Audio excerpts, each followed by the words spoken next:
Hello everyone, I'm very glad that you listened to my story. Please give me a follow and like the video if you enjoyed it. Feel free to comment and provide feedback so I can improve the sound quality. Yes, we invite you to listen to part 2 of the series. Chapter 57, Hammer Trading. Hammer Trading. Sherfong wanted to confirm once more. Correct. He even posted a thread on the forums criticizing the Blackheart forger that made the garrison armor.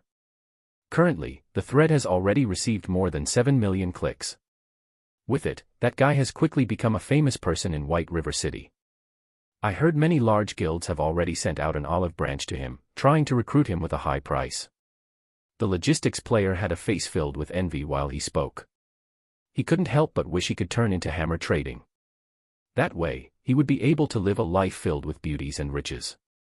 Sherfong only smiled at the player as he turned to walk towards an empty seat. He sat down and called out the game's official forum. He wanted to have a good look at this hammer trading who nearly robbed him of his business.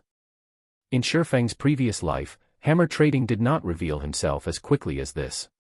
Before Shadow scouted him, he had been playing God's domain with tens of fellow schoolmates. With the support of these schoolmates, in addition to some chance meetings that had allowed him to become an intermediate forging apprentice, he managed to become acquainted with the upper echelons of Shadow. At that time, there were very few intermediate forging apprentices. The bronze equipment that was forged at the time was also very popular. Seeing such a situation, Shadow also wanted a share of the profits. So, they paid a large price to hire hammer trading. Along with the continuous support of Shadow Workshop, hammer trading grew to become a shocking figure, becoming a relatively famous forger and earning Shadow a lot of money. Afterward, hammer trading also obtained the forging talent, 1, in addition to the great support from Shadow, allowing him to become a master forger. During those times, he did not have the slightest hint of respect for Sherfong, who was the guild leader of Shadow at that time. In the end, with the strong support of hammer trading, along with several master forgers and master potion makers, Lanhua financial groups gladly agreed to World Dominator's acquisition of Shadow. Otherwise, Lanhua financial groups would not have agreed to the decision without hesitation and dismissing Sherfong at the same time. Sherfong opened the forums for Starmoon Kingdom, his heart lamenting over how fate was toying with him. In this life, just when the garrison armor was beginning to sell like hotcakes, hammer trading appeared to break off his road to wealth. Sherfong couldn't help but admit that he and hammer trading were rivals in life. Sherfong stole the forging talent from hammer trading, whereas hammer trading turned around to break off his road to wealth. Browsing the forums of Starmoon Kingdom, Sherfong quickly discovered a thread marked in red, positioned at the top of the forum. Upholding justice starts from us. We absolutely cannot let this Blackheart forger do as he pleases. I am a forger with a kind heart. These large, bright red words caused Sherfeng's brows to furrow. What kind of trouble is he trying to cause here? The number of clicks exceeded 10 million. Out of curiosity, Sherfong had opened the thread. Sherfong looked at the eloquently written condemnation that had over 10,000 words. The article had justifiably mentioned that the cost of making a piece of bronze equipment did not even exceed 1 silver coin. However, the Blackheart Sherfong sold his equipment for up to 30 silver coins. He was ripping off other players. Hence, hammer trading wanted to oppose Sherfong. He was even willing to sell level 3 bronze equipment without limit. Only, due to the failure rates, he had no choice but to sell them at 4 silvers apiece to reclaim his cost of making. This article received the support of a lot of players. They had all declared that they would no longer purchase the garrison armor and that they would support hammer trading's actions of kindness. Sherfong was speechless after reading the entire article. The entire article was just trying to put a smear on his reputation while heightening hammer trading's own self. At the same time, hammer trading wanted to state that he, too, could forge bronze equipment. He was clearly trying to use Sherfong as a stepping stone to raise his own worth and fame. He wanted to let the many large guilds extend an olive branch to him, and in turn, raising his own worth. However, Sherfong had to admit that hammer trading had succeeded. Not only had his fame risen in a burst, but many second-rate guilds had also sent him an invitation. There were even a few first-rate guilds who were willing to discuss matters of cooperation with hammer trading.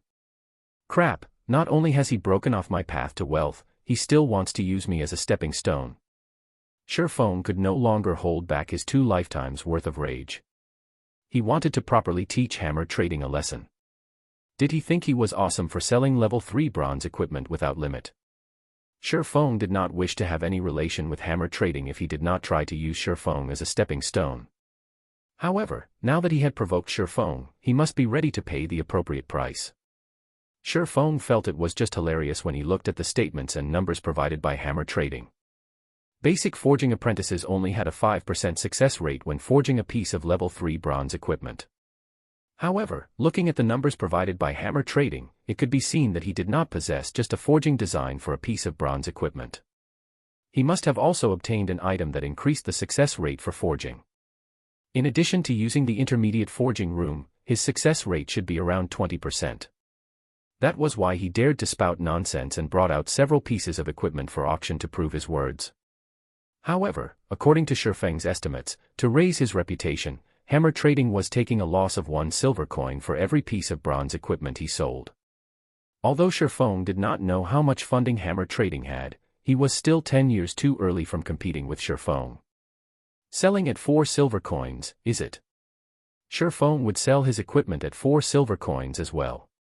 He had the Philosopher's Stone and the Book of Forging, so his initial cost was just slightly more than 10 coppers. Including his terrifying success rate, Shifeng was looking forward to seeing who had the last laugh. Without holding anything back, Shifeng immediately posted a thread on the forum anonymously. The article was titled, "Shockingly High-Quality Plate Armor on Auction House." Afterward, he called up the interface for the auction house, placing 20 pieces of the worst glimmer chest plate on auction. The healing power on the glimmer chest plate had a remarkable effect on MTs when inside a dungeon. It was even better when compared to the garrison armor. When compared to hammer trading's savage chest plate, it was more than 2 times better. Players would naturally know which equipment to choose when they saw the glimmer chest plate. Hammer trading, didn't you want to be famous? I'll let you become super famous. I'll turn you into a celebrity. Shifeng revealed a cold grin as he closed the interface. He turned around and left the auction house, setting up a stall outside to purchase stones and hard stones. 2 minutes after Shifeng had posted his thread, a few players noticed Shifeng's post. Average players were still very attentive towards high-quality equipment. Currently, the average player did not even possess a piece of bronze equipment, not to mention high-quality equipment. So, naturally, they wanted to get a glimpse. The moment these players arrived at the auction house, they were stupefied by what they saw. The attributes on the glimmer chest plate was just too good, especially the healing power.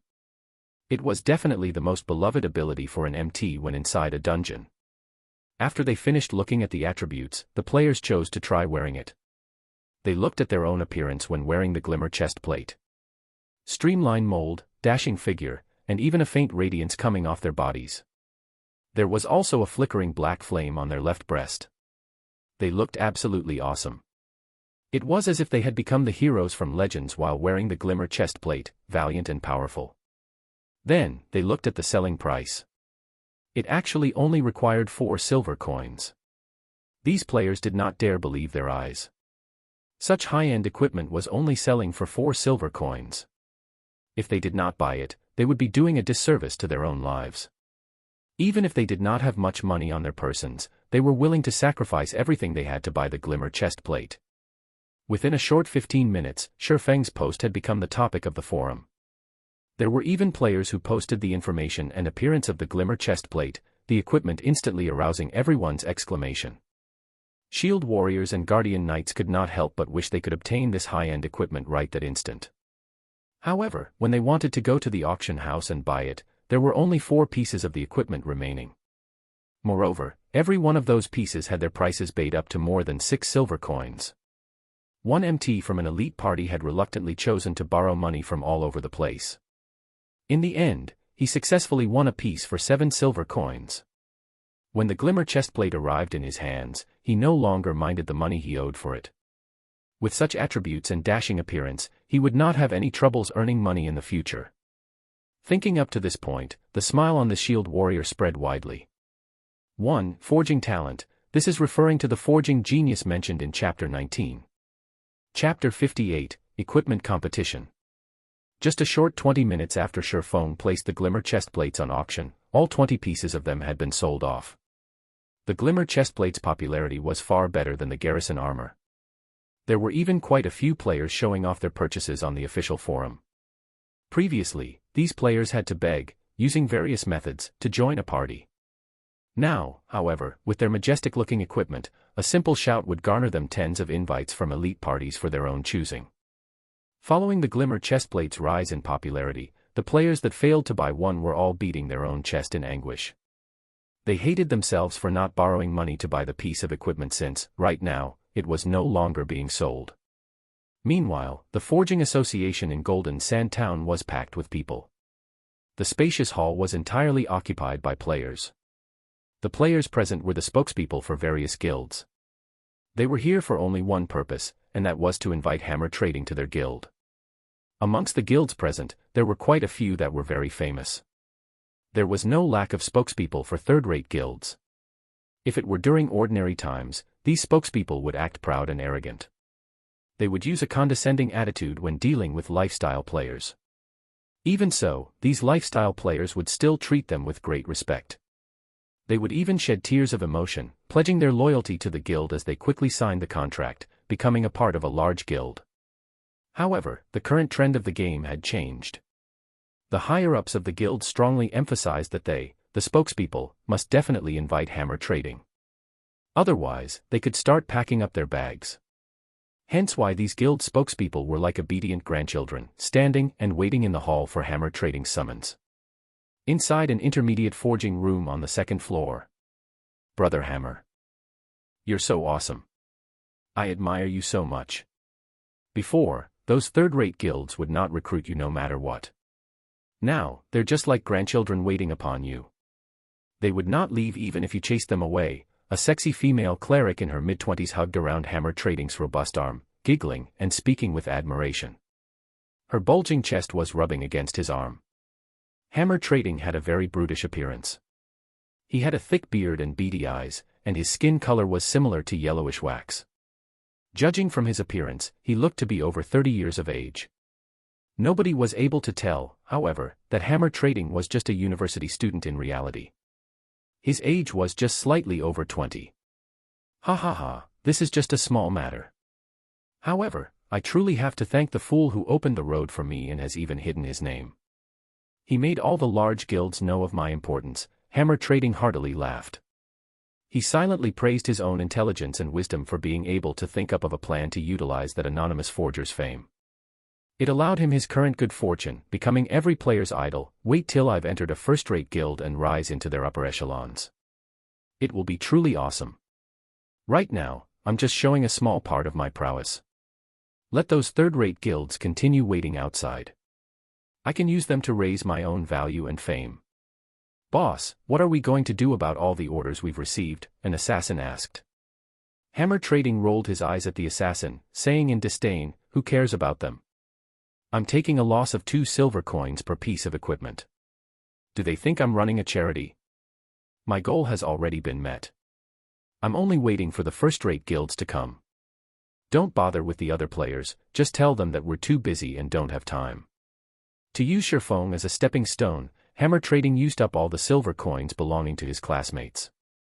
He also spent a lot of credits to purchase a lot of materials and silver coins. Yet, he only forged over 10 savage chestplates from all those materials. So, selling each piece at a maximum of 4 silver coins caused a major loss for him. However, all his sacrifices were worth it. As long as he was recruited by a first-rate guild, he could get as many materials as he wanted, a huge salary, and even a line of female players desiring his attention. Hammer Trading felt invigorated just from thinking of all these benefits. Suddenly, a berserker entered the forging room with a panicked expression. What happened, Hadron? Seeing as you're in such a hurry, has the upper echelon of a first-rate guild arrived? Hammer Trading teasingly asked. Big trouble. A lot of top-tier equipment has suddenly appeared at the auction house. All the players on the game's official forum are discussing it now, and the number of clicks on the post is madly increasing. The post has over 5 million clicks right now, and many guilds have started to notice it. Moreover, the equipment is being sold by the same anonymous forger. the equipment's price is set at a minimum of 4 silver coins. Everyone is starting to wonder about the identity of the forger responsible, and they are no longer paying any attention to you, boss. Moreover, there are already a few first-rate guilds who made a declaration on the forum. They are willing to hire that forger with a high salary and make him the chief forger of their guild. A few representatives of large guilds downstairs have also started leaving for the auction house. Hammer Trading's expression froze when hearing Hadron's words. He only managed to attract the attention of first-rate guilds after much difficulty. However, now that anonymous forger stole his wind. If he did not steal it back, those first-rate guilds would most likely forget about him. He has such nerve to steal my wind and position. Don't blame me for not being polite. Making that kind of top-tier equipment has a high cost and low success rate. If you sell it at 4 silver coins, then I'll sell at 3 silver coins. I wonder just how much you can afford to lose. Hammer Trading abruptly stood up. He wanted to let Shifeng know he would definitely not let the position of chief forger, and his future happiness, go. He was already taking a loss of 2 silver coins for making the savage chestplate that had inferior attributes. Then, Shifeng would at least lose 4 to 5 silver coins for selling each piece of top-tier equipment at 4 silver coins. Maybe even more. Hammer Trading believed he could outlast Shifeng. But, boss, we don't have many silver coins remaining. At most, we can afford to forge 10 more savage chestplates, Hedron worryingly said. What is there to be afraid of? I still have some funds. Worst comes to worst, I'll spend some more credits to buy materials and silver coins. I believe I can get rid of that little bastard. For every piece of equipment that little bastard sells, he's taking a loss of at least double or triple of ours. Why should we be afraid? Hammer Trading confidently asked. He assured himself that Shifeng, too, was trying to attract the attention of first-rate guilds by doing such lossful business. However, he would definitely be the final champion. An hour later, a few additional savage chestplates appeared on White River City's auction house. Their minimum selling price was 3 silver coins each. At the same time, a new post appeared on the game's official forum. For the benefit of the masses, I, Hammer Trading, have decided to sell the savage chestplate at 3 silver coins each. I will make a stand against this blackheart forger to the end. Requesting support. Requesting encouragement. Suddenly, a wave of players followed the post, sending it to the top of the forum. Every one of them supported Hammer Trading's kind actions. As a result of this incident, all of White River City became lively. Everyone understood this was a competition between 2 forgers that were capable of forging bronze equipment. Every player in White River City watched on with anticipation. The ones who would profit from this exchange, in the end, would definitely be them, the players. It would not be long before they would be able to purchase bronze equipment at a low price. The various guilds also started watching by the sidelines, no longer expressing any of their intentions. They were all waiting for the final victor, while at the same time buying all of the equipment and developing their guild's strength. However, Shifeng himself did not know of this matter. He just finished purchasing stones and hard stones. Just after entering the auction house, he discovered that the number of players there had once more increased. Only then did he find out about this incident. You wish for a fight? Shifeng faintly smiled, then, come. He called out the auction house's control interface, placing all of his glimmer chestplates on auction. He assigned 20 pieces to be sold every hour, selling a total of 120 pieces of glimmer chestplates. Such a number was definitely enough to torment Hammer Trading. Afterward, Shifeng used the money earned from selling glimmer chestplates to buy hard stones and card sets. After purchasing all these items, Shifeng suddenly discovered that he still possessed a little more than 1 gold coin. From time to time, Shifeng would receive a notification from the system. It would state that another glimmer chestplate had been sold, and some amount of silver coins have been deposited into his bag. Shifeng felt, the more silver coins he spent, the more silver coins he had. The amount he did not seem to be decreasing in the slightest. Shifeng considered selling some of his silver coins at the trade center, exchanging it for some spending money in real life. It was much better than just holding on to these silver coins. Trade center, this is not the trade area in the game. It's something like an online market for game currency and items, where you can sell/buy coins/items. For real-life money, credits. Chapter 59, Violet Cloud. Although Sherfone was having a relaxing time selling equipment, Hammer Trading was not. To compete with Sherfone, Hammer Trading was constantly forging new savage chest plates. The silver coins in his hands were no different than copper as they disappeared in a flash. Hammer Trading also had to spend credits to purchase more silver coins, giving him an immense heartache. However, when he thought of Sherfone spending much more than him, his heart soothed by a lot. He wanted Sherfone to go bankrupt. Meanwhile, Sherfone left the lively auction house. He arrived at the bank, storing all the card sets and hard stones he had collected into his warehouse. Sherfone was extremely excited as he looked at over 1,000 slots of his warehouse filled. This was the benefit of being reincarnated. In his previous life, he in a miserable state thanks to these items. Now, however, they became one of his biggest sources of income. In the eyes of others, these items were still worthless. However, they would be priceless in the future. Their values could increase by over 10-folds, even tens of folds. It was especially true for card sets. A complete set would be worth tens of times more than a single piece. Even so, the large guilds would still have a hard time obtaining them.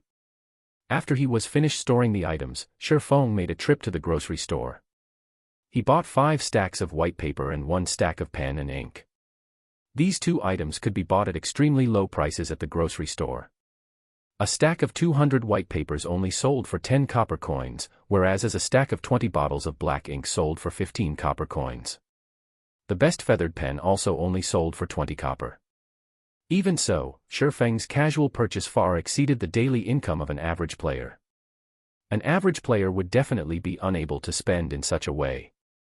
However, to Sherfone, these copper coins could no longer be considered money. Moreover, these items were all necessary for making forging designs. Sherfone would still buy them, even if they cost 10 silver coins. After buying the items, Sherfone headed for the Forging Association. "Sir, do you need any cooling beverages? I have here the best fruit juice in Red Leaf Town. It tastes extremely good, and it is only 1 copper coin per cup." A fragile-looking young lady nervously asked a male guardian knight. The girl was holding onto a small basket, her doll-like eyes carrying with them earnest expectations as she looked at the men. "Scram! Don't annoy me. It's just a virtual item, moreover a beverage, yet you are actually charging 1 copper coin for it. I wouldn't want it even if you were giving it for free." The guardian knight cursed in rage, pushing the 16 or 17 years old girl away. He then added, "My luck is just bad. Just you wait and see, I'll take care of you if I don't get to buy a glimmer chest plate because you delayed me." The girl that was pushed down but did not cry. Instead, she stood up without wavering. She clapped the dust off her clothes, proceeding to another player with a smile on her face. Sherfone was faintly shocked. He never imagined the girl to be so tough. The average female player usually would not carry out such laborious tasks, not to mention receiving the insults from other players. When Sherfone looked at this girl, he was reminded of his own past self. Sherfone used observing eyes on the girl. Violet Cloud, Level 1 Cleric. Sherfeng's heart slightly tightened when he saw this name. This girl was actually Violet Cloud, one of the top 10 clerics in God's domain. If he could recruit her to his side, his team would have a considerable future. Ha ha ha.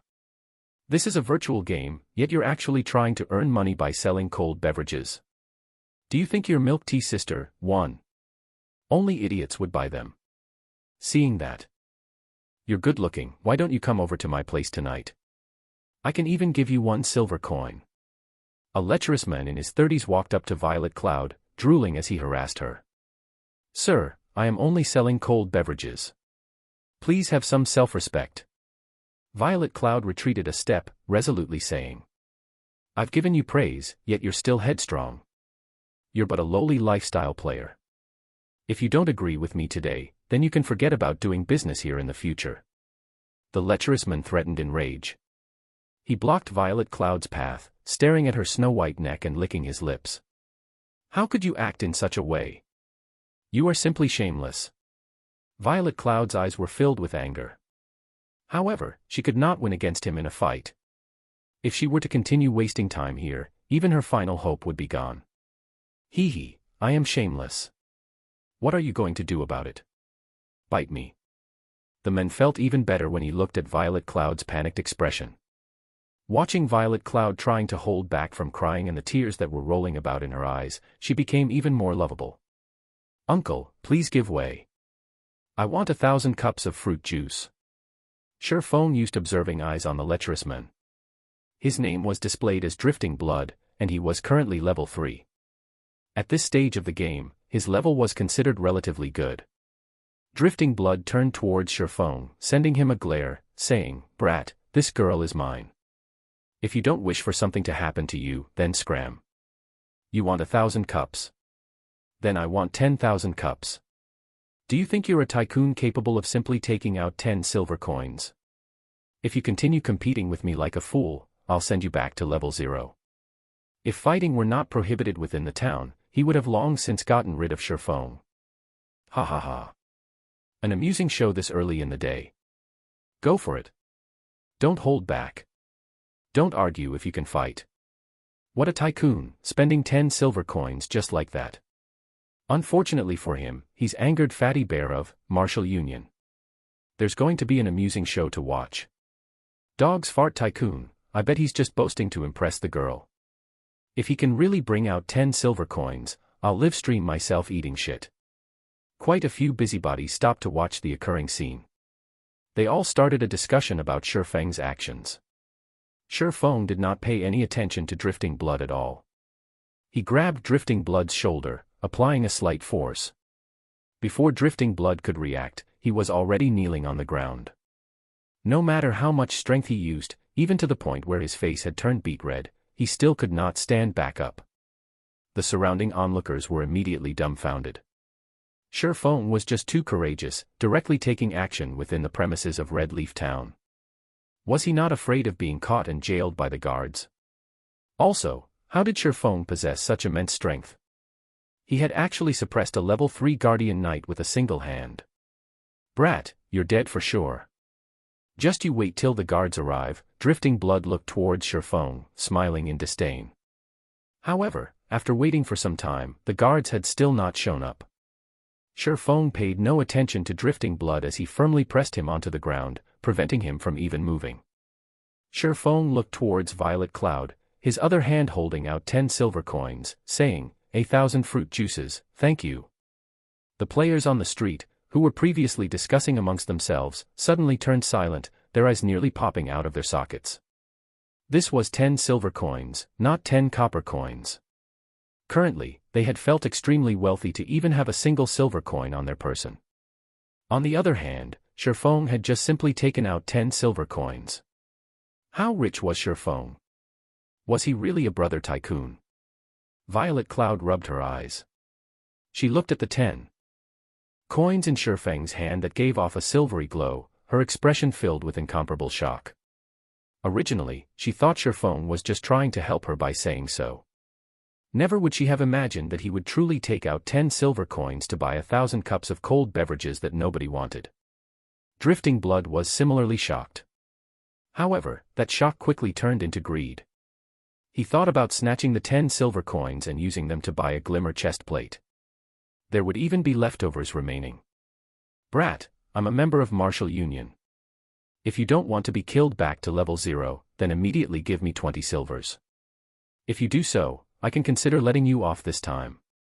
Otherwise, you'll have to take responsibility for the consequences. Drifting Blood's gaze was affixed to the 10 silver coins as he threatened in a chilling tone. Paying no attention to Drifting Blood, Sure Feng looked at Violet Cloud. Seeing that the girl did not react, he asked, do you not have that much fruit juice? I only have 156 cups of fruit juice with me. How about you give me a silver coin, and I'll sell all of the fruit juice to you? Is that all right? Violet Cloud worried that she would anger Sure Feng. What would she do if he suddenly decided not to buy? At the same time, she also wanted to thank Sure Feng for helping her, so she reduced her selling price. All right. I wonder how long it would take for you to make 900 cups of fruit juice. I want all of them, Sherfong nodded after some thought, asking. The surrounding players were all dumbfounded. What was he planning to do? Did this brat know the value of 10 silver coins? Did this brat truly fancy this young lady? I'm very slow at compounding fruit juice. If Sir is willing, I can be done in 30 hours. Violet Cloud became extremely glad at Sherfeng's words. However, when she thought of her extremely slow speed, she worried that Sherfeng would no longer wish to buy them. So, she stretched out 5 fingers, hurriedly saying, "How about this? I'll just charge you 5 silver coins for 900 cups." 1. Milk Tea Sister. This is a reference to Zhang Zetian, aka Milk Tea Sister, China's youngest female billionaire. Google it. Chapter 60, NPC. Looking at Violet Cloud's panicked expression, Sherfeng could not help but break into a laugh. No need. I can still afford to pay such an amount of money. If you really sold them to me for 5 silvers only, then you wouldn't be able to earn much. Sherfeng waved his hand. Sherfeng was not in a hurry to turn Violet Cloud into one of his subordinates. However, he was absolutely not going to let her go. If Sherfeng acted too impatiently, he might cause her to grow suspicious of him. So, it was better to deepen their relationship first. Nobody could have imagined that Violet Cloud, one of the top 10 clerics in God's domain, would have such an appearance. A cleric god. That was a genuine tier 6 job. After 10 years passed, there were only a few who reached that standard. Even Fantasy Extinguisher was just a spirit saint, at the pinnacle of tier 5 10 years later. However, as a future cleric god, Violet Cloud was actually a lifestyle player during the initial periods of the game. It was such a waste of talent. Normally in God's domain, only players without any skills would earn money through methods other than killing monsters. However, the popular auxiliary jobs usually had very high requirements, such as a lot of funds, coupled with extremely low success rates. It was extremely hard for a player to survive in such a way without the support of a guild. Meanwhile, auxiliary jobs such as chef was much easier. The cost to support it was also extremely low and players alone could be supported by it by themselves.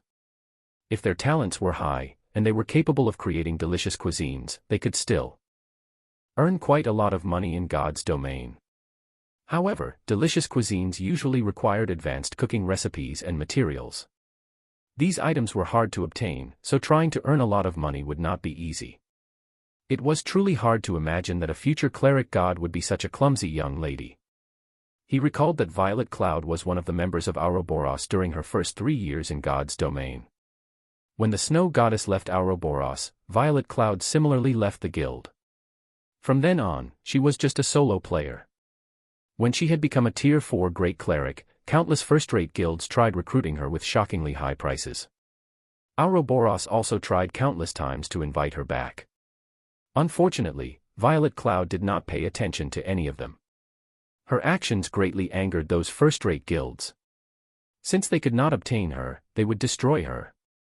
Hence, they sent many experts to assassinate Violet Cloud. Unfortunately, not only did Violet Cloud not get destroyed, instead, she became even stronger. She massacred the players sent by these guilds, giving them a crushing defeat. Not long after, she advanced her job to tier 5, becoming a brilliant cleric saint. This caused those first-rate guilds to become even more helpless. In the end, Violet Cloud became a tier 6 cleric god. At that time, she searched for all those first-rate guilds to have her revenge. These guilds could only pay the price of blood to quell this matter. From then on, Violet Cloud became one of the top 10 cleric gods in the entire world. This incident caused the upper echelons of Ouroboros to greatly regret not asking her to stay all those years ago. As a result of this incident, everyone made fun of the inability of the upper echelons of Ouroboros. Instead of utilizing those with potential, they were only using those bootlickers whom they were fond of. In the end, they had missed the chance to become a super guild. However, Sherfeng could not find a guild insignia on Violet Cloud's person right now. In addition to Violet Cloud's current appearance, Sherfeng could guess Violet Cloud must have been discovered by the snow goddess later on, which in turn resulted in Violet Cloud feeling indebted to the snow goddess. Hence, Violet Cloud left Ouroboros when the snow goddess stopped playing God's domain. Meanwhile, Violet Cloud currently had yet to meet the snow goddess. It was the perfect chance for Shifeng to recruit her. Even if Violet Cloud was unskilled now, she had the potential to become a cleric god. As long as she was properly nurtured, she would definitely be able to become a cleric god in the future. Violet Cloud was no idiot. When she heard Shifeng saying so, she stared at Shifeng in a panic, both her hands covering her poorly developed chest as she retreated a step. "Sir, aside from selling fruit juice, I won't be selling anything else. If you are regretting it now, you can take back your money."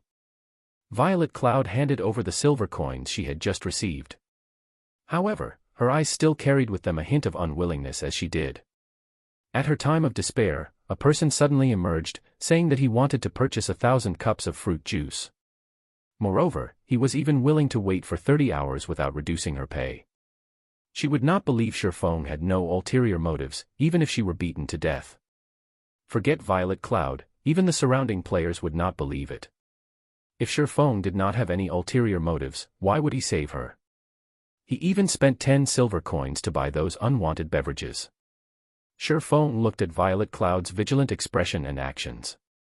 He then looked towards her smooth flat chest, suddenly laughing, "You're overthinking things. I really have no interest towards your flatlands. I'm only buying this many because I just happen to have a use for fruit juice. If you don't wish to sell them to me, then so be it. I'll just find someone else to buy them from." Saying so, Shifeng released Drifting Blood as he turned away and left.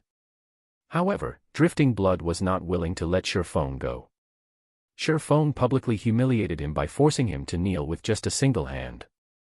Moreover, when has Martial Union been afraid of anyone? Since the guards didn't seem to be paying attention, it would be extremely easy to get rid of Shifeng.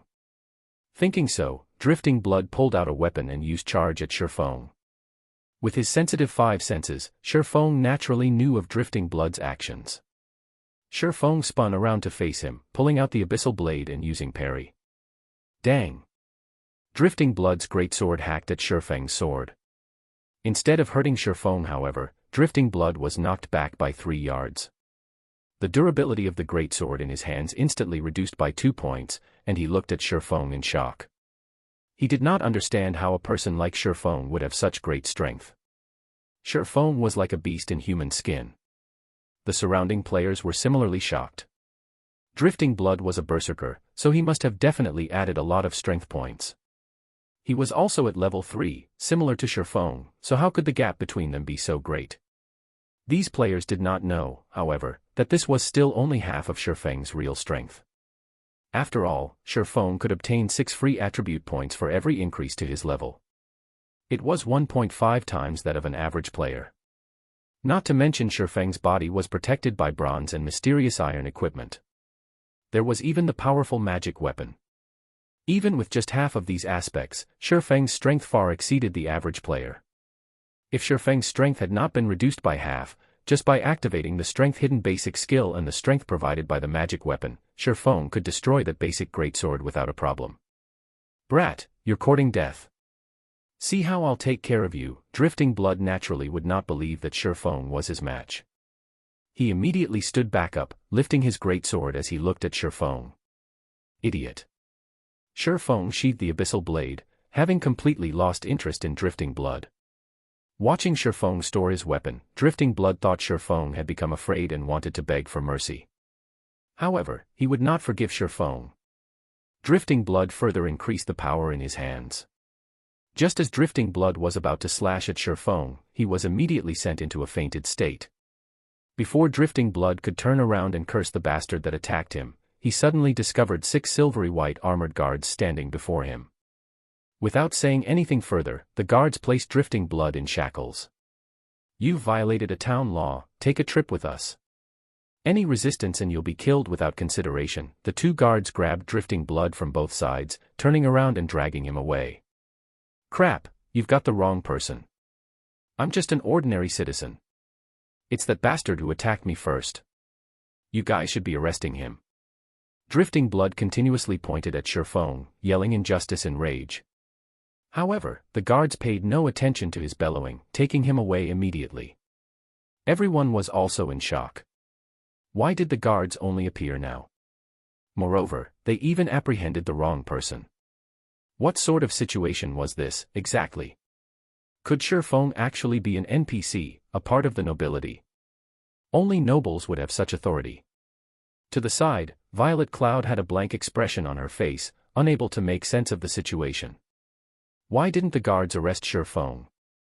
Instead, they arrested Drifting Blood. Was Shifeng really a noble NPC?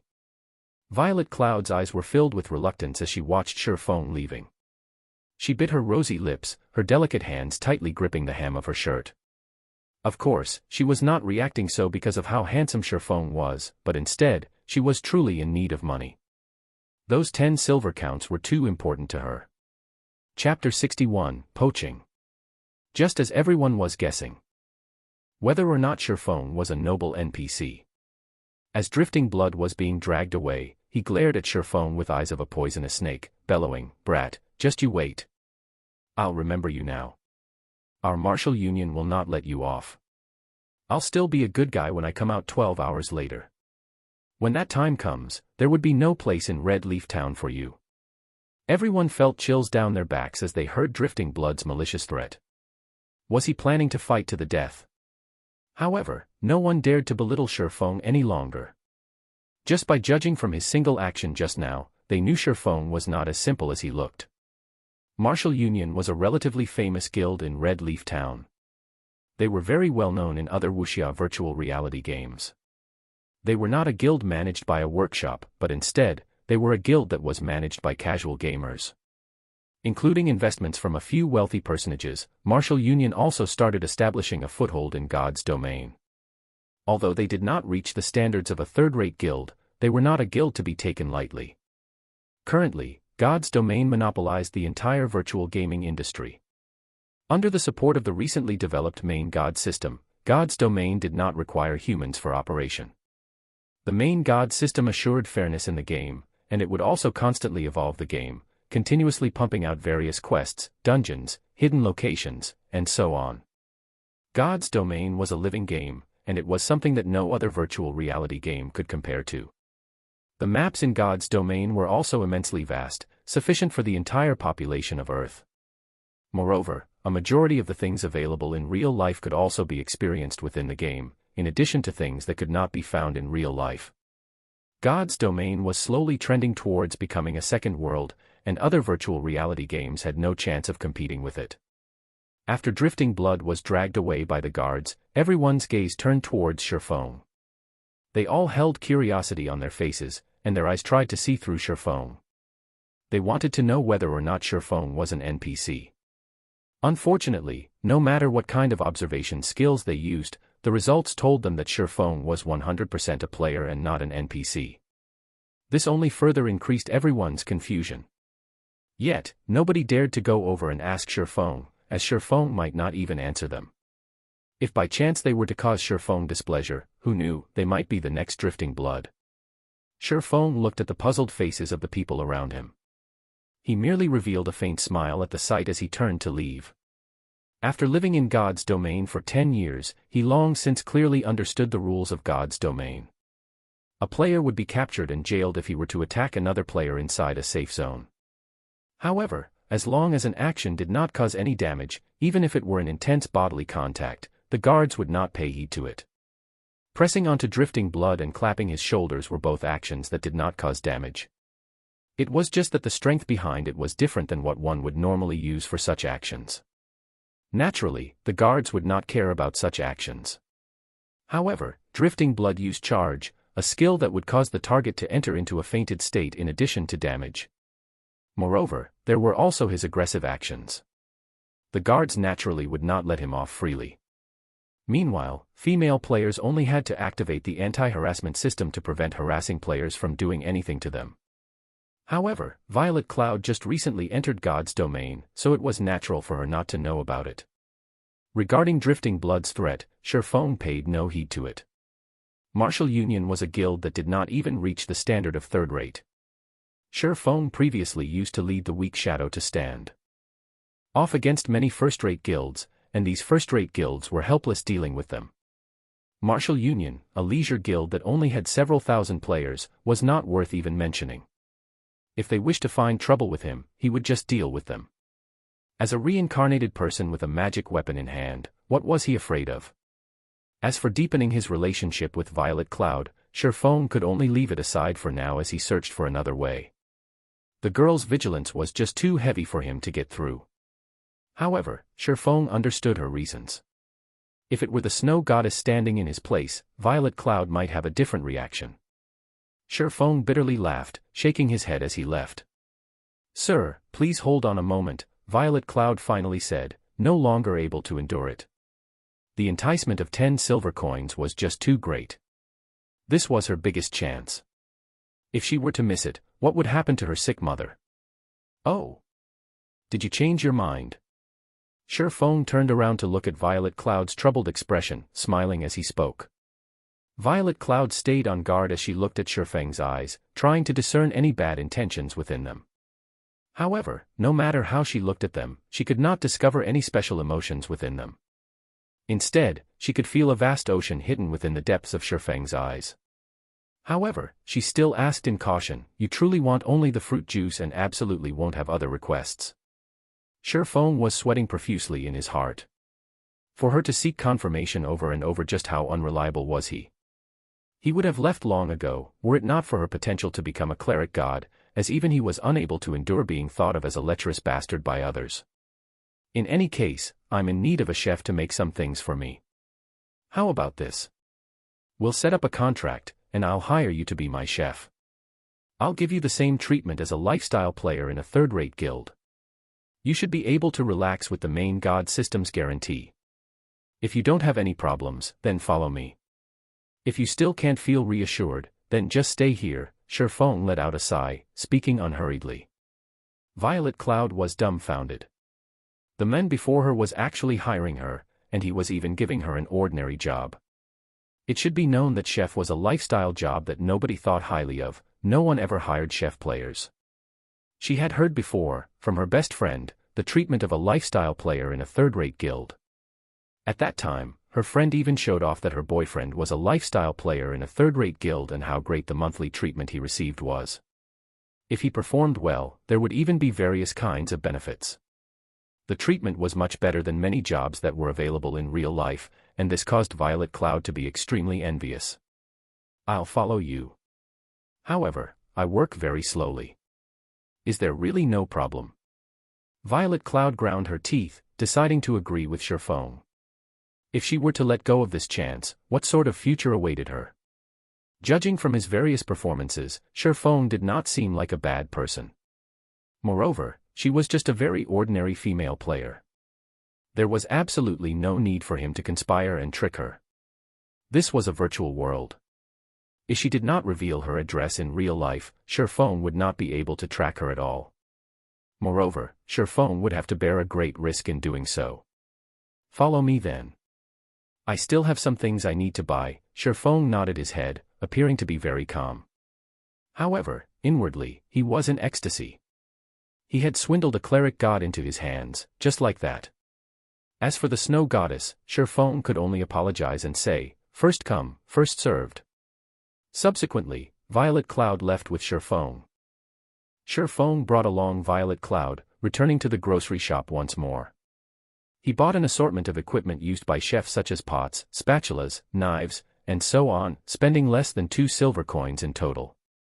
Afterward, he went to the Chefs' Association, spending 1 silver coin to purchase 2 sheets of basic cooking recipes. One was a recipe for cooking wolf meat, the other for making an energizing drink. At the same time, he spent an additional 5 silver coins purchasing plenty of materials that were required by these recipes, as well as the materials for the fruit juice. Violet Cloud was shocked by Sherfeng's actions. He actually spent so much money, buying so many things. He was just too rich. Her previous notion of Sherfong being unreliable completely changed now. The materials and recipes Sherfong had spent so much money buying were sufficient to allow her to promote herself to an advanced apprentice chef. This was a treatment not even the lifestyle players of first-rate guilds would receive. However, what Violet Cloud did not know of was that Sherfong felt that these items were very cheap. It was truly easy to nurture a chef. All the materials required by the recipes could be bought from the NPC, and it only took 10 silver coins to nurture an advanced apprentice chef. Such an amount of money would not even be enough to squander for nurturing a forger or potion maker. Feng then rented a basic kitchen, bringing Violet Cloud to it. After you sign the contract, all these materials and recipes will belong to you. You only need to create 900 cups of fruit juice first. Then, use everything remaining for these 2 recipes. You will receive a 20% share when these items are sold. At the same time, depending on your results, I'll decide your base salary every month. If you try to run away, you'll have to compensate me 10 times that amount. Sign it if you don't have any problems. Feng brought out a standard employment contract for lifestyle players from the main god system. Aside from having different treatments, these contracts were the same as others. There were no loopholes in them, and the law held effect over it. Chapter 62, Moonlight Forest. Violet Cloud was in a daze for a long time after reading the contract. She believed she was in a dream. She heard before the treatment lifestyle players received in third-rate guilds. The treatment she would be receiving was definitely better than those lifestyle players. It was especially true for the base salary. Lifestyle players of third-rate guilds definitely did not receive such treatment. Why are you being so good to me? Violet Cloud looked at Feng with wide, teary eyes, asking. She wanted to know the reason. Don't misunderstand, I'm only in need of a chef. I've only hired you because I can see you're a very hard-working and earnest person. If you try to take advantage of the situation and fail to hit my requirements, then you can get lost. I'm not interested in nurturing someone useless, Feng suddenly spoke in a grave tone. He wanted Violet Cloud to know that it was not easy to become his personal chef. That was because people were bound to become wasteful when they constantly received things without effort. Violet Cloud was frightened after being told so by Feng. She lowered her head, no longer daring to ask any more silly questions. Judging from Feng's attitude, it was clear that he was indeed looking for a chef, and that she had just been chosen by chance. Hence, Violet Cloud lifted the pen and signed the contract. This was her final chance at escaping her desperate situation. She definitely must grab a hold of it. Boss, will I be making them here? Violet Cloud immediately entered her role, appearing very respectful. She took a look at her surroundings. The environment here was very good, and it was also very peaceful. However, the rental for the basic kitchen was by no means cheap. Yeah, you'll be manufacturing the items here from now on. I've already applied for the membership here so that you can come here anytime. There is enough money stored for you to use a long period. There won't be anyone here to disturb you. The facilities here are also thorough, so your success rate can be increased by quite a bit. If you don't have any problems, then you can start working now. In 30 hours, if I don't see the 900 cups of fruit juice, then you may leave. Feng was very satisfied with Violet Cloud's attitude. He turned and left after finished saying his piece. As for luring Violet Cloud onto the path of battles and leveling, more time would be needed to slowly lead her towards that path. Moreover, Feng had a great purpose for fruit juice. It would not be a bad choice to allow Violet Cloud to make them for him. Violet Cloud's eyes followed Feng's back as he left. Her heart was filled with gratitude towards Feng. She made a firm resolution to work properly and to not disappoint her new boss. After leaving the Chefs Association, Feng returned to the Forging Association. Currently, the number of forgers in the Forging Association was constantly increasing. These players formed small conversation groups, either discussing how to increase their success rates or discussing the struggle between hammer trading and the mysterious forger. The two had become the target of envy, as well as idols of worship for these players. Did you see the article posted by Hammer Trading just now? Of course I've seen it. I never imagined Hammer Trading would be so hot-tempered as to actually insistent on challenging the mysterious forger. He even declared that the first one to withdraw from this price war would be a son of a bitch. Ah, I truly envy them. They had actually obtained a bronze forging design. How great would it be if I could have one as well? At the very least, I could join a third-rate guild if I had one. What do you even know? I've heard the forgers that are in guilds saying that the drop rate for bronze forging designs is frighteningly low. Moreover, its success rate is also shockingly low. Currently, selling them for 3 to 4 silver coins per piece is just a complete loss. The glimmer chestplate with better attributes would create an even bigger loss. On the other hand, the various guilds are all in cheerful moods, even thanking Hammer Trading for his actions. Otherwise, how would they be able to buy bronze equipment at such low prices? Truthfully speaking, I dislike that Hammer Trading very much. Was it bad to let all forgers profit together? Why must he insist on challenging the mysterious forger to the very end, causing both sides to suffer? Hearing the discussions of these players, Shifeng entered deep thought. After a moment, he revealed a faint smile. Judging from Hammer Trading's actions, it was clear that he was currently having a hard time. The silver coins in his possession were definitely insufficient, and he must be wantonly purchasing silver coins from the market right now. This would lead to a great increase in prices for silver coins, so it was the perfect chance for Shifeng to sell them. Shifeng wanted to thank Hammer Trading. If it were not for him, the market for equipment would not be as lively as it is now. Currently, there would be a large amount of silver coins entering his pockets every so often. Meanwhile, although Shifeng had spent quite a lot of it, the amount of money he possessed was still madly increasing. The money he possessed had already reached 3 gold coins. At the reception desk, Shifeng once more rented an intermediate forging room for 5 hours, starting a new round of forging and manufacturing. However, before he started forging, Shifeng entered the virtual center. He wanted to check the prices for God's domain's game currency and sell some of the game currency he possessed. Just leaving it in his pockets was truly a waste. Shifeng was in the dark when he did not check, but the moment he did, he was shocked. Although there was a large number of players in God's domain, the number of players who were selling the game's currency did not exceed 100. More importantly, the selling prices were astonishing. A single silver coin was selling for 60 credits. The price was at least double of that during Shifeng's previous life. However, the number of silver coins sold by these players were very small, mostly around 2 to 3 silver coins per player. Aside from the sellers, there were also players who were buying God's domain currency in bulk. The lowest buying price was at 55 credits per silver coin, while the highest was at 58 credits per silver coin. That meant that a single silver coin in God's domain was enough for Shifeng to eat in luxury for 2 days. It was because of this competition that caused the prices of silver coins to be so expensive. At the current stage of the game, so long as a person had a brain, they would know not to sell any of their game currency. On the other hand, there were many guilds who were purchasing game currencies in bulk, at a reasonable price. There were only a scant few money farming groups and workshops who would sell some of their currency. However, the amount they sold was extremely low. Moreover, their prices were extremely high. Only as a last resort would the various guilds buy currency from these groups. However, these guilds knew the price competition for equipment was a great chance for them to reap some benefits. So, they would definitely purchase game currency in bulk. However, there was not that much game currency available for sale. They could only purchase the game currency sold at the virtual center. Moreover, where did the large amount of game currency flow to? A majority of it was definitely in Shifeng's pockets, while a minority was at the material merchant side. That meant Shifeng was currently a big shot at selling game currency. Even a 100-man money farming group was far from being able to compare with Shifeng. Without hesitation, Shifeng immediately placed 3 gold coins up for sale, selling each silver coin at 60 credits. Shifeng still needed to collect the money to buy 2 virtual gaming helmets, so how could he be polite with these tycoons?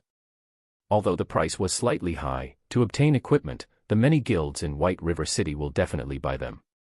When that time came, all these game currencies would eventually return to his hands.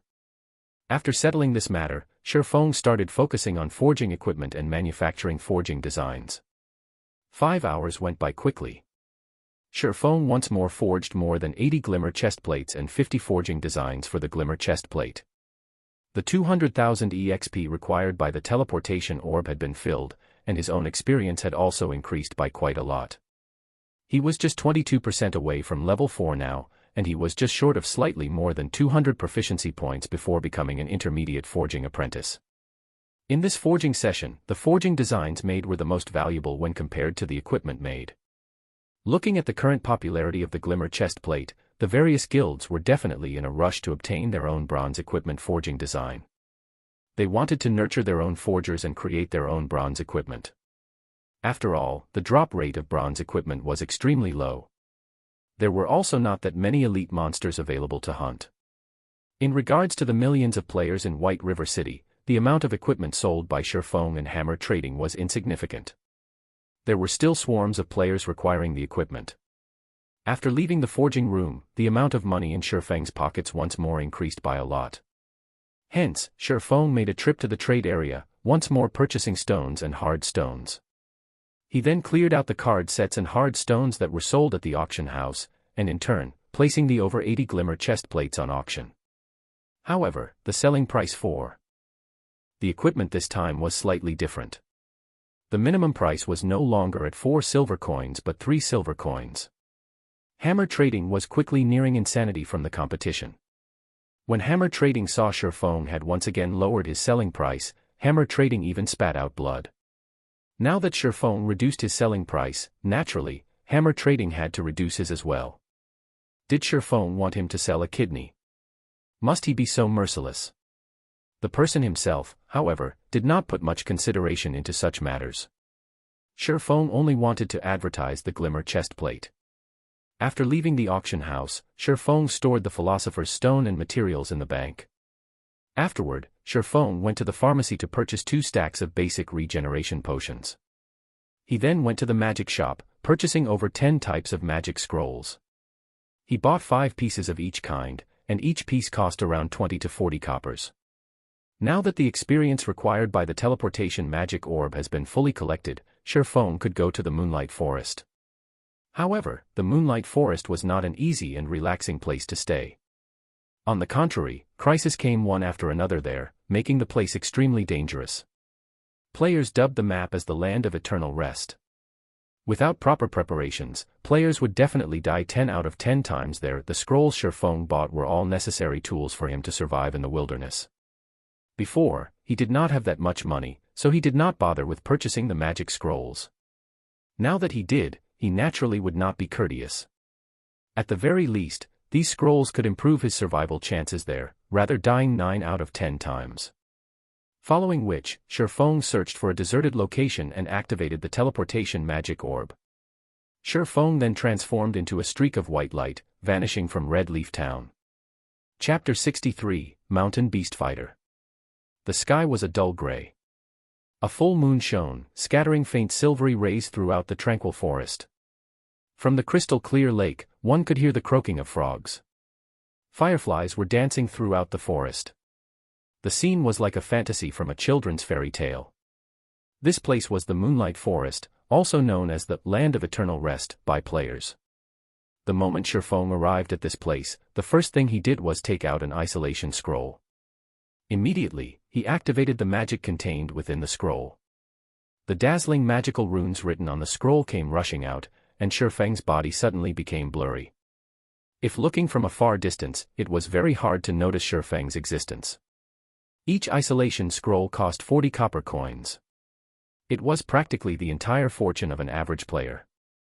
Although the price was high, its effects were remarkable. The isolation scroll could greatly decrease a player's sense of presence, making it hard for surrounding enemies to discover them. The scroll had a duration of half an hour, and it was a must-have tool when exploring dangerous areas.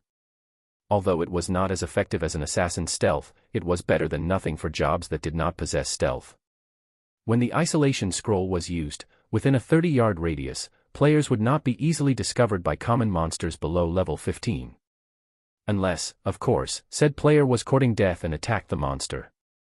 Following which, Shurfeng infiltrated the forest. He headed towards the central region of the Moonlight Forest in search of moonstones, wanting to remove the hateful curse even a little faster. The Moonlight Forest was a level 9 monster area. Its location was not in Starmoon Kingdom, but an isolated space. Every city had a teleportation gate directed towards the Moonlight Forest. In Shurfeng's previous life, over 90% of the level 9 players in God's domain would grind for treasure here. However, even if a player were already level 10, the place would still massacre them. That was because the monsters here usually stayed in groups of 3 to 5, and they possessed powerful skills. A single misstep could cause a party wipe.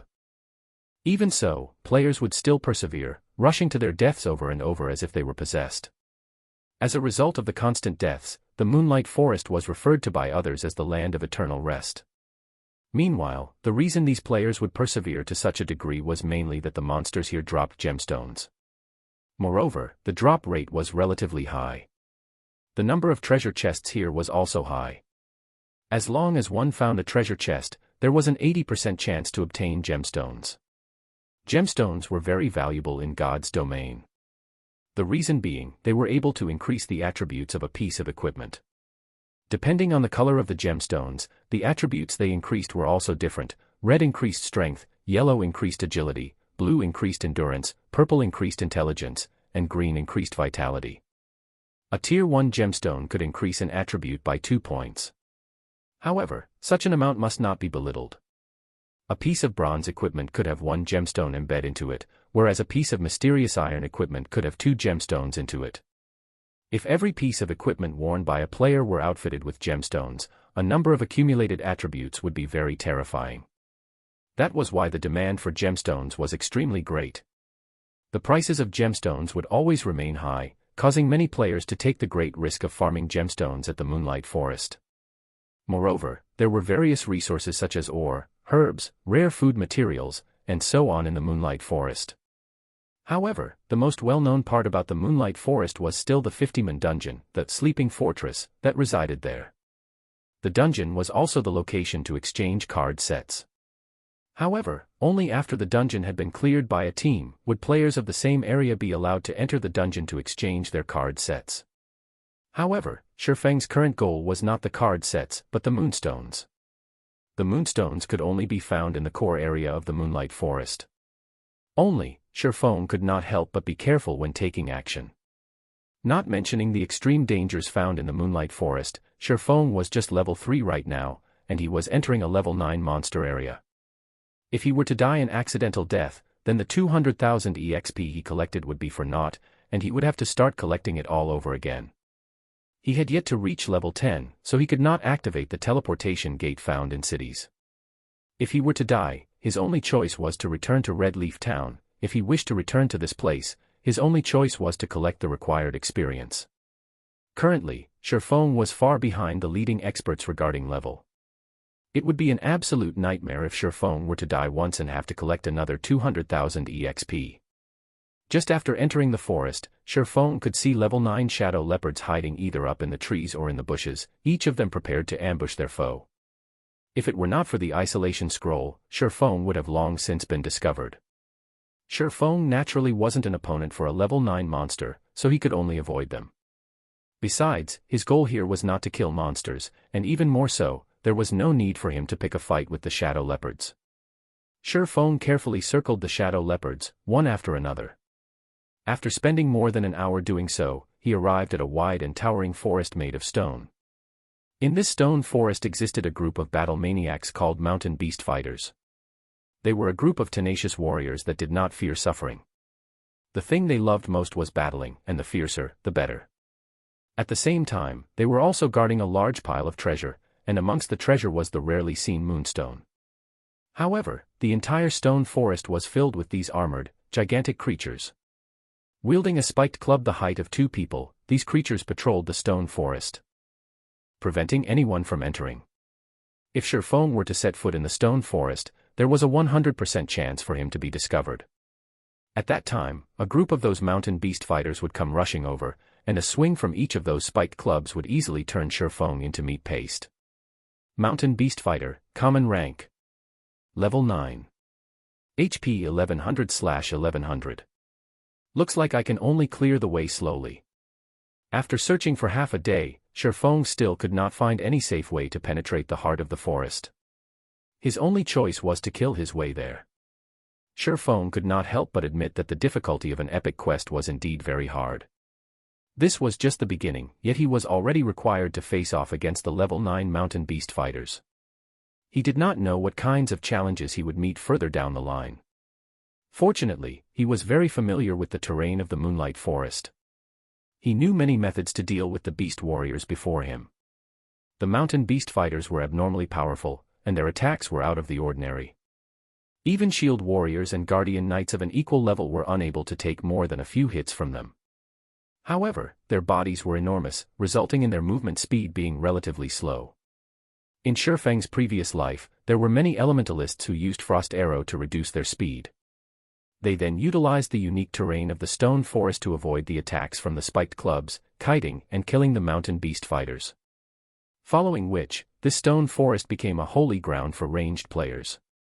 Mountain beast fighters could be seen being kite through various means throughout the stone forest.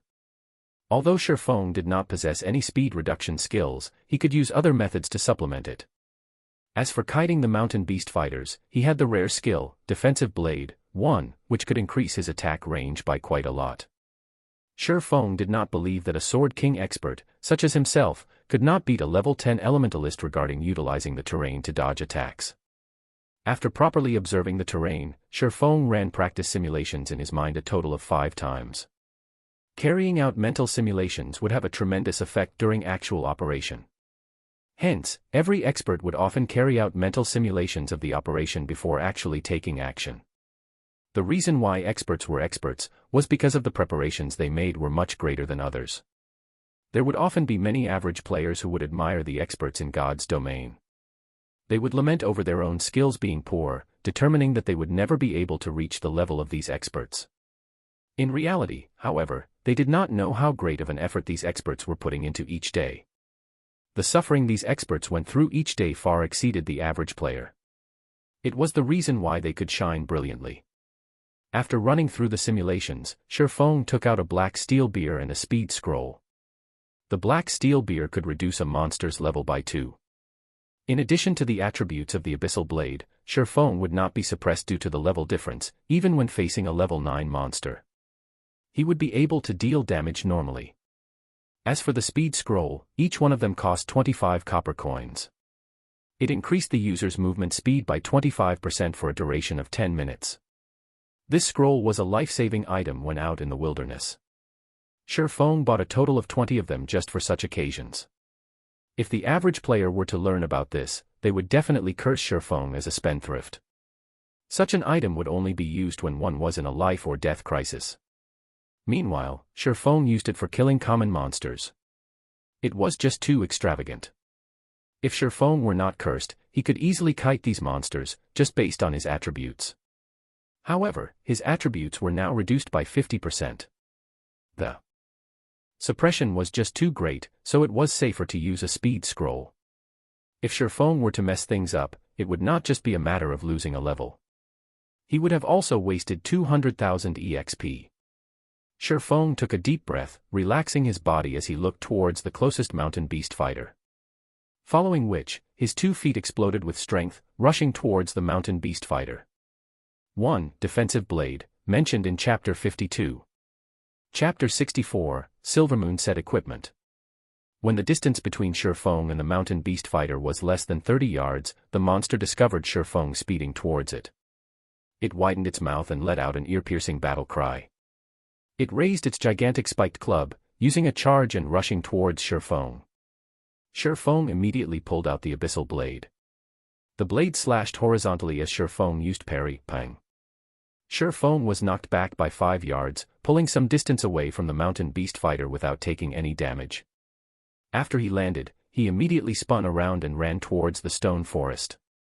If players were hit by the mountain beast fighter's charge, the monster would immediately follow up with a break to reduce the player's speed, preventing them from escaping. In Shifeng's previous life, the elementalists who were struck by the beast fighter's charge would immediately use Frozen Nova to freeze the monster for 8 seconds. They would take the chance to gain some distance, then continue by kiting the monster. The mountain beast fighters would only use charge on the first meeting, using suppressing skills afterward. As long as the elementalists did not let the monsters catch up to them, there would be no danger whatsoever. Also, nearby there were numerous large rocks that could be used to toy with the mountain beast fighters, making the process of killing them a lot easier. After using the speed scroll, Shifeng's speed was faster than the mountain beast fighter just by a thread. It was not very obvious, but it was this small difference that prevented the mountain beast fighter from catching up to him. After entering the densely packed stone forest, Shifeng turned around and used Thundering Flash. From a distance of 15 yards, 3 sword rays immediately pierced through the beast fighter's armor, causing 3 damages of -15, -19, -13. Without the level suppression, even if Shifeng's attributes were reduced by 50%, his attack power and skill damage were still very powerful. After using the skill, Shifeng's speed slightly reduced, and the mountain beast fighter caught up to him within an instant. The beast fighter was clearly furious after being struck. It roared as it brandished its spiked club, smashing it at Shifeng. Shifeng hurriedly turned his body, hiding by a nearby rock.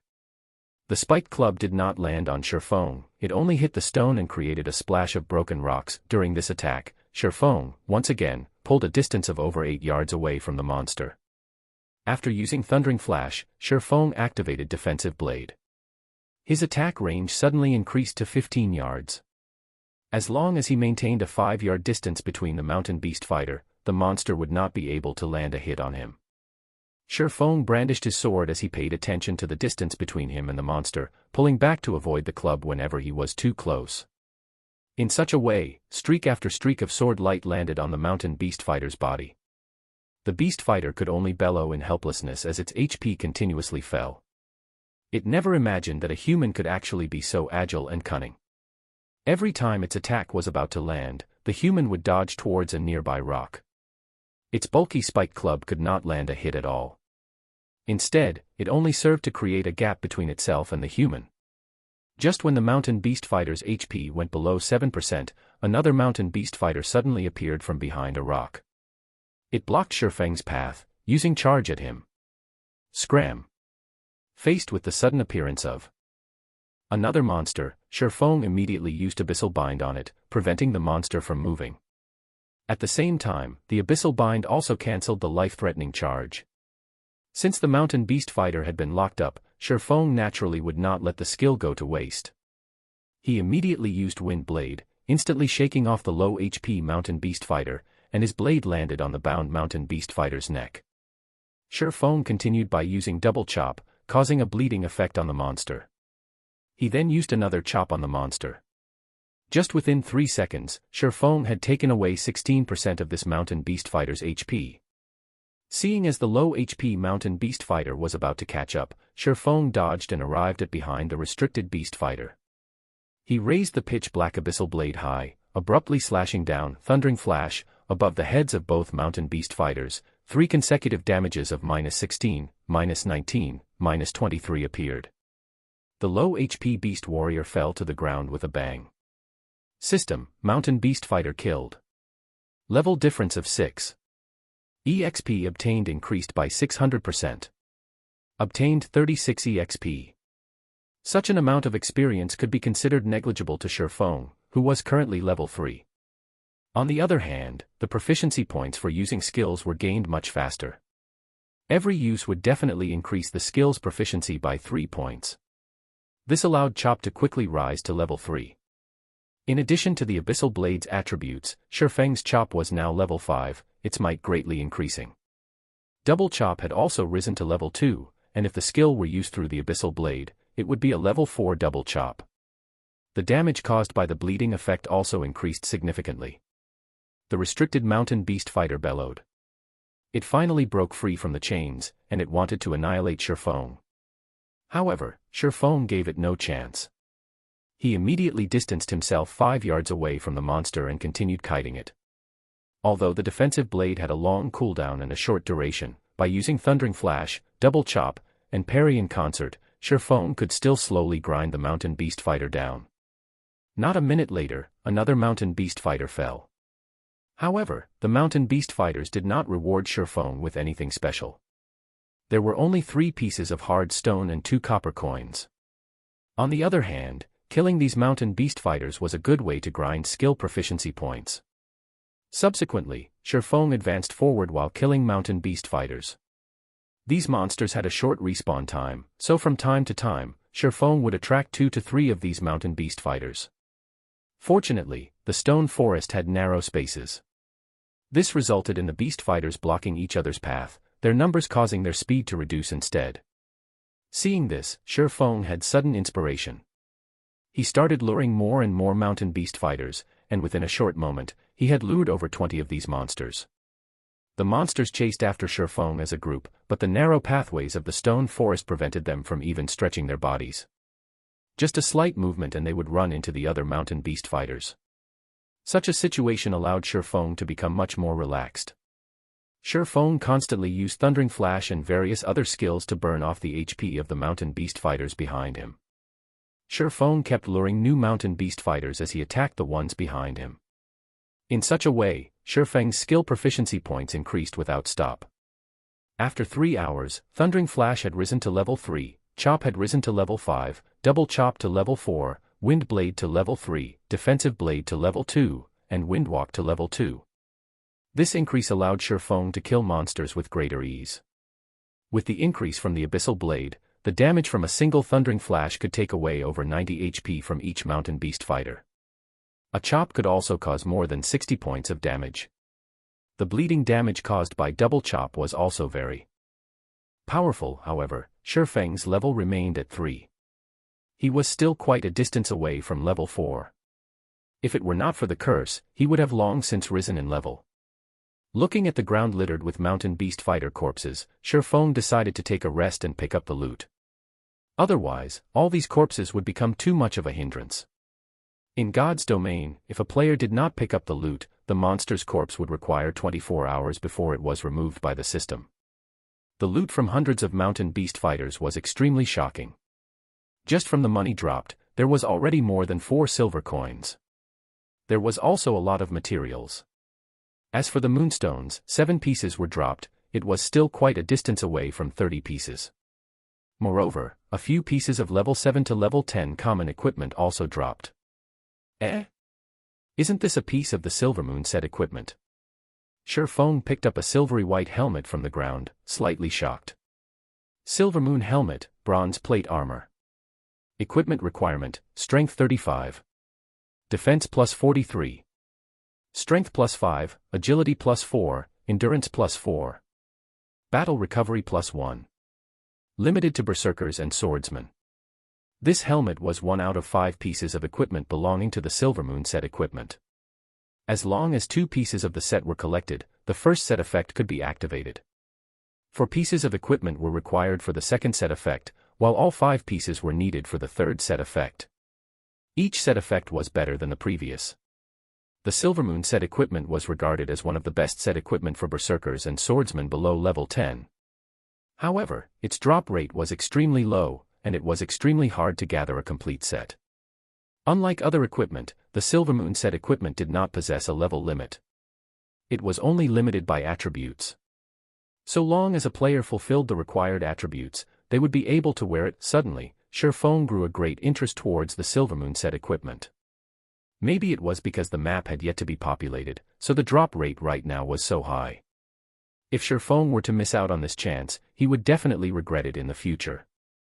35 points in strength. To the average player, they would most likely need to reach level 8 or level 9 before they would be able to wear this equipment. However, with Shifeng's attributes, he would be able to wear it as long as he removed the curse and reached level 5. If he were to collect the complete set, his attributes would literally soar to the sky. At that time, killing a level 5 shield warrior with a full body of bronze equipment would just be child's play. Just the thought of it excited Shifeng. Chapter 65, Mysterious Iron Treasure Chest. Shifeng stored the Silvermoon helmet and continued moving deeper into the stone forest, searching for even more mountain beast fighters. Before, Shifeng's attention was solely focused on moonstones and the horror of the Moonlight Forest. He had completely forgotten that the Moonlight Forest was an unexplored map. The treasures here were bountiful beyond comparison. It was just that, in Shifeng's previous life, when he arrived at the Moonlight Forest, the place had long since been ransacked by those experts of first-rate and second-rate guilds, leaving only scraps behind. Even then, Shifeng still had to compete with the other guilds for them. As for the average players, they didn't even have the chance to obtain those second-hand goods. By the time the average players arrived, who knew how many times the Moonlight Forest had been ransacked? However, these players still treated this place as a treasured land. One could imagine just how attractive the untouched Moonlight Forest was.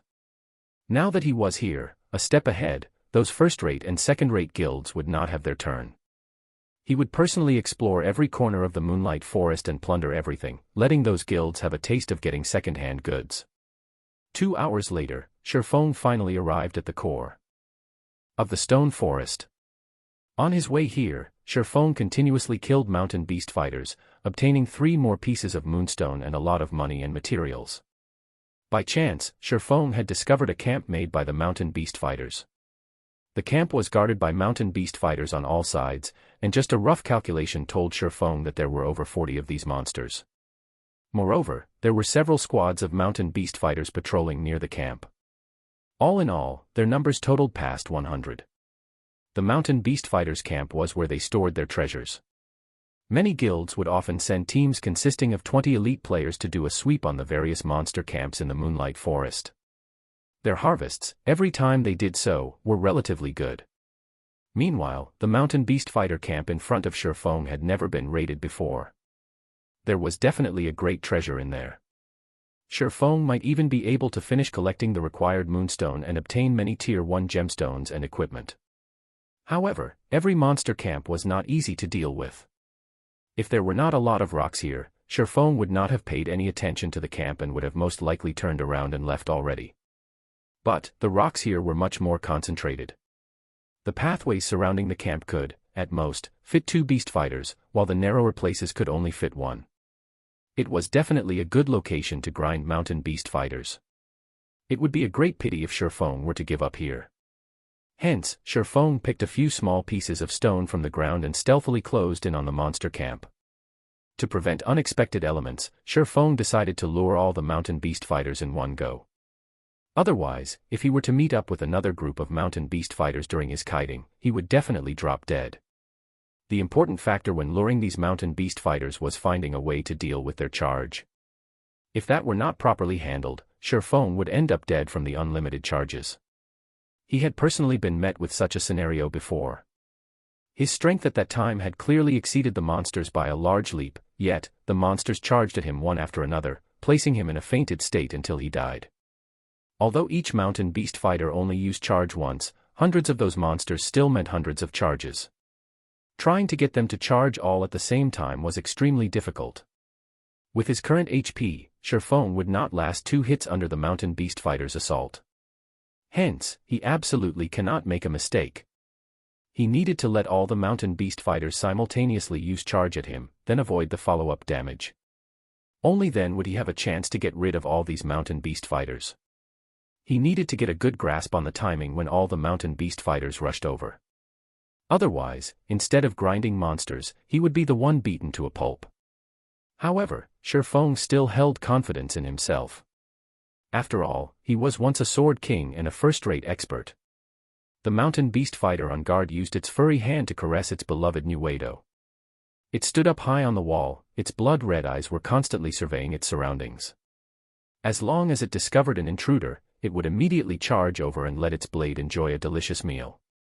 Suddenly, a stone flew towards the mountain beast fighter, striking its head. When the beast fighter turned its head towards the direction the stone came from, it discovered a human a distance away. There was also a piece of stone in the human's hand. Then, the beast fighter caressed its head that had been struck, suddenly entering a burning rage. A mere ant dared to throw a stone at it. Ho! Ho! Ho! The roar from the mountain beast fighter alarmed the entire nest of monsters. Mountain beast fighters came rushing out of the camp, one after another, all of them rushing to kill Shifeng. Meanwhile, Shifeng continued throwing stones towards the other squads of mountain beast fighters. In just a short moment, he had enraged all of those monsters, causing them to rush at him. Seeing over 100 mountain beast fighters running towards him, Shifeng remained unhurried. He used Phantom Kill, allowing his doppelganger to run into the stone forest while he faced off with the monsters. Not to mention Shifeng alone, even a 20-man elite team would not be able to handle over 100 mountain beast fighters at the same time. As the distance between Shifeng and the mountain beast fighters shortened, Shifeng's heart madly beat. His actions this time were insane. If there were even the tiniest mistake, only death awaited him. It had been a very long time since he had done something so exciting. His blood boiled, and his 5 senses grew even more sensitive.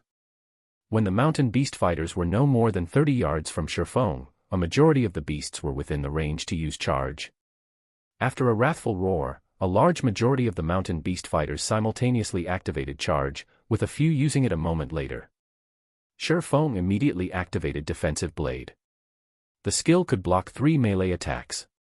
At the same time, Shifeng gripped the abyssal blade and prepared to use parry. When the first wave of monsters arrived, although Shifeng used parry, his body was still sent flying back. Following which, the second wave of monsters arrived, knocking Shifeng into a fainted state, preventing him from moving.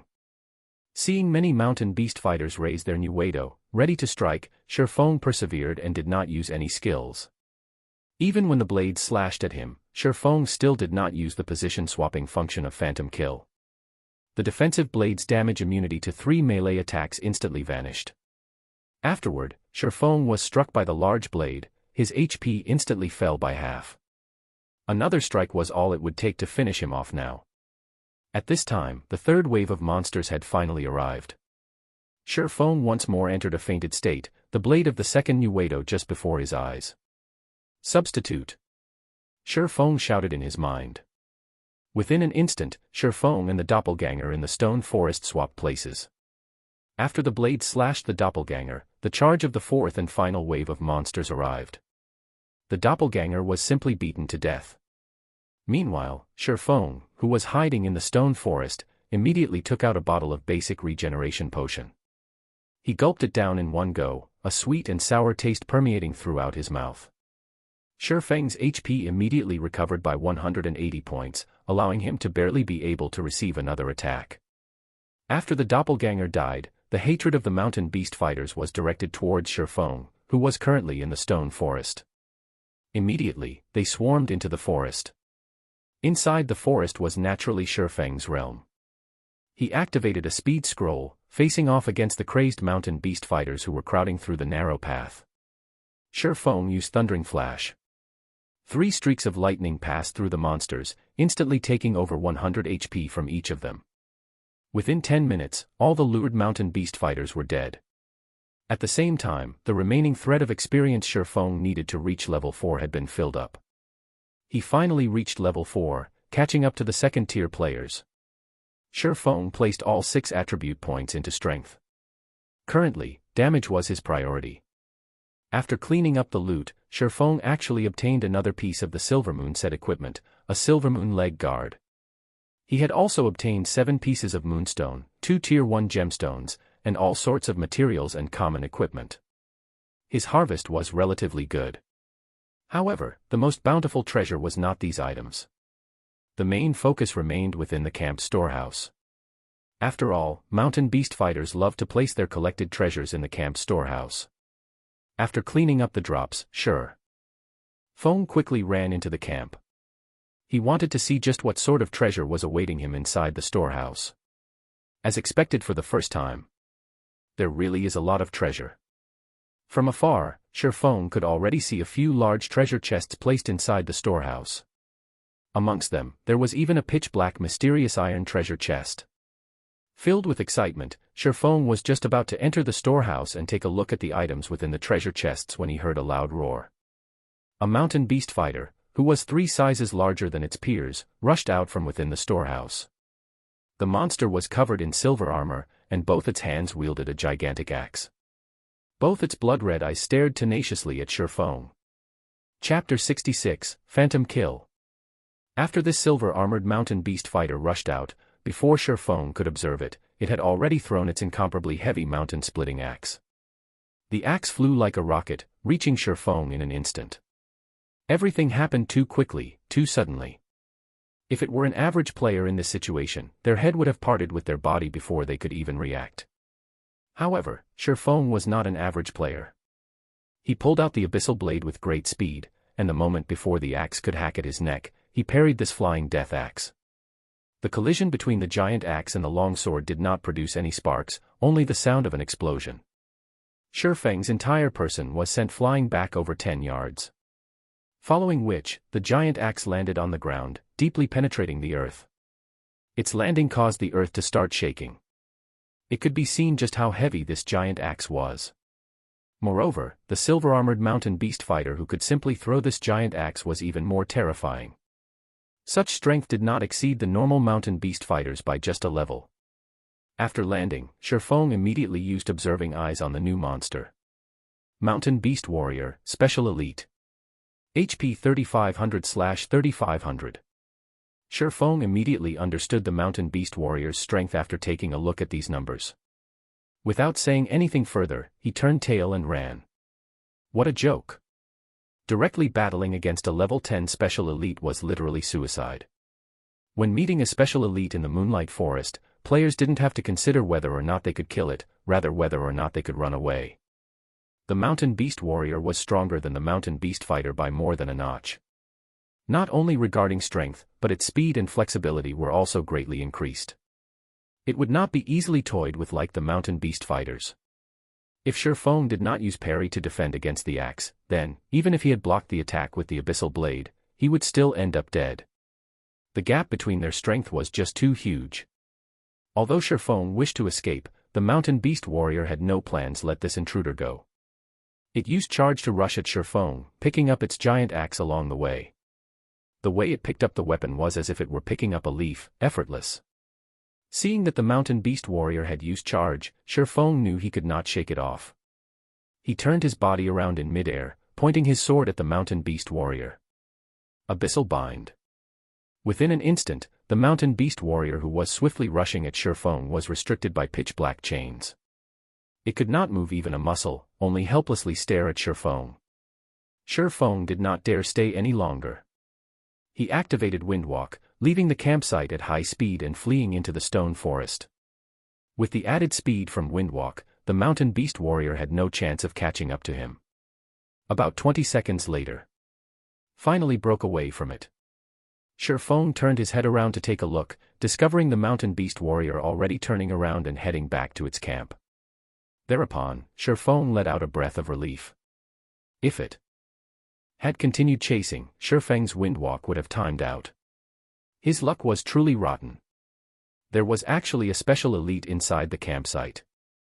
In his previous life, there were no monster camps that were guarded by a special elite. There would only be the occasional normal elite monster. Shurfeng felt unfortunate for losing the mysterious iron treasure chest. Currently, Blackie's communication arrived. Brother Feng, all of our members have reached level 4. Moreover, we obtained a lot of ore, equipment, and skill books. Everyone has learned quite a few skills, and our strength has greatly increased. Unfortunately, our leveling speed from grinding gnomes has greatly decreased. When will you be coming over to carry us through the hell mode of the Deathly Forest? Our fighting spirits are all sky high right now, and we're just waiting for your command, Blackie laughingly said. All of you are level 4. Shurfeng entered a deep thought, trying to think of the next task for Blackie and the others to do. After some thought, Shurfeng thought of a good location. Blackie, you guys should stop grinding gnomes and return to town to tidy up your bags. Go to the level 5 area, the Red Leaf Forest. Follow this marker and grind forest wolves. The wolf meat and wolf skins are good stuff. The more you grind, the better, as all the drops can be sold, fattening your wallets. With Blackie and the others' current potential, it would be very easy to grind forest wolves. This was especially true with Blackie's equipment. The monster's 400 HP would be gone with just 3 dark arrows. Moreover, the location Shurfeng gave to Blackie was a large wolf denver. The respawn rate there was very quick, and there was also higher ground for Blackie and the others to occupy. As long as Cola and Lonely Snow firmly blocked the pathway up the slope, preventing even a single wolf from moving past them, the ranged members could easily deal damage. Moreover, beasts, 1, were afraid of fire, taking additional damage from it. A single hell flame could wipe out the entire pack of wolves. Their leveling speed would increase by at least 60% to 70%. Great! We're bored out of our minds from constantly grinding gnomes. We'll go immediately after we tidy up our bags, Blackie excitedly confirmed. More and more players started going to their location to grind gnomes now. In addition to them being level 4, their leveling efficiency was constantly decreasing. They were naturally excited to have a new location to grind. Brothers, pack up. We won't have to compete with them anymore. Let's go play in a new location, Blackie said to the others after cutting off the call. Everyone stopped fighting over monsters with the other players when they heard Blackie say so. They cheerfully left this place with Blackie. When the elite party saw Blackie and the others leaving, their faces revealed expressions of joy. There would be fewer people competing over this precious leveling ground now. They inwardly sneered at the foolishness of Blackie's party. Currently, players filled the entirety of Dark Moon Valley. How could the leveling speed at the other locations be faster than here? Elsewhere, just when Sherfone was ready to look for other mountain beast fighters, he noticed a problem from the conversation with Blackie. It was definitely not possible for him to kill the mountain beast warrior by himself, but he could still escape. However, it was not necessary for him to kill the mountain beast warrior to obtain the mysterious iron treasure chest. As long as one person lured the mountain beast warrior, another person could go and open the treasure chest. Thinking up to this point, Sherfone looked at the abyssal blade with a faint smile. As expected, Phantom Kill was a very powerful skill. Following which, Sherfone once more returned to the mountain beast camp. He activated Phantom Kill, his doppelganger appearing before him. The doppelganger possessed all of Sherfang's skills. It was sufficient to hold off the mountain beast warrior for more than 20 seconds.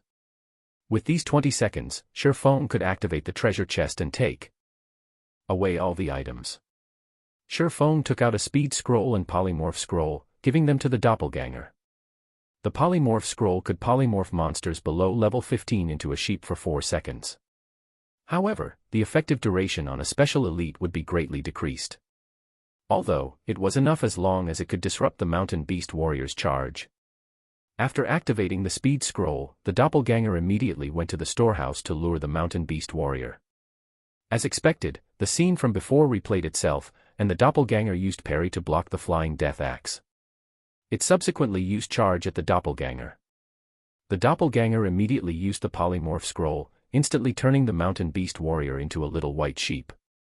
The mountain beast warrior reverted to its original form in less than a second. It then chased after the doppelganger, entering deep into the stone forest. The mountain beast warrior's speed was slightly faster than the doppelganger, but the doppelganger activated Windwalk, its speed and the distance between them increasing once more. A short distance away, Sherfone watched as the mountain beast warrior departed from the campsite. He let out a small chuckle, similarly activating Windwalk as he rushed into the storehouse. This time, there were no monsters present to interrupt him when he entered the storehouse. Sherfone first went up to the mysterious iron treasure chest, opening it.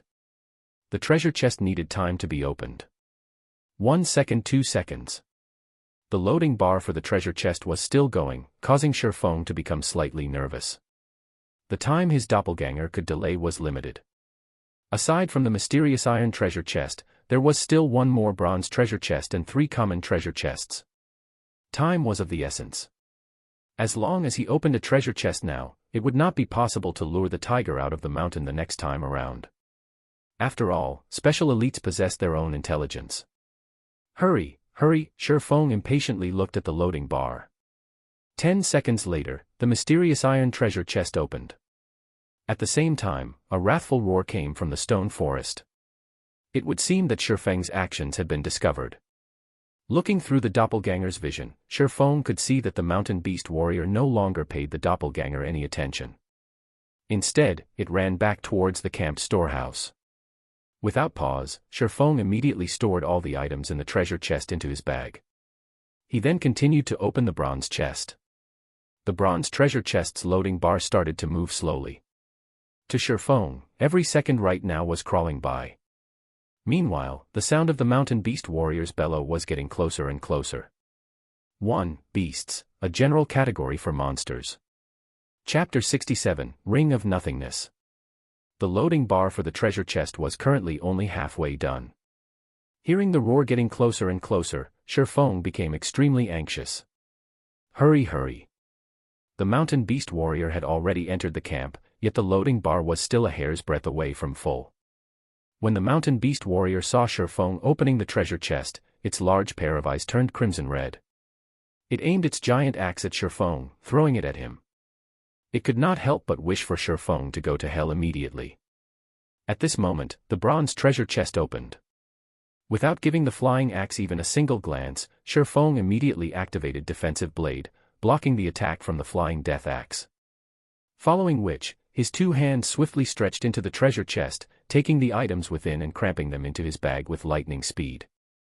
When Sherfone finished storing all of the items from the treasure chest, the mountain beast warrior also arrived before him. It picked up the fallen axe with both of its hands, raising it up high as it prepared to murder. Having no plans to stay, Shifeng turned and ran. Boom. The earth split when the axe landed, leaving behind a scar and causing crushed stones to go flying. However, Shifeng was already 5 yards away by the time the axe landed. He was running directly to the outside of the camp. Seeing that its attack missed, the mountain beast warrior turned to face Shifeng and used charge. It did not intend to give Shifeng any chance to escape. On the other hand, Shifeng did not have any skills to deal with the mountain beast warrior who was charging at him. He allowed the mountain beast warrior to send him into a fainted state, his body then receiving a slash from its axe. In an instant, the attack sent him flying over 10 yards away. The attack from the mountain beast warrior could cause even a level 5 shield warrior to harbor a grudge, yet Shifeng acted as if it was nobody's business as he stood and started running out of the camp once more. Now, defensive blade could only prevent Shifeng from receiving damage from a melee attack one more time. Although only one chance remained, there was more than a 10-yard distance between Shifeng and the mountain beast warrior. As long as Shifeng ran into the stone forest, he would be a lot safer. However, an unexpected situation occurred. The mountain beast warrior that should have used charge only once used it a second time, sending Shifeng into a fainted state once more. It raised its giant axe, slashing it again at Shifeng's body. Shifeng was sent flying for over 10 yards again, this time it immediately threw him out of the camp. He was just a short distance away from the stone forest now. However, Shifeng's expression became much more serious. The current mountain beast warrior was completely different from before. Previously, it only used charge once. Now, it used charge twice. That meant that there was a possibility for a third or fourth charge, maybe even more. That meant, as long as the distance between Shifeng and the mountain beast warrior exceeded 8 yards, the mountain beast warrior would use charge. This was definitely not good news. Just as expected, the moment Shifeng stepped out of the 8-yard range, the mountain beast warrior used charge once again. If Shifeng were to be hit once more, he would definitely die. He was not willing to die just yet. Shifeng took out a polymorph scroll, immediately turning the mountain beast warrior that was charging at him into a sheep. Although it was polymorphed only for a second, just 1 second was enough for Shifeng to run a long distance away. As long as Shifeng could run out of the 30-yard range, it would be too far for the mountain beast warrior to use charge. Just after running 15 yards away, the mountain beast warrior recovered. Shifeng immediately spun around and cast Abyssal Bind. He then activated Gravity Liberation, his speed soaring greatly. The 3 seconds binding this time allowed Shifeng to easily run past the 30-yard range, entering the stone forest. Currently, some of the mountain beast fighters in the stone forest had already respawned, and by coincidence, one of them was blocking the path ahead of Shifeng. Being struck by inspiration, Shifeng quickly took the initiative. Before the mountain beast fighter could react, Shifeng rushed to its front and brushed past it. Shifeng then took out another polymorph scroll, turning the mountain beast fighter into a sheep. With the speed increase from Wind Blade, Shifeng easily shook off the mountain beast warrior that was stubbornly chasing after him, escaping it quickly. After finding a safe location, Shifeng sat down to rest as he slowly looked through the items in his bag. Shifeng went from clueless to shocked. He had to admit that ransacking the camp was extremely profitable. Just this one time was enough to make up for his hours of hard work. He instantly collected all of the moonstone he needed, completing his quest. The next thing he needed to do was to leave the Moonlight Forest and dispel the curse. Amongst these treasures, aside from the large amount of moonstone, there were also 7 Tier 1 gemstones, 3 pieces of bronze equipment, and a single bronze-colored mysterious iron ring. Amongst the 3 pieces of bronze equipment, there was a Silvermoon arm guard. With it, Shifeng now had 3 out of 5 pieces of the Silvermoon set equipment. As long as he put in more effort, he might be able to truly collect a complete set. However, Shifeng did not have that much time. The earlier he removed the curse, the earlier he could regain his strength and level up quickly. He still had too many things to do, and he could not do any of them without levels. Aside from the Silvermoon arm guard attracting Shifeng's attention, the mysterious iron ring also gave him tremendous joy. Ring of Nothingness, Mysterious Iron Ranked Ring. Equipment requirement, Intelligence 10. Strength +1, agility +1, intelligence +2. Additional ability, Shadow of Nothingness, allows the user to enter a state of nothingness. The user will not be able to see other players, while other players will not be able to see the user. Duration of 1 minute. Only usable in a non-combative state. Rings such as this, which possessed an additional ability, were extremely rare. It was as rare as the Ring of Gravity, possessing many uses. In his previous life, Shifeng had done a lot of research on the Moonlight Forest. Including the information found on the internet, he knew the spawn locations of many treasure chests. Originally, he planned to only go to a few locations that were easy to obtain treasure chests before leaving the Moonlight Forest. Now that he had the Ring of Nothingness, his train of thought widened, and the number of treasure chests that he could obtain greatly increased. The Moonlight Forest was still a virgin land, and treasures could be found everywhere. It was especially true for treasure chests that had been opened for the first time. The items inside were the best. Since he could easily obtain these treasures, would it matter if he wasted a little more time? Following which, Shifeng put on the Ring of Nothingness. He then opened the map for the Moonlight Forest, confirming his current position. There was a bronze treasure chest not far from his location. So, he kept the map and advanced towards the treasure chest. After walking for over 10 minutes, he arrived at ruins of a shrine. The ruins were surrounded by barbaric beastmen who were guarding it, with several elite beastmen in the midst as well. Meanwhile, the treasure chest was located inside the collapsed shrine. However, without a team of 20 elite players, it was impossible to clear off all the barbaric beastmen. Although he could not beat the barbaric beastmen, Shifeng had other methods to get to the treasure chest.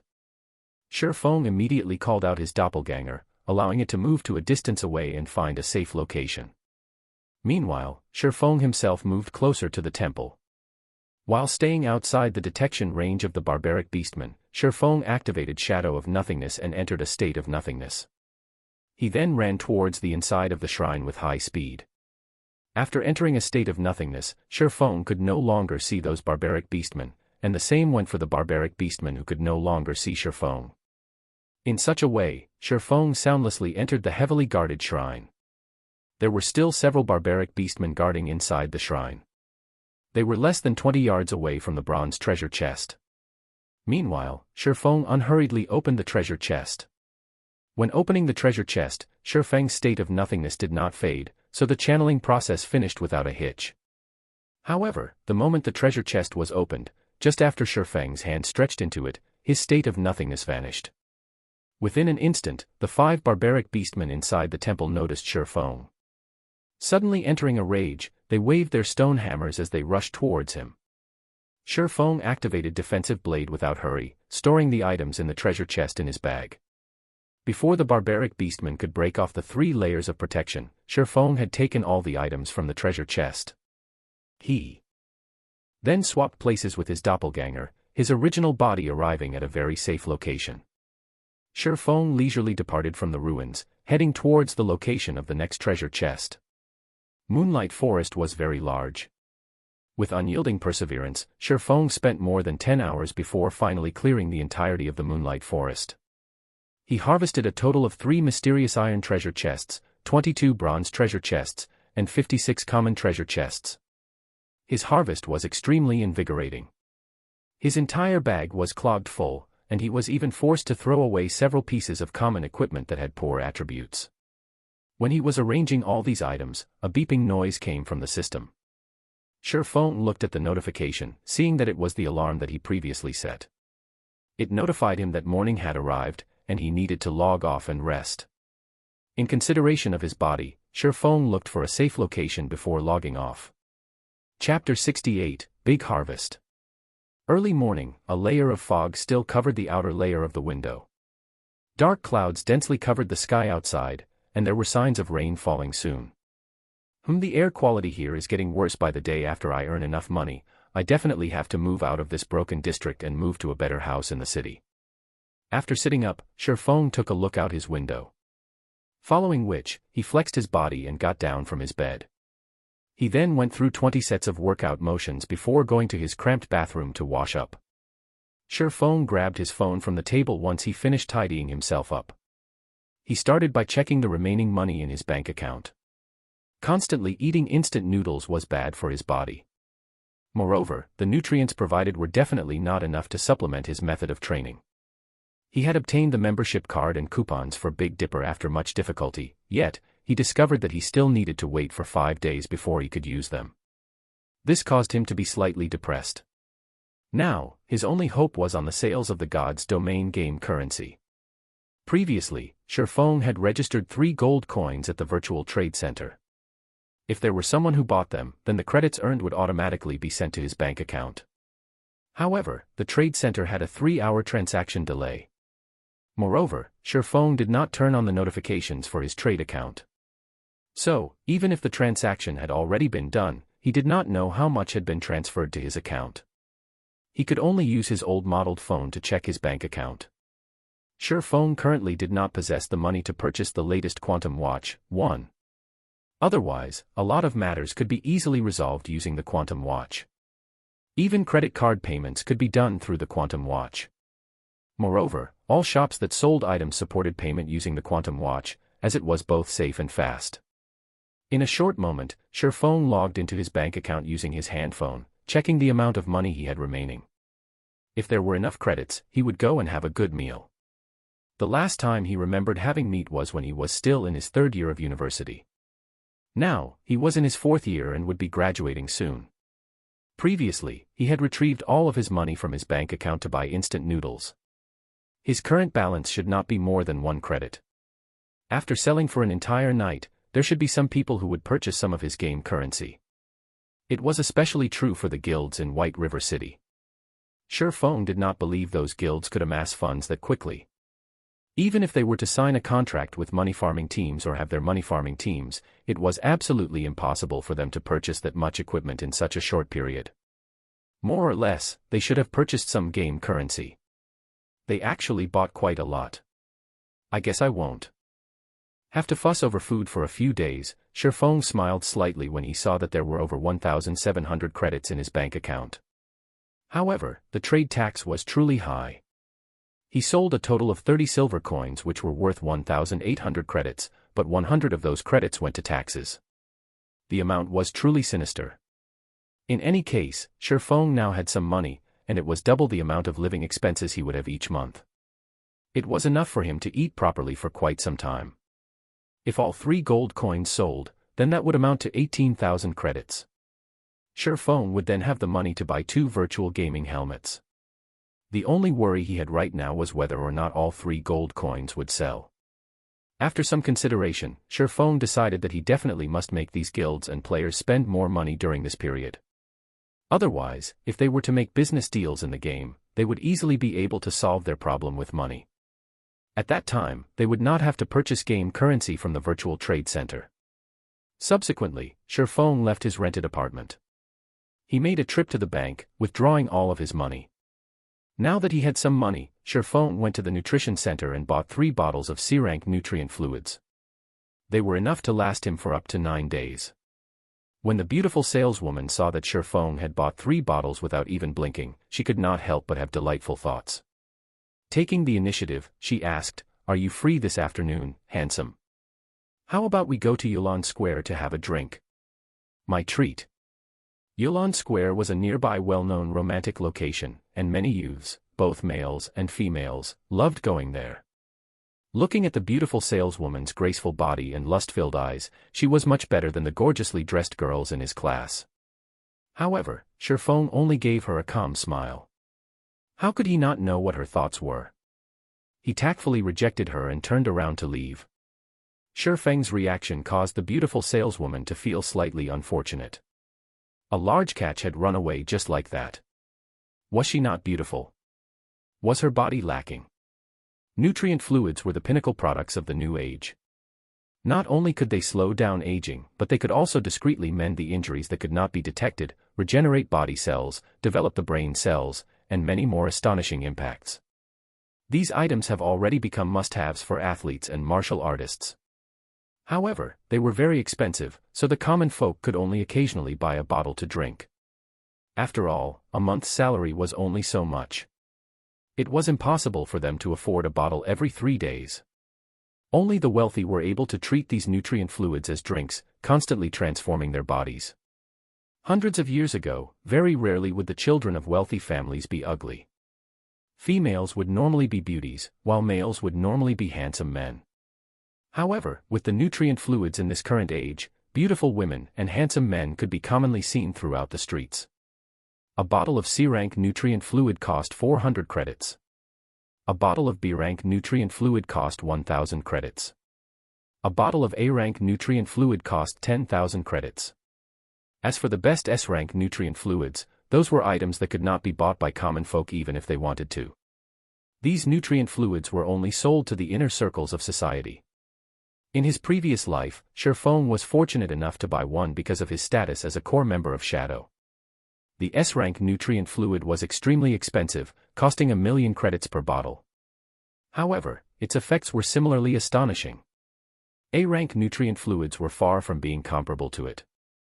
Although S-rank nutrient fluids were very expensive, there were plenty of wealthy people in the world. The ones who could afford to buy it would not trouble themselves over such an amount of money. After all, who wouldn't want to trade money for their own youth? It was truly hard to imagine. The dream of humanity hundreds of years ago had now become a reality. The body was a needed asset to make a revolution. If Sherfone wanted to improve his skills in God's domain and stand at the very top of the game, then a strong body and nimble mind were indispensable.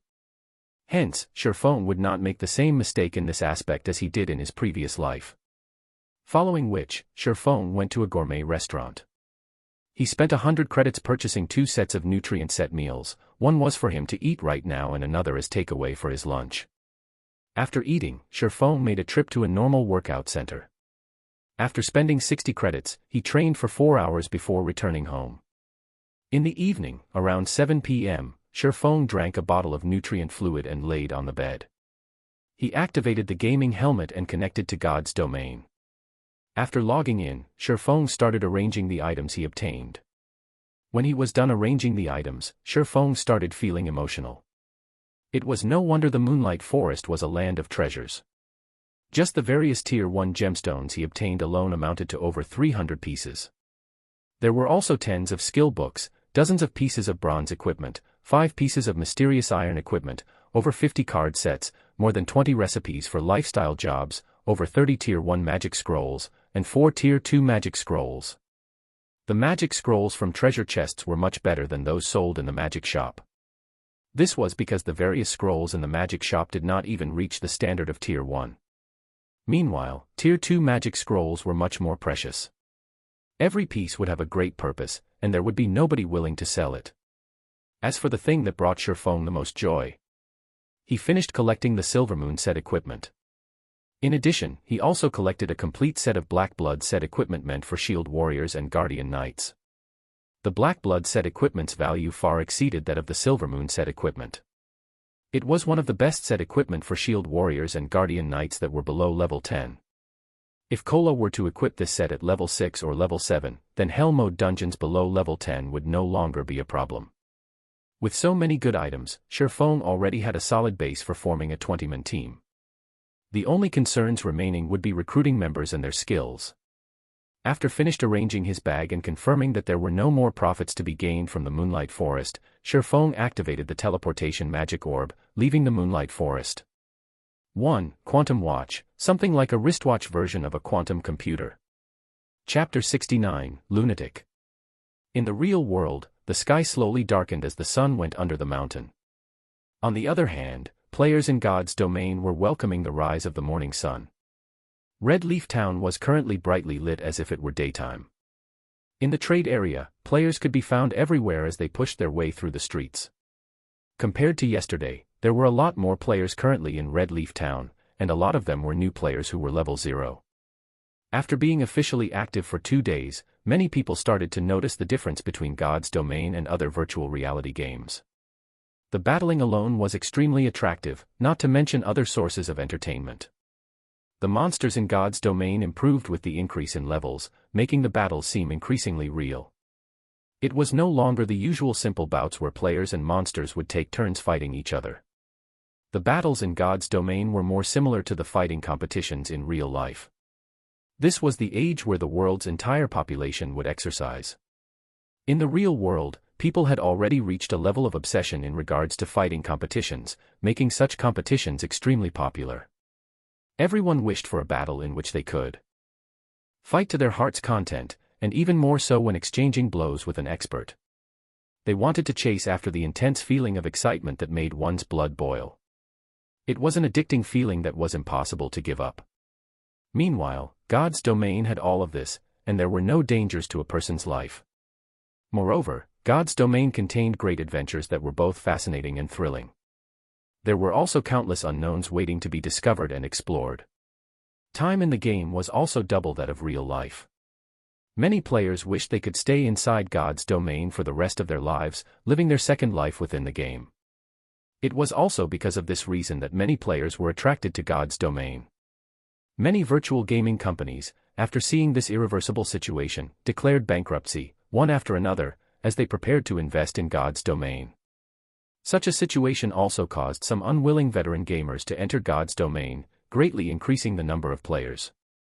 Just after returning to Red Leaf Town, Sherfong received a bunch of system notifications. Almost all of them were sales notifications from the auction house. Within an instant, the money Sherfong possessed increased to over 500 silver coins or 5 gold coins. Sherfong still remembered having recently registering 3 gold coins at the virtual trade center. After less than a day's worth of effort, he now possessed an additional 5 gold coins. Those guilds obtained all this money after much difficulty, yet, they all contributed to him in the end. Currently, there might not be another player in White River City who was wealthier than he was. The guild leaders of first-rate guilds were no exception. However, this was only the tip of the iceberg. The real money-making moment was just starting. Sherfong first stored all the items that were in his bag into his warehouse. He was not planning on selling them but instead, kept them for future use. After all, items such as gemstones and skill books were hard currencies, their prices would never depreciate. On the contrary, it was equipment that would depreciate along with the increase in player levels. Soon afterward, Sherfong started doing his old business again. Nighttime was the best period for doing business. Seeing that the sun was soon to rise, Sherfong set aside his quest for now and set up a street stall, purchasing stones, magic essences, hard stones, and card sets. Due to previous similar occurrences, many players would deliberately stay here and await Sherfeng's arrival. Now, just a casual shout from Sherfong was enough to cause a crowd of players to come running towards him. In such a way, Sherfong bought materials while listening to the conversations of players nearby. The Assassin's Alliance has obtained great glory this time. They completed the Insurrection of the Little Fishman quest and earned a lot of guild reputation. It won't be long before the Assassin's Alliance will become a level 2 guild. What's the big deal? I've heard that a major event occurred in the capital city. The guild leader of a first-rate guild, Star River Federation, completed a major quest and has already become a first-class citizen. Just a little more and he will become part of the nobility. When he obtains the status of a noble, what would a little guild reputation matter? After becoming a noble, he could go to the army camp and city hall to ask for guild quests. Star River Federation could catch up and surpass the Assassin's Alliance at any time. Including the various privileges available to nobles, their accumulated advantage is huge. Just the current Star River Federation was enough to suppress Ouroboros. When the fight for the capital city begins, the city would most likely fall into the hands of the Star River Federation. Those are just small matters. Now, the most popular matter would have to be the showdown between that Black Flame Forger and Hammer Trading. Who doesn't know about that? Right now, there is most likely not a single person in the White River City area that doesn't know of it. However, I never truly imagined that the victor would be so quickly determined. Even further, I never thought that the final winner would be Hammer Trading. Thankfully I was quick-witted and borrowed some money to buy a glimmer chest plate. Many people are currently buying them at high prices. I could easily earn 3 silver coins as long as I resell the one I have. Exactly. Regardless of attributes or design, the glimmer chest plate is way better, so its cost must be extremely high. It only sold for such a low price because of the competition with Hammer Trading. Black Flame must have lost that battle after constantly losing money. Unfortunately, he is not selling even a single piece of the equipment right now. Otherwise, I would definitely borrow money to buy one. Right now, hammer trading's fame has exploded. On the forums, he had even started proudly scolding the mysterious forger as incompetent, calling the mysterious forger a son of a bitch for not daring to compete with him. To increase their fame and influence, those first-rate guilds will certainly invite him. Hammer Trading must already be discussing contract terms with them right now. The chief forger of a first-rate guild, people would drool just thinking about such a position. However, we can only look on in envy because we don't have a forging design for bronze equipment. If I had such an item, even if I were to go bankrupt, I would definitely compete with Hammer Trading to the end. When I get the chief position of a first-rate guild, my future will be filled with fame and fortune. When Shifeng heard their conversation, his brows slightly wrinkled. He then called up the official forum. Sure enough, Hammer Trading was ridiculing him with all sorts of insults. Son of a bitch, weren't you so awesome? Why have you turned into a coward? Let's continue competing if you have the ability. See how I'll flatten a blackheart forger like you. Looking at Hammer Trading's inferior shenanigans, Shifeng smiled calmly. He could not help but admire Hammer Trading. To become famous, he turned into a lunatic that was willing to use any means.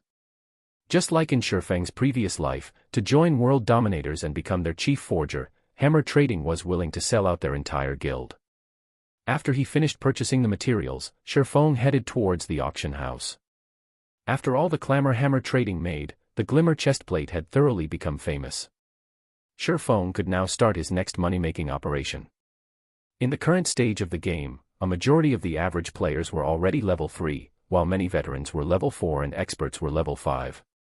The average player could not afford a Glimmer chestplate, whereas veterans would have to borrow some money to purchase a piece for themselves. As for experts, the usage of the Glimmer chestplate was not that great. There was a lot of equipment inside level 5 dungeons that was far better than the Glimmer chestplate. That meant that the Glimmer chestplate could no longer earn Shifeng a lot of money. After all, the major buyers of the equipment were mostly those guilds. Maybe there were some nouveau riche who could afford to buy one to toy around with, but they were in the extreme minorities amongst the average players. Shifeng walked into the auction house, into the large hall that was packed with people. Without a better option, Shifeng looked for a corner and silently brought up the display screen of the auction house. He then placed 20 copies of the forging design for the Glimmer chestplate on auction. The base price for each forging design was set at 30 silver coins, and they would be sold one by one at intervals of half an hour. It was not because Shifeng did not wish to sell them in bulk, but because doing so would result in their price staying low. Only through hunger marketing would he be able to reap the greatest profit. Let those guilds slowly fight amongst themselves. Afterwards, Shifeng cleaned out the accumulated hard stones and card sets from the auction house. He then left the auction house and headed towards the library. Chapter 70, Success or Failure boils down to the same person. Chapter 70, Success or Failure boils down to the same person. Kurik Fields, this was the playground for the level 6 grassland lion cubs. At this stage of the game, there were very few players who would come here to grind and level up. That was because the level here was slightly higher. Moreover, the monsters were numerous and concentrated, making them hard to kill. These grassland lion cubs hunted in groups of 3 to 5. Sometimes, they would even be followed by a fully grown elite grassland lion, making them very hard to deal with. However, there was currently a 6-man party on these fields, fighting a group of lions. A girl dressed in water blue armor brandished her greatsword, directly confronting an elite grassland lion. Not only did she easily evade the grassland lion's sharp claws, she even took the chance to attack and deal damage. Her valiant appearance could captivate even women. This girl was the snow goddess, Gentle Snow. She had already reached level 5, and she wore the level 4 bronze set equipment, Azure Scar. In her hands, she held the mysterious iron-ranked Conqueror's Sword. Compared to before, her current strength had greatly increased. Also, there was also a shield warrior who was not any weaker, tanking 4 grassland lion cubs at once. The party's healer, Xiao Yuer, chanted a prayer, her delicate hands tracing divine texts in midair. Xiao Yuer took care of the shield warrior while also healing Gentle Snow, allowing both their HPs to remain above the safety line. The Flame Witch, Zhao Yueru, was also wearing the level 4 Fantasy Flame set equipment. Large fireballs constantly shot out from her hand, causing a frightening amount of damage to appear above the grassland lion's head. Within moments, they massacred the group of elite-led lions. Gentle Snow picked up the loot from the grassland lion, discovering that it was a skill book. No equipment dropped. She then looked towards Xiaoyuer, saying, "Xiaoyuer, it's your sacred light shield, learn it quickly. After some rest, we will continue looking for another grassland lion. We absolutely must get the revival skill." "Great. With this skill, healing won't be so intense anymore," Xiaoyuer happily said as she received the skill. Currently resting, Zhao Yueru suddenly asked in a curious tone, "Snow, that hammer trading has already garnered a huge amount of fame. We should at least send a person to recruit him. We can still increase our guild's fame if we're successful. Moreover, his forging skills are not bad. It would be unfortunate if we were to let some other guild snatch him away. No need. It won't be long before level 3 bronze equipment is of little value. He only knows how to forge level 3 bronze equipment and doesn't possess any forging designs for higher level equipment. Why should we spend a large sum of money fighting over him? We would just lose out on earning a little money. Moreover, we don't even know when our guild would be able to obtain a forging design for high-leveled bronze equipment. What would we need him for?" Gentle Snow shook her head. She held no particular interest towards a person like hammer trading. Instead, she said, "On the contrary, I'm more interested in the Black Flame Forger, especially the forger's actions. I cannot see through his intentions. If he wanted to attract the attention of first-rate guilds and stand out, then he has no reason to hide his name. There would be plenty of large guilds contacting him. However, he has hidden his name, preventing anybody from contacting him. That means that he does not wish for others to know of his identity. Yet, he still competed with hammer trading, lowering the price for his equipment and letting everyone know of him once more. Now that he has entered our eyes, at the most heated moment, he suddenly withdraws from the competition and fades out of our sight once more. He has continuously brought us 3 different kinds of forged equipment. Being able to obtain that many forging designs for bronze equipment shows that he has great strength. Yet, why would he suddenly withdraw? What is this Black Flame Forger's goal? Or did he withdraw because he already achieved his goal? Until now, I still don't know what that Black Flame Forger is trying to do. He is filled with mystery in all aspects. Snow, how about I have someone research this forger? Hearing you say so, even I want to see what kind of person he is." After hearing Gentle Snow's analysis, realization struck Zhao Yueru. She suddenly grew an interest towards this Black Flame Forger. She also felt this person was not simple. Her interest towards the Black Flame Forger's identity overflowed. Just the thought of being able to expose this person's identity made her feel slightly excited. Meanwhile, inside an intermediate forging room on the 2nd floor of the Forging Association. "Everyone, how goes your consideration?" Hammer Trading sat cross-legged, casually asking as he looked at the representatives of the first-rate guilds with narrowed eyes. However, the conditions set out by Hammer Trading caused these first-rate guilds to go silent. Hammer Trading's conditions were too harsh. Just the villa he wanted in the city he lived in and the annual salary of 5 million credits would cause these guilds to take a step back, not to mention that he wanted all resources to be prioritized to him. Such treatment was most likely only enjoyed by the guild leader and the vice leader. Meanwhile, Hammer Trading wanted the same treatment as them. Then, didn't that mean he would be on equal footings with the guild leader and vice leader? You guys have to think through this clearly. It isn't easy for me to earn such a great reputation. As long as I join your guild, your popularity will immediately soar and surpass the other guilds. You won't have a shortage of bronze equipment and will be able to earn a large sum of money because of my forging techniques. The price I've given shouldn't be considered much, Hammer Trading said with a smile. His face held an expression that said, "If you don't recruit me, there will be others who will. Don't regret it when that time comes." Hammer Trading had these first-rate guilds eating out of the palm of his hand. Right now, each of these first-rate guilds wanted to be a step ahead of the others. If so, they would be able to have a larger advantage in taking hold of a city. The wealth that came with possessing control over a virtual city was not something a mere 5 million credits and a villa could compare to. Hammer Trading's asking price could be considered low. Looking at the representatives of these first-rate guilds, although their expressions held hesitation, their eyes flashed with the conviction of recruiting him. Hammer Trading suddenly felt his action of investing all of his possessions into the competition this time was truly wise. If he hadn't steeled his heart to borrow money from loan sharks at the last second, he might have actually lost to the Black Flame Forger. Fortunately, the Black Flame Forger bit the dust a step earlier than he did, allowing him to taste the final fruit of victory. Just as Hammer Trading was being pleased with himself, the expressions of the numerous representatives around the conference table suddenly changed. Each and every one of them revealed expressions of shock and ecstasy. "Brother Hammer Trading, I am truly sorry, but our guild has decided to withdraw from this competition and yield to the other guilds. Our guild won't be joining anymore, and I still have matters to attend to, so I'll be leaving," Star River Federation's representative suddenly said. "This price is just too high. Our guild can only give up as well. We can only hope to cooperate with you in the future." For a moment, all the guild representatives started leaving. Moreover, every one of them seemed to be in a hurry. It was as if they could not help but to immediately run to some other place, not wanting to waste even a little time.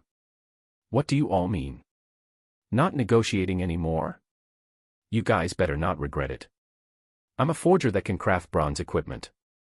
I won't join in the future, even if you all beg me. Is being able to forge bronze equipment amazing? Right now, the auction house is selling forging designs for bronze equipment. With the forging design, we can nurture our own forgers. We don't need to spend as much as 5 million credits at all." One of the representatives coldly laughed at Hammer Trading before leaving the forging room. "What did you say?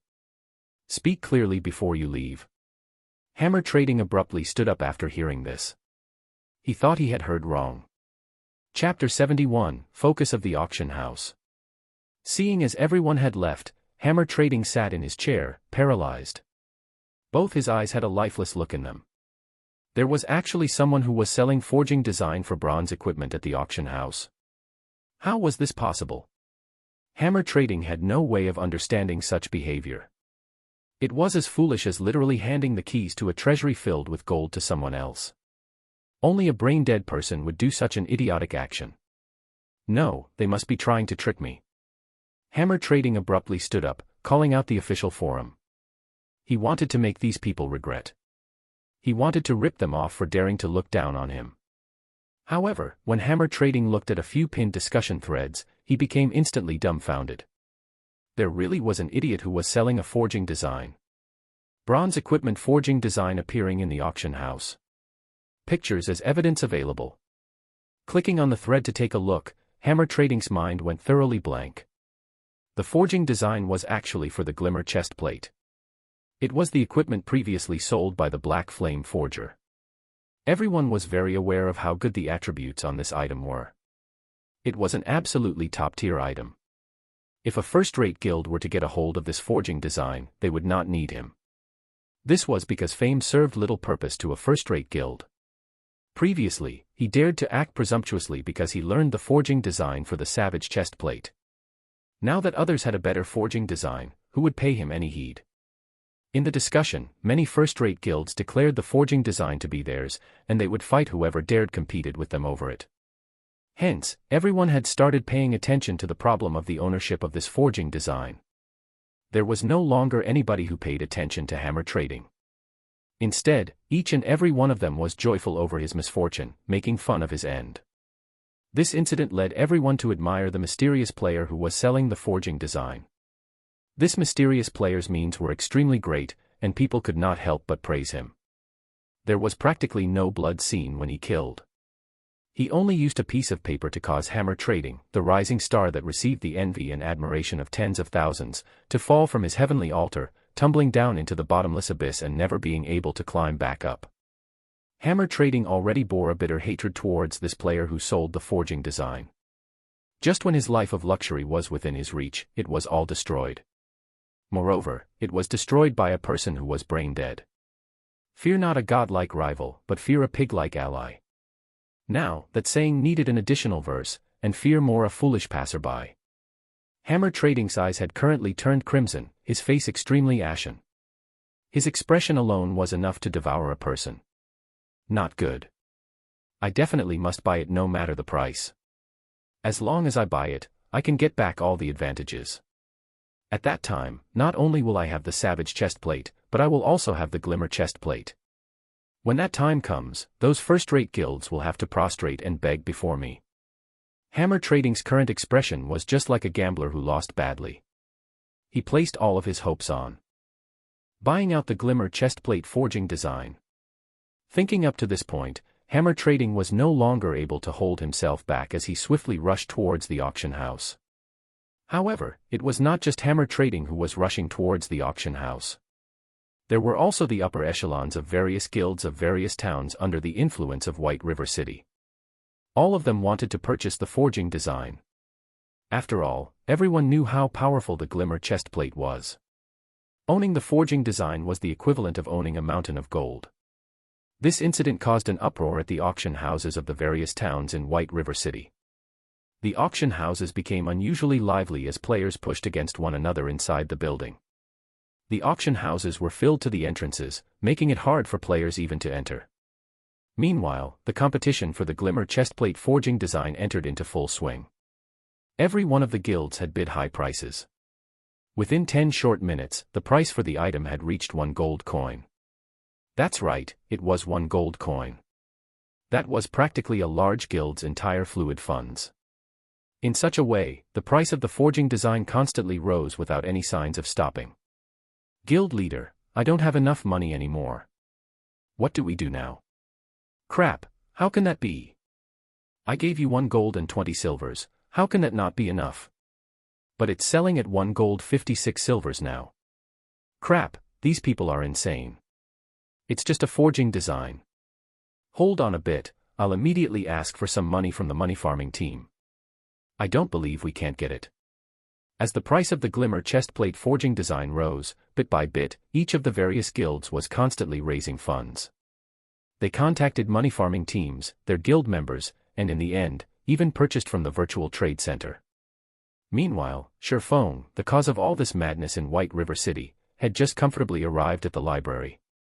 Revered Miss Charlene, I have brought the items you requested. Can you dispel the curse for me now? Sherfong sincerely took out 2 gold coins, 30 pieces of moonstones, and the teleportation magic orb. After seeing the glittering gold coins, Charlene nodded her head in satisfaction. However, similar to the Holy Mother, Charlene shook her head and said in a pitiful tone, "Adventurer, you have truly astonished me. You managed to gather all the needed materials in such a short period. If I had known earlier, I would have told you that the moon drip ceremony possessed tears." Tears. Sherfong looked at Charlene's regretful expression, and he could not help but feel slightly odd about the situation. It was as if he was a mouse being stared at by a cat. Charlene sighed, saying, "The moon drip is a very ancient ceremony. In fact, aside from having a dispelling effect, there are still other effects. However, for convenience's sake, the ceremony was only used to dispel curses after constant alterations, while the other effects were greatly weakened. If you pay another 3 gold coins, I can gather all the needed materials to carry out the complete moon drip ceremony. Aside from helping you dispel the curse, it will also give you an unimaginably big harvest. Won't you reconsider it?" Big harvest. When Charlene uttered these 2 words, her voice sounded exceptionally loud, making it sound as if this big harvest was something amazing. However, Sherfong knew that the Charlene before him had some kind of see-through skill. Otherwise, how could she have guessed that there were still 3 gold coins inside his bag? He already wasted 3 gold coins to dispel the curse, and he did not wish to become a sucker. As if having seen through Sherfeng's thoughts, Charlene added, "Adventurer, do you know of the legend about the demon-slaying sword saint, Celsius? Legend says it that Celsius was cursed by the great demon king, undergoing torment for a long period. However, after experiencing untold hardships, he finally discovered a method to dispel the curse, which was the moon drip. After undergoing the moon drip ceremony, he obtained a new life. He received matchless strength from the ceremony, thereby allowing him to defeat the great demon king and becoming a legendary sword saint on the continent of God's domain. Don't you think that sword saint Celsius was very mighty?" As she was speaking, Charlene's doll-like eyes constantly snuck peeks at Sherfong. She constantly let out lamented sighs at the mention of sword saint. Sherfong suddenly became speechless. Watching Charlin's actions, it was clear they were saying, "The Sword Saint is beckoning at you. Youngster, won't you give it a go?" Sure Feng glanced at Charlin's face, full of smiles, and his heart filled with helplessness. This Charlin was a diamond salesperson. Although Charlin possessed an unruly temperament and criminally attractive body, asking for 6 gold coins was just a huge scam. 6 gold coins. That was equivalent to 36,000 credits. Very well. His heart was moved. If he could become a sword saint in the future, it would all be worth it. The new wouldn't come if the old didn't go. Esteemed Miss Charlin, I wish to try the complete moon drip ceremony. Will there be any danger? Sure Feng unwillingly dug out another 3 gold coins. After receiving the gold coins, Charlin happily smiled as she said, "You can be at ease, adventurer. Although this is my first time, my skills are very good. Even my teacher praised me as a genius. Let us begin right away." Chapter 72, Demon Hunter. The sky was still dark as the moon lay unhidden, high up in the air.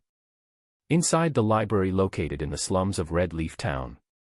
Adventurer, if you do not have any problems, then walk to the center of the magic circle. There will be a slight pain after the ceremony starts, so just endure it, and it will be over. Charlin pointed towards the center of the altar made of black stone. Her eyes carried a hint of excitement as she could finally start this experiment. Sure Feng was completely unaware of Charlin's thoughts. He nodded his head as he walked into the magic circle. No matter how he put it, Charlin was a major character who possessed a Tier 3 job, so there shouldn't be any complications. As for the pain he would have to suffer, he thought nothing of it. During battles inside God's domain, a player could similarly feel pain when attacked by monsters. However, a majority of the players still chose to accept this kind of setting. Their goal was to increase the sense of realism, so they did not adjust the pain transmission to 0%. More importantly, they wanted to increase their skills in battle. There was an old saying of, "Spare the rod and spoil the child." Only with pain would one be able to remember the lesson, and only by learning the lesson would one be able to further improve. Hence, if one wanted to grow in God's domain, learning to accept such pain was a definite must. However, considering each player's tolerances, God's domain set the pain transmission at 20% by default.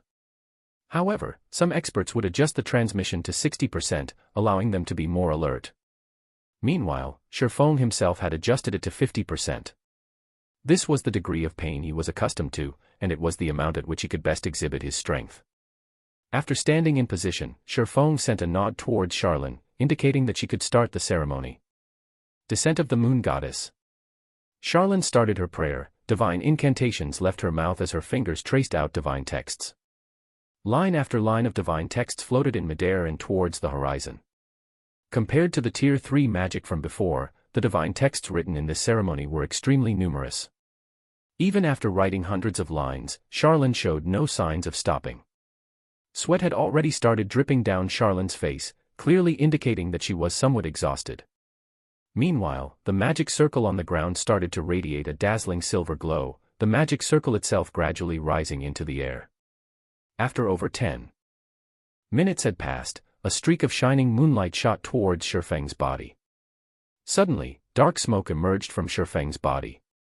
The dark smoke was extremely reluctant to part from Sure Feng's body as it rose into the air. Meanwhile, sweat started appearing on Sure Feng's forehead. His face turned pale white as he endured an intense pain. Sure Feng nearly cursed at Charlin. This was definitely not at the level of just a slight pain, but it was very, very painful. It was as if his limbs were being torn from his body. If he had not already played God's domain for 10 years, having long since become accustomed to pain, he might be wailing like a ghost and howling like a wolf right now. After persistently being lit by the moonlight for several minutes, the black smoke finally departed from Sure Feng's body. However, it did not just simply fade away. Instead, it formed into a dark shadow that was a carbon copy of Sure Feng. Adventurer, you need to kill this demon's doppelganger in order to dispel the curse. I have to conduct the ceremony, so I cannot lend you any aid. It is all up to you now, Charlin reminded. Somewhat exhausted, Sure Feng used observing eyes on this dark shadow. Yi Feng, Demon's Doppelganger, Elite Rank. HP 2000/2000. An Elite. Feng's complexion turned serious. The demon's doppelganger did not have a lot of HP, and its level was similar to his. If this doppelganger did not possess any powerful skills, then dealing with it would not be a huge problem. However, that probability was slim. Wretched moon drip. Despicable human. Did you think that by using the complete moon drip to weaken my strength, you would be able to defeat me? I'll let you know the reason why lowly humans like you will never win against us powerful demons. The demon's doppelganger had an enraged expression as it pulled out a black longsword, slashing it at Feng. In the blink of an eye, the doppelganger arrived before Feng. A faint black ray followed as it waved its longsword. Within an instant, that single black ray turned into 4 streaks, all of them threatening to dice Feng into blocks of meat. Extraordinary condition. Feng was greatly shocked when seeing such an action. This speed far exceeded that of a normal elite. Immediately, Feng used parry. Dang, dang, dang. Feng retreated several steps before he stabilized his body. If not for the complete moon drip, this demon's doppelganger might not have been just an elite, but a special elite. Die. Despite having the upper hand, the demon's doppelganger did not give Feng any chances. It used Feng's chop, its sword pierced towards Feng's heart. Feng immediately activated Windwalk, his body abruptly dodging to a side as he distanced himself from the demon's doppelganger. After missing its attack, the doppelganger turned its head, using Windwalk as well to chase after Feng. Regarding strength, speed, and HP, the demon's doppelganger held most of the advantage. Moreover, the doppelganger also possessed the same skills as Feng. It was an extremely unfavorable situation for Feng. Seeing that it was about to catch up to Feng, the demon's doppelganger revealed a ruthless smile, saying, "I know whatever you know. Moreover, my strength is greater than yours. You have no chance to defeat me, so be good and wait for death. This is your fate." Then, do you know this move? Feng revealed a faint smile. 9 sword phantoms appeared beside him, and with a crashing sound, all 9 of them shot towards the demon's doppelganger. Although the doppelganger could block a majority of the attacks, a few phantoms of the abyssal blade still managed to pierce its body. Every attack from the phantoms dealt over -30 damage to the doppelganger. Despicable human, you are just relying on your weapon's strength. I'll let you know that all your efforts will be in vain. Saying so, the doppelganger rushed to Feng's front and used Thundering Flash. The moment the sword lights came, Feng calmly smiled as he took out 2 scrolls from his bag. One of them was a speed scroll, while the other was a polymorph scroll. Within an instant, Feng's speed abruptly increased, dodging to a side and avoiding the strikes from Thundering Flash. At the same time, he turned the demon's doppelganger into a sheep. After turning it into a sheep, Feng immediately slashed at it with his sword. Unable to dodge, the demon's doppelganger received all 3 sword lights. As a result, Feng's level 5 Thundering Strike caused 3 terrifying damages of -112, -135, -163.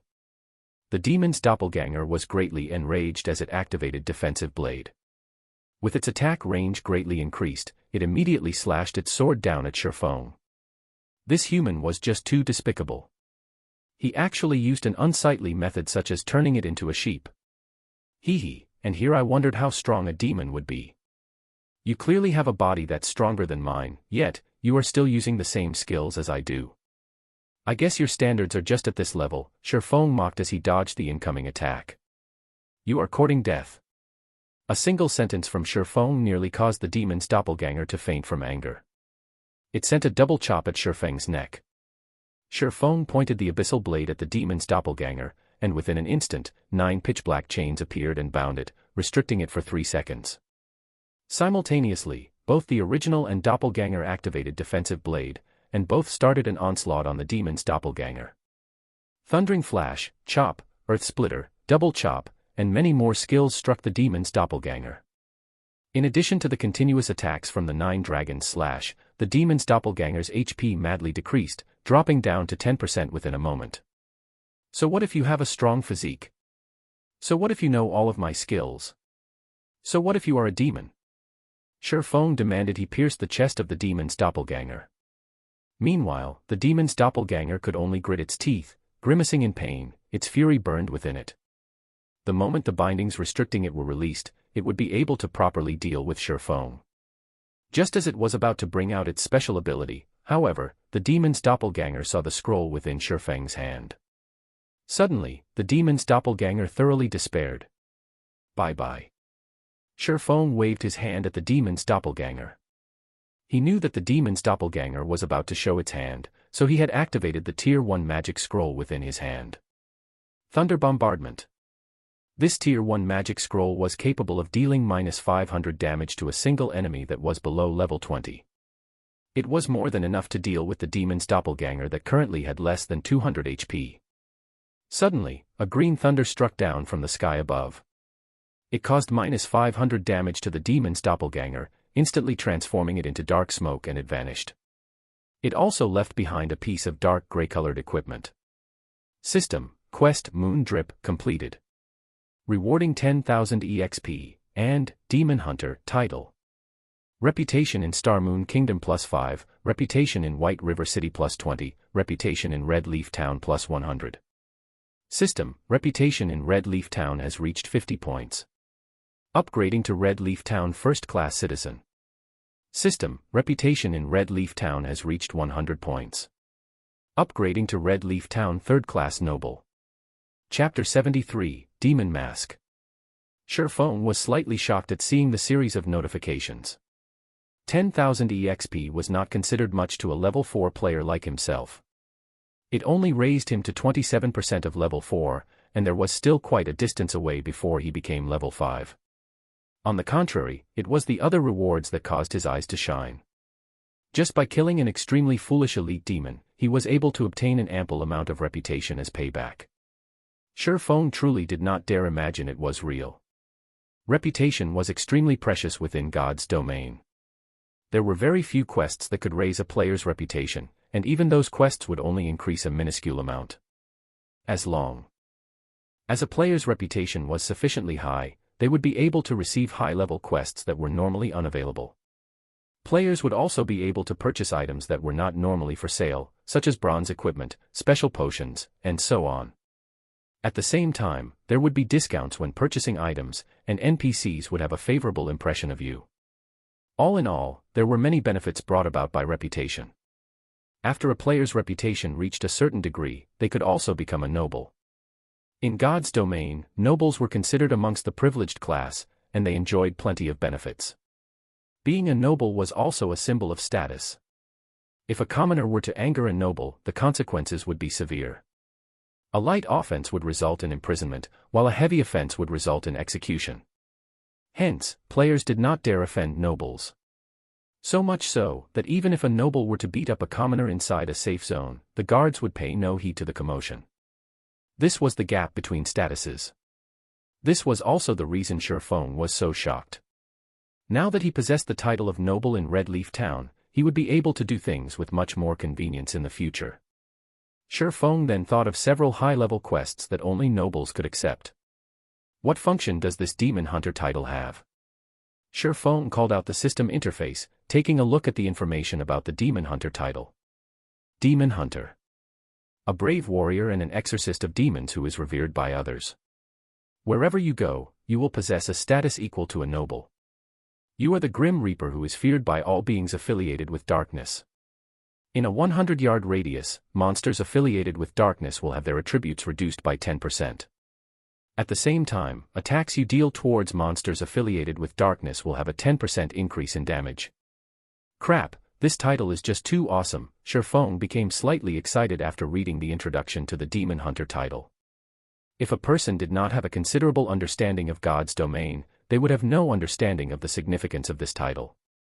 It was similar to how a dog would not know the value of a gemstone. Shifeng only became a noble in Red Leaf Town after his reputation there had reached 100 points. However, this title was only limited to Red Leaf Town. After leaving the Red Leaf Town, nobody would acknowledge him as a noble. Of course, if Shifeng were a noble of White River City, he would be acknowledged as one throughout the area under the administration of White River City. The title had a much wider range of application. Compared to a noble of a town, the difference between the two was obvious at a glance. Meanwhile, a demon hunter would have the status of a noble in every region. This meant that even after leaving Star Moon Kingdom, Shurfeng would still be acknowledged as a noble in other countries. It should be known that not every country was friendly with each other. There were even some who were enemies. If Shurfeng wanted to do a quest in another, he would have to go through many difficulties and even be discriminated against. However, with this title, he would no longer be discriminated against by NPCs. This was the true value of the Demon Hunter title. Compared to it, being a noble in Red Leaf Town was no longer worth mentioning. Shurfeng picked up the equipment dropped by the demon's doppelganger. Demon Mask, special item. Upon wearing it, the user can disguise himself as another person. Disguise cannot be broken without using a high-level observing skill. Truly a good item. The 6 gold I spent was definitely worth it. Shurfeng happily stored the demon mask. This item was an artifact meant for robbing houses. Although he wouldn't do such a thing, it would not hurt him to use it for other matters. Adventurer, the ceremony has ended. Carrying out this ceremony has greatly weakened me, so I am going to White River City to recover for some time. If you wish to know more information about the Bible of Darkness, then find me there along with my payment. I will be waiting for you. Currently, Charlene appeared to be very delicate, her previous shrewdness completely gone. After saying her piece, she immediately activated a teleportation circle and went to White River City to recover. Shurfeng was inwardly shocked as he watched Charlene's beautiful image departing. The moon drip ceremony this time was definitely not as simple as he previously thought. Otherwise, a divine official, which was a tier 3 job, would not be so greatly weakened. Even Shurfeng felt as though he would be able to defeat Charlene right now. One could imagine just how weakened Charlene was. Forget it, that's none of my business. Now that the curse has been dispelled, and my attributes have recovered, I can finally start speed leveling. The earlier I reach level 10, the earlier I can activate the teleportation gate to White River City. Shurfeng shrugged his shoulders, no longer minding the matters of great characters. A small character like him still had many matters to take care of. To build up from nothing, many things needed to be done. Forget competing with those guilds, just being paid attention to by a great demon had caused him enough headaches. He was not so leisurely as to pay attention to other matters. Following which, Shurfeng departed from the library. He headed to the Chef's Association to take a look at Violet Cloud's current progress. Red Leaf Town, Trade Area. Just after setting foot in the trade area, Shurfeng discovered something fishy. Now that the sun had risen, logic dictated that players should have gone out to level up. Yet, the streets were currently filled with players who were holding discussions with each other. In short, it was extremely lively. It was as if a festival of celebration was being held. From time to time, Shurfeng could also see some of the upper echelons of large guilds running about the streets, shouting. They were urgently shouting, purchasing game currency, the greater the amount, the more we'll pay. If it were any other time, Shurfeng would not think much of it. However, the street was currently filled with various players purchasing game currency. Now, that was something abnormal. What happened? The big shots from guilds were actually loosely buying game currency from average players. According to reason, these guilds would have their own money farming teams or a signed contract with money farming specialists. In such a way, they would be able to obtain a lot of game currency. However, their current actions meant the game currency supplied by the money farming teams was insufficient. Originally, Shurfeng was still fretting over the problem of how he would get these guilds to spend their money. Now, however, it would seem that he had done something unnecessary. With a wave of his finger, Shurfeng called out the virtual trade center. He wanted to investigate the current trade conditions. Hell, what sort of situation is this? All of it is sold out already. Shurfeng discovered that the remaining 2 gold 70 silver he registered had all sold out. Now, over 15,000 credits were being transferred to his bank account. Consequently, Shurfeng then took a look at the sales condition of other gods' domain game currency. Currently, the highest price for 1 silver coin had reached 72 credits, while a majority of the people were buying them at 68 credits. The current price had increased by no small margin. Just as Shurfeng was rejoicing over having sold all of his gold coins, a cursing voice came from behind him, breaking his good mood. "Boss, this bastard's the one. The day before yesterday, I saw him casually taking out 10 silver coins. He must definitely be rich. Now that our guild is in such a need of money, if we don't make this brat bleed a little, there will be no justice for me being locked up for so long, Drifting Blood said with a cold smile as he pointed towards Sher Feng, a group of players following behind him. Brat, you were the one who had attacked my brother. Looking towards Sher Feng, the person referred to as boss snorted as he asked. Sher Feng turned around, his brows wrinkling after taking a look. The person referred to as boss was comparable in size to Kola. He had a fierce-looking face, and he seemed to be around 30 years of age. In Sherfeng's previous life, he once crossed paths with this person. Similarly, a swordsman, the person was named Iron Sword Lion. He was one of the finest experts in martial union, and his strength was extremely powerful.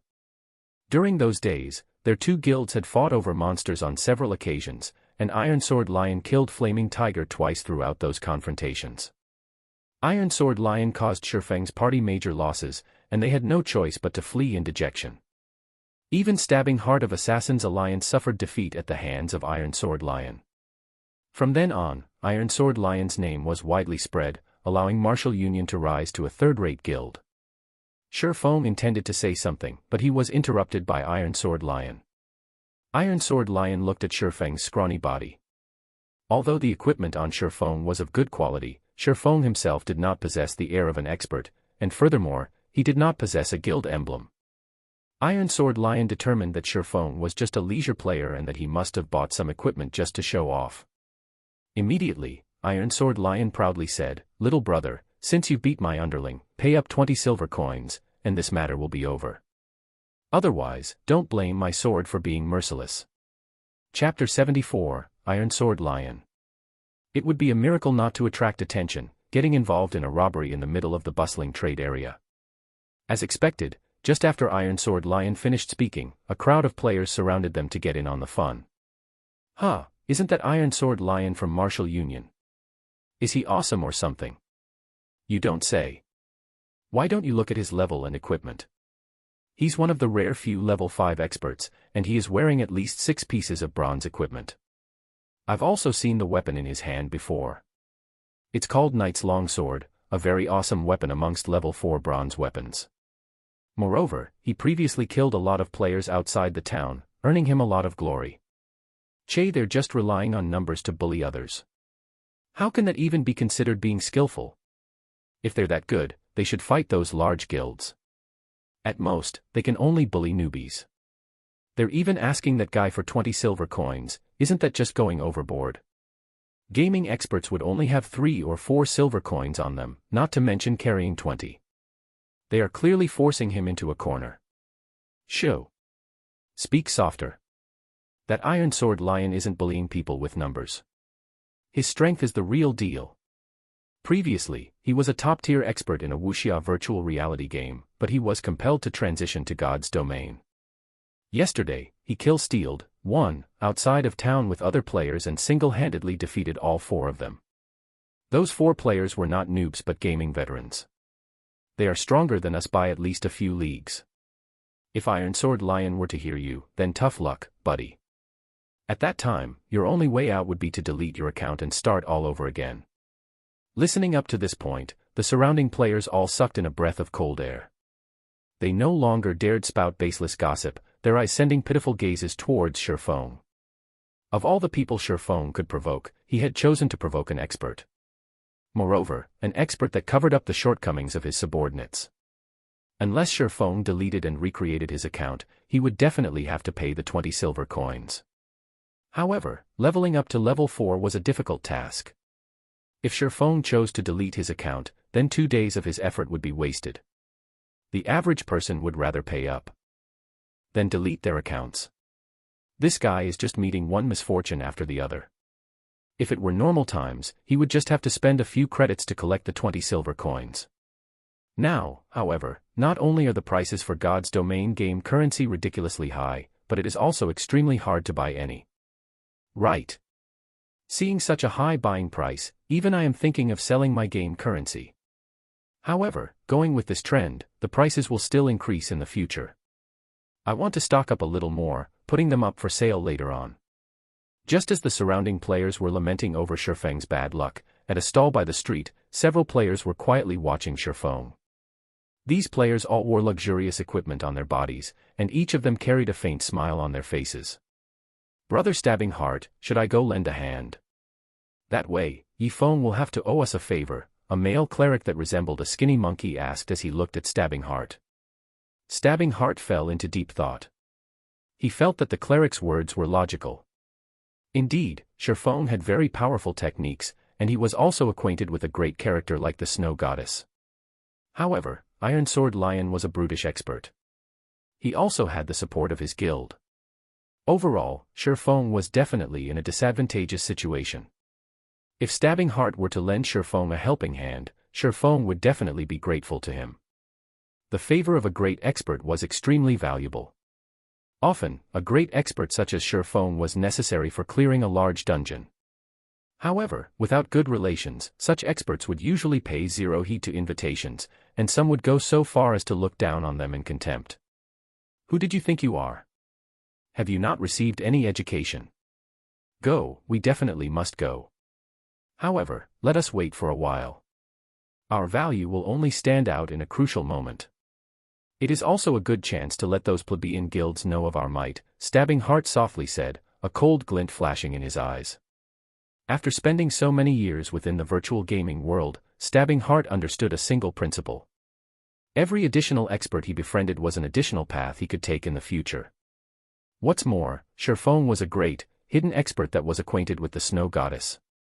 If he were to antagonize instead of befriending Shifeng, he would be digging his own grave. He would be creating a great enemy for himself in the future. Alas, a small guild was doomed to remain a small guild. After mingling about for so many years, they did not even possess the eyesight to differentiate an expert from average players. It definitely wouldn't be long before natural selection eliminated them. When the moment came, Assassin's Alliance would kill the chicken to warn the monkey, too, utilizing martial union to raise their influence in Red Leaf Town. Little fool, weren't you so awesome? How come you're acting like a fool now? I've said before that I would return, and when that time came, it would be your time of death. If you obediently hand over 20 silver coins right now, you can continue mingling about. Otherwise, delete your account and start all over again. Standing behind Iron Sword Lion, Drifting Blood watched Shifeng stand there in silence. He felt immensely pleased with himself, thinking Shifeng had become afraid. However, such a reaction was only natural. Boss Ironsword's strength was a profound mystery, and even 10 of himself would not be a match to Boss Ironsword. If a mere leisure player like Shifeng were to meet the tyrannic Boss Ironsword, he might have already been shocked dumb. Enough, Drifting Blood.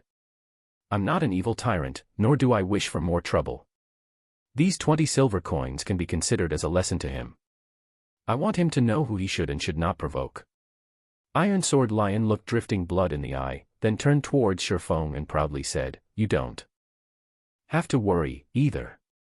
I, Iron Sword Lion, am a person who holds true to my words. Hand over 20 silver coins, and as long as you don't provoke martial union, we will not find trouble with you." Hearing Iron Sword Lion say so, Shifeng really took out 20 silver coins from his bag. The silvery glow given off by the coins attracted people's hearts. At this crucial period of the game, 20 silver coins were extremely hard to procure, even if one spent credits to purchase them. As for taking out 20 silver coins in one go. Crap, brat, you really are rich. So, what Drifting Blood said was indeed true. How about we become friends, and I'll cover for you in the future. Anybody who provokes you will be provoking martial union. Iron Sword Lion was greatly shocked at seeing the 20 silver coins, gulping down his saliva. Even he did not possess 20 silver coins right now. He did not imagine that Shifeng, a leisure player, could bring out 20 silver coins.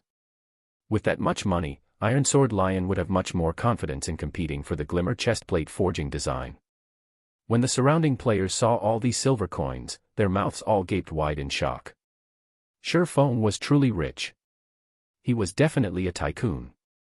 Some of the upper echelons of large guilds also had their eyes turn red after seeing this scene. Iron Sword Lion's luck was truly good. He was able to meet a brother tycoon just by simply searching for a player. How could it be? From afar, Stabbing Heart's expression was one of incomparable shock after witnessing Shifeng's actions. However, what Stabbing Heart was shocked about was not the amount of money. Instead, he was shocked by Shifeng's unexpected action. Even if Shifeng could not win in a fight against Martial Union, this place was currently a safe zone. Nobody would dare to take action in here. After leaving the town, with Shifeng's skills, escaping was definitely not a problem. So, just why did Shifeng compromise and offered up 20 silver coins? You wanted 20 silver coins, right? Shifeng asked Iron Sword Lion with a smile. Let's trade. Noticing that he had lost his composure, Iron Sword Lion immediately turned serious. Just as everyone was watching Iron Sword Lion with envy. An incomparably pitch-black longsword pierced through the pit of Iron Sword Lion's stomach. Iron Sword Lion's HP was instantly reduced by over 100 points. Just as the person himself wanted to resist, he had discovered many chains binding him, preventing him from even moving a muscle. Shifeng calmly pulled the abyssal blade out from Iron Sword Lion's stomach. He then followed up with a chop and an earth splitter, his sword slashing down on Iron Sword Lion's body. As a result, Iron Sword Lion's HP madly fell without any signs of stopping. The might of a magic weapon was incomparably shocking, even more so when coupled with a level 6 chop and a level 4 earth splitter. Killing a level 5 swordsman fully geared with bronze equipment was a truly simple matter, not to mention that Shifeng had been the one to take the initiative and carried out a sneak attack. Even an expert would fall under such circumstances. These two attacks took all of Iron Sword Lion's HP. Iron Sword Lion did not even get the chance to retaliate before letting out a pitiful cry, his body falling to the ground, never to move again. Then, his body turned into starlight, vanishing and leaving behind a piece of equipment. Who else wants it? Shifeng fixed his gaze on the members of Martial Union, giggling as he asked. The entire street of the trade area suddenly became deathly silent. Not a single person was able to mutter a word. 1. Kill steal, practice of obtaining credit for killing an enemy, when another player has put more effort into the kill. 2. Kill the chicken to warn the monkey, idiom to punish an individual as an example to others. Chapter 75, Money is a Burden. Iron Sword Lion died, just like that. This ending was the complete opposite of everyone's expectations. From the moment Feng's sword pierced Iron Sword Lion's stomach to the moment of Iron Sword Lion's death, everyone clearly witnessed Feng's every action. However, one thing that made everyone feel odd was that Feng's sword was not really that fast. From their perspective, even they could easily dodge Feng's sword.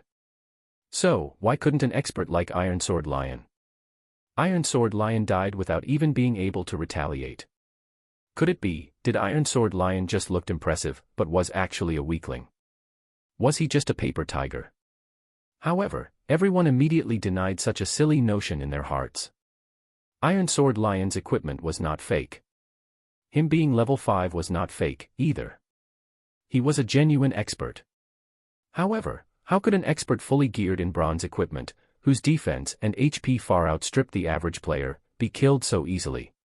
It was truly inconceivable. Even if an average player were to attack Iron Sword Lion madly, they would need quite some time before they could kill him off. However, Iron Sword Lion was taken care of by Shifeng in only 2 moves. How horrifying of an attack power did Shifeng possess to achieve such a feat? Thinking up to this point, everyone felt utterly defeated. What fat sheep? What tycoon? The Shifeng before them was simply a devil wearing a human mask, giggling at them.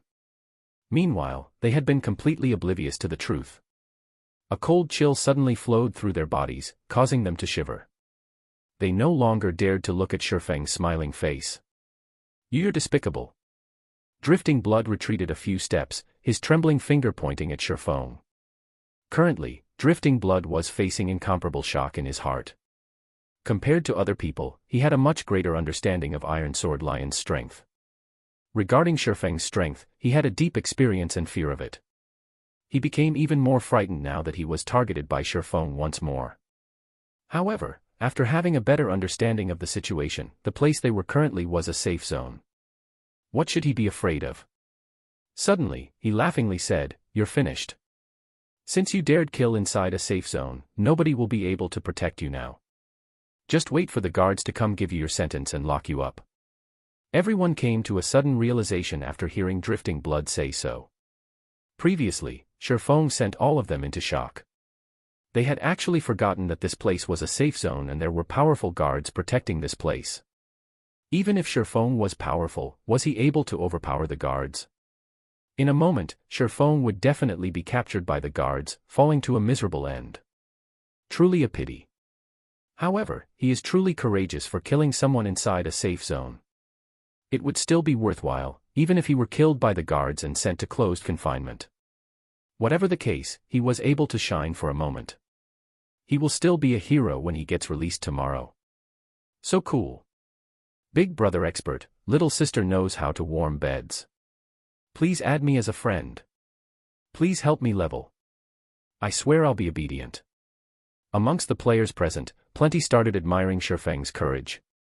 Not only did he dare to go against martial union, he even challenged the laws of Red Leaf Town. Shifeng was literally their idol. Quite a number of good-looking female players started looking up information about Shifeng. Some of them had even taken the initiative to send him a friend request, wanting to get to know him. At this moment, a team of heavily armored soldiers walked over. Drifting Blood pointed at Shifeng, laughingly saying, "Weren't you very awesome?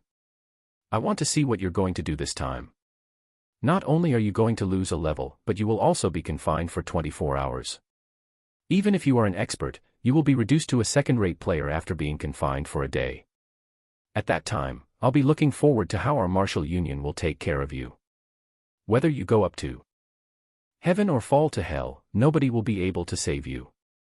A distance away, Stabbing Heart was currently feeling endless regret.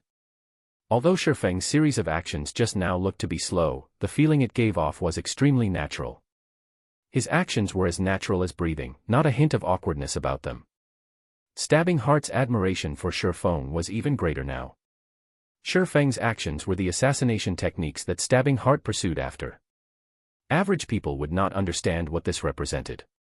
However, Stabbing Heart had played plenty of virtual reality games before, and he also had experience participating in fighting competitions. Hence, he understood just how powerful Shifeng's skills were. If it were the him of the past, Stabbing Heart would not feel anything special about Shifeng. However, he previously had the fortune of interacting with a martial arts master. That martial arts master previously mentioned such a situation. Battling itself was just the pursuit of the simplest method of slaughter. When such a technique was mastered to the extreme, others would be unable to feel any awkwardness about it. Instead, it would give off a very natural feeling. As for those experts who had reached such a level, all of them were extremely dangerous. That was because, even if they were to stand before you with a smile, slashing a blade across your throat and you clearly witnessed it all, you would still take it as a joke. So much so that you wouldn't even feel the danger that approached you. Your body would not react, and even until death, you would still be unaware of the attack. This was not some sort of profound technique. It was a kind of instinct that could only be learned after experiencing countless battles and training. However, such brutal training was not something the average person could go through. However, Shifeng had taken away Stabbing Heart's rare chance at making Shifeng owe him a favor. Stabbing Heart did not imagine Shifeng would be so decisive, killing Iron Sword Lion with zero hesitation. How was he supposed to show off now? How was he supposed to find an opportunity to seek Shifeng's guidance now? Stabbing Heart had no ways to deal with the guards who just arrived. Regarding this situation, Stabbing Heart held bitter hatred towards Iron Sword Lion. The person actually caused him to lose a good chance to ask for guidance. Wearing a silvery gray heavy armor, the guard captain walked up to Shifeng. The other guards surrounded him accordingly, causing the atmosphere of the street to become abnormally oppressive. "Mr. Guards, it was him who killed my big brother. You definitely must arrest him." Drifting Blood walked towards the guard captain, his face carrying a cold smile as he pointed at Shifeng, accusing. However, the guard captain paid no heed to Drifting Blood. Instead, his deep gaze shifted to Shifeng, a faint smile appearing on his face, saying, "Revered Lord Demon Hunter, this place is Red Leaf Town. According to the laws of the town, you have to pay the price for killing someone here. Otherwise, I can only invite you to make a trip to the confinement room." Everyone became dumbfounded after listening to the guard captain's words. Drifting Blood's mouth widened even more, it could fit 3 chicken eggs. What sort of situation was this? The guards did not actually kill Shifeng on the spot. Moreover, he would only be confined if he did not pay the fine. Was Shifeng the town mayor's son or something? No, that wasn't right. The town mayor was already dead. No one understood why the guards were so courteous today. When usually meeting them, not to mention a faint smile, they were gods of slaughter with grim expressions. I only killed him because he threatened me. However, I am not an unreasonable person. Tell me, what price do I have to pay? Shifeng nodded his head, calmly turning towards Drifting Blood and giving him a calm smile. Shifeng had his own reasons for daring to kill Iron Sword Lion.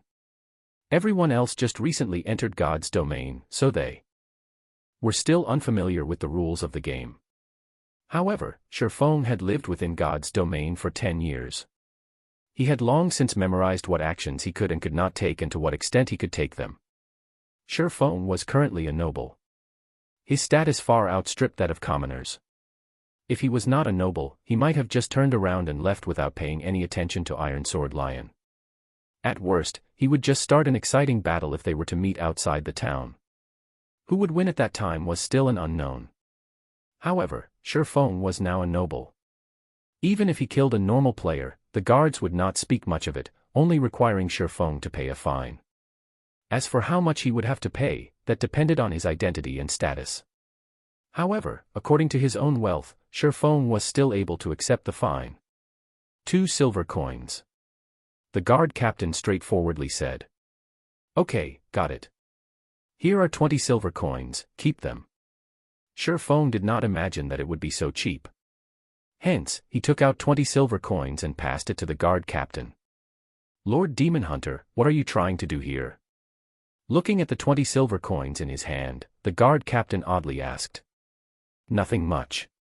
These people before me threatened me previously, so I still wish to kill a few more people. Take it as an advanced payment. The guard captain was stunned. Finished speaking, Shifeng unsheathed the abyssal blade. He used the level 5 thundering flash, 3 streaks of thunder instantly piercing the bodies of Drifting Blood and the others. All of them were instantly killed, dropping quite a lot of equipment. Even till death, Drifting Blood had not reacted to what happened. At the same time, Shifeng's green-colored player indicator had turned a devilish red. All of the onlookers were stupefied. Who was this Shifeng? He was just too awesome. The players from Martial Union were most likely dumbfounded now. Shifeng had simply spent 20 silver coins to purchase their lives. With money, you could do whatever you wanted. The more unfathomable thing was that the guard captain did not say a word about Shifeng's actions. He only counted the number of players who died. Discovering that he had received 4 extra silver coins, he returned the additional silver coins to Shifeng before he turned around and left. Chapter 76, Earth-Shattering Name. After getting rid of all of Martial Union's members, Shifeng sealed the feud between him and Martial Union. However, Shifeng did not regret his actions. Even if he turned and left just now, the players from Martial Union would not have let him go. So, he might as well weaken Martial Union's strength. He would have an easier time dealing with them the next time they met. Seeing several pieces of equipment on the ground, without paying any attention to the shock and curiosity of the onlookers, Shifeng went over and collected them. At the very least, these items could recompense the money he lost for purchasing lives. Oh, isn't this the knight's long sword? Shifeng discovered that 2 pieces of bronze equipment dropped, and one of the 2 was the bronze weapon of Iron Sword Lion. Perhaps Iron Sword Lion was already spewing blood and anger in the graveyard right now. The knight's longsword was a good weapon amongst level 4 bronze equipment. In God's domain, equipment for weapon specialists and MTs were slightly higher than other equipment of the same level. Currently, the knight's longsword would be worth at least 10 silver coins. In addition to the other piece of level 3 bronze cloth armor and several pieces of common equipment. Shifeng discovered that he actually did not take a loss. On the contrary, he had made an additional 1 or 2 silver coins. Just when Shifeng was planning to leave, a change occurred to the gazes of the onlooking players. Greed permeated their faces. Shifeng had easily taken care of Iron Sword Lion. He even killed several elite players with a single move. Not even a ghost would believe that Shifeng did not possess top-tier equipment. Moreover, Shifeng was currently a red player. If a red player were killed, the penalty they received would increase. Moreover, Surfong had killed so many players. If he were to die, he would at least drop 3 or 4 pieces of equipment. So, what if the guards confined them for some time? Could it compare to obtaining top-tier equipment? If a noob wished to grow into an expert, having good equipment was a must. If they were to kill Surfong, they would have a chance at becoming an expert. So, why wouldn't they kill him, unless they were willing to remain mediocre? What? You guys are looking for trouble with me, as well? Surfong coldly laughed as he looked at his surroundings. It had been a while since he felt the sensation of being deep within enemy grounds. After receiving Surfeng's cold glare, everyone inadvertently retreated. None of them dared to be the first to attack. They were all waiting for someone to attack first, then take advantage of the situation to reap benefits for themselves. All of you, get out of the way. Yifeng is a friend of our Assassin's Alliance. Whoever looks for trouble with him, will be looking for trouble with our Assassin's Alliance. At this moment, Stabbing Heart, along with a group of over 10 subordinates, created a path through the crowd as they headed towards Surfong. When the players who wanted to kill Surfong heard Stabbing Heart, every one of them were shocked. Who actually was Surfong? Not only did he possess formidable strength, but the Assassin's Alliance even protected him. The Assassin's Alliance was well known throughout Red Leaf Town. It was the sole second-rate guild in Red Leaf Town, and its members could be found throughout the entire Starmoon Kingdom. However, the core strength of the Assassin's Alliance was located around the area of White River City. Other guilds could not compare to its influence. If they were to become enemies with the Assassin's Alliance, they would really have to delete their accounts and start all over again. That was because the Assassin's Alliance was famed for their assassinations. The feeling of being targeted by a group of assassins, just thinking about it, could make a person tremble with unease. With the appearance of the Assassin's Alliance, the surrounding players no longer dared to have ideas over Surfong. Since they could not fish up any advantages, everyone promptly left the scene. Many thanks, Surfong said gratefully, looking towards Stabbing Heart. Nonsense. With Brother Yifeng's strength, even if I didn't show up, they would still be helpless against you. I was just pushing the boat along the current. Stabbing Heart cupped his hands, saying in admiration, today, Brother Yifeng has really widened my horizons. Even I would find it hard to kill Iron Sword Lion. I did not imagine Brother Yifeng's skills to be so powerful as to get rid of Iron Sword Lion in just a few moves. I was just lucky, Surfong calmly said with a smile. Brother Yifeng really is humble. However, there is one matter that I can't make sense of. Why won't the guards find trouble with Brother Yifeng, even when you killed players in the safe zone? Stabbing Heart had faintly guessed the answer already, however, he still did not believe that Surfong could accomplish it that quickly. Nothing much. I only have such a special privilege because I just completed a quest and became a noble in Red Leaf Town. Surfong did not hide the truth from Stabbing Heart. He knew that he would not be able to hide it, so he might as well reveal a portion of the truth. As for the Demon Hunter title, he would still have to keep it a secret. Otherwise, it would be too eye-catching and attract unwanted trouble. Stabbing Heart's heart loudly thumped when hearing Surfeng's explanation. His eyes stared at Surfong, mind boggled. Assassin's Alliance had spent an unknown amount of effort to obtain reputation for Red Leaf Town. Yet, they only managed to obtain 10 reputation to date.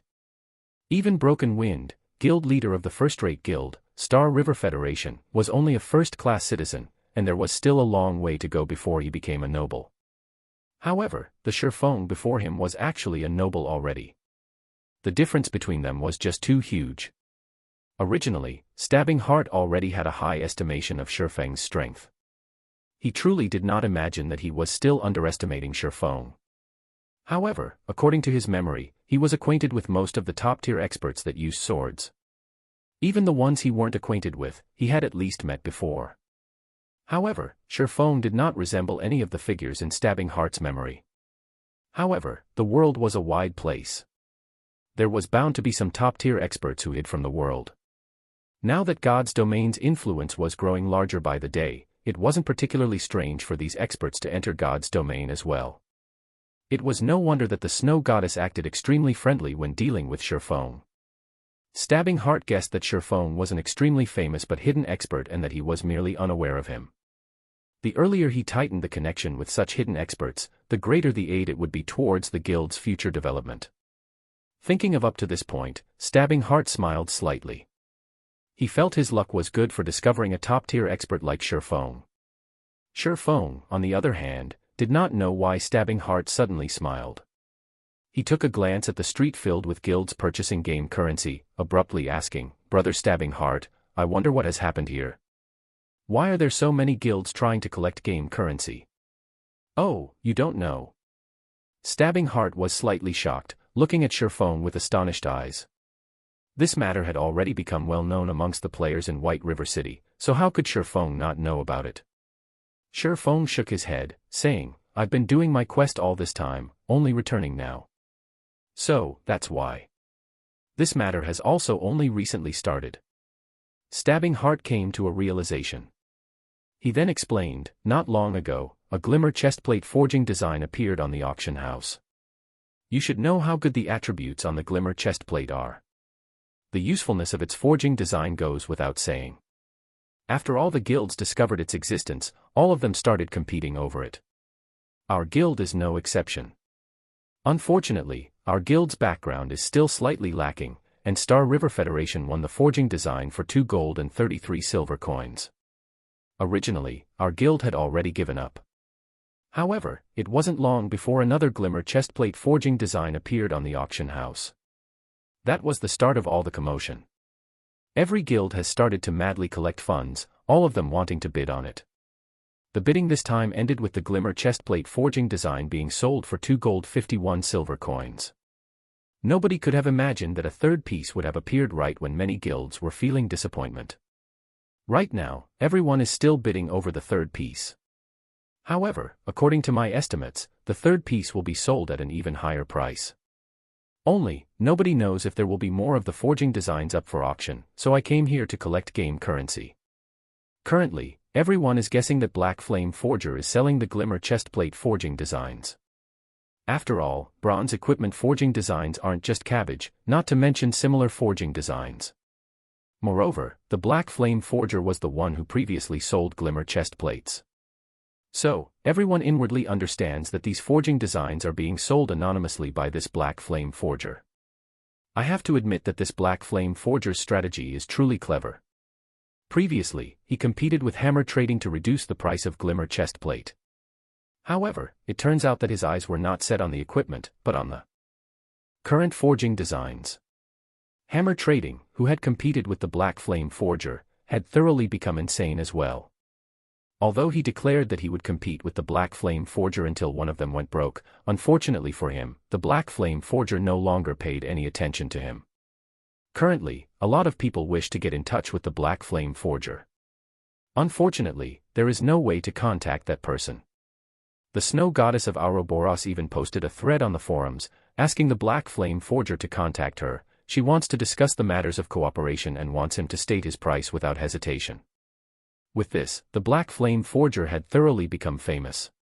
Aside from White River City, the entire Star Moon Kingdom is currently discussing the Black Flame Forger. He is currently acknowledged as the #1 forger in all of Star Moon Kingdom. Stabbing Heart felt deep regret as he spoke, his expression revealed reverence towards the Black Flame Forger. So, that's it. I wonder if Brother Stabbing Heart would be interested in purchasing the glimmer chestplate forging design. Shifeng casually asked Stabbing Heart, after having a general grasp of the situation. 1. Pushing the boat along the current, taking advantage of the situation for one's own benefit. Chapter 77, Adding Fuel to the Fire. Although Shifeng only casually asked, Stabbing Heart's head, however, abruptly spun, his eyes looking at Shifeng with anticipation. With an excited expression on his face, he asked, "Could it be Brother Yifeng, you have the glimmer chestplate forging design?" Currently, forging designs for bronze equipment were madly fought over by the large guilds, all of them competing with the depth of their financial backing. Nobody could firmly say the remaining number of glimmer chestplate forging designs that would be sold. Maybe the first-rate guilds would buy up all the forging designs, second-rate guilds' chance to obtain one might never come. If he could obtain a forging design for a bronze equipment right now, then the Assassins' Alliance could stay a step ahead of the other second-rate guilds. They would be able to create a great reputation for themselves and make a large profit. At that time, they would have a greater chance when competing over White River City. However, Shifeng simply shook his head. Stabbing Heart's excited mood was suddenly extinguished, becoming downhearted. However, after he gave it some thought, aside from the Black Flame Forger and Hammer Trading, there had yet to be a third player who could bring out a forging design. After all, such an item depended on luck to obtain it. Didn't you want to bid for the Glimmer chest plate? I can lend you some money, Shifeng said in an unhurried tone. Realization struck Stabbing Heart. Shifeng indeed was very rich. It was obvious that he had considerable possessions from the way he was able to take out 20 silver coins without effort. However, compared to those first-rate guilds, the difference was still far too great. It would be amazing if Shifeng had 30 to 40 silver coins. Hence, Stabbing Heart said with a sigh, Brother Yifeng, it's not that I don't believe you, but the Glimmer chestplate forging design's price is just too high. Just 20 or 30 silver coins won't be very useful. Oh, then how much do you need to bid for it? Shifeng confidently asked. Although Shifeng did not know how much was needed to bid for the forging design, he had over 4 gold coins that he obtained from the 2 forging designs that were sold. The money from these 2 items had already been deposited in his bag, so he was certain he would be able to bid for the 3rd Glimmer chestplate forging design successfully. He could also make Stabbing Heart owe him a favor by doing so. In any case, these coins would still end up in his hands. Why would he be against this decision? The results of the Glimmer chestplate forging design far surpassed Shifeng's expectations. With this many guilds going all out, competing for the forging design, it was no wonder there was a game currency shortage, causing the price to soar. However, this situation was a very good news to Shifeng. If Shifeng did not add fuel to the fire right now, he would not be doing his long period of arduous effort any justice. Stabbing Heart raised 3 fingers, helplessly saying, the competition right now is becoming increasingly heated. According to my estimates, we would need at least 3 gold coins to secure the bid. Otherwise, there is no hope for success. How much do you have on your side? Shifeng asked, taking the initiative. He did not intend to lend Stabbing Heart 3 gold coins in a single breath. I have 2 gold 10 silver.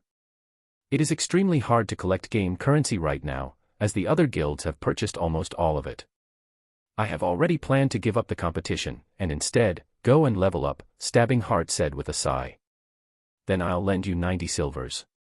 That way, you will have collected 3 gold coins, Shifeng said, smiling. He immediately selected to trade with Stabbing Heart, placing 90 silver coins in the trade window.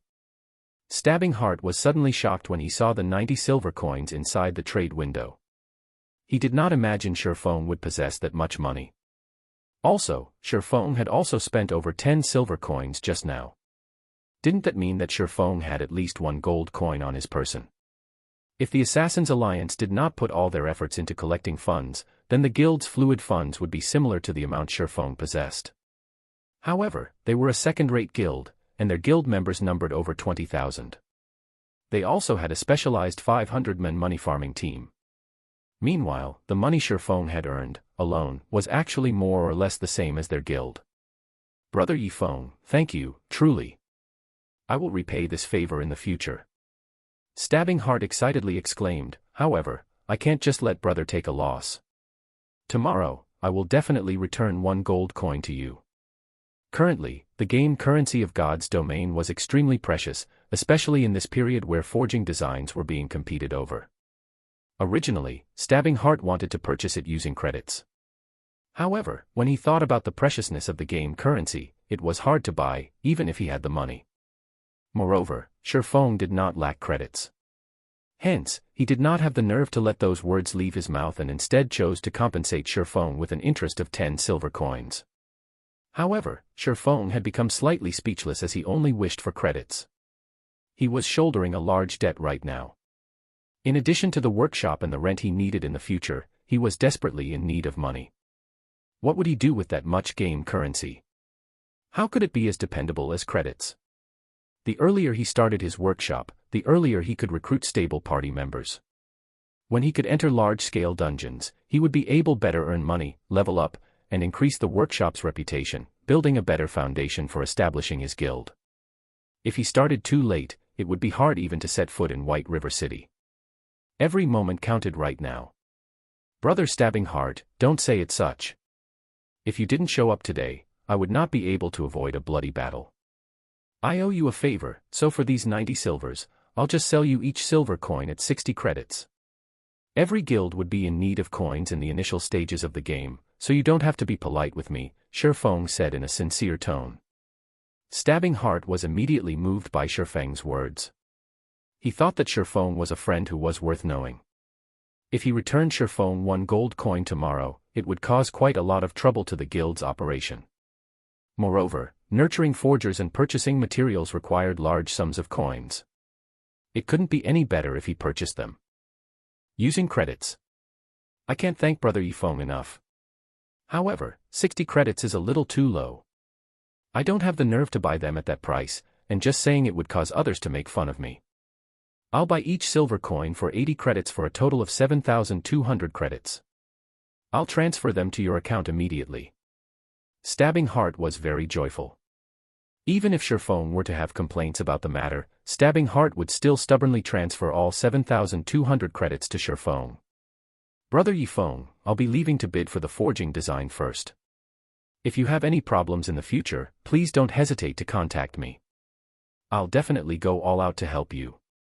Finished speaking, Stabbing Heart hurriedly left with his subordinates to the auction house.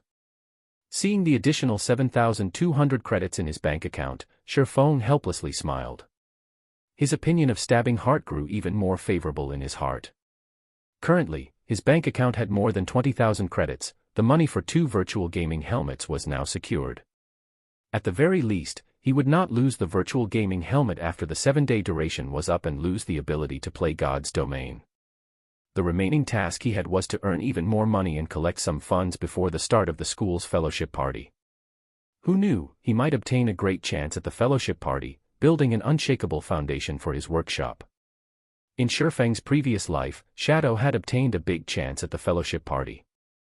It was precisely because of this chance that allowed Shadow Workshop's strength to greatly increase, giving them the confidence to compete with other third-rate guilds over controlling rights for White River City. In this life, since he was to attend the fellowship party, he would not let go of this great opportunity, naturally. He would compete for as much as he could. Following which, Shifeng looked for a hotel and rented a guest room there. In Red Leaf Town, the red name above his head was too eye-catching. If he did not look for a way to deal with it, his every action would attract the attention of surrounding players. I never thought I would have to use this item this quickly. Shifeng took out the demon mask from his bag. He could not help but shake his head and laugh. If he did not have this item, he really would have a difficult time solving the matter of his red name. After wearing the demon mask, Shifeng adjusted his facial appearance. His new appearance was very different from his original self. At the same time, his red name also turned green. If others did not possess a high-leveled observation skill, they would not be able to see through his disguise. After confirming that there were no problems, Shifeng placed his remaining 3 gold coins onto the virtual trade center. Each silver coin was sold for 80 credits. Based on the current level of competition, as long as the Assassin's Alliance successfully bid for the forging design, those first-rate guilds and other second-rate guilds would most likely be unable to sit tight. The competition then would be more insane than now. Shifeng was not worried that his game currency would not sell. Just as Shifeng was about to leave the hotel, a sudden realization flashed past him. He lightly tapped his own forehead. How could I forget about this thing? Now that I have the demon's mask, how can I not properly use it? Shifeng revealed a bright smile. Chapter 78, Black and White Interweave. The demon mask was able to hide the user's identity. In God's domain, it would be inconvenient for Shifeng to reveal himself in many matters. However, with the demon mask, he would be able to have another identity to move about in the darkness, carrying out many tasks that he, himself, could not do. And right now was one such time. After walking out of the hotel, Shifeng took a look at his surroundings. He discovered several players behaving oddly. Their eyes were glued onto the hotel's main entrance as if they were waiting for something. However, due to the effects of the demon mask, these players did not pay any attention to Shifeng. Why hasn't that brat come out yet? Is he planning to stay inside there until his red name changes back? An assassin standing outside the hotel entrance said impatiently. What are you in a rush for? That brat is dead for sure. He actually dared to sneak an attack on Boss Ironsword. He even killed so many of our brothers. The enmity between him and Martial Union has already reached an irreconcilable state. I want to see just how long he can hide. If he were to wait foolishly, instead of killing monsters to reduce the weight of his crime, he would need to wait more than 30 hours before his red name disappears. Even if he is currently powerful, after more than 30 hours have gone by, our equipment and levels will surpass him by a huge leap. At that time, killing him to level 0 will be much easier, another assassin said with a sneer. While these players from Martial Union were making fun of Shifeng, they did not notice their target standing right next to them, and that he heard every single detail of their conversation. Martial Union sure is quick in taking action. They really are thinking highly of me if they sent a party of assassins to watch out for me. Unfortunately, I don't have the time to play around with them. I'll just let them wait for the sky to turn bright. Shifeng had long since guessed that Ironsword Lion would not let him go. After all, Shifeng had crossed paths with Ironsword Lion many times in his previous life. He had a very good understanding of Ironsword Lion's personality. Ironsword Lion would definitely want revenge. Even if he had to pay a great price, as long as he was able to obtain revenge, he would definitely do it. Moreover, he would repay it hundreds to thousands of times over. If one were to put it nicely, Ironsword Lion was a simple man. If one were to put it badly, however, Ironsword Lion was a person with a one-track mind. Others could easily discern his thoughts. Following which, Shifeng departed from the hotel with a carefree attitude. Meanwhile, the party of assassins was still foolishly waiting in front of the hotel's entrance. They were jeering at Shifeng's cowardice, only daring to hide inside the hotel. In the end, death would still be awaiting him. At the trade area, a sea of people crowded in front of the auction house. Shifeng could not even squeeze himself inside to purchase materials. Without a better option, Shifeng could only give up for now and visit the Chefs' Association to take a look at Violet Cloud's progress first. Compared to the currently popular Forging Association, the Chefs' Association was completely deserted. There was only a fragment of lifestyle players entering and leaving the association. After arriving at the kitchen he previously rented, Shifeng readjusted the demon mask, returning to his original appearance but still hiding his red name. After entering the kitchen, Shifeng discovered Violet Cloud currently concentrating on making fruit juice. Her hand movements were extraordinarily speedy and experienced. She was currently also level 3, surpassing many other lifestyle players. Although Shifeng had seen many master chefs make cold beverages before, none of their actions were as smooth and natural as Violet Cloud's. It was truly hard to believe why Violet Cloud would say her production speed was extremely slow. Her speed was shockingly fast. Did Violet Cloud intentionally trick him? Shifeng shook his head, feeling that Violet Cloud had no reason for doing such a thing. Hence, he walked over and suddenly asked, "Violet, how are you faring?" However, as if Shifeng's question did not enter Violet Cloud's ears, she was still concentrating on making fruit juice. There was nothing else present in her heart. Looking at Violet Cloud's degree of focus, Shifeng was slightly shocked himself. He no longer tried to interrupt Violet Cloud and instead, chose to stand by the side and observe her. After more than 10 minutes had passed, Violet Cloud had yet to discover Shifeng's presence.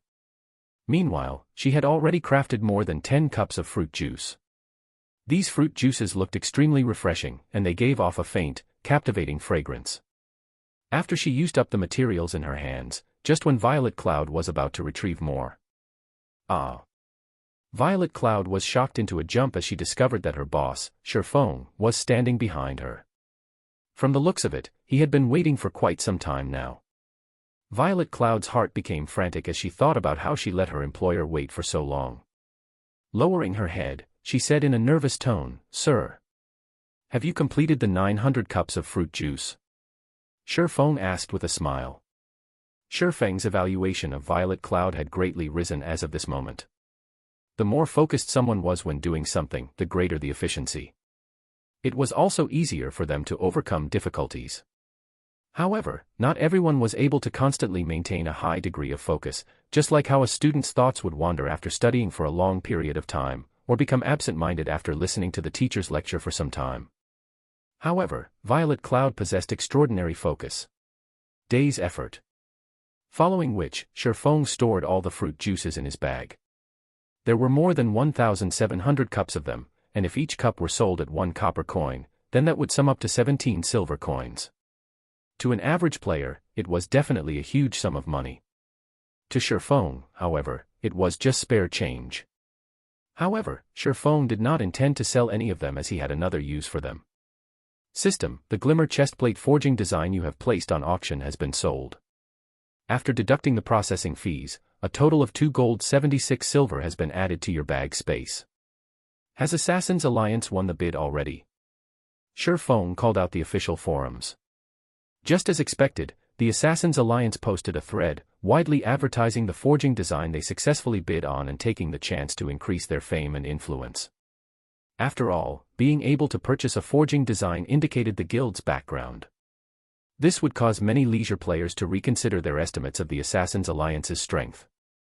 Violet, if you wish to convert your coins to credits, wait for another hour or two before registering them on the virtual trade center. That way, you will be able to obtain a higher price, Sherfong reminded Violet Cloud after some thought. Violet Cloud obediently nodded her head. Although she did not understand Sherfang's intentions, she still chose to believe in him. After all, Sherfong was currently her knight in shining armor. Afterward, Sherfong gave Violet Cloud another 5 silver coins for her to purchase the materials needed to make the wolf meat dish. He then departed from the Chef's Association, his appearance changing into an older gentleman.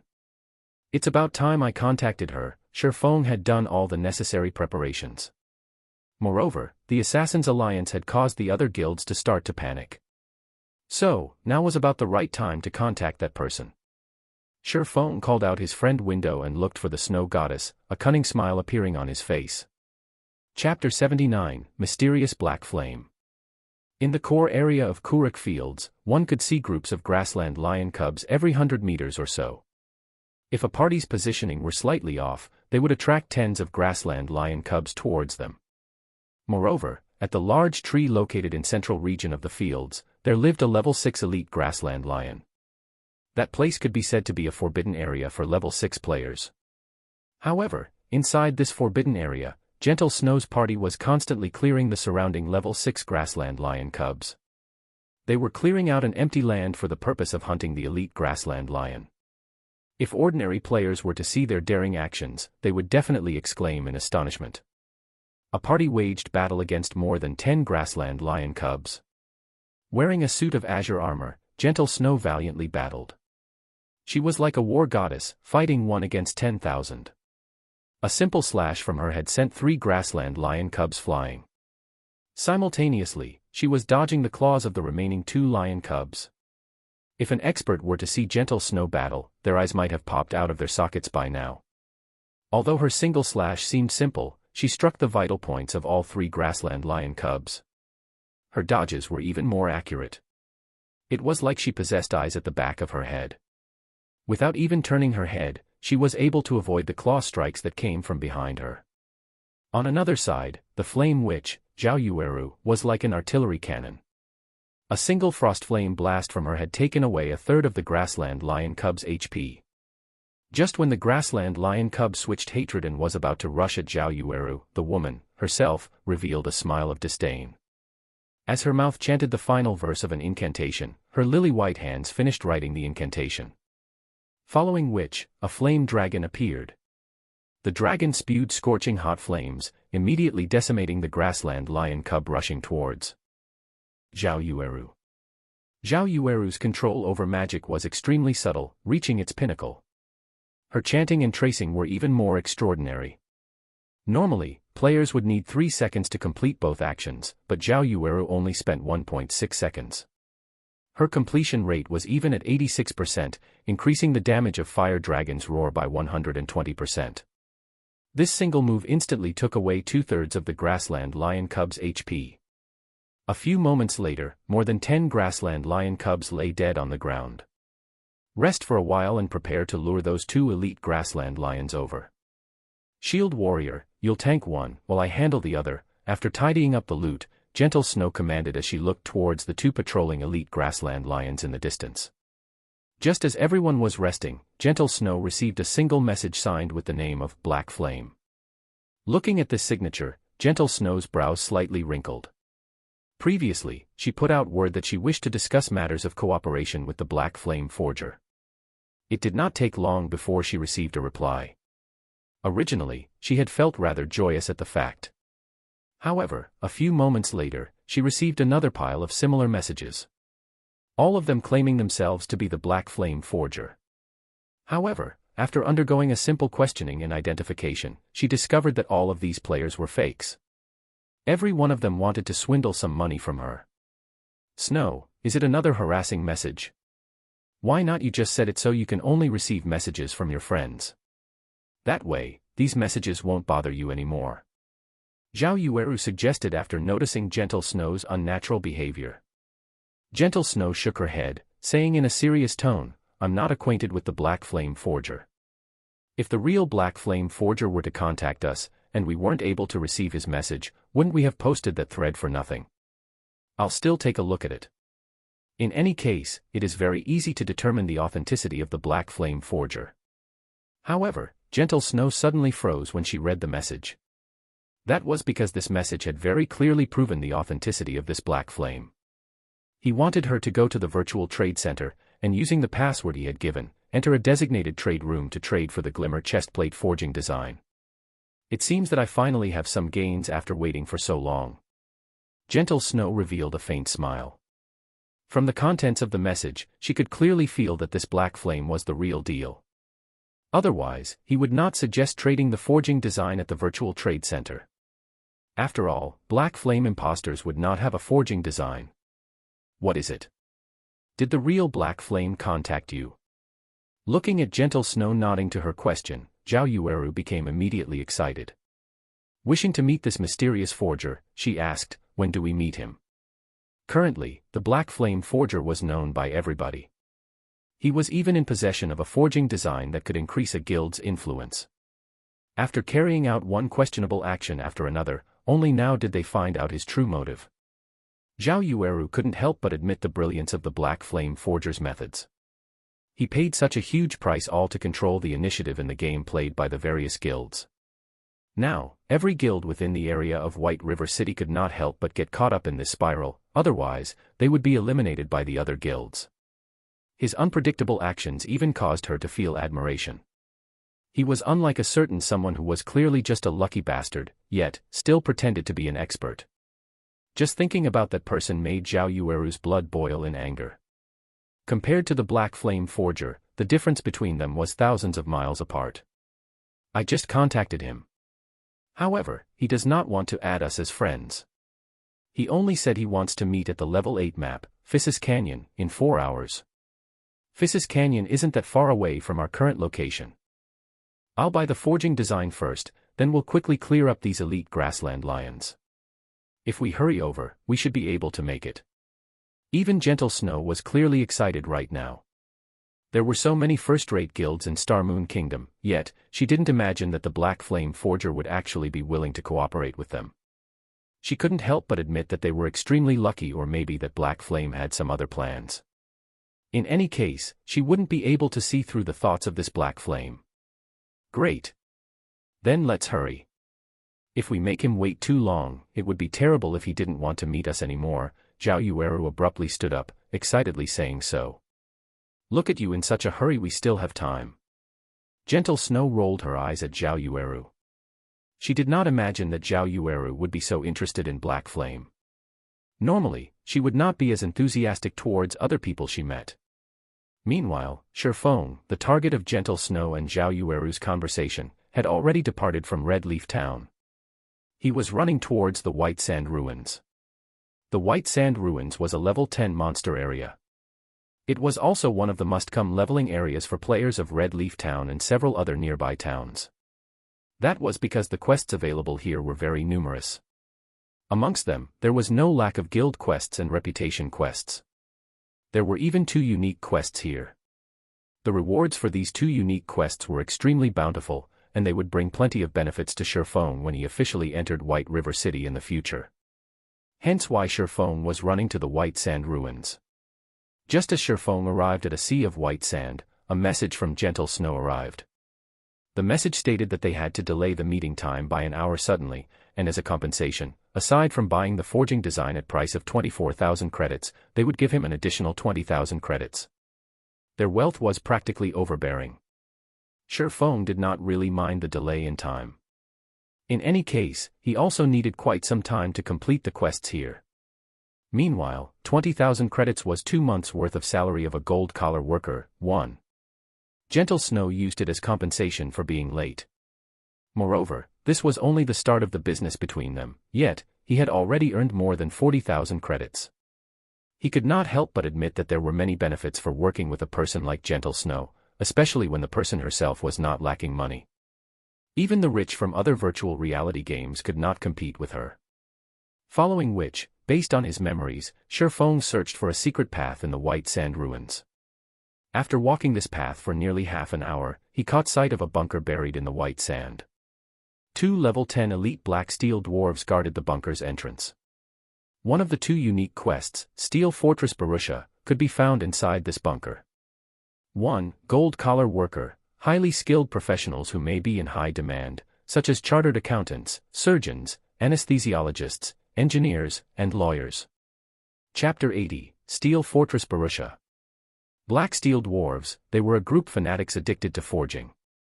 The civilization of the Black Steel Dwarves was once incomparably brilliant, and their shadows could be found in the creation of countless pieces of legendary equipment. The arms of Black Steel Dwarves were as thick and robust as their thighs, and their muscles were as hard as stone. In addition to their dark skin color, often they were mistaken for rocks during nighttime, and many people would sit on them accidentally. Of course, the consequences of such an action were very grave, as the thing these Black Steel Dwarves hated the most was being treated as stools. Sherfong straightforwardly walked over. This bunker in the white sand ruins was extremely well hidden. In Sherfeng's previous life, it took a long time before the many guilds doing quests in the white sand ruins discovered the bunker. They received many good quests from this bunker, and some quests even gave away mysterious iron equipment. However, such quests usually required a party in order to complete them. It was absolutely impossible for a person to complete them alone. However, compared to these quests, the favorability of these Black Steel Dwarves was much more important. This secret was also only discovered after players had already reached more than 20 levels. There was a unique quest called Steel Fortress Borussia available here. However, because the unique quest required a certain amount of favorability before a player could receive it, many players missed the chance to obtain it. On the contrary, an unknown average player received the unique quest. Moreover, after completing the unique quest, the player instantly became the recruitment target of many guilds. Arriving in front of the bunker's entrance, the 2 elite Black Steel Dwarves standing guard let Sherfong enter after giving him a simple glance. The inside of the bunker was very large. It was just like an underground town. Black Steel Dwarves were everywhere, and the majority of the streets were composed of either weapons and equipment shops or bars, with very few places of entertainment. Moving along the main street, Sherfong arrived before a steel building after making several turns and detours. The building was the city hall, and when Sherfong entered the building, the town mayor, a level 30 elite NPC, quickly noticed him. As it has been a long time since any outsiders entered this small town, the mayor happily went up to welcome Sherfong. "Hello, adventurer. Welcome to Stonehammer Town. I am Blackbeard, the town mayor." Blackbeard warmly said. "Hello, Lord Mayor. It is my first time coming here, so I wonder if I could be of any use to you." Sherfong performed respectfully, as such actions would give NPCs a more favorable opinion of him. Blackbeard caressed his thick beard. After thinking for a while, he said, "Adventurer, our small town indeed needs help. The weather of area around here is getting hotter by the day, and our water supply is continuously diminishing. As a result, it is getting harder for the inhabitants to live in this small town. I will pay a sufficient price, so I hope you can help us obtain a large water supply or something that can help with the heat. System, do you wish to accept the quest, Blackbeard's request?" Sherfong revealed a faint smile. He was here exactly because of this. "I will be happy to help," Sherfong responded. The most important thing in Rockhammer Town was the town mayor's favorability. However, the town mayor's favorability was not that easy to obtain. That was because the quest he gave was not easy to complete. Moreover, the rewards of the quest were few, causing many players to give up on grinding for the town mayor's favorability. System: Quest, Blackbeard's request, accepted. Offer 100 bags of clear water or 5 cups of cold beverage to the town mayor Blackbeard. Following which, Sherfong retrieved the fruit juice he had prepared. For every 5 cups of fruit juice Sherfong offered, he could obtain 2 copper coins, an increase of 1 point to Blackbeard's favorability, and 100 EXP. To a level 8 to 9 player, 100 EXP could be considered negligible. Just by simply killing a level 10 common monster, they would be able to obtain over 200 EXP. Moreover, 100 bags of clear water were sold for 5 copper coins in other towns, and 5 cups of the cheapest kind of cold beverage would similarly cost 5 copper coins. After deducting the cost, that meant that players would be spending 3 copper coins in exchange for 100 EXP. Only a lunatic would be willing to do such a thing. However, Sherfong was very willing. To his current level, 100 EXP was not a small amount. It was a lot more than the EXP he would obtain from killing a level 5 common monster. Following which, Sherfong handed over fruit juices without stop. After he handed over 1,000 cups of fruit juice, he obtained a total of 400 copper coins and 200 points of favorability. He also obtained 20,000 EXP, instantly bringing him up to 69% of level 4. He had risen so much just within 10 short minutes. It was literally faster than grinding on level 10 elite monsters. After his favorability reached 200 points, Sherfong started asking Blackbeard about the unique quest.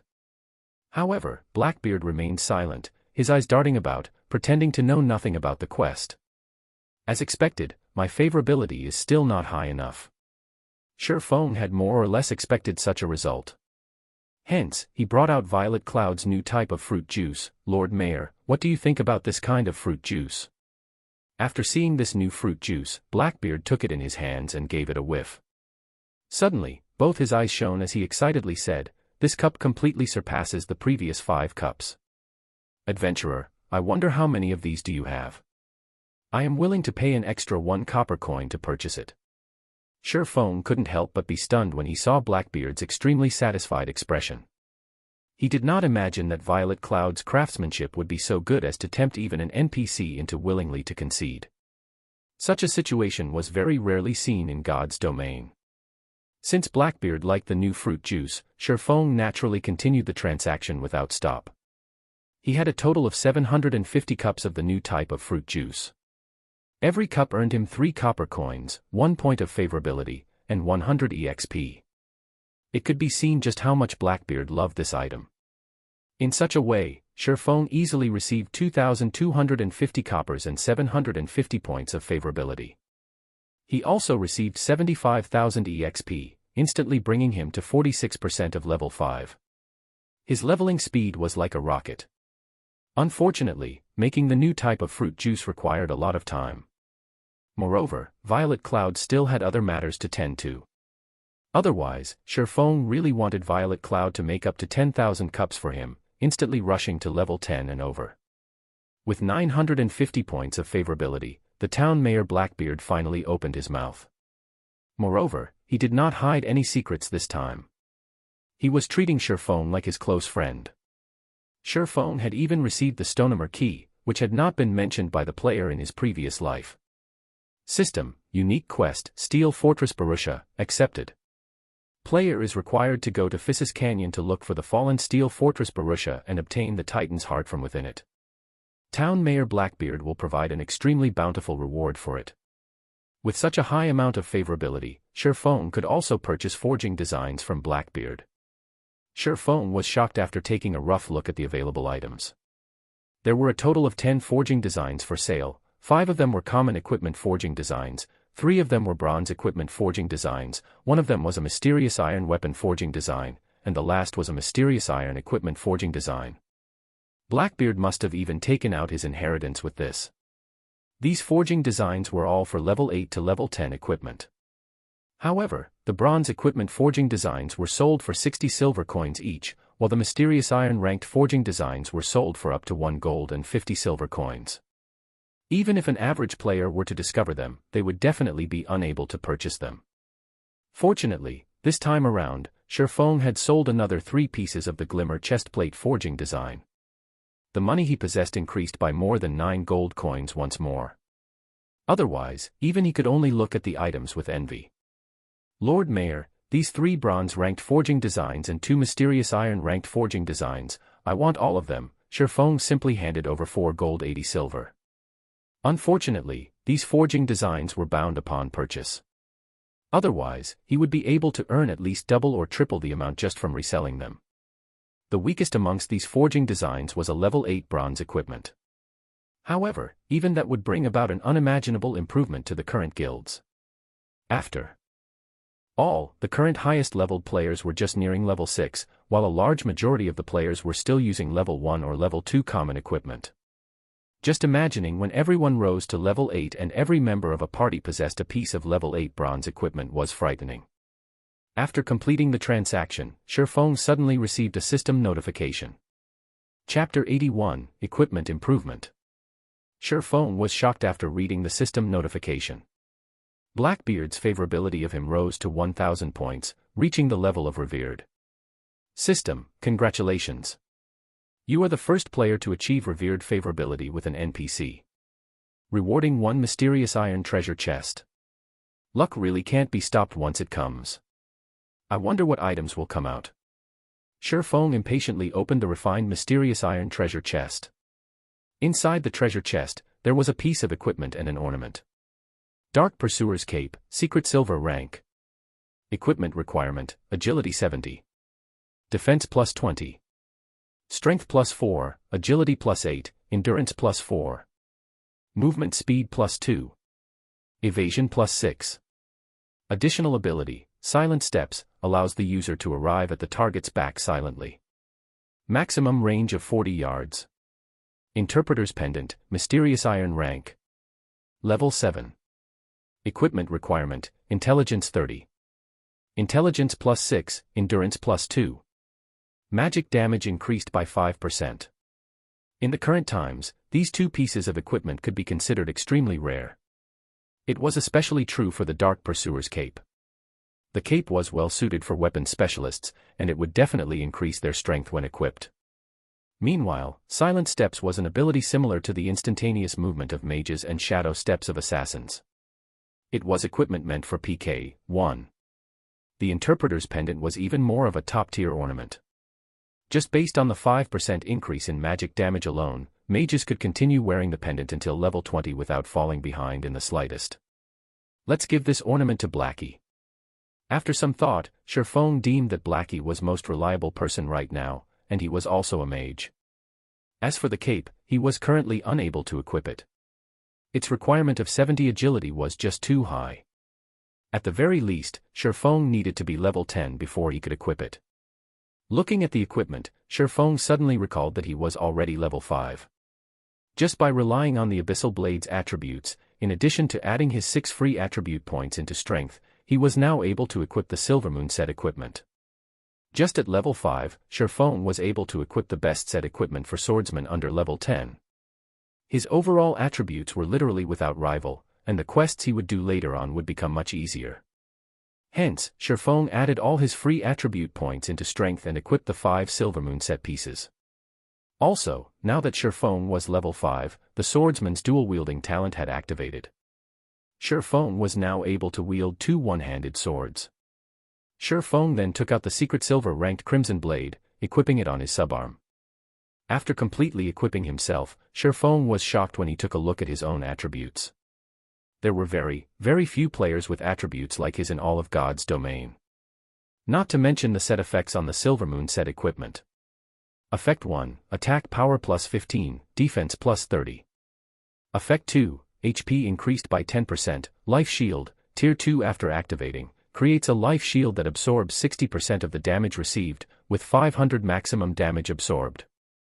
Effect 3, Damage received reduced by 10%, Attack speed increased by 10%. Shifeng's HP was now close to 1,000 points. With these 3 effects, he was even tankier than an MT. His damage output had received an even larger improvement. Wearing a suit of silvery white armor, the pitch-black abyssal blade hanging on one side of his waist while the bloody red-crimson blade hung on the other, Shifeng was like a hero that traveling around the world. There was still some time before the meeting with Gentle Snow, so Shifeng received 2 advanced quests from Hammerstone Town.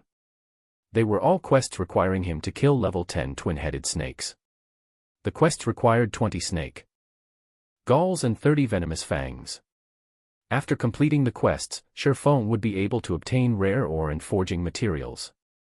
These materials were all needed to make the mysterious iron equipment and weapon, and normally, they were extremely hard to find.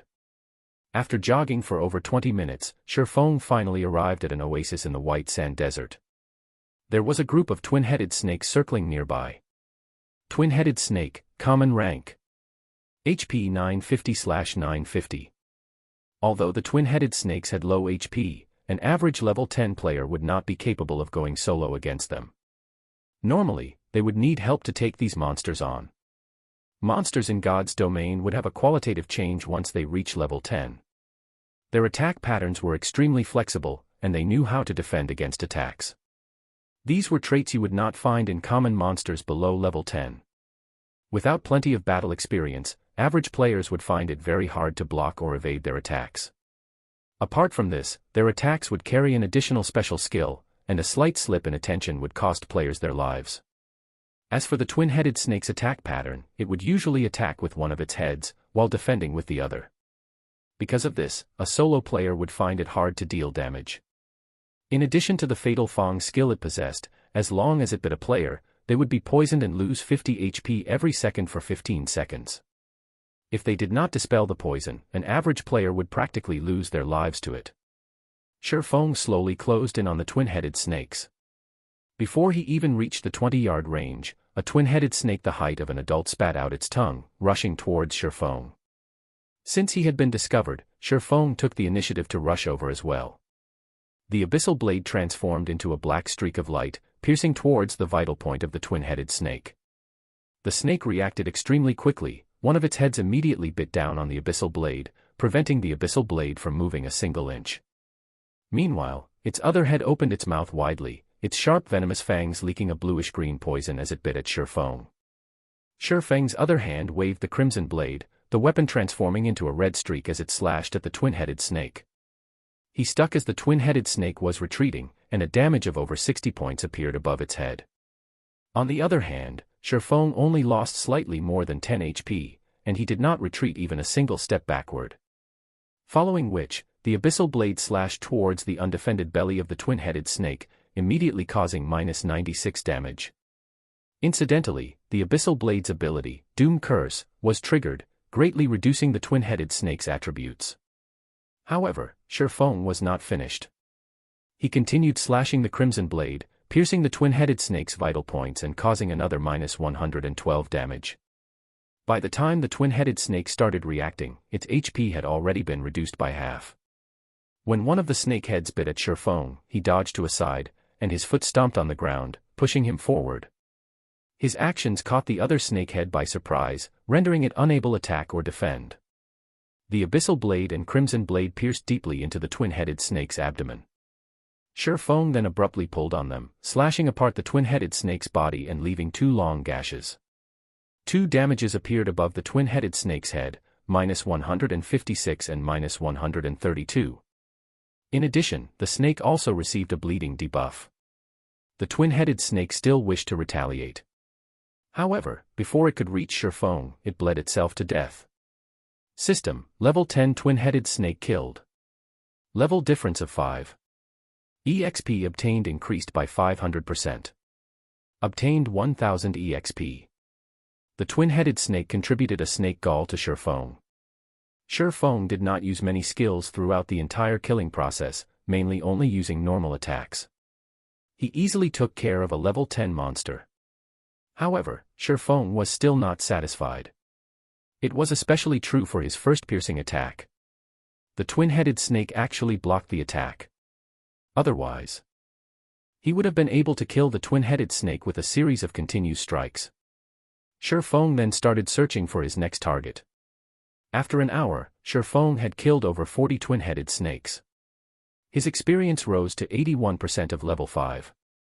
His leveling speed was like a rocket, and his experience gain was even faster than that of forging equipment. Shurfeng couldn't help but have mixed feelings about it. With the entire Silvermoon set equipment in addition to 2 top-tier weapons, killing monsters that were of higher levels became extremely easy. If the situation continued as such, Shurfeng would reach level 6 in less than an hour. I'm still missing 3 snake galls and 5 venomous fangs. However, all the twin-headed snakes in this area are already dead. It might take a while for new monsters to respawn. Shurfeng observed his surroundings. There was actually not a single twin-headed snake present. Shurfeng had no choice but to run to another spot to grind twin-headed snakes. However, just after taking a few steps, 3 twin-headed snakes slithered out from the oasis. Amongst the 3, one of them had larger heads than the other 2, and there was also a horn on each of its heads. This was a snake king patrolling its territory. A rare elite, is it? Shurfeng licked his lips when he saw the twin-headed snake king, his lips revealing a faint smile. A rare elite was not something that a person could often meet. It would appear randomly, and its strength was slightly more than normal elite monsters. Its drop rate was also extremely good. Being able to meet one depended all on luck. 1. PK, Player Killing. Chapter 82, Killing the Twin-Headed Snake King. The twin-headed Snake King, along with its 2 subordinates, slowly slithered towards Shurfeng. However, it did not discover Shurfeng's existence. Its tail calmly swayed, and its head proudly raised as it overlooked its own territory. Meanwhile, the 2 normal twin-headed snakes were closely following the Snake King. They did not act proudly like the Snake King, but more like bodyguards, their chilling gazes sweeping across their surroundings. As long as there were any signs of activity, they would immediately become their king's sharp swords, killing all enemies that were harmful to their king. From when the twin-headed Snake King approached his location to when it turned around and left, Shurfeng only watched it, silently. However, Shurfeng was in no hurry to make a move. Instead, he stealthily followed it, using observing eyes on it, and waiting for the best terrain to start his attack. Twin-headed Snake King, Rare Elite. HP 4,000/4,000. The other 2 twin-headed snake guards were both common monsters. They were both level 10, and they both had 1,400 HP. Shurfeng was about to face 3 level 10 monsters together. Moreover, there was even a rare elite amongst them. Even though Shurfeng equipped with the full Silvermoon set equipment, he still needed to plan properly before taking action. After all, the few can't fight the many. Also, the snake race had extremely quick movement speeds and the Snake King even more so. Shurfeng followed the twin-headed Snake King to an area filled with sandstone. There were several stones taller than a person here that could be used to obstruct the twin-headed Snake King's vision, so Shurfeng finally started taking action. Shurfeng would be at a big disadvantage if he were to take on all 3 twin-headed snakes at the same time. So, he needed to split them up and kill them one at a time, with the common monsters taking priority. Shurfeng immediately used Phantom Kill, letting his doppelganger stay behind waiting while he took charge. Shurfeng used Wind Blade, his sword stabbing at the nearest twin-headed snake guard. With the ambush and the speed increase from Wind Blade, the twin-headed snake was not able to react to the attack at all. Shurfeng's 2 swords immediately stabbed it in the backs, causing damages of -76 and -61.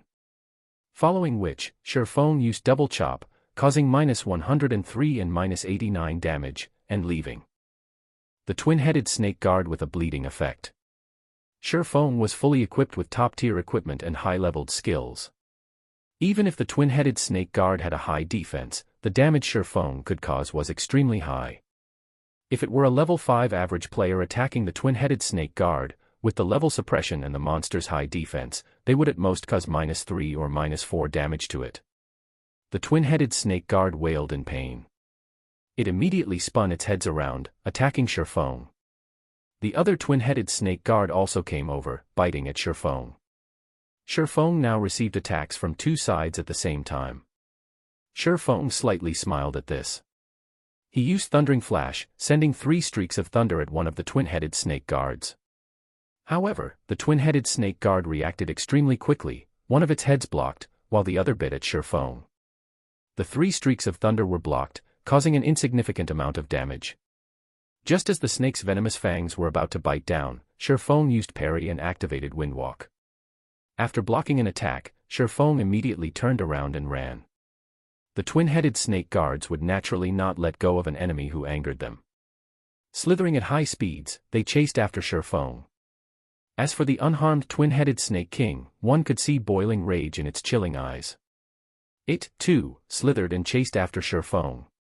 However, just after the twin-headed Snake King moved several yards, Shifeng's doppelganger used Windblade and rushed at the twin-headed Snake King. The doppelganger slashed at the twin-headed Snake King's neck, causing -24 damage. The twin-headed Snake King was enraged by this attack. With the speed of a thunderbolt, the twin-headed Snake King bit at the doppelganger. As the doppelganger's goal had been achieved, it, too, activated Windwalk, turning around and leaving. Now, the twin-headed snake guards were separated from the Snake King. Although the two twin-headed snake guards were tough, without the support of their king, they were unable to stand against Shifeng's fierce attacks. One move after another, Shifeng's blades would always strike at the vital points of the twin-headed snake guards.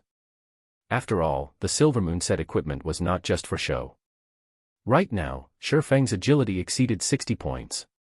Even if the twin-headed snake guards could defend against one of Shifeng's attacks in time, they would still be struck by his other sword. Every sword that landed would take away 60 to 70 HP, while the occasional critical hit would cause over -150 damage. Shifeng's sword strikes were like a fierce gale passing by. The sword strikes constantly landed on the two twin-headed snake guards, causing their HP to fall madly. Within a few moments, the two twin-headed snake guards breathed their last breaths. After looting the drops, Shifeng rushed at the twin-headed Snake King. Currently, the doppelganger's HP had fallen below 30%. It was exhausting itself trying to pin down the twin-headed Snake King. The rare elite's attacks were extremely quick. It would, from time to time, spit out a poisonous fog, enveloping a large area with it. The doppelganger only possessed 50% of the original body's attributes, so it could only constantly defend and escape. Otherwise, it would have long since dropped dead. However, now that the original body had arrived, the doppelganger did not need to pin down the twin-headed Snake King any longer.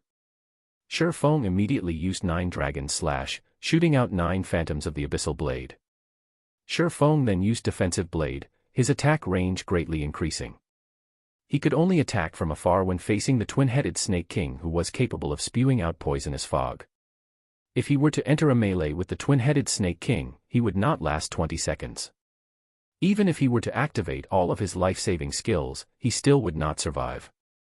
The twin-headed Snake King was very cunning.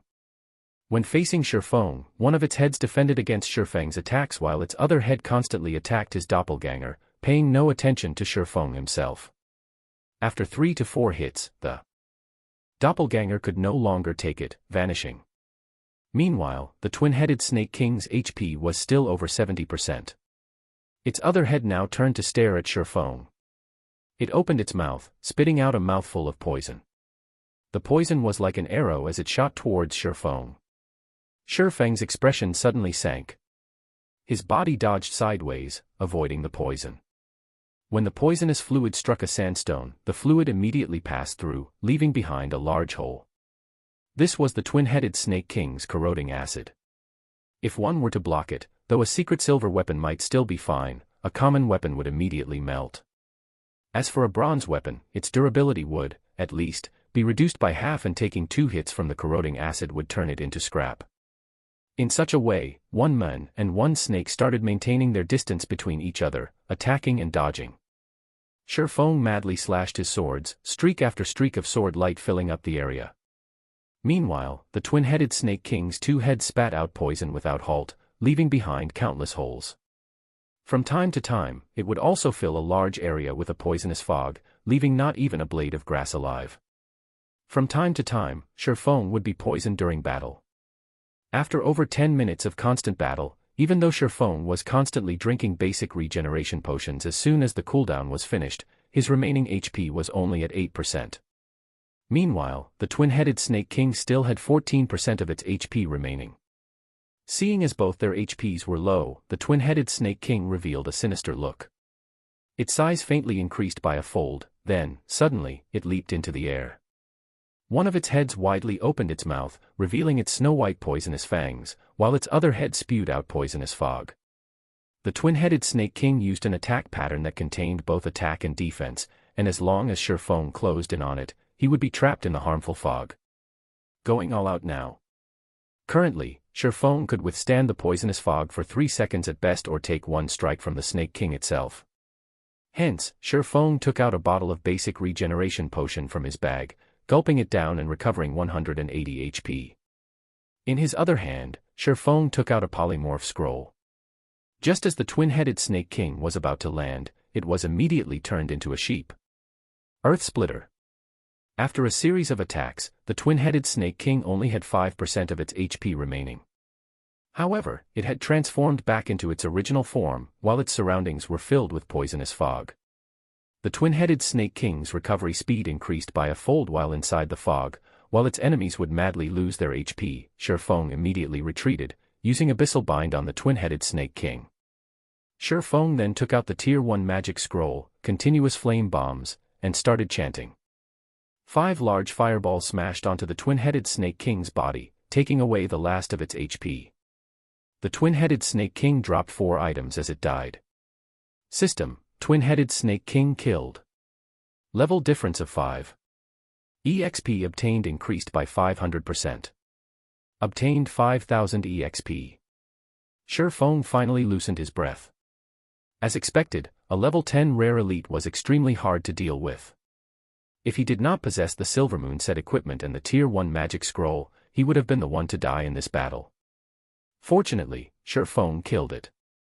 Amongst the 4 items dropped, there was the level 8 Mysterious Iron Staff, Song of Life, meant for clerics. Its overall attributes were quite good, and it also increased the levels of recovery skills by +1. It was absolutely a top-tier staff. The next item was a level 10 Bronze Cross Shield with average attributes. However, shields were considered rare items, so it was already pretty good that one dropped. The final 2 items were the Snake King's Gall and the Snake King's Skin. Both were rare materials in making poison and leather armor. The quest items had already been collected, so after some rest, Shurfeng returned to turn in the quests. He obtained the rare forging materials, and his experience increased to 91% of level 5, just a little more before reaching level 6. Looking at the time, it was not long before the arranged meeting time. So, Shurfeng started heading towards the level 8 area, Phissis Canyon. Chapter 83, Second Meeting. Phissis Canyon, a paradise on Earth, it was a place filled with lush green vegetation. Multiple streams of water flowed through the canyon, while flocks of birds flew in the sky above. The forest, as well, was filled with the sounds of hundreds of birds squabbling with each other. Although this place was beautiful, right now, there was not a single player that came here to level up. After all, the highest leveled player right now was just level 6. Normally, they would be safely leveling up in level 6 or level 7 areas. Phissis Canyon was a level 8 monster area, and level 9 monsters could even be found in the inner areas. For a short period, there wouldn't be any players coming to disturb this place. More importantly, Shurfeng was here for the unique quest, Steel Fortress Barusha. This quest was extremely important for him to establish his future guild. In Shurfeng's previous life, the player who completed this unique quest, just by relying on the quest rewards alone, increased a second-rate guild's standing to first-rate. However, now that Shurfeng had received this unique quest, he would use it to benefit the guild he would establish. After entering the canyon, Shurfeng used the demon's mask to alter his own appearance. He transformed the silvery white Silvermoon set equipment into a suit of shining pitch black set equipment. It could be called the Black Moon set equipment. Shurfeng also altered his face into one of an older gentleman, his age around 26 to 27. He then donned a black cloak, his face hidden within the cloak. At first glance, his appearance exuded a strong sense of mystery, allowing others to think he was a man with a story. Shurfeng's getup was somewhat similar to the Night Ranger, only he had 2 long swords hanging on his back rather than a simple black bow. Moreover, Shurfeng was not of the Night Elf race. Now that Shurfeng had disguised himself, nobody would be able to recognize who he was. Even with Gentle Snow's discerning eyes, it was impossible for her to recognize him. Arriving at the meeting location, Shurfeng discovered Gentle Snow and her group had yet to arrive. Feng called out the system notifications, taking a look at the sales condition of the forging designs this time around. Sold out already. Feng looked at the series of notifications, his eyes almost shining. There were over 10 notifications from the auction house, and every one of them notified him that he had an increase of around 3 gold coins. Feng auctioned a total of 20 pieces of forging designs, yet, they were sold at an average price of 3 gold coins. One could just imagine how desperate these guilds were. However, compared to the price of 3 gold coins, these guilds that bought the forging designs could also, very quickly, earn that money back. God's domain had only officially started 3 days ago. Along with the increase in time, there would be more and more people joining God's domain.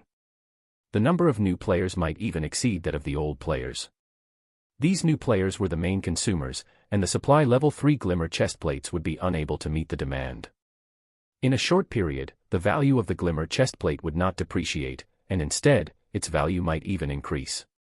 However, Feng's goal had already been met, so he no longer planned to make more glimmer chestplate forging designs to earn money. Right now, his bag was holding over 50 gold coins. These coins were the entirety of the fluid funds of more than 10 large guilds. If Feng were to use all of it to operate a guild, how formidable would this be? Unfortunately, money was not the only thing needed to operate a guild. Feng took out 20 gold coins and registered them on the virtual trade center. After all, he couldn't just keep all those gold coins on hand. If he did that, he would be throwing money away. Based on the selling price right now, these 20 gold coins were worth 180,000 credits. Feng did not imagine things would go so smoothly. He earned so many credits in just 3 short days. However, if he wanted to start a good workshop, such a small amount of money was still insufficient. To start up Shadow Workshop, Lan Hailong invested 5 million credits from the start. In the following month, he even invested over 10 million credits. One could just imagine how much money it took to start up a workshop, not to mention a guild with thousands or tens of thousands of members. However, after the workshop and guild were established, things would be greatly different. To a guild, hundreds of thousands of credits was nothing. Feng still needed to earn a lot of money. Hence why Feng had chosen to work with Gentle Snow secretly. "Are you Black Flame?" A voice as crisp as a jade falling to the ground came from behind Feng. Feng turned around, discovering Gentle Snow's beautiful figure walking over while sizing him up. Although it was their second time meeting, he was still unaccustomed to Gentle Snow's attentive gaze. In a slightly deep tone, Feng said, "Correct. I am." Hearing Feng's answer, moreover receiving the information proving Black Flame's identity, Gentle Snow's beautiful eyes focused. She secretly used an observation skill. Suddenly, Gentle Snow stared blankly. She was unable to discern Feng's name. The information only showed him as an unknown level 5. Gentle Snow originally thought that Black Flame only had good forging skills, many lucky encounters, superior strategies, and relatively good gaming skills. She never imagined that Black Flame's gaming skills were not just the average kind of good. He was definitely a top-tier expert. Otherwise, he would not be able to obtain such a high-grade item. Special items that could hide a person's identity, even Ouroboros did not possess a single one of such an item. They had also never heard of any other first-rate guilds obtaining one. Meanwhile, not only did the mysterious men in front of her possess such an item, but Gentle Snow could also feel a powerful strength emanating from the equipment he was wearing. Even though the equipment's special effects were hidden, a single glance at the equipment's delicate make and the magical markings circling it told Gentle Snow that it was a set. In fact, Black Flame's equipment might not be any worse than hers. Her equipment was obtained through the efforts of the elite party behind her. How much time had they spent obtaining them? How did the men in front of her obtain such good equipment? Gentle Snow attentively gazed at Feng. She was even starting to suspect whether or not Black Flame was a player or the leader of a mysterious organization. Otherwise, how would he possess such financial and physical resources to carry out all those tasks? His title of Chief Forger was even publicly acknowledged by the players of Star Moon Kingdom. Just carrying out tasks such as forging and organizing would take up most of his time, so how was it possible he obtained such a good set of equipment? "Hello, I am called Gentle Snow, first vice leader of Ouroboros." Gentle Snow stretched out her jade-white hand in a very formal manner. It was different from the casual meeting when Shifeng first met her, where she regarded Shifeng with a superior attitude. The party members behind Gentle Snow were all shocked. They never imagined their leader would actually take the initiative to shake hands with someone else. Was this older gentleman in front of them that powerful to necessitate such formality? Zhao Yueru, who stood behind Gentle Snow, was constantly sizing up Shifeng with her beautiful eyes. Prior to this meeting, Shifeng's series of performances had caused her to become very interested in him. Now that she was meeting him in person, she discovered that Shifeng's entire body was exuding a mature and calm feeling, causing others to pay attention to him inadvertently. Now that even Gentle Snow had given her approval, Zhao Yueru had a faintly better impression of him. "Hello, you can address me as Black Flame." Not wanting to act too aloof, Shifeng shook hands with Gentle Snow. He discovered that her hand was very soft and smooth as expected. If Blackie were to know of this incident, he would most likely shake Shifeng's hands, then not wash them for 3 days. The reason why Shifeng did not completely alter the Silvermoon set equipment's appearance was to awe and intimidate them.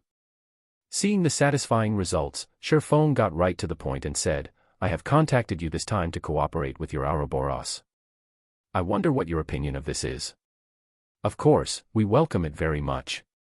If you are willing to become the chief forger of our Ouroboros, just state your price," Gentle Snow said with confidence. She guessed that Shifeng would demand an exorbitant price. However, as long as they could successfully poach Shifeng, then everything would be worth it. Moreover, with her current influence, satisfying Shifeng's appetite was no problem at all. "Miss Snow, I think you are misunderstanding something here. I will not be joining your guild. Instead, I will be using an equal status to cooperate with your guild. If Miss Snow is unable to make this problem clear, we do not need to continue this discussion." Finished speaking, Shifeng turned to leave. 1. Night Ranger, a special elite found in the Deathly Forest dungeon, mentioned in Chapter 25. Chapter 84, Horizon Alliance. Seeing as Shifeng was about to leave, the members from Ouroboros were stupefied. There was actually a man who would treat Gentle Snow in such a way. He even discarded the chance to work with Ouroboros without hesitation. Zhao Yueru panicked, her words caught in her mouth. She almost wanted to hold back Shifeng and mediate between them. Even the wise Gentle Snow had yet to speak. If Zhao Yueru took action herself, her standing out might cause the situation to worsen. So, without a better choice, she just pulled on Gentle Snow's arm, secretly reminding her. However, what Zhao Yueru did not know was that Gentle Snow was similarly stupefied. She did not imagine that Shifeng's goal from the start was not to join Ouroboros but to cooperate with them on equal standing. However, did Shifeng have the qualifications to do so? Ouroboros was not as simple as it looked. It was a colossus in the virtual gaming world. The resources in its possession were not something an average player could imagine. To be able to cooperate with Ouroboros with equal statuses, at the very least, they needed to be a first-rate guild equally. On the other hand, the men before Gentle Snow wanted to cooperate with Ouroboros on equal standings as if it were a matter of course. For him to be so confident, did this man truly have some sort of hidden power standing behind him? This was also not an impossibility. Being able to carry out this series of matters, in addition to obtaining such a set of equipment, was not something a person could do within such a short period. Black Flame definitely possessed the support of a great power. That's the only way he would be capable of causing the vicious competition that was happening right now. According to their guild statistics, the income Black Flame obtained from selling the forging designs exceeded 60 gold coins. Meanwhile, the fluid funds of a first-rate guild right now did not exceed even 3 gold coins. If this money were utilized properly, it would allow a first-rate guild to surpass the other first-rate guilds instantly. Becoming a super guild would not be a problem. Suddenly, Gentle Snow felt chills crawl down her spine. As the vice leader of Ouroboros, she actually failed to notice such a great hidden power. However, for a power to be unknown to her, one could just imagine how deep this power hid. Fortunately, she was able to discover it now. Whether they were a friend or a foe remained unknown. Please wait. Gentle Snow urged Shifeng to stay, saying, "You, too, should know that our Ouroboros is a first-rate guild. There are not many powers out there who possess the qualifications to work with us. If you can prove that you have the ability and capital and that your proposal would bring Ouroboros great benefits, then we can come to an agreement. Humph. Ouroboros sure does have a very big tone. You should know that the first-rate guilds that I can choose to cooperate with aren't just limited to you. Sherfong turned around and looked at Gentle Snow, acting as if he did not place Ouroboros in his eyes at all. Afterward, he took out one of the level 10 mysterious iron equipment forging designs that he bought from Blackbeard, waving it in front of Gentle Snow's face. He then said with a sneer, "I wonder what thoughts you will have after seeing this. Do you think I have enough qualifications?" How could it be? Gentle Snow could not believe what her eyes were seeing. Her heart was filled with extreme shock. How did you obtain a level 10 mysterious iron forging design? Right now, even the level 3 glimmer chestplate forging design was being fought over insanely. The value of the forging design in Sherfeng's hands right now simply could not be imagined. To the elites of a guild, the level 3 glimmer chestplate forging design was not particularly useful. The main purpose of a guild obtaining it was just to earn money and nurture their own forgers, increasing the advantage that their guild possessed over others. However, when compared to the forging design that Sherfong was currently holding, the glimmer chestplate forging design was not even worth being mentioned. Lead by one step, then lead to every other step. This was the natural law of the virtual gaming world. Every guild knew of this law. Trade secret. Don't think too much about it. Sherfong kept the forging design. If there aren't any other matters, then I'll be leaving. It was absolutely impossible for Gentle Snow to allow the person in front of her, who possesses a level 10 mysterious iron equipment forging design, to leave. Moreover, to allow him to cooperate with another first-rate guild. If she were to allow the other first-rate guilds to obtain him and mass-produce these pieces of equipment, equipping every elite member with it, then the competition for the kingdom's capital would no longer be necessary. All right, I agree. State how we should cooperate then. Gentle Snow grit her teeth, yielding to Sherfong in the end. Hee, but I don't wish to cooperate with you anymore. Sherfong said in a deep tone. You. Gentle Snow's expression suddenly turned cold. However, very quickly, she calmed back down. She no longer had her high and aloof attitude, her face revealing a calm smile as she said, "I apologize for my previous poor manners. I wonder if you can reconsider. Our Ouroboros is willing to pay double the price of the other guilds." Sherfong nodded his head, saying with a smile, "All right then, seeing as you are so sincere." After this scene, everyone else thought that they had heard wrong. The incomparably proud snow goddess actually surrendered. Moreover, she even apologized for her previous behavior. How terrifying was this black flame? Currently, Zhao Yueru's eyes were shining as they looked at Black Flame with admiration. She knew full well how proud and intelligent Gentle Snow was. Since meeting her, Zhao Yueru had never seen a person who could make Gentle Snow apologize. "I wonder how you wish to cooperate." Gentle Snow sent a glare towards the snickering Zhao Yueru behind her, then looked back at Sherfong and asked. "It's very simple. I am planning to establish a loose lifestyle organization called Horizon Alliance and recruit all sorts of lifestyle players. You just need to help me advertise it and spread its influence, and I'll give your guild a discounted price. I'll even sell you equipment and tools that are unavailable to the public," Sherfong unhurriedly said. "You really want to establish such an organization?" Gentle Snow was slightly shocked. Although she did not think highly of Sherfong, the terms he stated were very attractive. Zhao Yueru's eyes widened in shock. She unbelievably looked at Sherfong, feeling he was too insane. After everyone else heard Sherfong, they all thought that Sherfong simply had too much money to waste. He was actually trying to establish such an organization. Sherfeng's plan was truly outrageous. It was utterly impossible to unify all the lifestyle players. The financial resources, physical resources, and manpower required to carry out such a feat were simply too great. Every guild has been nurturing their own lifestyle players. Moreover, they only recruited the elites among them in order to avoid wasting resources. That meant that the leftover lifestyle players were just mob characters, and there wouldn't be a big effect if all of them gathered together. The resources needed to nurture these lifestyle players were even more needless. There was not a single guild out there who was willing to bear such a price. Of course, if it were to succeed, the profits would be truly unimaginable. You don't have to worry about this. When the time comes, I will naturally notify you to help me advertise the organization and spread its influence. In any case, you all don't have anything to lose. Of course, I will give you all some remuneration in advance. 10 glimmer chestplate forging designs should be enough for your guild to nurture quite a few forgers. If Sherfong were to advertise the organization himself, not to mention how much time it would waste, the effects would not be that great. He would need a lot of time to increase the organization's influence. However, it was a different story if Ouroboros were the ones advertising the organization. They could practically cover the entire Star Moon Kingdom, greatly shortening the process of gathering influence. Gentle Snow gave Sherfeng's offer some thought. It was not much work for them to do the advertising.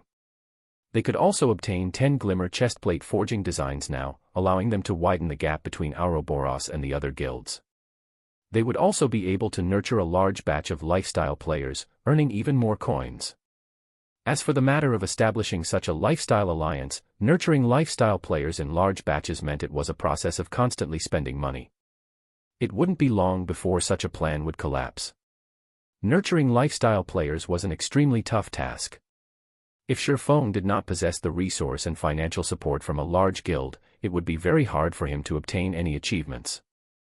Following which, Gentle Snow signed a contract with Sherfong, stating that she was willing to help Sherfong spread his organization's influence throughout the entire Star Moon Kingdom. After doing so, Sherfong must repay her with 100 pieces of level 10 mysterious iron equipment. At the same time, Ouroboros will be able to purchase equipment and tools from Sherfong at the discounted price. Gentle Snow looked rather happy after receiving the 10 glimmer chestplate forging designs. She passed the forging designs to an assassin, letting him take the forging designs back to the guild. Then, she looked towards Sherfong, inviting him. I see that the number of humanoid monsters is quite high here. Although their levels are slightly higher, it is a good place to level up. Why don't you level up with us? It would be much faster than leveling up by yourself. Chapter 85, Birdman. Gentle Snow's invite caused both Zhao Yueru and Xiao Yuer to pay attention. Sherfeng's strength must definitely be great. However, they have never specifically seen him in action, so they were extremely curious about his capabilities. They wanted to experience the strength of the rumored chief forger of Star Moon Kingdom. Right. Join our party, Big Brother Black Flame. Our party members are all very skilled, so our leveling efficiency will be a lot higher, Xiao Yuer said from the side. Zhao Yueru sent a glare towards Xiao Yuer. The girl actually made the statement before she could. Xiao Yuer hid behind Gentle Snow, cutely sticking her little tongue out at Zhao Yueru. Zhao Yueru stamped her feet in anger, causing her chest to bounce indefinitely. If it were not for Black Flame being present, she would have taught this little girl a lesson right this instant. Although the beauties were filled with interest in Sherfeng's strength, the remaining 2 male players had their fighting spirits raised instead. Just what did Sherfeng possess to earn the attention of the 3 beauties? Suddenly, a heart of competition grew within them. They looked at Sherfeng with a provocative expression, not believing that they were any worse than Sherfeng. Regarding these provocative glances, Sherfeng paid no attention to them. He said in a low tone, "Thank you for your kind intentions, Miss Snow. However, I have a quest that I need to do here, so I can't level up with everyone." "A quest, is it?" Gentle Snow was slightly shocked. This place was a level 8 monster area, so she was extremely curious about this quest Sherfeng possessed. However, trying to ask about someone else's secret would be impolite, so she formally said, "Then, we won't disturb you anymore. If you need help, just ask. Although we don't know how much help we could be, we will still try our best to assist you." Sherfeng smiled faintly when he heard Gentle Snow's offer. It was naturally good news that there was someone willing to help him. It would not be an easy task entering the Steel Fortress Barusha. There would definitely be monsters there, and it would take Sherfeng a long time to deal with them by himself. If there were such a powerful party helping him, then he would be able to save a lot of time. That's great. I need to go to a certain place. However, there are a lot of monsters there, so it won't be easy for me to enter by myself. Can you all help me clear the area?" Sherfeng implored. Originally, Gentle Snow was still thinking of a way to deepen the relationship between them and Sherfeng. Never would she have thought that Sherfeng would actually take the initiative to ask them for help. Gentle Snow quickly said, "Okay, I'll invite you to the party. You lead the way. Shifeng accepted the invite, joining Gentle Snow's party. Under Shifeng's guidance, the party of players quickly arrived at the core region of Physis Canyon. We'll arrive after passing through this forest. However, the number of birdmen here is very high. They are all living up in the trees and are hard to detect, so you all have to pay attention to the birdmen descending at any time. If they catch you in their talons, they will carry you high up into the air, then throw you your death, Shifeng informed as he walked. It's just a bunch of birdmen. What's there to be afraid of? Watch how we'll take care of these birdmen. The shield warrior of the party clapped his chest, speaking in a disdainful tone. Shifeng spoke no more, only silently pushed aside the tree leaves that hindered his path. However, Gentle Snow was not careless. Instead, she commanded, "Everyone, pay attention to the air above. Protect the healer." Yes. The two male players immediately turned serious, not daring to be careless. They tightly guarded Xiao Yuer's sides. As long as Xiao Yuer survived, she would be able to revive them after leaving the battle. That way, the EXP and skill proficiency lost would be massively reduced. As expected, not a moment later, 4 white-feathered birdmen descended from the treetops. The sharp talons on both of their feet shot down with shocking speed, like an eagle hunting its prey, catching the male ranger in an instant. The remaining party members reacted quickly, either using their weapons to block the talons or avoiding them completely. Get rid of them. Yueru, attack. The birdman that caught Little Song. Yuer, stay in the back. Gentle Snow shouted orders. She used Whirlwind Slash on 2 birdmen, however, the 2 birdmen reacted very quickly, avoiding the attack by flying up into the air. Following which, Gentle Snow used Charge, running to save the male ranger named Little Song. Although the twin daggers in Little Song's hands constantly retaliated, the talons of the birdman were too hard. No matter what he did, he could not hack away the talons gripping his shoulders. Although he wanted to attack the birdman directly, his position prevented him from landing a hit on the monster's body. He could only helplessly dangle, slowly rising into the air. Zhao Yueru used a flame explosion on the level 9 birdman's wings, causing -53 damage. The flames burned away some of the birdman's feathers, causing the birdman to plummet from the sky instantly. Gentle Snow was already waiting down below by the time the birdman landed. She directed a cleave at the birdman's neck, sending the birdman and its prey flying with the attack and causing -61 damage. Facing the level 9 birdman, Zhao Yueru and Gentle Snow dealing such a high amount of damage despite the level difference of 4 levels was quite good. The injured birdman looked pitiful. However, Birdman had a total of 1000 HP. Just this amount of damage was nothing to it. It would be better again after rubbing some spit on its wounds. Moreover, it was the first time Gentle Snow and the others dealt with the attack patterns of flying monsters. They did not know any effective attack patterns and battle techniques. Although Gentle Snow's party managed to save the ranger, they were still at a disadvantage against the 4 birdmen hovering in the sky. Aside from Gentle Snow and Zhao Yueru, who managed to deal over 50 damage to the birdmen, the damages dealt by the ranger and the shield warrior did not exceed 20. However, it was not because they were weak, but because the birdmen were wearing leather armor, their defense was not low. In addition to the level suppression, the 2 male players would be unable to deal any significant damage. What is this brat trying to do? He still hasn't helped out after all this time. He is even watching from the side. Is he just a paper tiger? The shield warrior, unable to stand by idly and watch, ridiculed Shifeng in a soft tone. However, just as the shield warrior finished speaking, Shifeng took action. With an abrupt leap, Shifeng jumped past the trees, arriving in the treetops.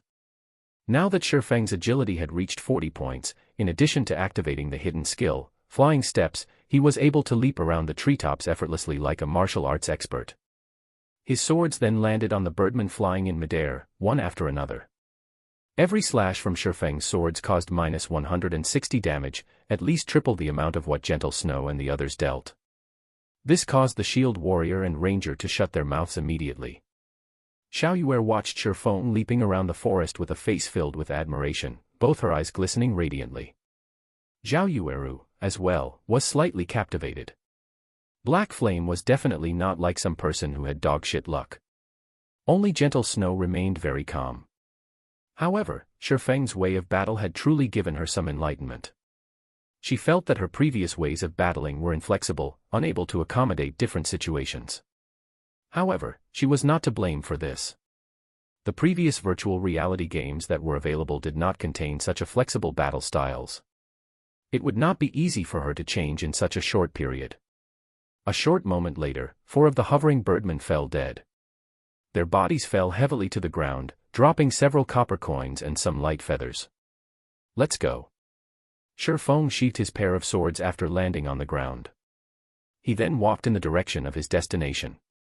"Big brother Black Flame, don't walk so quickly. Teach me how to battle as well, all right?" Xiao Yuer excitedly chased after Shifeng, hugging Shifeng's arm and shaking it. "This is a technique for melee jobs. You don't need to learn it as a cleric." Shifeng did not think that Xiao Yuer would be so easygoing and unrestrained. She was completely different from the distinguished person she would be several years later. "You little girl. Just a moment and you're already making trouble. Didn't Big Brother Black Flame already say it? You're not suited for it." Zhao Yueru pulled Xiao Yuer away, panting in rage. Unconsciously, the way she referred to Shifeng had changed as well, suddenly becoming much more intimate. Chapter 86, Mechanical Army. Watching Shifeng's back, Gentle Snow grit her teeth. When she thought about the horrifying amount of damage Shifeng previously dealt and his extraordinary battle methods, she suddenly felt Shifeng was even more opaque to her than before. She knew all of the top-tier experts in the virtual gaming world. However, she had never heard of a top-tier expert such as Black Flame. The equipment she was currently wearing could be considered the pinnacle amongst the current players. Both she and Shifeng were level 5, as well. However, the difference in their damage was actually so large. Just how excellent was Shifeng's equipment? Could it be that he was wearing a full set of level 5 mysterious iron set equipment? What Gentle Snow did not know was that the Silvermoon set equipment Shifeng wore was the best set equipment for swordsmen below level 10. Its attributes were much better than level 5 mysterious iron set equipment. In addition, Shifeng possessed a magic weapon and a secret silver weapon. Also, because of the effects of the Abyssal Blade, Shifeng could deal damage to the birdman while ignoring the level suppression. So, his damage would naturally be extremely high.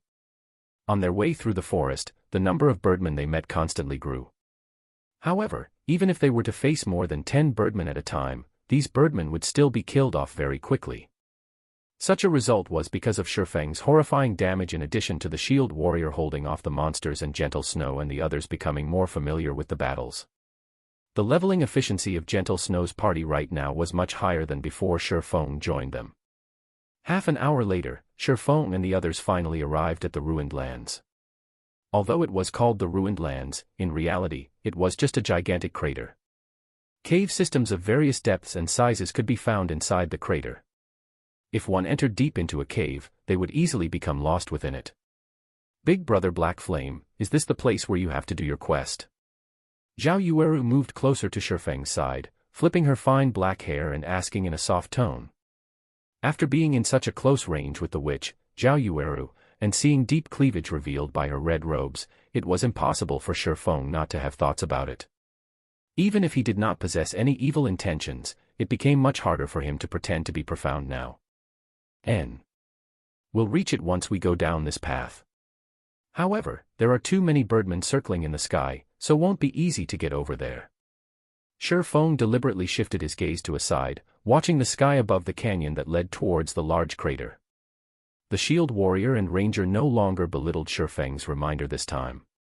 Instead, they held a hint of reverence towards Shifeng now. Taking precautions, they looked towards the birdmen in the sky.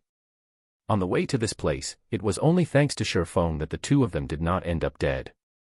Watching Shifeng take the first step, entering the narrow canyon, a faint smile appeared on Zhao Yueru's face.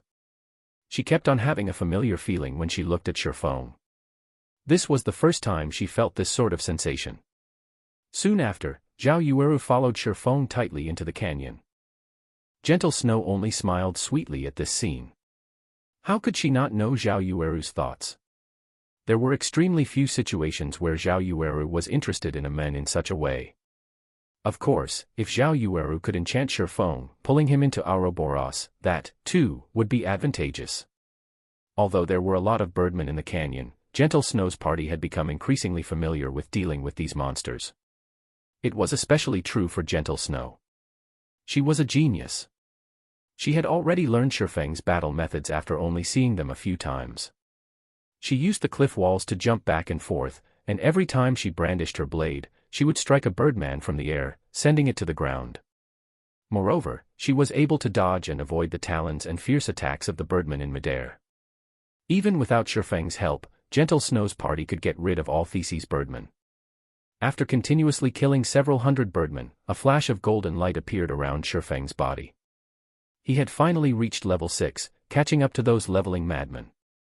In order to equip the Dark Pursuer's cape a little earlier, Shifeng placed all of his attribute points into agility. If he were to level up the Abyssal Blade to level 5, he might even be able to equip the Dark Pursuer's cape at level 8. He's level 6 already. Gentle Snow looked over at Shifeng. She did not imagine that his leveling speed would be so swift. She had been killing monsters to level up without stop, yet, she was currently still 23% away from reaching level 6. Meanwhile, Shifeng clearly busied himself with a variety of things, yet, he could still reach level 6 before her. However, when she thought about how Shifeng could kill monsters of a higher level with such ease, it was no wonder he could level up so quickly. You want to go to that place? The number of monsters there is just too high. Amongst them, there are even quite a lot of level 9 elites and level 10 special elites. Are you sure you want to enter? After arriving at the deeper regions of the large crater, Gentle Snow suddenly discovered that the place was filled with wandering mechanical golems. She could not figure out just what kind of quest Shifeng had received that actually had such a high difficulty. Even if Shifeng were even more powerful than he was now, it was absolutely impossible for him to enter that place. The mechanical golems were around a person's height. Mechanical Golem, Common Monster. HP 1 500/1 500.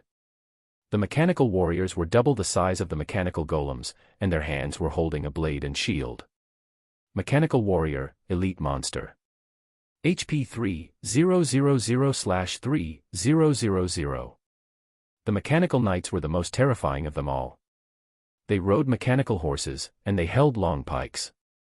They were over 6 meters tall, just like a 2-storied building. Mechanical Knight, Special Elite. HP 7,000/7,000.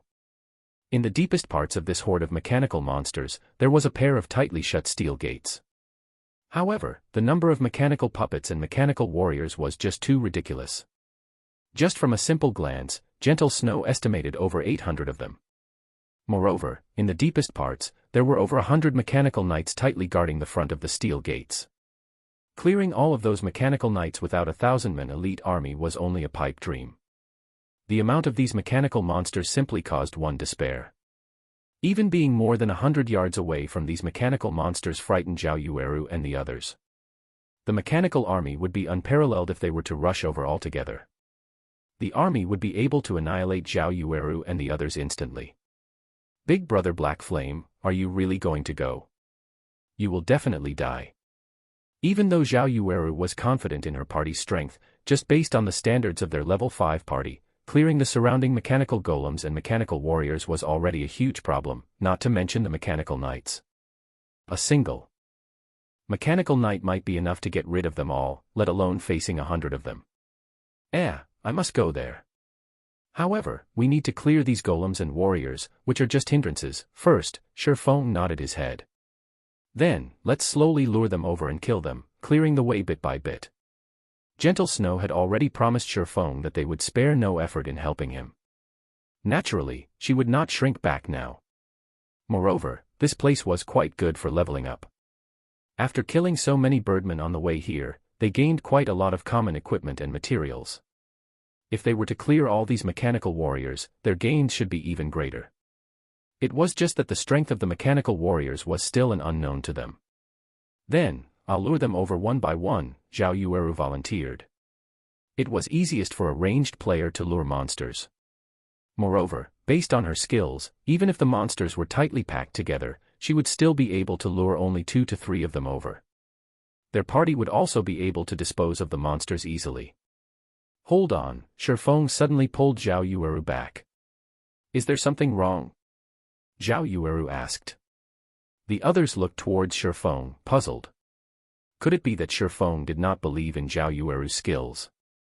Shifeng was very clear with the difficulty of this place. However, Zhao Yueru and the others did not know that these mechanical monsters were all weapons of war made by the dwarven civilization.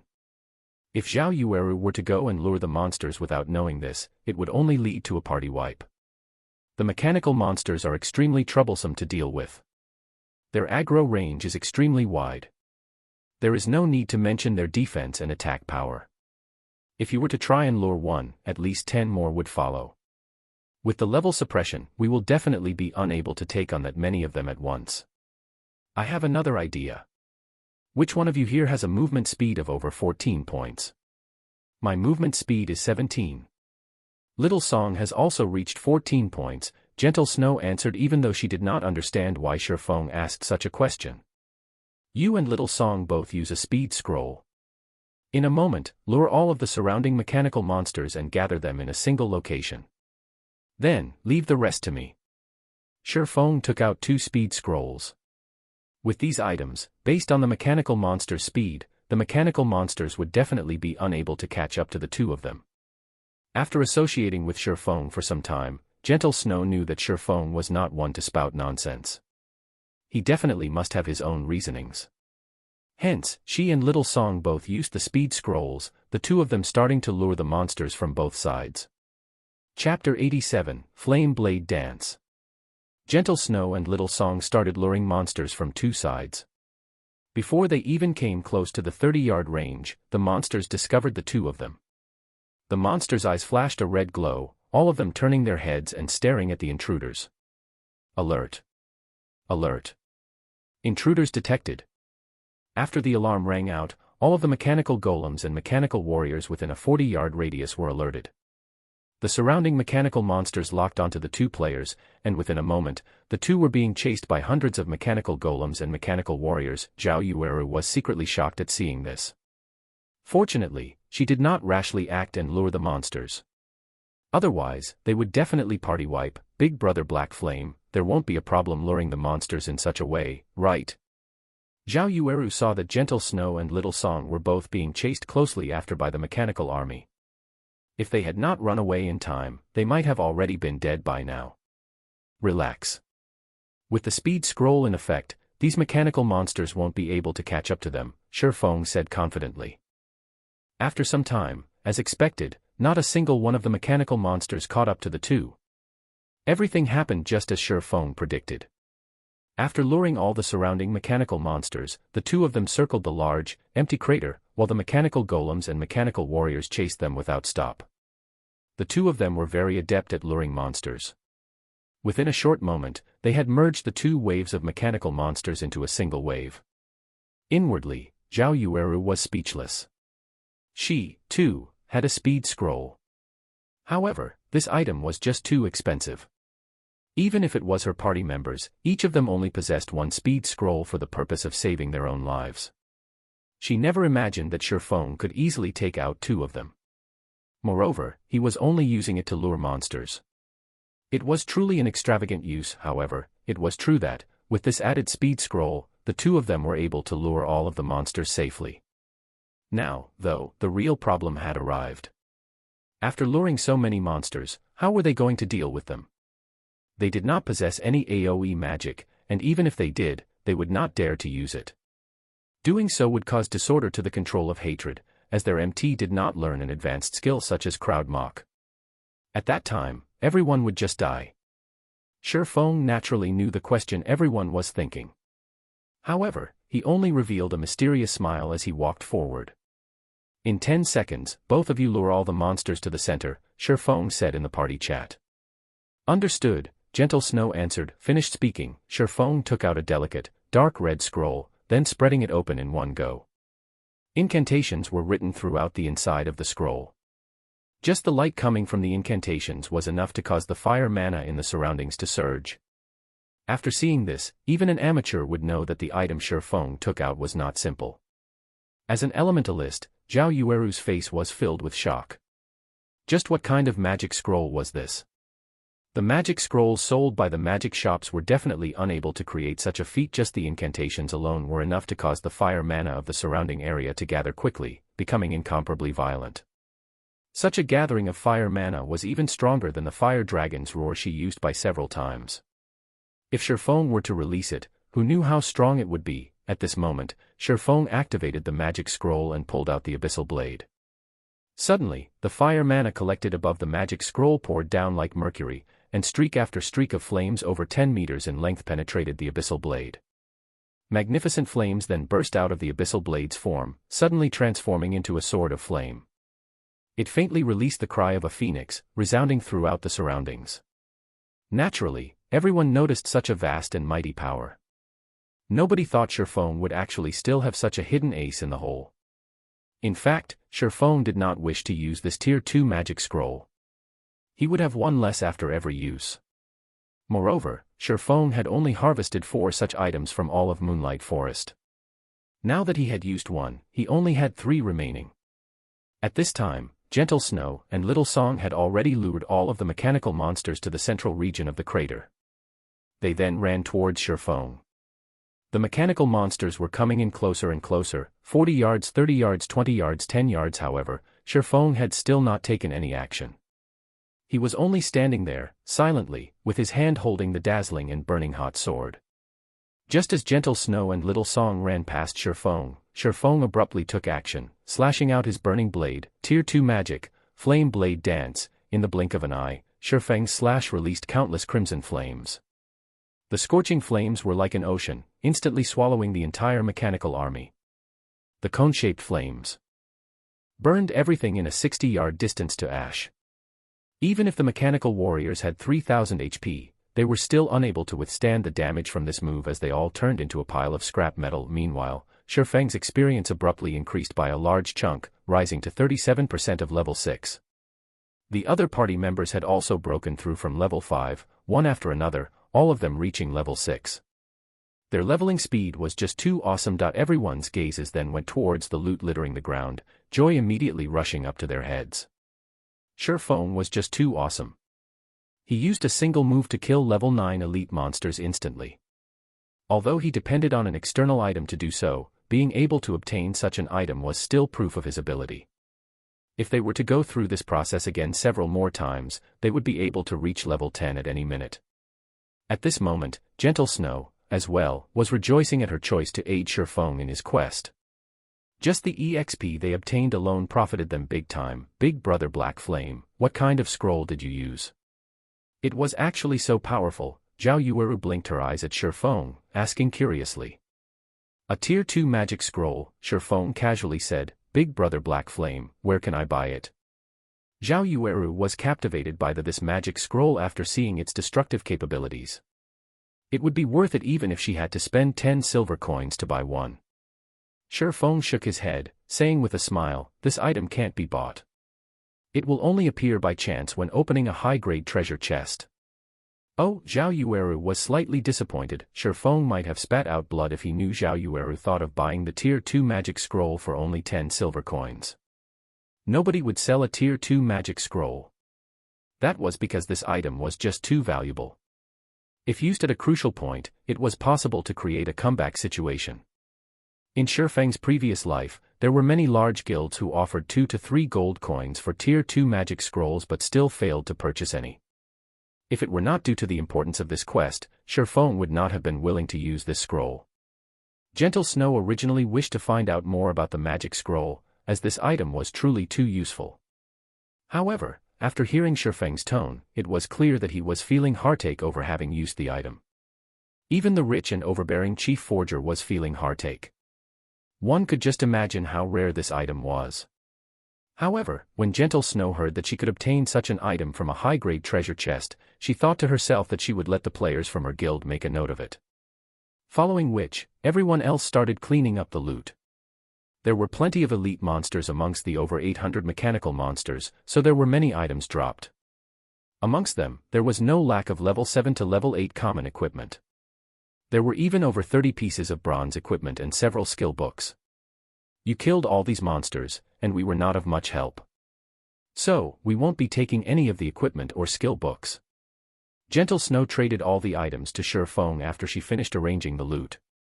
However, the shield warrior started drooling when he looked at all the equipment for MTs. He was extremely reluctant to part with them. However, he also did not dare have any objections to give everything to Sure Feng. You all helped out quite a lot. Let's split according to job requirements. As for these skill books, I'll be taking them. Sure Feng only kept all of the skill books because he discovered a special skill, precision throw, amongst them. This skill was extremely useful to him. As for the bronze equipment, they were worth but a few gold coins, so they were not as valuable to him.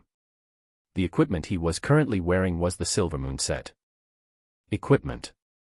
Sure Feng did not plan on changing equipment while he was below level 10. As for Blackie and the others, he would obtain equipment that would better suit them. Although the equipment did not serve much purpose to Sure Feng, they were very useful to Gentle Snow. I would feel embarrassed if I were to accept them vainly. How about I purchase all of them? I currently don't have enough game coins on hand. Could I pay using credits? Gentle Snow, not wishing to owe Sure Feng a favor, softly asked. Paying with credits is fine as well. Sure Feng was naturally very willing. In a short moment, Gentle Snow had transferred 50,000 credits to Sure Feng, enriching Sure Feng quite a lot once more. What about the remaining mechanical knights? Are you going to use a magic scroll again? Gentle Snow looked towards the over 100 mechanical knights guarding the large gate, asking in anticipation. A tier 2 magic scroll can't get rid of them. Moreover, I don't need to kill them to enter into that place. I just need to lure them away. When Sure Feng heard Gentle Snow saying so, his forehead couldn't help but sweat. Tier 2 magic scrolls weren't just some kind of cabbage he could waste. Leave it to me, then. Gentle Snow looked at the terrain and entered into deep thought. She felt that there should be no problem in accomplishing the task. Here are some speed scrolls and return scrolls. As long as you run out of the crater, they will not continue chasing. After leaving the battle, you all can use the return scrolls to leave this place, Sure Feng explained and took out several scrolls. Seeing that they were about to part from each other, Zhao Yueru felt unwillingness in her heart. She did not know why, but she could feel a sense of ease and security when she was with Sure Feng. Big brother Black Flame, let's add each other as friends. We're going to enter a level 5 dungeon tomorrow, so how about you come and join us? Zhao Yueru suddenly said. Gentle Snow was faintly astonished. She looked at Zhao Yueru with a helpless smile. However, she felt that this was not really a bad choice. With Sure Feng around, their chances of clearing the level 5 dungeon would be even greater. Sure Feng did not think that this witch would actually want to add him as a friend. Moreover, she even invited him to dive into a dungeon. This behavior of hers right now was just way too different from before. We can add each other as friends, but I have some things to do tomorrow. We'll dive into a dungeon together when I have time in the future. Sure Feng tactically rejected the invitation. After all, he couldn't suddenly multiply himself into 2 people. As for the matter of adding each other as friends, Sure Feng possessed another independent circle of friends after donning the demon mask. So, others would not be able to discover any issues. Let us add each other as friends then. Zhao Yueru softly bit her lips. She was slightly disappointed that she would not be able to dive into a dungeon with Sure Feng immediately. However, it was still good that she could add him as a friend. She would be able to contact him more easily in the future. System, do you wish to accept Flaming Moon's friend request? Sure Feng hit accept, and the name Flaming Moon entered Black Flame's friend window. Afterward, Sure Feng headed towards the left side of the gate. At this moment, Gentle Snow had already arrived at the gate's right side, prepared to lure the mechanical knights. Elder Sister Yueru, let us leave first. We can just leave the rest to Elder Sister Snow, Zhao Yueru softly said when she noticed that Zhao Yueru remained motionless. I got it. Zhao Yueru, after taking another glance at Sure Feng's back, turned around and left. Seeing that Sure Feng was ready, Gentle Snow activated the speed scroll and rushed at the level 10 mechanical knights. Halfway there, the eyes of mechanical knights in front of the large gate shone brightly. Their enormous bodies started moving, and all of them had their eyes focused on Gentle Snow. Gentle Snow immediately halted her steps. She then turned around and escaped. The mechanical knights bellowed in rage as they moved their large figures, chasing after Gentle Snow. Only when all of the mechanical knights left did Shifeng hastily run towards the large steel gates. Although gentle snow had lured the mechanical knights away, the amount of time they could be lured was limited. Moreover, they would not fall for the same trick the next time, so Shifeng had to seize the opportunity. Arriving at the large gate, Shifeng found a moss-covered keyhole. He then inserted the broken obsidian crystal given to him by Blackbeard. The fortress key had already been stored away for almost a millennium. Blackbeard also mentioned that the key might not be able to open the gates. However, it was still worth a try. Chapter 88, Advancing to Intermediate Rank. After inserting the obsidian key, there was no reaction from the steel gate. It was still as unmoving as ever. At this moment, a message arrived from Gentle Snow. She told Shifeng that the mechanical knights had suddenly stopped chasing her and were quickly returning. Crap, it can't be, right? The key really doesn't work. In a fit of rage, Shifeng abruptly sent a punch towards the keyhole. Since he could not use the simplest way to enter, then he could only use the more dangerous method to enter. DDD. Suddenly, a dazzling golden light radiated out from the keyhole. Countless energy runes flashed on the pair of three-storied gates. After which, the gates slowly opened, letting out ear-piercing creaking sounds. Seeing that the mechanical knights had already hurried over, while a gap fit for a person had opened between the pair of gates. Without hesitation, Shifeng pulled out the obsidian key, and the gates stopped moving instantly. Following which, Shifeng squeezed himself through the gap between the gates. System, you have discovered the steel fortress Barusha. The two-storied tall mechanical knights tried to rush in through the gates. However, the gap between the gates was just too narrow for them to pass through. In addition to the gate's immense weight, the mechanical knights could only bombard attacks at the gate outside. Unfortunately, their actions were not one bit useful. I'm inside. After Shifeng sent a message to Gentle Snow, he carefully headed forward along the gigantic steel pathway. On the other side of the ruined lands. Snow, how is he? Waiting by the side, Zhao Yueru asked when she saw Gentle Snow running in her direction. No problems. He's already inside. However, this quest is truly dangerous. I've roughly estimated the mechanical knight's strength just now, and I've discovered that these mechanical knights are completely different than other special elites. They can swiftly block my attacks, in addition to instantly returning with a counter-attack. If it wasn't for my quick reaction, I might have died just now. If we do not possess a skill that could continuously deal large amounts of damage, even if we could kite them around, we would still be helpless against these mechanical knights. Instead, we would just be piling up our own corpses. Gentle Snow sat down and took out some refreshments, eating and drinking to recover. Currently, her mind filled with the battle scenes from before. It was truly a thrilling situation. Just by receiving the shockwave, which resulted from the mechanical knight's pike striking the ground, she lost over 200 HP. If the weapon hit her directly, the consequences would be inconceivable. After listening to Gentle Snow's words, for reasons unknown, Zhao Yueru released a relieved breath. Alright, stop dreaming. We'll be grinding birdmen in the canyon. The loot and experience here are quite good, so we should be able to quickly surpass those top-tier experts. After recovering, Gentle Snow stood up and commanded. Meanwhile, inside the steel fortress, Shifeng was advancing carefully. Signs of rust and corrosion covered every inch inside the fortress. There were only flashing fragments of light inside, barely allowing Shifeng to see the path clearly.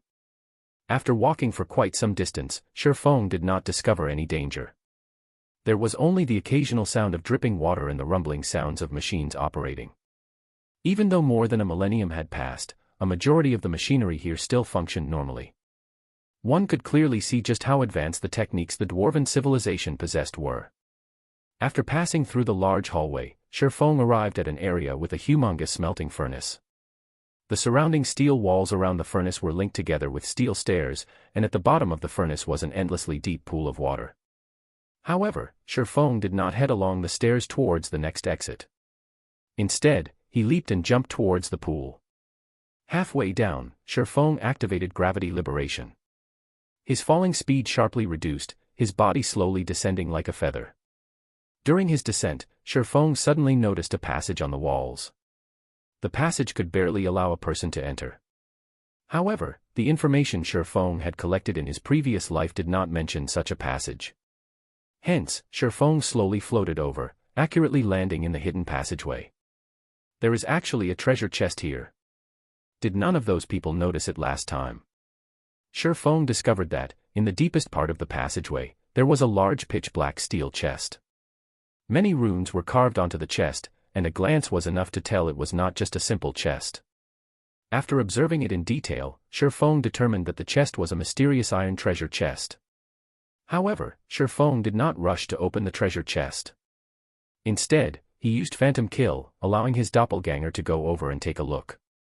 Just as the doppelganger started activating the treasure chest, the surrounding steel walls shot out countless flying arrows. The doppelganger was killed in an instant, giving Shifeng a scare. Fortunately, Shifeng had made it a habit to be cautious and prudent when in God's domain. Otherwise, he would have really died. Such types of traps were normally one-time uses. However, Shifeng did not rush. In any case, the chest wouldn't run away, so he might as well wait until Phantom Kill's cooldown finished, then use his doppelganger to open the treasure chest.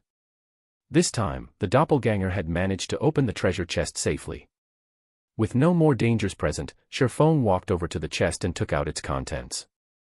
Inside, there was a mysterious iron-ranked blackstone shield.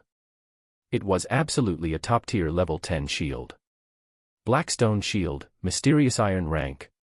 Equipment requirement, strength 25. Defense plus 69. Defend rate 29%. Strength plus 7, endurance plus 10. HP plus 200. After equipping, all damage received from the front will be reduced by 10%. There was also a mysterious iron mastery book. When used, players would randomly receive 10 to 50 free mastery points.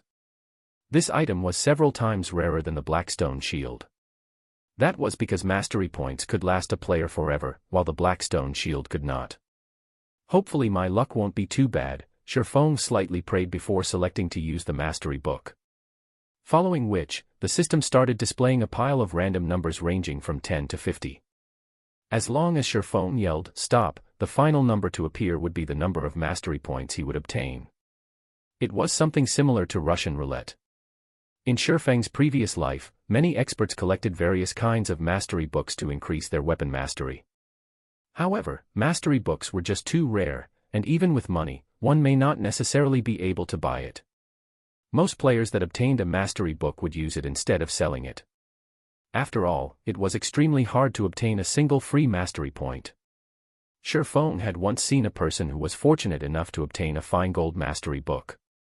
Many players looked at that person with immense envy, and some were even willing to spend 1,000,000 credits to buy the mastery book from that person.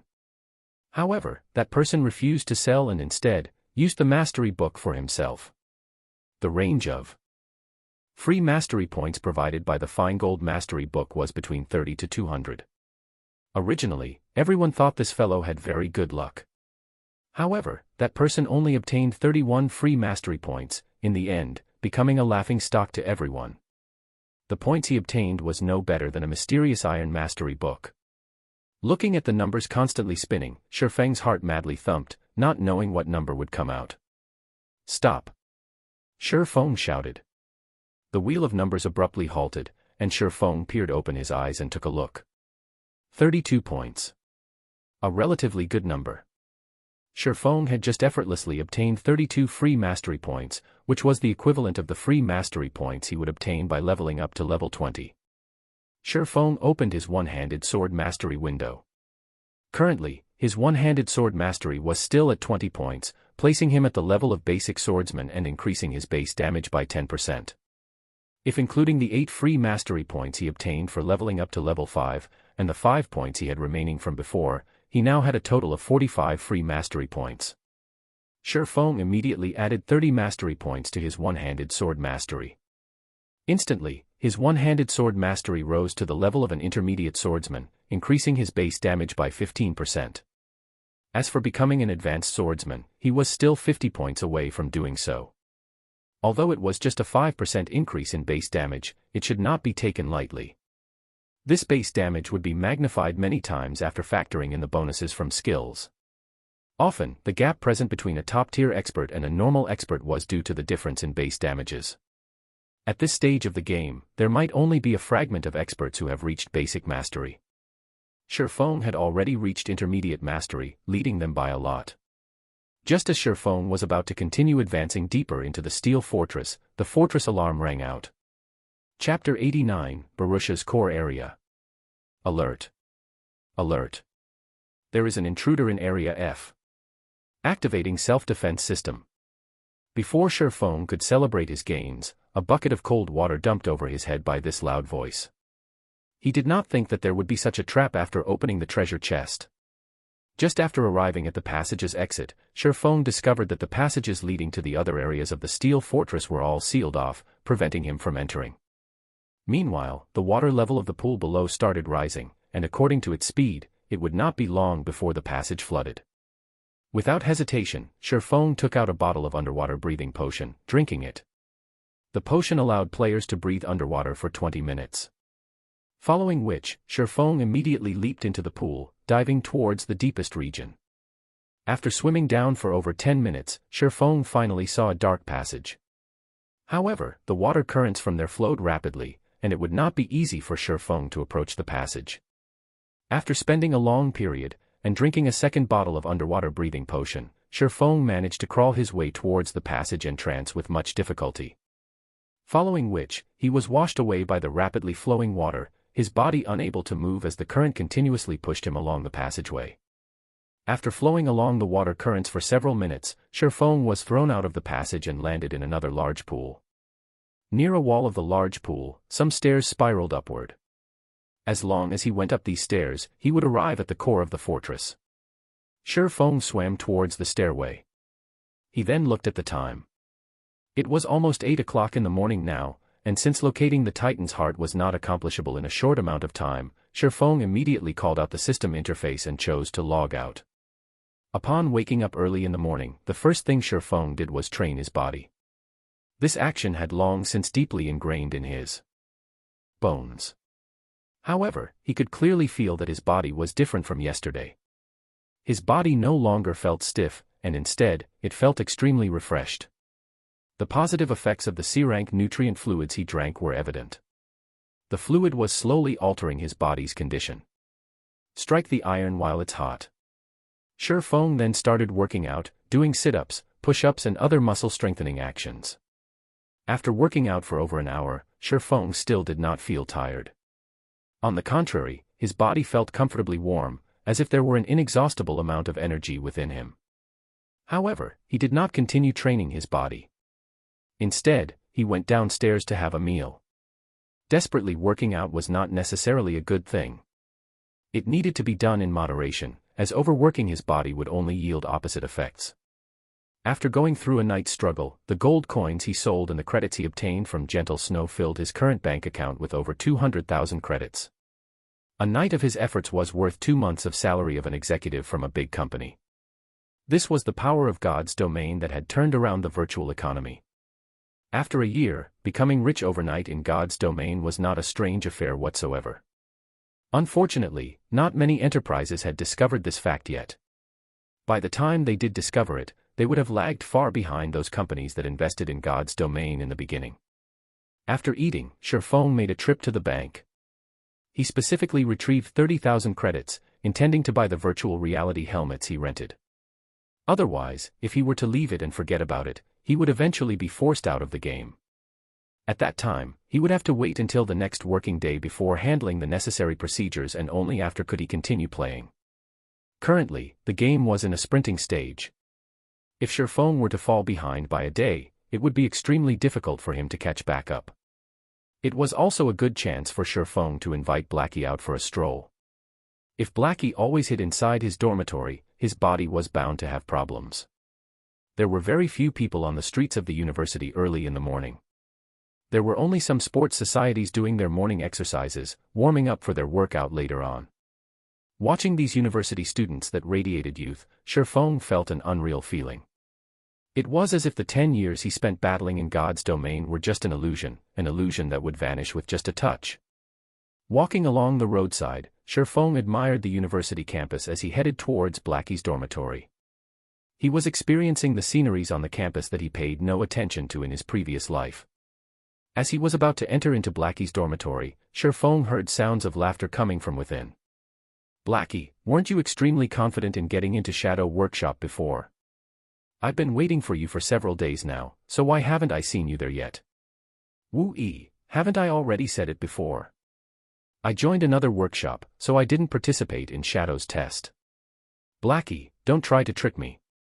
Where in the entire Jean High University is there another workshop? What is it called? How many members does it have? Who established it? Can you tell me that? If they treat players well, I might even decide to join." Being asked in such a way, Blackie suddenly realized that Sherfong did not actually tell him the name of their workshop. As for the number of members, taking everything into account, there were exactly 6 people.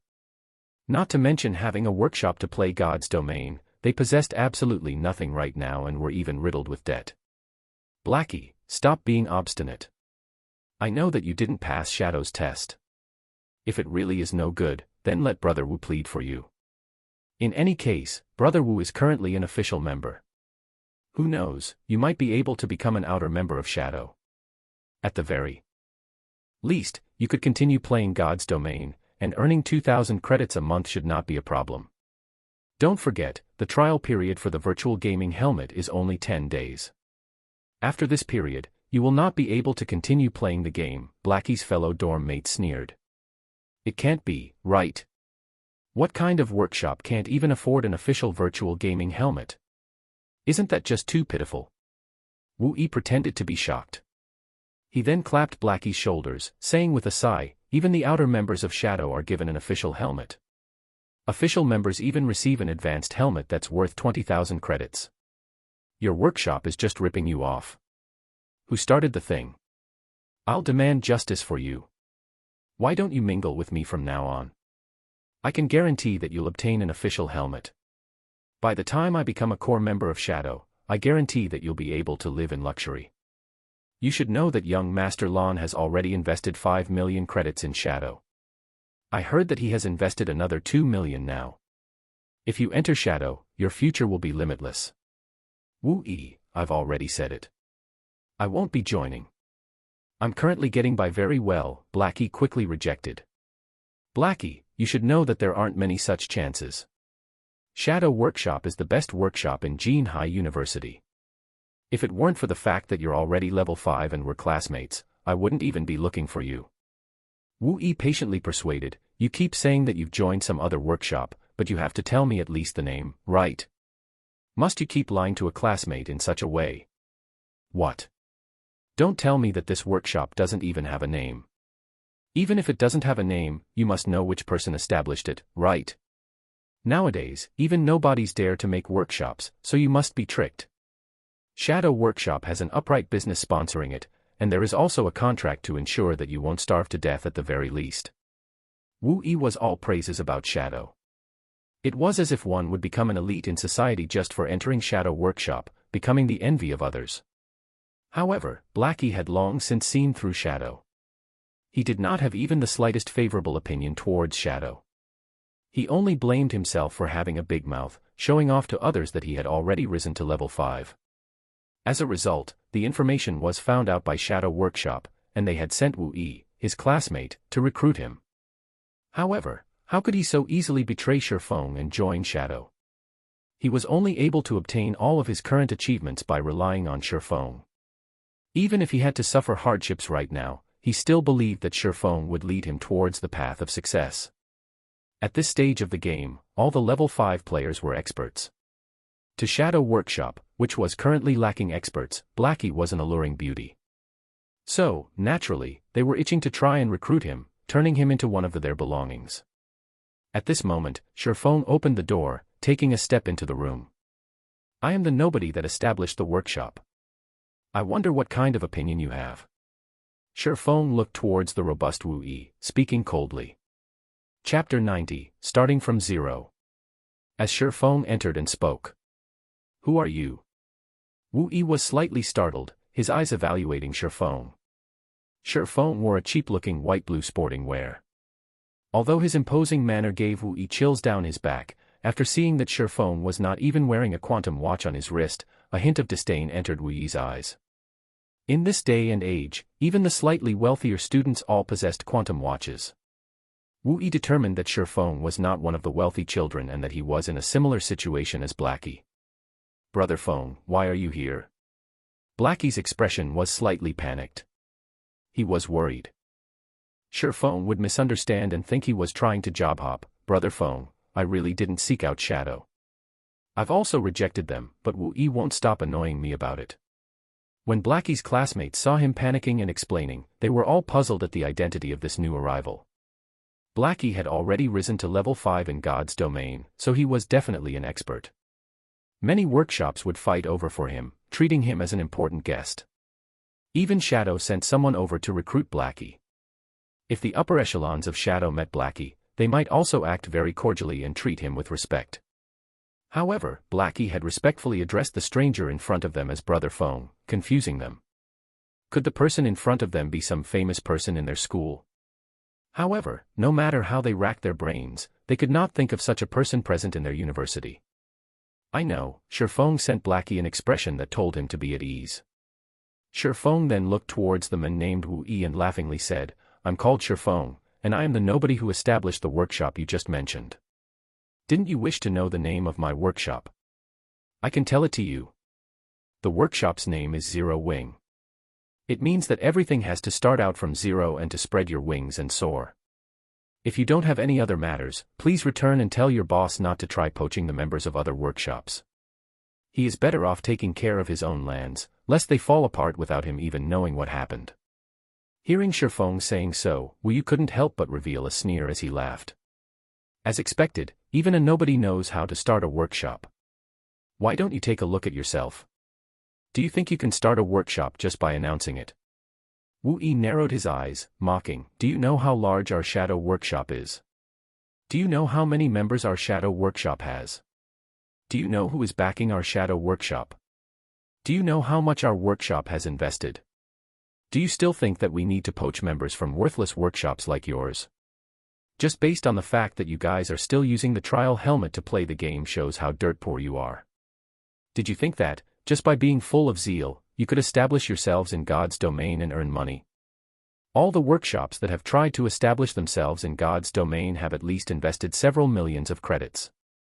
Meanwhile, you have no money, no members, no facilities, and not even the most basic of assurance. So, what right do you have to compare to us, Shadow? If you kneel down and beg me right now, I might even put in a few good words to Brother Lon. If you pay up some 10 or 20,000 credits, you might be able to join the workshop. How about it? Think about it, this is a rare chance for you." Wu Yi smiled savagely.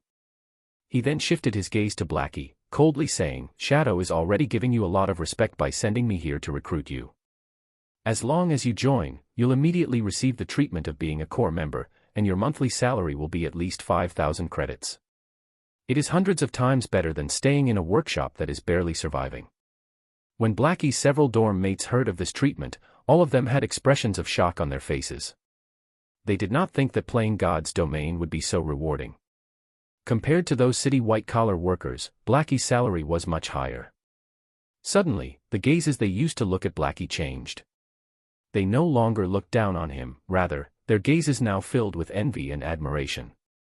They were only several months away from graduating from the university. Right now, they were still having headaches over finding jobs. Meanwhile, Blackie had someone personally coming to his door to recruit him. And the other party had even offered a minimum monthly salary of 5,000. As the saying went, comparisons are odious. If they had known about this earlier, they would have properly played games and gave God's domain a try.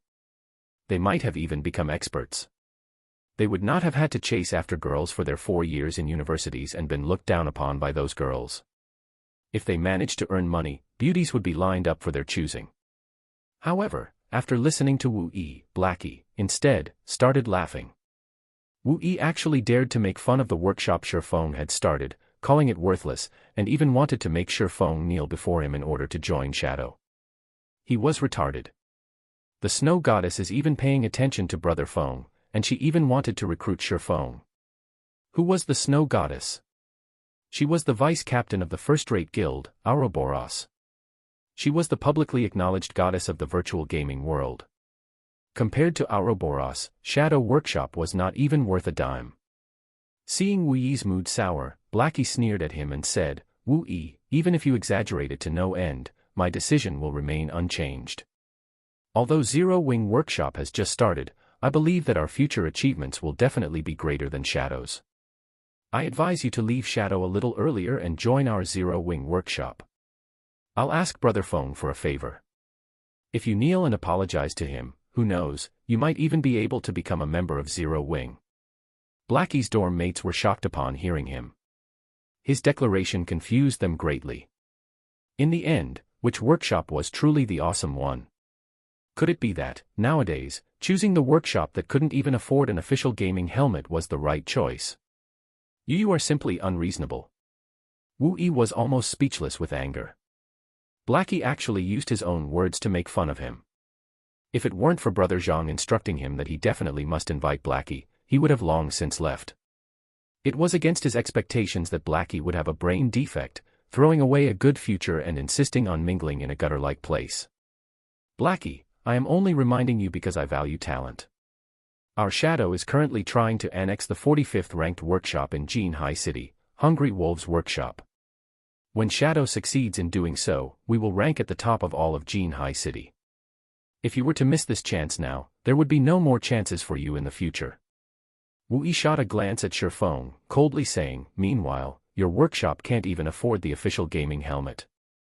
How do you plan to play God's domain in the future? It would be better if you joined Shadow. A great future is awaiting you here." Faced with such a brazen way of poaching people, even if Shifeng's temper were much cooler, he would still get slightly angry. Since they were fated to battle each other, then battle it was. Who said that our workshop couldn't afford the official gaming helmet?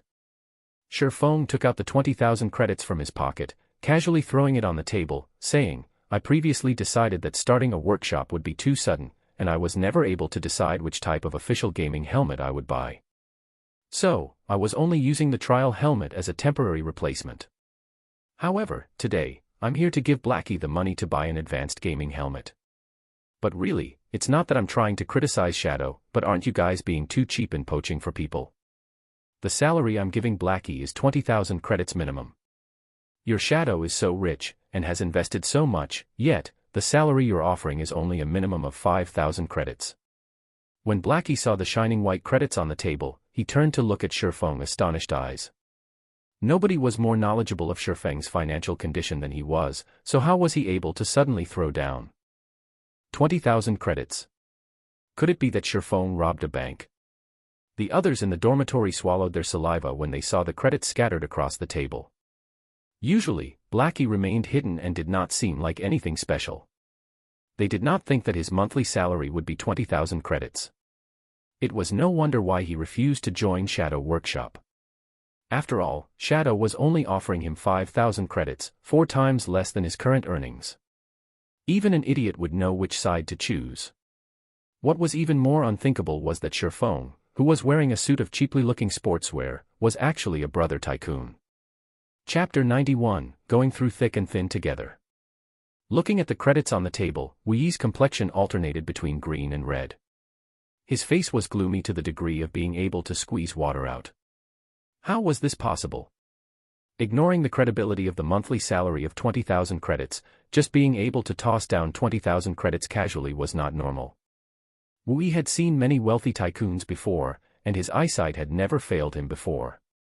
The clothing that Shifeng was currently wearing was not even worth 300 credits, so how could Shifeng possibly have that much money? Moreover, when he took it out, it was just so simple. He even casually threw it onto the table. This series of actions were not habits of an average person, and they were impossible fake. Only those tycoons that paid no heed to credits would carry the action out in such a relaxed and comfortable manner. What Wu Yi did not know was that Shifeng was once the guild leader of Shadow. Throwing money away like dirt was just a small matter to him. He even spent tens of millions of credits to poach a few master-level lifestyle players. During those times, he had thrown stack after stack of credits onto the table, causing those lifestyle players to worship him immediately. Throwing out just 20,000 credits was not even a warm-up for him. Humph. Just this amount of money is nothing. As long as you have the strength to join the upper echelons of Shadow, a monthly salary of 50,000 to 60,000 credits is just a small matter. Moreover, we have the support of young Master Lon, so our funds are extremely abundant. Furthermore, the celebrities of our school have also joined Shadow. The 1st, 3rd, 6th, and 9th ranked students in the university's most recent fighting competition have all joined Shadow. These people are the true experts, and they could easily rise to fame in God's domain. Meanwhile, what kind of true experts does your workshop have? Wu Yi pretended to be calm as he coldly snorted. However, he still could not help himself to steal a glance at the 20,000 credits thrown on the table. The basic wage for an official member of Shadow was just 3,000 to 5,000 credits. Although it was slightly better than the salary of many university fresh graduates, there was still a limit. Such an amount was not enough for one to act carelessly. Wu Yi, we will deal with the matters of Zero Wing by ourselves. It is still not up to you to comment on our problems. If your boss wishes to annex our workshop, first offer up a monthly salary of 100,000 or above, let me be Shadow's vice leader, and Brother Feng the guild leader. Otherwise, please return. Blackie was extremely irritated after hearing Wu Yi speak. He abruptly stood up and pointed towards the dormitory's entrance as he looked at Wu Yi with a disdainful smile.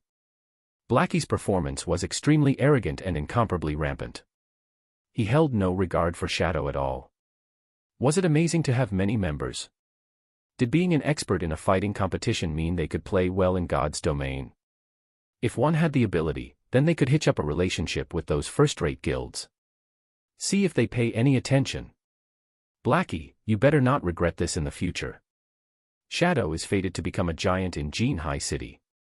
When that time comes, don't even think about joining Shadow. Wu Yi left after speaking.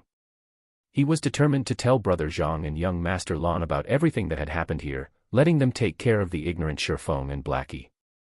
Thanks for your worries, but I never eat the medicine of regret when I do something.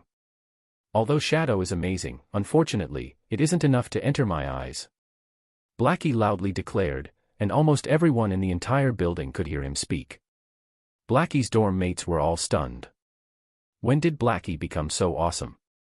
He actually dared to let out such bombastic words, publicly rejecting the invitation of Shadow Workshop that's famous throughout the whole university. How many people dreamed of the job he rejected? After Wu Yi left, Blackie instantly lost his previous heroism. His bum immediately landed in a chair, his heart silently lamenting that it was all over. Because of his momentary rampant emotions, he became hot-headed and made enemies out of Shadow. Wasn't this just making trouble for Zero Wing? On the other hand, Shifeng was extremely touched. As expected, Blackie was still the same in both his previous and current lives. In Shifeng's previous life, Blackie had immediately resigned from his position without hesitation and followed Shifeng. Now, this was a true brother. In Shifeng's previous life, the countless people around him could only share the gains but not the pains. Shifeng also knew what Blackie was currently worried about, so he clapped his hands and said in agreement, "Well said." In the struggles of the virtual gaming world, winning or losing can be changed in the blink of an eye. There are no such things as eternal winners. As long as we work hard enough, sooner or later, we will definitely surpass Shadow. As long as Zero Wing Workshop developed, they were bound to come into conflict with Shadow. If Shadow wished to spare no expense to deal with them, then they could just use Shadow's reputation to spread Zero Wing's fame throughout the university campus. That way, Shifeng would not have to waste efforts to publicize his guild. Let's go. We'll go out and take a walk and buy an advanced helmet on the way. Always staying in your dormitory won't be good for your body. Shifeng left the room, letting Blackie tidy himself up. Blackie was constantly holed up in his dorm room these days. He was even playing God's domain during the daytime, not doing any other activities. Although it wouldn't be a problem in the short term, after a while, the damage to his body would become very significant. Brother Feng, wait for a moment. I'll come immediately. Blackie immediately collected all the credits on the table, then tidied himself before leaving the dormitory with Shifeng. Only his dumbfounded dorm mates remained in the room. They all looked at each other, their faces revealing bitter smiles. Normally, they had, many times, made fun of Blackie. Never would they have thought that Blackie was hiding his true appearance. He even managed to gain the favor of a tycoon. This won't do. I will also apply for a trial gaming helmet. I've decided. I'll become a professional gamer in God's domain. When Shifeng had walked out of the dormitory, Blackie quietly stuffed the 20,000 credits into Shifeng's pocket. Brother Feng, you really gave me a shock today. However, the way you threw out the money was just too cool. I felt awesome just seeing Wu Yi's expression. But, you better keep this money properly. Don't simply throw it around next time, Blackie said excitedly. What are you trying to do? Shifeng slightly wrinkled his brows. He then gave the money back to Blackie. He had never been putting up an act. From the beginning, he intended to give Blackie the money. He knew that Blackie's family situation was not that good either. With this money, he would be able to alleviate a lot of his family's burden. I've already said that your basic salary every month would be 20,000 credits. Did you think I was just joking with Wu Yi? Just take this money as your salary in advance. Looking at the 20,000 credits in his hands, Blackie's mouth widened, staring blankly at the money. Originally, even if Shifeng's previous words were but a joke, they were enough to make him feel happy. However, looking at Shifeng's expression, he knew that Shifeng was not joking. Shifeng had truly intended to give him a monthly salary of 20,000 credits. Moreover, Shifeng intended to give him the money that he was currently holding. However, where did all this money come from? Blackie was extremely clear about Shifeng's condition. Being able to borrow 20,000 credits was already a difficult feat now, Shifeng was even giving all of it to him. This was just insane. Brother Feng, if you give away this money, what will you do about the workshop? Moreover, the deadline for the trial gaming helmets is almost up. You are bound to have to buy the official gaming helmet, right? Won't this money be just the right amount to buy it? In any case, I'm currently not in need of money. Blackie pushed the credits back to Shifeng again. It would be a lie if he were to say that the 20,000 credits didn't attract him. However, he couldn't just ignore his brother's situation just because of some money. Shifeng could naturally discern Blackie's worries. He clapped Blackie's shoulders and couldn't help but reveal a smile.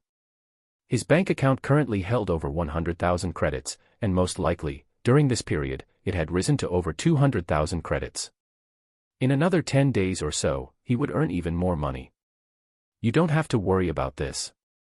You also don't have to worry about the matter of the gaming helmets. Haven't I said it already? Leave the matters regarding money to me. Shifeng possessed the memories of his previous life. He was also the guild leader of Shadow. All beginnings had with hardships. Although earning the initial fundings was extremely difficult, as long as he obtained them, the following matters would become much easier to deal with. If he did not even possess the method of making money with money, then how would he have been able to turn Shadow into a second-rate guild? Brother Feng, you couldn't have possibly, seeing that Shifeng was so confident. Blackie's first feelings were not excitement or happiness. Instead, he was trembling. He worried that Shifeng might have done something bad, such as being by a rich woman to obtain this money. Compared to borrowing the money, this was a much more horrifying scenario. What are you blindly thinking about? Don't forget about the matter of cooperation we have with Gentle Snow. This is just the compensation she has given. Now, we no longer have to stay poor and blank. We already have some funds, so relax. Shifeng rolled his eyes at Blackie. This fellow's thinking was just too slanted. Shifeng did not reveal the real truth. Otherwise, it would be extremely hard for him to explain. So, he simply pushed everything onto Gentle Snow. In any case, Gentle Snow was the great goddess that everybody knew. When Blackie heard Shifeng, sudden realization struck him. He sent Shifeng a gaze filled with worship. Being able to gain the favor of the snow goddess was the dream of every man. It was as expected of Brother Feng. His methods were just too awesome. Chapter 92, Virtual Reality. Inside a finely decorated office, a robust man with thick eyebrows sat in an office chair as his fingers tapped on the desk. In his other hand, he was flipping through a thick stack of resumes. Enter, the man with the thick eyebrows said in a deep tone. Brother Zhang, I've done the thing that you asked of me. Wu Yi gently opened the door and carefully entered. He then stood, panicked, in front of the desk. Although it was not his first time meeting Shadow's person in power, Zhang Luowei, he still felt an intense pressure every time they met. He was always scared and on edge whenever he spoke with this person. In Shadow Workshop, aside from Lan Hailong, Zhang Luowei's authority was the highest. Moreover, Zhang Luowei was the champion of Jinhai University's fighting competition. He was also one of the hot contenders for becoming the champion of Jinhai City's fighting competition. Even Lan Hailong was respectful before this person, as one of the main reasons why Shadow became so popular within the university was due to Zhang Luowei's personal fame. Sit. Tell me about it. Zhang Luowei placed the resumes to a side, his finger pointing towards the leathered sofa in front of his desk. Although Zhang Luowei looked like an amiable person, Wu Yi knew that, below that appearance, there was an abyss-like horror. Zhang Luowei's personality was both vicious and merciless. Otherwise, he wouldn't have been able to suppress fighting experts like Zhou Yuhu and others. After some thought, Wu Yi slightly organized his words before saying, "Brother Zhang, the others have already agreed. It is only that Blackie that is a stone inside a latrine pit, both smelly and hard. He wouldn't agree, no matter what, and he had joined a newly established workshop called Zero Wing. He even said that it was beneath him to join a trash workshop like Shadow. Not willing to join, is it? He's even joined Zero Wing Workshop." Zhang Luowei displayed contemplation as he smiled. However, inside his eyes, a cold glint flashed. What is the origin of this Zero Wing Workshop? Why haven't I heard of it before? Brother Zhang, Zero Wing Workshop was established by a Year 4 student named Shifeng. I heard that this workshop has nothing at all. They are also buying their gaming facilities only today. However, that person is quite rich. He offered Blackie a basic monthly salary of 20,000 credits. He even wanted me to bring back word to Brother Zhang, telling you to stop trying to poach members of other workshops and take care of your own land.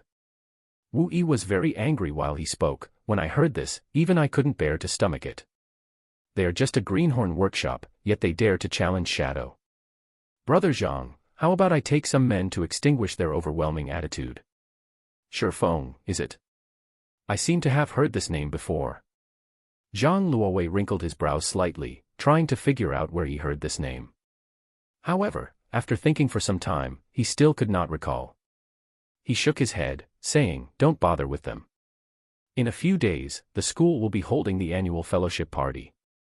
This is a great chance for Shadow to have a meteoric rise, so we don't have the time to waste on these little workshops." Right, you organize the newly recruited members and have them quickly level up. The guilds in White River City will be starting the competition over the honor of getting the first clear for the 20-man dungeon very soon.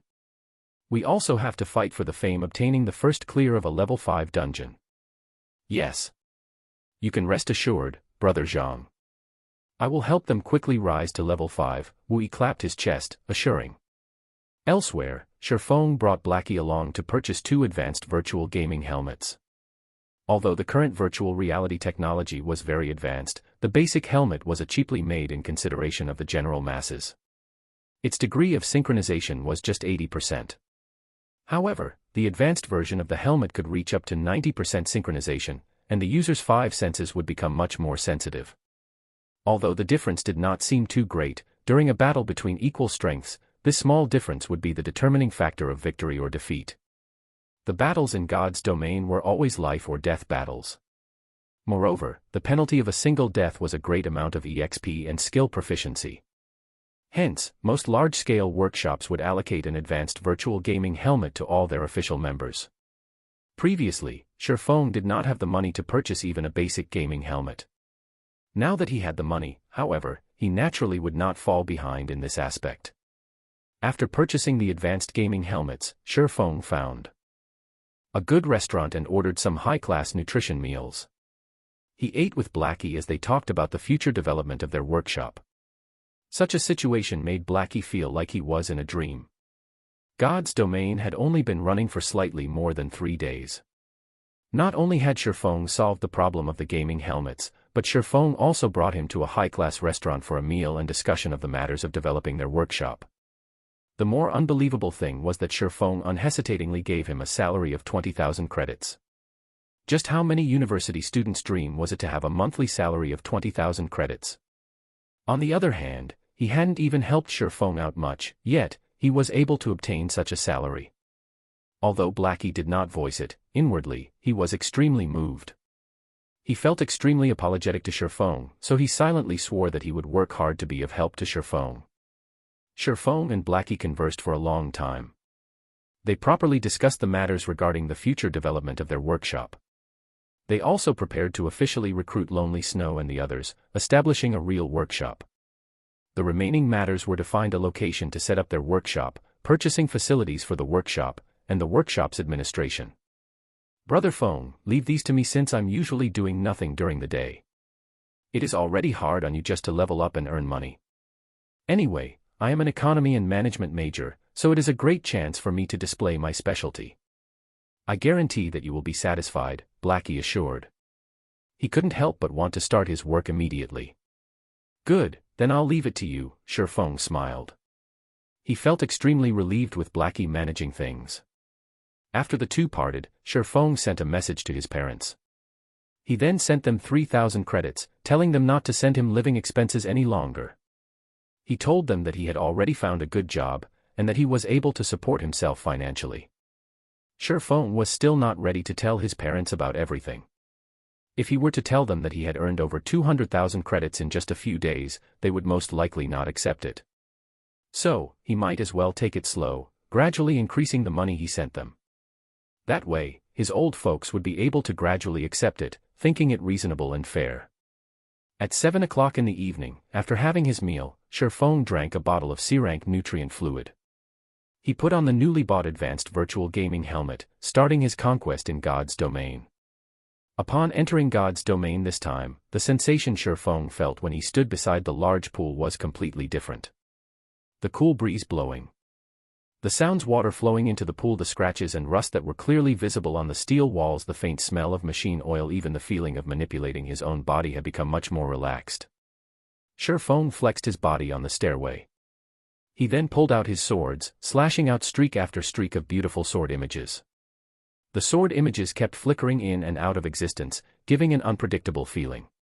The feeling I had while playing God's domain in the previous life is finally back. Shifeng stopped waving his swords, extremely pleased with his current condition. In his previous life, Shifeng was used to using the virtual reality cabin. The virtual reality cabin synchronizing rate could reach up to 97%.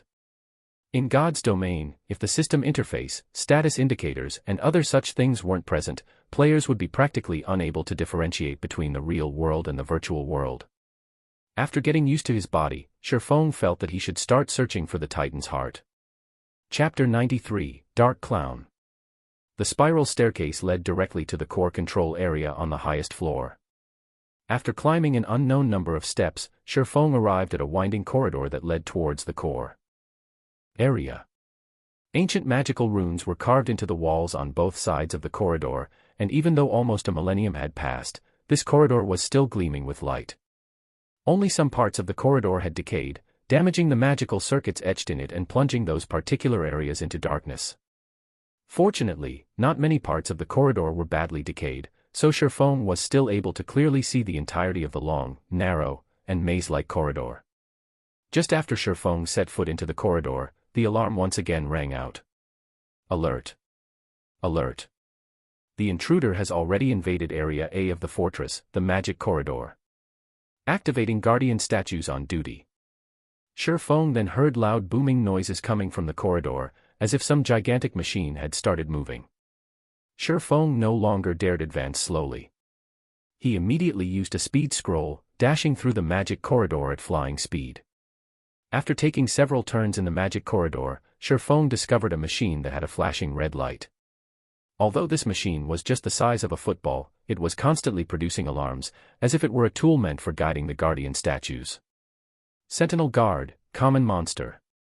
HP 200/200. Shifeng immediately understood how he was so easily discovered. This Sentinel Guard was just like a radar. It could detect enemies within a range of 500 yards, and after discovering them, it would set off an alarm. The distance between the entrance of the corridor and this location was roughly around 500 yards, so the Sentinel Guard was able to immediately discover Shifeng. As long as Shifeng could get rid of it, then he would be able to rid himself of the alarms of this area. However, this thing had very sensitive reactions. It would not let any enemies get within 30 yards. Also, if it were attacked even once, it would try to retreat with all its might. Simultaneously, it would increase its speed of calling for its allies, and it would absolutely not give the enemy a second chance to attack. It was extremely hard to deal with. I guess I've no choice left. I can only give it a try. Shifeng unsheathed both of his swords. He could already hear the angry roars of the guardian statues coming from behind him. Based on his strength, fighting in this narrow area would only lead to his own death.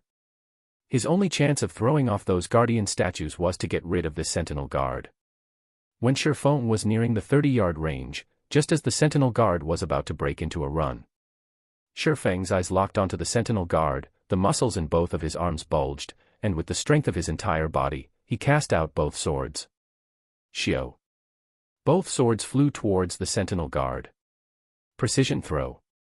The throwing distance of the skill was just at 30 yards, and it caused 150% of his weapon's damage. The sentinel guard was extremely vigilant. It rapidly moved its body, immediately dodging the crimson blade that flew at it.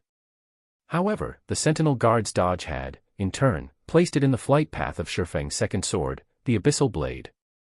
The abyssal blade pierced through the sentinel guard, causing -211 damage and instantly killing it. System, level 10 sentinel guard killed. Level difference of 4. EXP obtained increased by 400%. Obtained 800 EXP. Shifeng activated Windwalk, his speed once again increasing by a notch as he rushed to pull out his swords that pierced into the ground. He then rushed towards the magic corridor's exit. Without the guidance of the sentinel guard, the guardian statues were like flies that lost their eyes. They ran around all over the place, completely unable to find Shifeng. More than a dozen minutes later, after getting rid of another 3 sentinel guards, Shifeng finally escaped the magic corridor, arriving at the control room. There was a barrier in the central region of the control room. A dark gray-colored sphere of iron was placed inside the barrier. This sphere of iron was the heart of the steel fortress, and it was the fortress source of energy. It was the Titan's heart. I never thought that, after so many years have passed, there would still be somebody who would come to this place. Before Shifeng could examine the entire control room in detail, he heard a deep sneer coming from the entrance of the barrier. This sound was bone-chilling, and no human was capable of producing such a sound. Only a puppet or a corpse would be capable of sounding so emotionless. Welcome to my steel fortress, Barusha. In order to celebrate your arrival, I've decided to use your fiery flesh and blood to feed my baby. Come out, Hellhound. Shifeng could faintly see the outline of a humanoid life form inside the barrier. However, the figure seemed to be currently absorbing the energy of the Titan's heart, so it did not have surplus powers to deal with Shifeng, sending out its pet in its stead. Ayo. Ayo. Ayo. A large black dog, its entire body covered in flames, rushed out from the barrier. Hellhound, Elite Rank. HP 6000/6000. Crap, did I come at a bad time? Shifeng's brows slightly wrinkled as he observed the Hellhound. According to the information in his previous life, there were definitely no lifeforms or monsters in this place. The person that did the quest was able to safely take the Titan's heart away. So, why was it that, when it was his turn to do the quest, a mysterious character appeared here, trying to steal the Titan's heart's energy? However, Shifeng also thought of another possibility. This mysterious character stole all the energy of the Titan's heart first. Meanwhile, the player who came here had merely taken away the Titan's heart that was empty of any energy. On the other hand, Shifeng had coincidentally run into this energy thief. However, unfortunately for Shifeng, he wasn't even capable of defeating the pet of this mysterious character, not to mention the person itself. Since you want to battle, then come. Shifeng pulled out his swords, his attention affixed on the slowly approaching Hellhound. As the Hellhound's distance from him continuously shortened, Shifeng could feel his surroundings become exceptionally hot, causing his mouth to feel parched. Shifeng thought of taking out a cold beverage to enjoy, but he currently couldn't carelessly move about. He would immediately reveal a weak point as soon as he moved. As a level 15 elite monster, the Hellhound's intelligence was already extremely high. It was the reason why it leisurely walked towards Shifeng. That was because the Hellhound knew the best time for it to launch an attack. As long as Shifeng revealed a gap, it would immediately bite at him with all its might, not letting go of Shifeng until he was completely dead. In the confrontation between the two, after all was said and done, the Hellhound was still the more powerful. So, naturally, it would not simply wait. Its legs immediately pushed against the ground, leaping high into the air and transforming into a ball of fire. It then opened its flaming maw. Shifeng rolled to a side, dodging the Hellhound's pouncing attack. However, immediately after the Hellhound landed, its flaming claws slashed horizontally. Shifeng had long since prepared for this, so he used both of his swords to parry. Pang! Although Shifeng did not receive any damage, his entire body was thrown. The Hellhound immediately opened its large mouth, spewing scorching hot flames. The flames wrapped around Shifeng completely, preventing him from escaping. Shifeng clenched his teeth. He used Phantom Kill, and at the moment of imminent peril, he swapped positions with his doppelganger in midair. Shifeng's doppelganger was immediately swallowed by the flames, instantly turning into a pile of ash. Meanwhile, the system notification showed a damage of up to -3,000. Even if Shifeng were to take the hit with his HP full and all of his life shield, 1, activated, he still wouldn't be able to shoulder this attack. Shifeng clearly felt how powerful the Hellhound was. Such damage was definitely not something a level 15 elite monster could dish out. Its strength was greatly increased because of the quest storyline. According to his experience, Shifeng estimated the Hellhound's actual level to be over level 30, and it should be a Lord rank boss. If the pet were already this powerful, then what about its owner? Seeing that the Hellhound's flaming claws were about to slap down at him, Shifeng used Abyssal Bind. Even if the Hellhound were any stronger, it would still be restricted for 3 seconds. Following which, Shifeng rushed into the barrier at the center of the room. Currently, the best option Shifeng possessed was to snatch the Titan's heart and swiftly depart. However, just after entering the barrier, Shifeng immediately became shocked upon seeing this mysterious person's true identity. Dark Clown. Shifeng immediately recognized the identity of this mysterious character. His heart could not help but be surprised. Why is such a bastard here? 1. Life Shield, Effect 2 of the Silvermoon set equipment, mentioned in Chapter 81. Chapter 94, Titan's Heart. Although Shifeng was shocked, his feet never stopped moving. His figure turned into an after-image as he rushed towards the Titan's heart, located at the center of the barrier. He then used Observing Eyes on the Dark Clown. Unknown. Shifeng was shocked. Aside from the information showing that the figure was indeed a dark clown, there was nothing else displayed. All of it was just question marks. There were only 2 possibilities for such a situation to occur. The first was that the dark clown was equipping an advanced camouflage item. The other was that its strength was simply too overwhelming, preventing the basic Observing Eyes from identifying it. It was very clearly the latter situation taking place in this case. According to Shifeng's memories, dark clowns were a group of mysterious lifeforms. They always wore clown clothing with many bells as decorations. They looked human, but were not human. However, neither were they living spirits. Each one of them was extremely powerful. They could simply appear at any location, and they could come and go without leaving behind a single trace. Even if it was the palace of Starmoon Kingdom, they could still easily enter it. However, this was but a small matter. Shifeng had previously seen a Tier 3 Great Druid NPC die at the hands of the Dark Clowns. Their methods of attacking were simply unforgettable. The attacks were impossible to avoid. Despicable human, you actually dare barge into this place. The Dark Clown had its face wrapped in a black cloth, revealing only its 2 glowing red eyes. Although its enraged expression could not be seen, its tone was extremely agitated. Streak after streak of green-colored energy was currently being absorbed by the Dark Clown. Clearly it was a crucial moment, so it was unable to take action against Shifeng. This situation gave Shifeng a chance to prevent this assimilation ceremony, and deal heavy damage to the Dark Clown. Otherwise, when this critical period passed, the Dark Clown, which was capable of killing even a Tier 3 Great Druid, would instantly kill Shifeng with just a wave of its hand. Cyber, get rid of him for me, the dark clown urged. Shurfeng revealed a faint smile.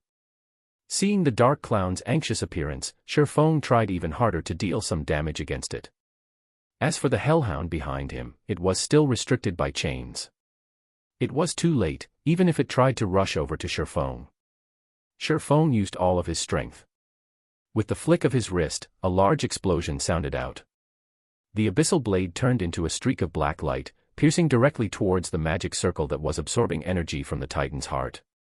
Dang! The magic weapon abyssal blade, which had been successful in every previous endeavor, was blocked outside of the magic array. It created brilliant white sparks as it collided with the magic array, dealing no damage at all to the absorption magic array. Pitiful human. Did you think a weak little swordsman like you could destroy my magic array? Just give up and become Cyber's food. Who knows, I might even let your soul go. Otherwise, prepare for endless pain after you die, the dark clown threatened. At this moment, the hellhound rushed over. You're just a clown, yet you dare spout nonsense. Did you think I have no ways to deal with you? Shurfeng sneered. He took out a dark, gray-colored magic scroll from his bag. No. You're literally insane. Do you know what you are trying to do? The dark clown abruptly yelled out in shock after seeing this piece of dark, gray-colored magic scroll. It seems you know your stuff. At worst, we'll both die together. Shurfeng did not wish to use this item either, however, he was going to die anyway, so why should he still care? He then unfolded the magic scroll, and his mouth started chanting the activation incantation. This was one of the only 3 Tier 2 magic scrolls that Shurfeng possessed, Obliterating Torrent. It possessed the ability to devour all magic elements, turning them into nothingness. This magic scroll belonged to the peak of Tier 2 magic scrolls. Suddenly, the magic elements in the center of the barrier surged, becoming incomparably violent, following which, it started collapsing without any signs of stopping. The absorption magic array was made up of magic elements, so, naturally, it could not escape its fate as it collapsed and exploded. The entire magic array was similar to frying beans, producing crackling sounds. The magic array loudly exploded, dispersing streak after streak of dazzling shockwaves. Shurfeng immediately activated Defensive Blade, becoming immune to the damage of 6 ranged attacks. He then rushed towards the Titan's heart. However, it was not easy to collect the Titan's heart. Shurfeng either had to deplete all the energy the Titan's heart possessed, or he would need to have the key to remove the barrier. Fortunately, Shurfeng had the key. In the midst of the explosions, Shurfeng unlocked the barrier protecting the Titan's heart, then stored it in his bag. The shockwaves created by the obliterating torrent sent the hellhound flying away, violently slamming it into a wall. The wall then split apart like a spider web. Following which, the hellhound heavily landed on the ground, and didn't stand back up. However, the shockwaves of the explosion did no harm to the dark clown, as if they had just passed through its body. The dark clown's body seemed as though it did not exist in this plane of existence. However, the backlash from the magic ceremony failing had caused great damage to it. The dark clown silently glared at Shurfeng, faintly having the intention to take action. Humph. Come if you have the ability. Shurfeng smiled in disdain as he took out another deep blue-colored Tier 2 magic scroll. Shurfeng had already obtained the Titan's heart. Even if he died, a quest item could not be dropped. The dark clown was already extremely weakened as well, and at most, it would only be slightly stronger than him. Shurfeng still had 2 pieces of Tier 2 magic scrolls. At worst, he would perish together with the dark clown. He could still revive after dying, but if the dark clown died, then it would truly be dead. Let's see who's afraid of who. Despicable human, I'll let you off this time. We will meet again sooner or later. It will be your death when that time comes. The dark clown gave up the notion of getting rid of Shurfeng after seeing the magic scroll. It only left behind a ruthless remark as it disappeared from the control room, together with the hellhound. Shurfeng silently waited for a moment. After confirming no movements from his surroundings, he let loose a breath of relief. However, he did not store away the Tier 2 magic scroll. He truly did not wish to use the Tier 2 magic scroll and perish together with the dark clown. However, based on the dark clown's intelligence, it too would make the right choice. Shurfeng had already obtained the Titan's heart. He took out a return scroll and started chanting. 30 seconds later Sherfong turned into a white glow, disappearing from the control room as well. After Sherfong disappeared, the dark clown appeared once more. The red glow let out from its eyes became even more brilliant now. It clearly did not expect Sherfong to be so cautious. From beginning to end, Sherfong had never put away the Tier 2 magic scroll. Otherwise, it would have had a chance to kill Sherfong. Wretched human. The method I've spent more than 10 years researching to absorb the energy from the Titan's heart. When I recover, I will definitely make you wish for death, the dark clown bellowed. It abruptly waved its hand, and tens of flying blades destroyed the pedestal, which lost the protection of the barrier. On the other side, Sherfong had already returned to Red Leaf Town. Currently, the amount of players in Red Leaf Town grew even greater.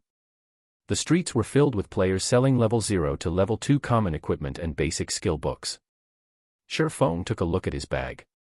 It had been some time since gold coins stopped entering his account. He thus decided to go sell some items before going to hand in his quest. The previous forging designs were already sold out.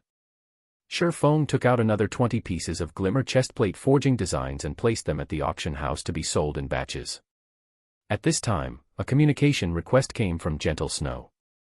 3 hours from now, meet up in front of Dark Moon Graveyard's entrance. Get your team prepared for it and bring the necessary potions. Our Ouroboros must definitely snatch the first clear of this dungeon this time, so we'll be looking forward to your performance. Gentle Snow's tone was very indifferent, as if she was giving out a command. It was completely different from their meeting just now. Will do. I'll definitely arrive 3 hours from now. However, Sherfong did not particularly mind it, as that was the snow goddess's regular attitude.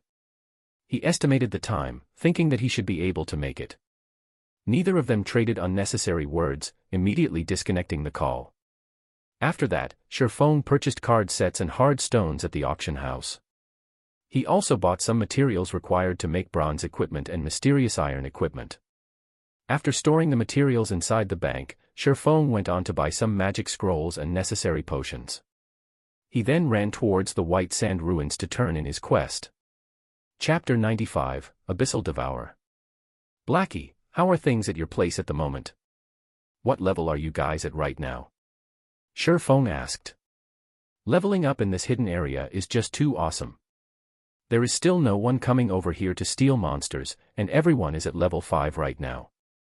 Moreover, we obtained a lot of wolf meat and wolf skin, and our bags have long since been filled to the brim. Right now, we're preparing to return to town and clear out our bags a bit, Blackie excitedly said. In this short period of time, they had obtained 4 pieces of level 5 bronze equipment from grinding on forest wolf dens. Amongst them, there was a level 5 bronze staff that allowed Blackie's damage to increase by a lot. Full already. You guys sure are efficient. Sherfong was slightly shocked. A stack of wolf meat had 100 pieces in it. Previously, Blackie and the others had purchased plenty of big bags. Sherfong never thought that they would be filled so quickly. How many wolf meat was this? If all of them were to be given to Violet Cloud to be made into advanced cookings, then it would become a huge profit. That's right, you guys pass all of your wolf meat to a female cleric called Violet Cloud. Just give out my name when you meet her. Afterward, you guys rest up a little and buy some HP and MP recovery potions, then wait for me at the trade area. Brother Fong, are we going to go dungeon diving with the Snow Goddess? Blackie excitedly asked, after recalling some things. So properly rest up. You'll have to tense up your nerves after entering the dungeon. Sherfong nodded his head, disconnecting the call. On the other hand, Blackie had nearly jumped up in excitement. Originally, he had thought Sherfong would not be bringing them along to the dungeon. After all, their techniques were not that great. They would only be making fools of themselves if they were to go. However, since Sherfong did not forsake them, what else did they have to say? Anticipation grew within Blackie. He was fortunate enough to dive a dungeon together with the Snow Goddess. So what if he would shame himself? It would still be an honor when mentioned to others. Regardless of what others may say, they would be players who had gone dungeon diving with the Snow Goddess in the same party. White Sand Ruins, Stonehammer Town. When the town mayor Blackbeard saw Sherfong entering, he went forward and greeted Shifeng in a very welcoming manner. "Brother Yifeng, you've come. The fruit juice you sold to me the last time was just too good. It captivated everyone in our little town. Now, we can't sleep properly if we don't drink a cup before bed every day," Blackbeard joked. "Lord Mayor Blackbeard, is this the Titan's heart that you wanted?" Shifeng smiled, taking out the Titan's heart as he asked. When Blackbeard saw the gray-colored, metallic sphere, his mouth suddenly opened wide in shock. This shape, this color, this texture, it was exactly the same as the Titan's heart mentioned in the legends. "Correct, this is the Titan's heart. It is exactly the same as the one recorded in the ancient records. I never thought that I would be able to personally see it in my lifetime. Brother Yifeng, I truly did not think that you were such a powerful adventurer. For bringing back our Black Steel Dwarves' glory, I represent all Black Steel Dwarves in thanking you sincerely." Blackbeard excitedly received the Titan's heart, continuously thanking Shifeng. System, Unique Quest, Steel Fortress Borussia, completed. Rewarding 1 Black Steel Insignia. Obtained Blackbeard's recommendation letter. Obtained Advanced Book of Magic. Rewarding 10,000 EXP, reputation at Black Steel Town has reached worship. The large amount of rewards dazzled Shifeng's eyes. His level had also risen to 73% of level 6. Such a leveling speed had even exceeded that of those leveling madmen. Shifeng did not care much about the amount of EXP. Instead, the other items were the most important ones. The rewards this time far exceeded Shifeng's expectations. A Titan's heart that possessed no energy, and it could transform a third-rate guild into a second-rate guild. However, right now the Titan's heart in Shifeng's hands still possessed a quarter of its energy. Shifeng never imagined the rewards to be so good. In his previous life, the player that completed this unique quest did not obtain such a bountiful reward. The player had only obtained a recommendation letter, an intermediate book of magic, and reputation reaching the level of worship. There was absolutely no Black Steel's insignia. Black Steel insignia, fine gold rank. Unique equipment. User restriction, Yifeng. The Black Steel insignia is the highest medal of honor amongst the Black Steel Dwarves. After equipping it, forging success rate increased by 5%. Proficiency has a 10% chance to increase by 1 extra point. When forging, there is a 1% chance to increase the forged item's attributes. Shifeng was shocked after looking at the introduction. This Black Steel insignia was literally a godly tool for forging. It was several degrees stronger than the forging talent. It was especially true with the 1% chance for an attribute increase. That meant that, out of 100 items forged, there would be 1 piece that would have its attributes increased. If Shifeng forged items every day without stop, he would have no problem making 300 to 400 pieces of equipment. In turn, he would have 3 to 4 pieces of equipment with their attributes raised. The thing players compared most when playing games was the quality of their equipment. Even if the attributes on a piece of equipment was only slightly higher, when the attributes of all the other pieces of equipment were accumulated together, the total amount would allow a player to exceed the others by quite a lot. Regardless of whether it was PK or dungeon diving, the player would have a great advantage in both situations. Although Shifeng did not know how much of an equipment's attributes would be increased, even an increase of a single point would cause an equipment's price to increase by multiple percentages. If it was a big increase, then the price would increase by several folds. The price of a single piece of equipment could even rival the price of 10 or more pieces. The Black Steel insignia was an unexpected profit. Shifeng's main purpose for doing this quest was to obtain the Book of Magic and recommendation letter, as both of these items were capable of allowing a guild to rise up. It was especially true for the Book of Magic. Moreover, the one Shifeng obtained was even an advanced Book of Magic. Aside from forging equipment, Shifeng could also forge other items, such as armor kits, gemstone buckles, alchemy wands, and much more. Amongst them, armor kits were the most popular and also had the largest demand. Generally, armor kits were capable of increasing either a chestplate's defense or attributes. These all depended on the armor kit's quality and level. Meanwhile, the Book of Magic Shifeng obtained from Blackbeard was for making the strengthened version of the armor kit, the Mana Armor Kit. The Book of Magic was a unique item, and there was only one of it in the entire God's domain. In Shifeng's previous life, it was exactly this item that had allowed a guild to earn a large sum of money, turning it from a third-rate guild into a second-rate guild. As for Blackbeard's recommendation letter, it would only be useful in White River City, so Shifeng was still unable to use it right now. However, now that Shifeng's reputation in Stonehammer Town had reached the level of worship, he could purchase a few bronze equipment, and even mysterious iron equipment, that would bind to the player's character upon purchase. Moreover, the prices of these equipment items were very cheap, to the degree that even an average player at level 10 could afford them. Stonehammer Town could be called the best location for players to obtain mysterious iron equipment. Hence, many players loved coming to this place to grind for reputation. After their reputation reached worship, they would be able to gear themselves fully with level 10 mysterious iron equipment. Unfortunately, it was not easy to grind for reputation. It was almost impossible for anybody to fully equip themselves with level 10 mysterious iron reputation equipment. Moreover, a complete set of mysterious iron reputation equipment was still somewhat weaker than the bronze rank Silvermoon set equipment. So, top-tier players all felt that it was below their dignity to equip it. Although Shifeng would not be equipping these items, he still had other uses for them. For example, using them to level up the Abyssal Blade. The Abyssal Blade needed to devour weapons in order to level up. According to his understanding, the better the quality of the weapon devoured, the higher the increase in attributes of the Abyssal Blade. The Abyssal Blade was like a cultivating weapon, hence the reason it was so much more powerful than those epic ranked weapons.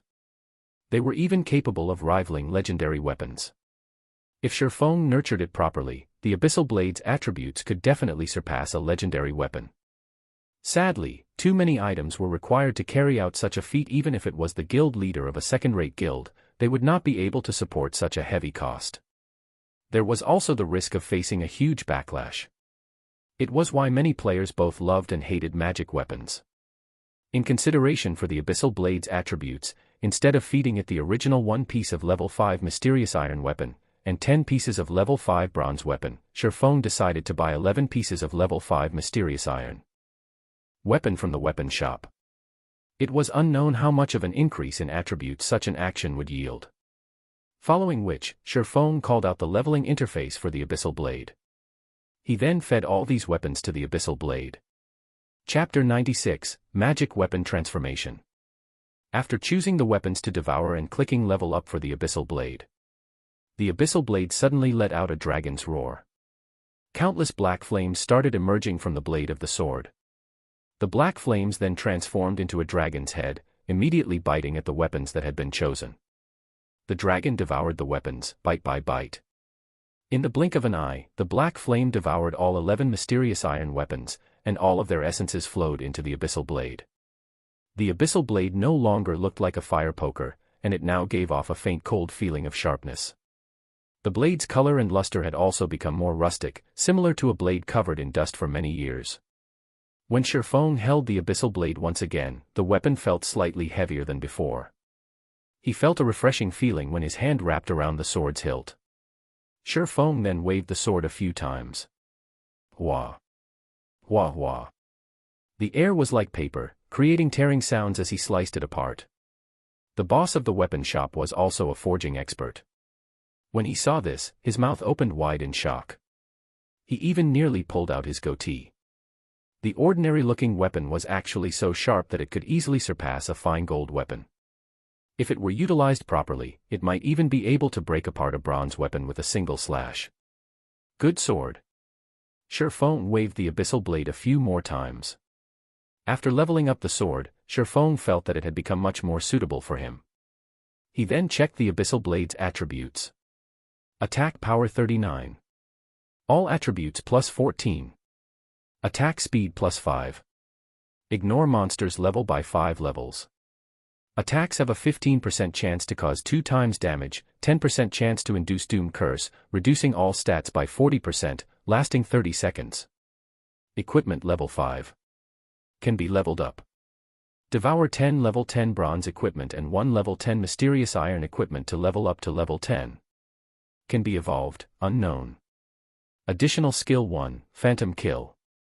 Instantly creates a doppelganger. You can control this doppelganger. Doppelganger will have 50% of original body's attributes and all skills. At the same time, doppelganger and the original body can be swapped. Duration of 35 seconds. Additional skill 2, Abyssal Bind. Binds enemies and prevent movement, reducing defense by 100%. Duration of 3 seconds. Additional skill 3, 9 Dragon Slash. Instantly create 9 phantoms of the Abyssal Blade for the wielder to use. Each phantom sword is capable of dealing up to 30% damage. Duration of 24 seconds. The Abyssal Blade was personally created by Master Smith Ollis's using the Black Dragon King's fangs as material. It is one of 36 famed swords, and it is ranked 31st. However, this sword has been cursed by the Black Dragon King. Aside from being able to provide the wielder with immense strength, there will be a backlash every period. However, after being remodeled by Jack using a star crystal, the strength of the backlash has been greatly reduced. If the wielder is unable to suppress the backlash, the wielder will receive the curse of the Black Dragon King, permanently reducing all attributes by 50%. The Abyssal Blade's attributes increased by quite a lot. Just its attack power alone could rival a level 5 mysterious iron two-handed weapon. With the basic attributes included, it would far exceed even a level 5 secret silver two-handed weapon. It was a one-handed weapon that had the destructive power of a two-handed weapon. Moreover, a one-handed sword was much lighter, and its speed was much faster. That meant the Abyssal Blade possessed both the destructive power of a two-handed weapon and at the same time, the lightness and speed of a one-handed weapon. This was the terrifying part of magic weapons, and only master smiths were capable of forging such weapons. With such a result, Sherfong was looking forward to the Abyssal Blade's rise to level 10. Originally, Sherfong intended to sell off the level 10 fine gold greatsword he had obtained from the Sun Temple. However, he dismissed that notion. If he were to let the Abyssal Blade devour this weapon, he wondered just how much of an increase the Abyssal Blade would have. However, it was but a thought of Sherfang's. To obtain an overall positive increase, it would not be possible just depending on a single weapon. Sherfong would, at the very least, need to pair it up with 10 level 10 secret silver weapons. Currently, even mysterious iron weapons were as rare as a phoenix's feather, not to mention priceless secret silver weapons. After sheathing the Abyssal Blade, Sherfong took out a return scroll and started chanting, returning to Red Leaf Town. If he were to run back instead, he would, with a 100% chance, be late. If he were to make the Snow Goddess wait for him, he dared not to think of the consequences. Red Leaf Town, Trade Area. After Sherfong transformed back to his original appearance, he made some minor adjustments to the appearance of the Silvermoon set equipment. It now looked more like an assembled set of bronze equipment. If Sherfong were to appear in front of Gentle Snow with his original appearance, she would definitely find something fishy about it. At that time, Sherfong would not find it easy to explain himself. "Brother Fong, we're over here."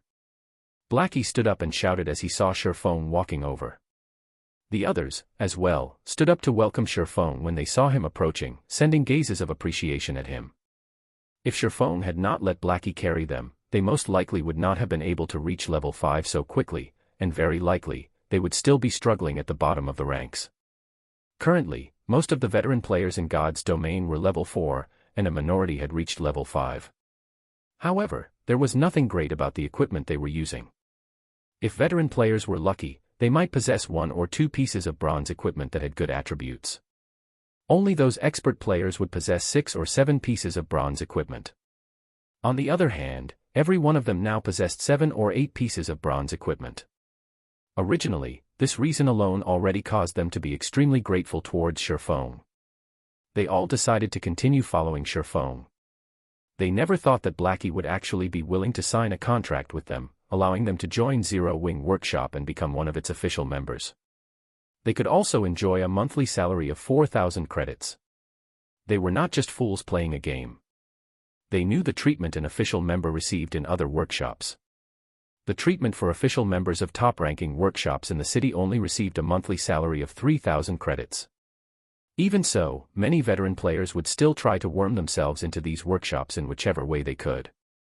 Meanwhile, they were just a bunch of fresh noobs, yet, they actually had a monthly salary of 4,000 credits. This situation was just like a dream to them. Although they requested to lower the treatment they received, Blackie had firmly rejected all of them. He had said that Sherfong had personally declared it as such, and no changes were permitted. Helpless, they could only sign the contract, becoming official members of Zero Wing Workshop. Although they looked well off now, deep in their hearts, they were very clear about their own strengths. It was practically impossible for them to get invited to a workshop. It would be a good thing if they could even become outer members, not to mention official members. Shi Feng swept a glance at everyone's equipment. Based on his many years of experience, he could roughly estimate an equipment's attributes. The basic attributes of the equipment his party members were wearing had definitely exceeded the elite members of many small guilds. However, it was still not enough. Let's make a trip to the warehouse first. Everyone was confused. What were they going to do at the warehouse? However, they did not question Shi Feng's decision, only following him. Arriving at the bank, Shi Feng retrieved all the equipment that could be used by his party members. He obtained all of the equipment from the treasure chests he opened in the Moonlight Forest. Every piece of the equipment had extremely good attributes. Everyone was dumbfounded when they saw the equipment. They had ceaselessly grinded monsters and had even killed quite a few elites. Yet, all of their gains combined could not even rival the equipment Shi Feng had obtained by himself. The quality was, of course, much higher. It was all level 5 bronze equipment, surpassing the level 2 or level 3 equipment they obtained by leaps and bounds. Brother Feng, how many elite monsters did you actually kill? Blackie's heart was filled with shock. However, he did not remain courteous as he swapped all his equipment that could be swapped. After doing so, the set of equipment on his person was just slightly weaker than a level 5 bronze set equipment. However, the level 5 mysterious iron staff he wielded easily made up for this gap. The other party members also fully swapped out their equipment. Their basic attributes right now far surpassed those of the elite members of large guilds. Every one of them had exchanged their shotguns for cannons. Even if they were to enter a 20-man dungeon right now, they would still be full of confidence. Shi Feng examined through everyone's attributes once, nodding his head in satisfaction as he said, "Let's go." Chapter 97, Gathering of Heroes. Dark Moon Valley, Dark Moon Graveyard. Countless tombstones stood around a dilapidated chapel. In the midst of night, one could hear wails of agony coming out from the tombstones. Meanwhile, kobold assassins roamed the dark and hidden locations around the broken-down chapel. This place was the most famous location of Dark Moon Valley. Due to this place being the closest and the first 20-man team dungeon activated near Red Leaf Town, it held high importance to the many guilds stationed in Red Leaf Town. Compared to the previous 6-man party dungeon, the various guilds were paying the most attention to this team dungeon. That was because team dungeons and party dungeons were different. Not only was the difficulty for team dungeons higher, but the equipment that dropped from them was also better. Moreover, only by clearing a team dungeon would a guild be able to prove their strength. Aside from that, there was a gigantic glory list beside the teleportation gate of every team dungeon. On it, the names of the team and players who obtained the first clear for the dungeon would be listed for latecomers to admire. Of course, aside from the first clear, the record for the fastest to clear the dungeon would also be recorded, with the reserved record set at 3 hours. As long as a team surpassed the record time, their names would be recorded. However, this record was not permanent, but only temporary. As long as another team could obtain an even shorter record time, they would replace the current holders of the record.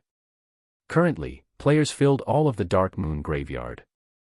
Aside from the various large guilds from Red Leaf Town, there were plenty of temporary groups attempting to challenge this team dungeon. Wow! It's just as expected of the competition for the first clear of the team dungeon. The equipment on these guys is just too gorgeous. Our temporary group has no chance of competing against them at all. That's only natural. Why don't you look at just how many times these guilds have cleared the level 3 to level 4 party dungeons?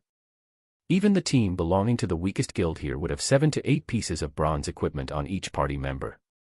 Look at Martial Union over there, all of their members are wearing bronze equipment. Their leader, Iron Sword Lion, is wearing the Wolf Fang set equipment that can only be obtained from the level 4 dungeon, Black Wolf's Denver. Iron Sword Lions. Equipment could be considered quite good amongst the unrated guilds. However, look over there at the third-rate guild, Heaven's Crowns. The equipment on their elite team's vice leader, Passenger of Wind, is the Spirit Wind set equipment obtained from the level 4 advanced dungeon, Ghost Fortress. The players of temporary teams gazed at the equipment of the guild teams in envy. They spoke about the items as if enumerating their own family's valuables, and the more they spoke, the more drool leaked out from the corner of their mouths. Only the elite parties of guilds could clear those high-difficulty party dungeons. Unaffiliated individuals like themselves could only look on with envy. Just as everyone was sighing in admiration at the equipment of these elite teams, Stabbing Heart of Assassins Alliance led a group of players over. The equipment of the group was extremely unified. All 20 players wore the same level 4 bronze equipment. Amongst them, the 2 silver daggers hung around Stabbing Heart's waist looked extraordinarily radiant. Crap, it can't be, right? Those are Gemini's thorns that only drop from the final boss of the hard mode of Ghost Fortress. An assassin who was a dagger fanatic cried out in shock. Suddenly, the team leaders and upper echelons of the other guilds all cast sidelong glances over to Stabbing Heart. This design and color were exactly the same as the information displayed on the official announcement. As expected of a second-rate guild, the Assassins Alliance's strength cannot be taken lightly. They managed to clear the hard mode of Ghost Fortress without anyone noticing. Meanwhile, until now, we have merely killed off the first boss of hard mode. Passenger of Wind sighed with regret. Humph. So what if they manage to clear the hard mode? We will still start from the same starting point from now on. The difficulty of a team dungeon is not something a party dungeon can compare to. Clearing it depends more on the commands given. Ironsword Lion wrinkled his brows, snorting in disdain. He believed that his own techniques were no weaker than Stabbing Heart's. If he had not been ambushed by that Yifeng, causing him to lose a level, the party he led might have been able to clear the hard mode of Ghost Fortress. Interesting, when Shadow's leader, Zhang Luowei, heard the discussions of the other guilds, a faint smile appeared on his face. He was immensely arrogant, as if he did not place importance on any of these players. The various guilds present were unwilling to comply with each other. After all, God's domain had only recently begun, nobody would know what the future would bring. The Assassins' Alliance was only this powerful due to their strong initial foundation. However, the first clear for the Dark Moon Graveyard could not be obtained just by relying on a strong foundation. At best, the Assassins' Alliance would only have a minor advantage over the other guilds. The first clear of this team dungeon this time around was considered a shuffling of power in Red Leaf Town. Whoever obtained the first clear would increase their prestige in Red Leaf Town, improving their guild's development. It would have a great effect on attracting new players to join their guilds. Everyone looked at the time. There was still over 20 minutes before the opening of Dark Moon Graveyard. They all stood by a side, patiently waiting. Sister Snow, this place is really lively. Xiao Yuer giggled, pulling on Gentle Snow's delicate arm as she took a look at her surroundings. Gentle Snow nodded. She looked around with an indifferent face, her expression as cold as ice. She did not pay any attention to the guilds present. Instead, she was looking for a certain someone. Although Gentle Snow and her group kept a low profile when they arrived at the Dark Moon Graveyard, everyone's sight still unconsciously turned towards the group, including the upper echelons of the various guilds. They still possessed the chance to compete in the case of second-rate guilds. However, it was but a fleeting dream for them to compete against a first-rate guild. The main reason being the gap between a first-rate guild and a second-rate guild was just too wide. Not only was there a difference in the number of players in the guild, but there was also the difference of the quality of players and fundings. Just by standing in this place, Gentle Snow caused a great pressure to loom over the upper echelons of the many guilds present. As for the cause for this pressure, aside from the disparity between their guilds, the disparity between personal strength was also one of the causes. As long as one played virtual reality games, they would certainly know of the Snow Goddess. However, this name was not praise for Gentle Snow's stunning complexion, but for a frightening strength. As expected of the Snow Goddess, the equipment on her body is likely the most top-notch equipment available to players at this stage of the game. Stabbing Heart inwardly admired the silver-red battle armor that Gentle Snow wore. This was the flame light set equipment that could only be obtained from the level 5 advanced dungeon, Lava Cavern. The Assassins' Alliance was never able to clear this dungeon. Moreover, this flame light set was a mysterious iron set equipment that would only drop from the hard mode of the dungeon. The set equipment was much better than any other equipment, not to mention the crimson-colored flame spirit greatsword in Gentle Snow's hands. That was a level 5 secret silver two-handed sword. The weapon itself could easily overwhelm his pair of mysterious iron-ranked Gemini's thorns. The pressure this set of equipment gave off to the other experts present was enormous. In addition to Zhao Yueru and Xiao Yuer's mysterious iron equipment, Gentle Snow's group practically flattened everyone else at the Dark Moon Graveyard. How were these experts supposed to compete against Gentle Snow's group now? Why isn't he here yet? After taking a look around, a faint layer of frost appeared on Gentle Snow's face as she was unable to discover Shifeng's figure anywhere. Ha ha ha. Snow, that guy must have known that he would just humiliate himself, so he didn't dare show up. Why don't we just call a few more members over? Zhao Yueru stuck out her impressive twin peaks, laughing delightfully. Gentle Snow gave Zhao Yueru's words some thought. The first clear for the Dark Moon Graveyard was extremely important. If Shifeng really was not coming, then she should be making some preparations ahead of time. Just as Gentle Snow was prepared to contact her subordinates, Shifeng and his party ran over. Sorry, I've made you all wait, Shifeng scratched his head, apologizing. Although he hurried over, the distance was just too far. Moreover, they had met a level 5 extremely rare elite on the way here, so they had wasted some time. Chapter 98, Whetstone Recipe. After not meeting for just more than a day, Shifeng discovered that Gentle Snow and the others of her group had changed their equipment. All of them were wearing gorgeous equipment. The level 5 flame light set equipment all of them were wearing was the best team equipment currently available, A, B. With this equipment, as long as the team leader commanded properly, they would definitely conquer the normal mode of Dark Moon Valley after familiarizing themselves with the dungeon. Regarding the Dark Moon Graveyard. Even if Shifeng now possessed a full suit of Silvermoon set equipment, he still had quite a lot of requirements. For instance, the advanced Whetstone recipe. This was the strengthened version of the Whetstone. The recipe for this item could only be obtained from team dungeons. Moreover, only bosses of the dungeon would have a chance of dropping it. You still remembered to come. That's enough.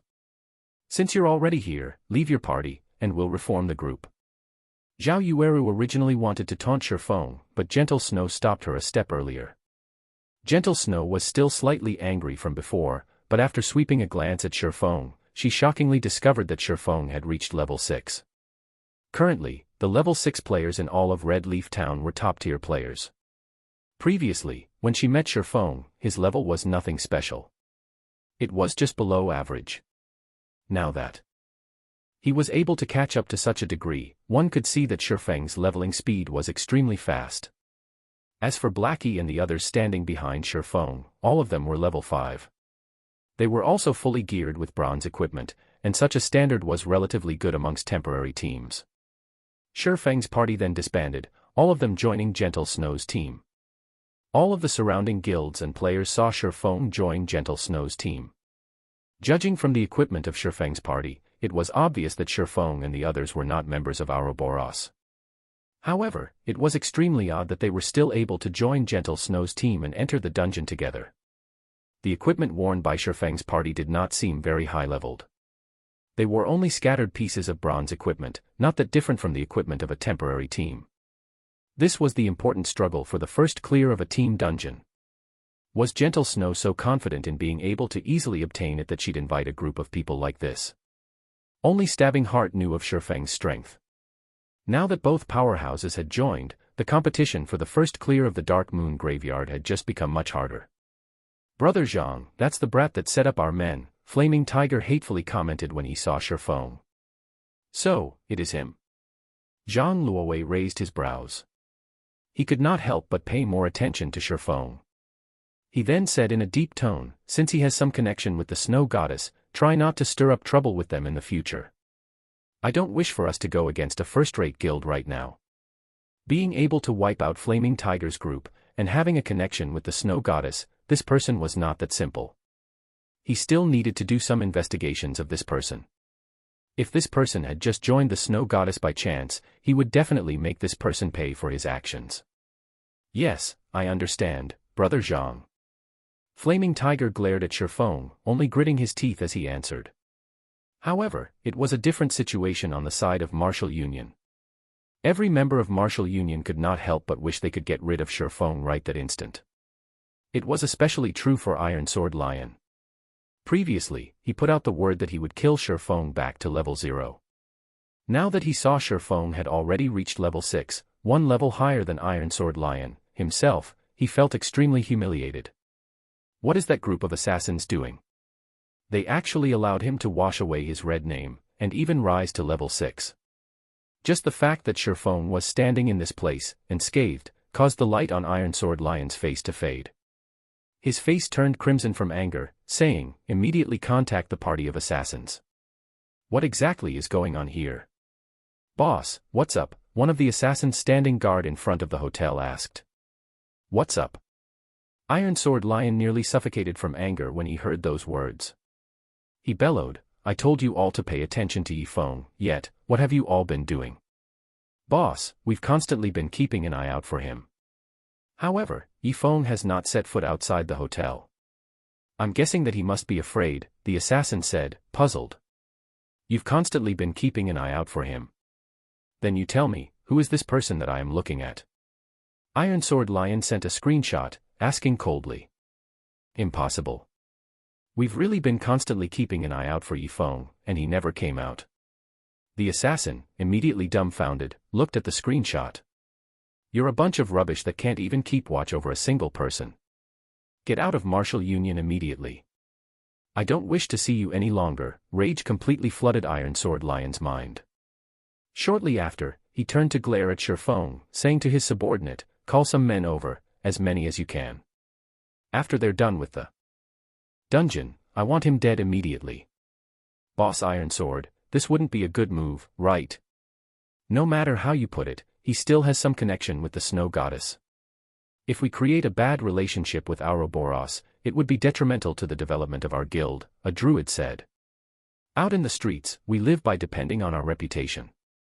Now that someone has stomped our reputation to the ground, who cares about anything else?" Iron Sword Lion said in disdain, "So what if she's the snow goddess? She still hasn't met this daddy right here. I don't believe that a stupid skank like her could do much to me. If she knows how to be tactful, I can still give her some face. If not, then I'll kill her back to level 0 as well." Boss is right. God's domain just has slightly more players. How prestigious was it during those years that we swept across Martial World? Now, we can also sweep across God's domain just like before. What should we be afraid of? The players that had constantly followed Iron Sword Lion all voiced out their agreements, all of them releasing the aura of a mad dog from their bodies. In their opinion, one had to be fierce when playing virtual reality games. Compared to wuxia games, God's domain merely had more players. Moreover, they had to take into consideration so many problems every single day. What good was worrying about each and every little thing? Won't everything be solved if they just killed these first-rate guilds into submission? They had only depended on being fierce to succeed in the previous wuxia game they played, and it would be the same in God's domain. Only the druid, who had only recently joined, helplessly shook his head. These people were insane. Shifeng did not notice the movements of Martial Union. He only discussed the matter of cooperation with Gentle Snow. The items dropped from the dungeon will be distributed according to job requirements. If both sides require the same equipment, then there should be no problem if we just roll for it, right? We don't have any problems with the distribution of equipment. However, I want priority over the recipes and materials for lifestyle jobs. Shifeng's goal in coming here was the advanced whetstone recipe, while equipment didn't really matter to him. You. Don't forget that we are the ones who will be carrying you through the dungeon. Moreover, do you know how valuable the recipes for lifestyle jobs are? After hearing Shifeng's words, Zhao Yueru stamped her feet in anger, bellowing like a fierce tigress. The other members of Gentle Snow's team were also feeling aggrieved. Shifeng and his party were just a group of wild players, one. They were already extremely benevolent by rolling to distribute the equipment. Despite that fact, Shifeng was still trying to take advantage of them. Brother Feng, your request is going slightly overboard. In any case, our equipment is slightly weaker than theirs, and even just clearing the dungeon would be a problem for us. So why don't you change your requirements? Blackie advised. Although their equipment was very good, compared to the set equipment of these people, they were clearly still a step behind. Being able to roll for equipment was already a good condition. Going further to compete over recipes for lifestyle jobs, nobody would be willing to concede to such a request. To put it bluntly, even without them joining, Gentle Snow's team could similarly clear the Dark Moon graveyard. Sure Feng shook his head. He would not mind if it were any other recipes. However, he would not concede even a single step for the advanced whetstone recipe. He also could not reveal any specifics to avoid attracting the suspicion of others. After all, before a team dungeon was conquered, the official website would not reveal any information about its drops. 20-man dungeons would only refresh once every 3 days. There were only that many team dungeons nearby, and every one of them was extremely precious. The earlier Sure Feng obtained the advanced whetstone recipe, the earlier he would obtain an advantage over the other players. To a workshop like theirs that lived on the edge, they had even more reasons not to concede. Gentle Snow, who had an ice-cold expression, also opened up her mouth this time around, saying, "Recipes for lifestyle jobs are extremely important to our guild. Your request, I cannot agree to it. 1. Wild players, players that are unaffiliated to any guilds. From the last chapter, I honestly had the impression that only Gentle Snow possessed this set equipment. As for team equipment, that's what the author wrote. I refuse to capitalize it though. Sooner or later, he's gonna bring some shit like guild equipment or party equipment. LOL. Chapter 99, Dark Moon Graveyard. Gentle Snow's single sentence determined the final verdict, not allowing anybody to refuse. After having worked with Black Flame, Gentle Snow discovered the importance of lifestyle jobs. Although their influence towards God's domain was small right now, who could guarantee that it would remain so in the future? Hence, she would not let even a single recipe that dropped from the dungeon slip by. With Gentle Snow's approval, the confidence of the members of Ouroboros grew. Every one of them looked towards the foolish-looking Sure Feng. Now that our leader has refused, let's see how you are going to continue acting arrogant. If you have the ability, then form your own team to enter the Dark Moon Graveyard. We will have an easier time that way as well. Sure Feng slightly wrinkled his brows. He did not think that Gentle Snow would be so resolute.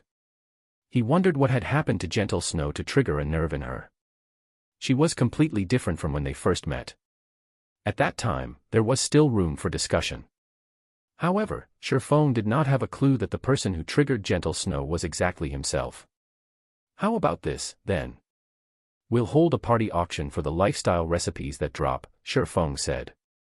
Without having any better options, he could only take a step back and make some compromises.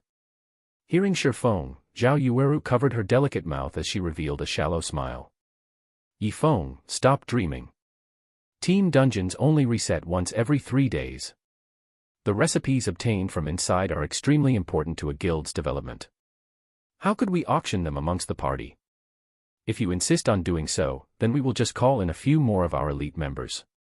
That way, those enter the Dark Moon Graveyard will all be our members, and we won't need to share anything with you. Zhao Yueru's tone turned chilling. Zhao Yueru had already made her words extremely clear: if you are going to stay, then forget about the recipes. Otherwise, pack up and leave. We won't be obstructing you on your way. Meanwhile, Gentle Snow showed no signs of hindering Zhao Yueru. Her actions meant that she, too, agreed with Zhao Yueru's viewpoint. Miss Zhao, please don't get angry. Brother Feng doesn't know how important the recipes are to you all. I apologize. Blackie could no longer stand to watch this scene continue to unfold. Any more of this, and the final result would definitely be a separation. They managed to obtain the favor of the Snow Goddess after much difficulty. Hence, they could not simply just let go of this chance to further advance their workshop. Blackie continuously hinted Sure Feng not to act rashly and to properly grab a hold of this chance. Sure Feng could feel Gentle Snow's resolute behavior. Such an attitude gave him a headache. However, it would not be easy for him to find another team to enter the Dark Moon Graveyard with. It was a team dungeon, after all.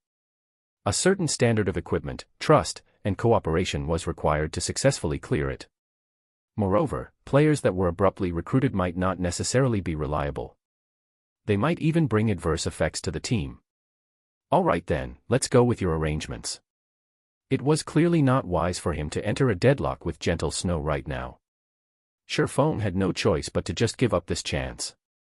His only choice was to look for new, reliable members after he finished the dungeon.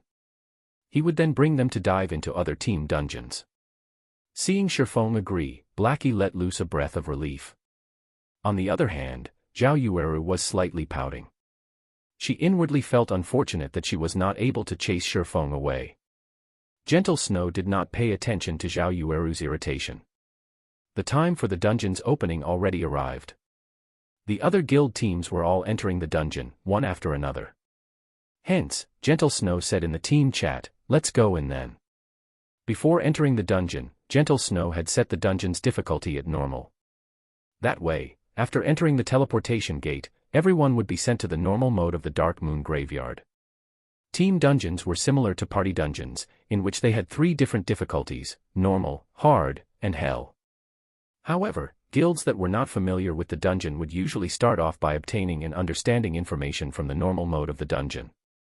They would then use the information obtained to prepare for hard mode and hell mode. Right now, every guild was competing for the first clear of the Dark Moon Graveyard. They wanted to use this chance to increase their influence towards the players in Red Leaf Town. So, naturally, they would not start off by challenging a higher difficulty. The team entered the teleportation gate, one after another. They all turned into a streak of white light as they entered the Dark Moon Graveyard. Team dungeons were unlike party dungeons. The map inside a team dungeon was extremely large. They were practically the same size as a small town, with some being the same size as a city with a population in the millions. The Dark Moon Graveyard was the first team dungeon available near Red Leaf Town, so the map of the dungeon was relatively small. Unlike the team dungeons in other virtual reality games, the main goal when entering any team dungeons in God's domain was to find the exit. As long as players could find the exit and leave the dungeon, then they would have cleared the dungeon. After leaving the dungeon, they would also receive the corresponding dungeon rewards. Dark Moon Graveyard was different precisely because of this reason. Taking into consideration that this was the first time players of God's domain came into contact with team dungeons, the Dark Moon Graveyard's difficulty was lower than other team dungeons. Players only needed to consider one key point when inside the dungeon: survive. As long as they could survive and leave through the exit, they would clear the dungeon. Immediately after everyone entered the Dark Moon Graveyard, a chilling wind ambushed them, causing their entire bodies to shiver. It was past dusk in this place, and a red moon hung above the sky, shining down on the earth. Gravestones littered the wasteland, and the gigantic stones formed one gigantic maze. A strange atmosphere filled the place, coupled with countless wails of anguish. "I'll divide up our responsibilities first, so when the time comes, just make sure you do your own part." Gentle Snow was not even the slightest bit shocked by the strange atmosphere. Instead, the corners of her lips curved upwards, forming an excited smile. Although they wasted several minutes, they properly determined each team member's responsibilities. That way, whenever anything unexpected occurred, everyone could react with the quickest time possible. The team had a total of 4 healers, with 2 being clerics, 1 oracle, and 1 druid. There were 2 MTs in the team. One of them was a shield warrior, the other, a guardian knight. Meanwhile, Shifeng was arranged into the dagger party. The party's main goal was to combat at the front lines.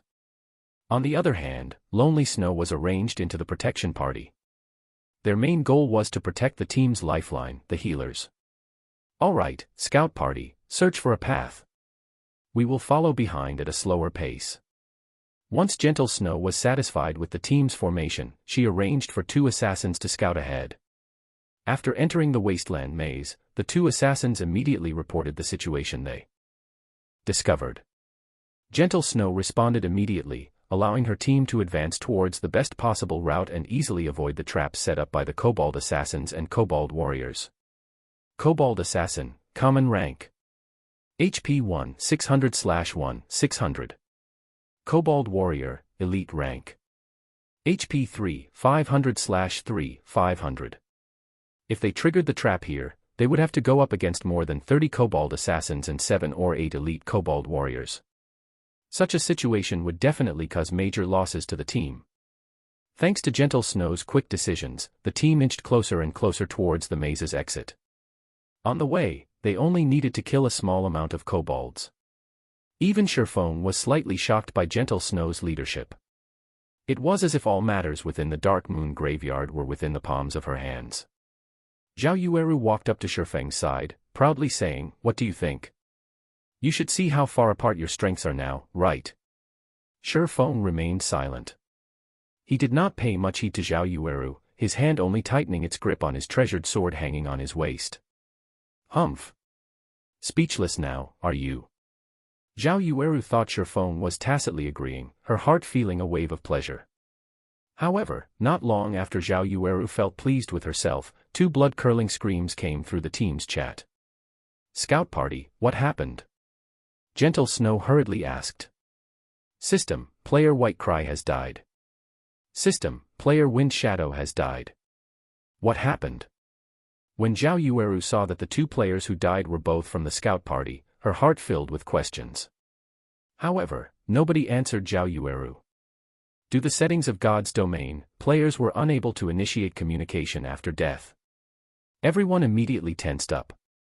They watched their surroundings vigilantly. The mysterious deaths of the two players informed the members of Ouroboros of one thing. Both players who died had very good techniques. Otherwise, they wouldn't have become elite members of Ouroboros. Their sudden deaths and the lack of even the slightest information could only mean one thing: this place had become extremely dangerous. Chapter 100, Go ahead, if you can. Everyone, pay attention to your surroundings. Healers, stand in the middle. Protection party, guard the healers. MTs, prepare to activate your life-saving skills at any time. Dagger party, prepare for battle. Gentle Snow was not frightened by the situation. She immediately gave out commands, staying combat ready. Haughtiness invites disaster, humility receives benefit. This sentence just happened to be applicable to the members of Ouroboros. It was especially true for the arrogant Zhao Yueru. Problems were bound to occur when one became complacent.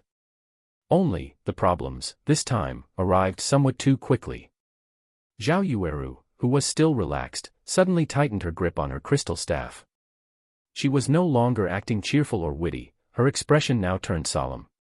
She observed her surroundings for every little detail, revealing the unquestionable quality of an expert. The other members of Ouroboros also no longer dared be careless. Although they were confident in their equipment, even possessing the confidence to overcome the Dark Moon graveyard, this confidence still gradually faded after the two players were instantly killed. They could not help but become cautious and timid. As for Shifeng's party, they were even more nervous. Inside their hearts, they were still considering themselves to be a bunch of noobs. Meanwhile, the elite members of Ouroboros before them were experts. Their techniques surpassed them by leaps and bounds. However, such experts that wore top-tier set equipment still died an unfathomable death. This Dark Moon graveyard was just too horrifying. Seeing everyone in such a panic, Shifeng remained incomparably calm. As for what actually happened, nobody had a better understanding of it than him, or rather, he long since predicted such a situation. Since Dark Moon graveyard had a lower difficulty, depending on equipment and some experts, it was easy enough that it could be relaxingly cleared. However, in Shifeng's previous life, an unknown number of guilds fell to the dungeon over and over, to the degree of cursing someone's mother. Based on the strength of Gentle Snow's team, they would still be able to clear the dungeon, even after being team-wiped over a dozen times. Only, the price to pay for such an action was very high. Something's coming. MTs, pay attention, Shifeng warned. He squinted his eyes, looking towards the fog that floated nearer. Everyone abruptly tensed, looking over. What's that?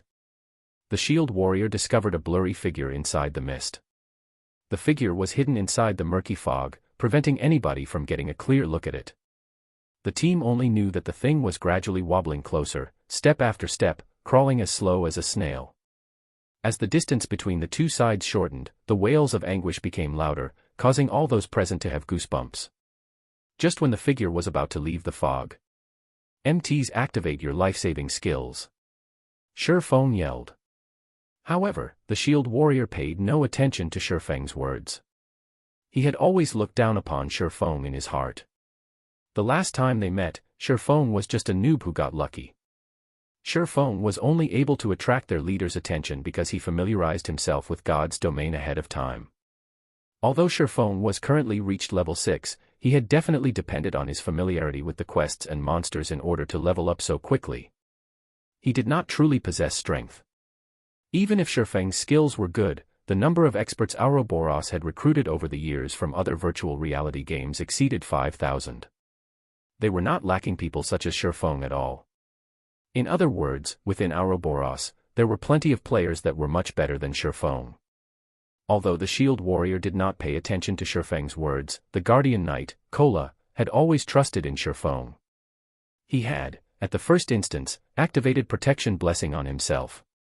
Just as the figure within the fog was about to reveal itself, 2 black rays of light shot out from the fog, reaching the MTs on the front lines in the blink of an eye. These 2 rays of light were as swift as bullets. The bulky MTs had no way of dodging them. At that moment, Gentle Snow only shouted, "MTs, use your life-saving skills." Unfortunately, Gentle Snow was still 1 step behind. One of the black rays immediately pierced the shield warrior's body, a damage of -1,600 appearing above his head. He was killed instantly. The shield warrior's eyes affixed to his chest where the black ray penetrated, unwillingly passing on. Meanwhile, after activating protection blessing, the damage Kola received reduced by 50%. In addition to the secret silver rank sky armor that he received from Shifeng, Kola only received slightly more than -500 damage, losing slightly more than half of his HP. Everyone was dumbfounded after seeing this. A level 5 MT wearing bronze set equipment died, just like that. Meanwhile, more figures started appearing out of the fog. When Gentle Snow recalled the terrifying black rays from before, she immediately commanded, "Healers, heal. Everyone retreat. Guardian Knight, cover everyone else's retreat. Anybody with a defense skill, pay attention and protect the Guardian Knight." Hearing Gentle Snow's commands, Kola hesitated slightly. He turned to look at Shifeng, intending to wait for Shifeng's command. "Retreat then. Pay attention to your positioning and maintain a straight line with the people behind." Shifeng nodded his head. After receiving Shifeng's orders, Kola immediately took action. Seeing such a scene, Gentle Snow felt slightly upset in her heart. However, she did not voice it. On the other hand, Zhao Yueru was not as willing. "A noob like you, instead of listening to Snow's commands, you actually listened to that lucky dog shit's words." Was he trying to imply that the Snow Goddess' strength and commands weren't as reliable as Shifeng's? However, just as Zhao Yueru was about to open her mouth, she immediately snapped it closed. That was because, while Kola was retreating, he was actually able to simultaneously use his shield to block the black rays that fired towards the other players. He was even able to dodge the attacks of the black rays while, at the same time, retreating in an orderly manner. Such a feat was absolutely impossible for a fresh noob to accomplish. His skills were even better than their own shield warriors by a thread. With 4 healers healing him, Kola was able to maintain his HP above the safety line. During the occasional desperate moments, Shifeng would use parry to help Kola block the black rays, allowing Kola to retain his life. Such scenes caused the members of Ouroboros, who had been previously dissatisfied with Shifeng, to have a change of heart. They questioned whether they were able to carry out such actions. Moreover, Shifeng rescued Kola multiple times now, proving that it was not just a coincidence, but skill. As long as Kola did not die, the remaining team members would remain safe. It could be said that Shifeng was holding onto the lives of the entire team. It would seem that I have still been underestimating him. Gentle Snow started viewing Shifeng in a different light. Although she, too, helped Kola block some attacks, her actions were not as natural and pleasant as Shifeng's. He was capable of blocking the attacks while not hindering Kola's movements. After everyone retreated some distance, they were finally able to clearly see the figures within the fog. They had gigantic bodies with the height of 2 people. Their arms were both equipped with black, metallic claws. When they attacked, their claws were like swords shooting forth and sheathing quickly after, all within a blink of an eye. Kobold Zombie, Special Elite. HP 5000/5000. Just a single kobold zombie was headache to them. However, there were a total of 6 kobold zombies that appeared from the fog. Such numbers practically demanded their lives. To make matters worse, a group of kobold warriors also appeared in their path of retreat. Everyone finally understood the difficulty of a team dungeon. Its difficulty was practically over 10 times that of a party dungeon. We're finished. Zhao Yueru felt despair in her heart when she saw the number of elites and special elites. How are we supposed to fight this many elites and special elites? Moreover, they have both ranged and melee to cooperate with each other. The other team members similarly agreed with Zhao Yueru's opinion. Is there no way for us to pass through? Gentle Snow creased her brows. She was unwilling to just leave the dungeon like this. At that moment, Shifeng opened his mouth, saying, if we utilize the terrain properly and cooperate well with each other, it is not entirely impossible.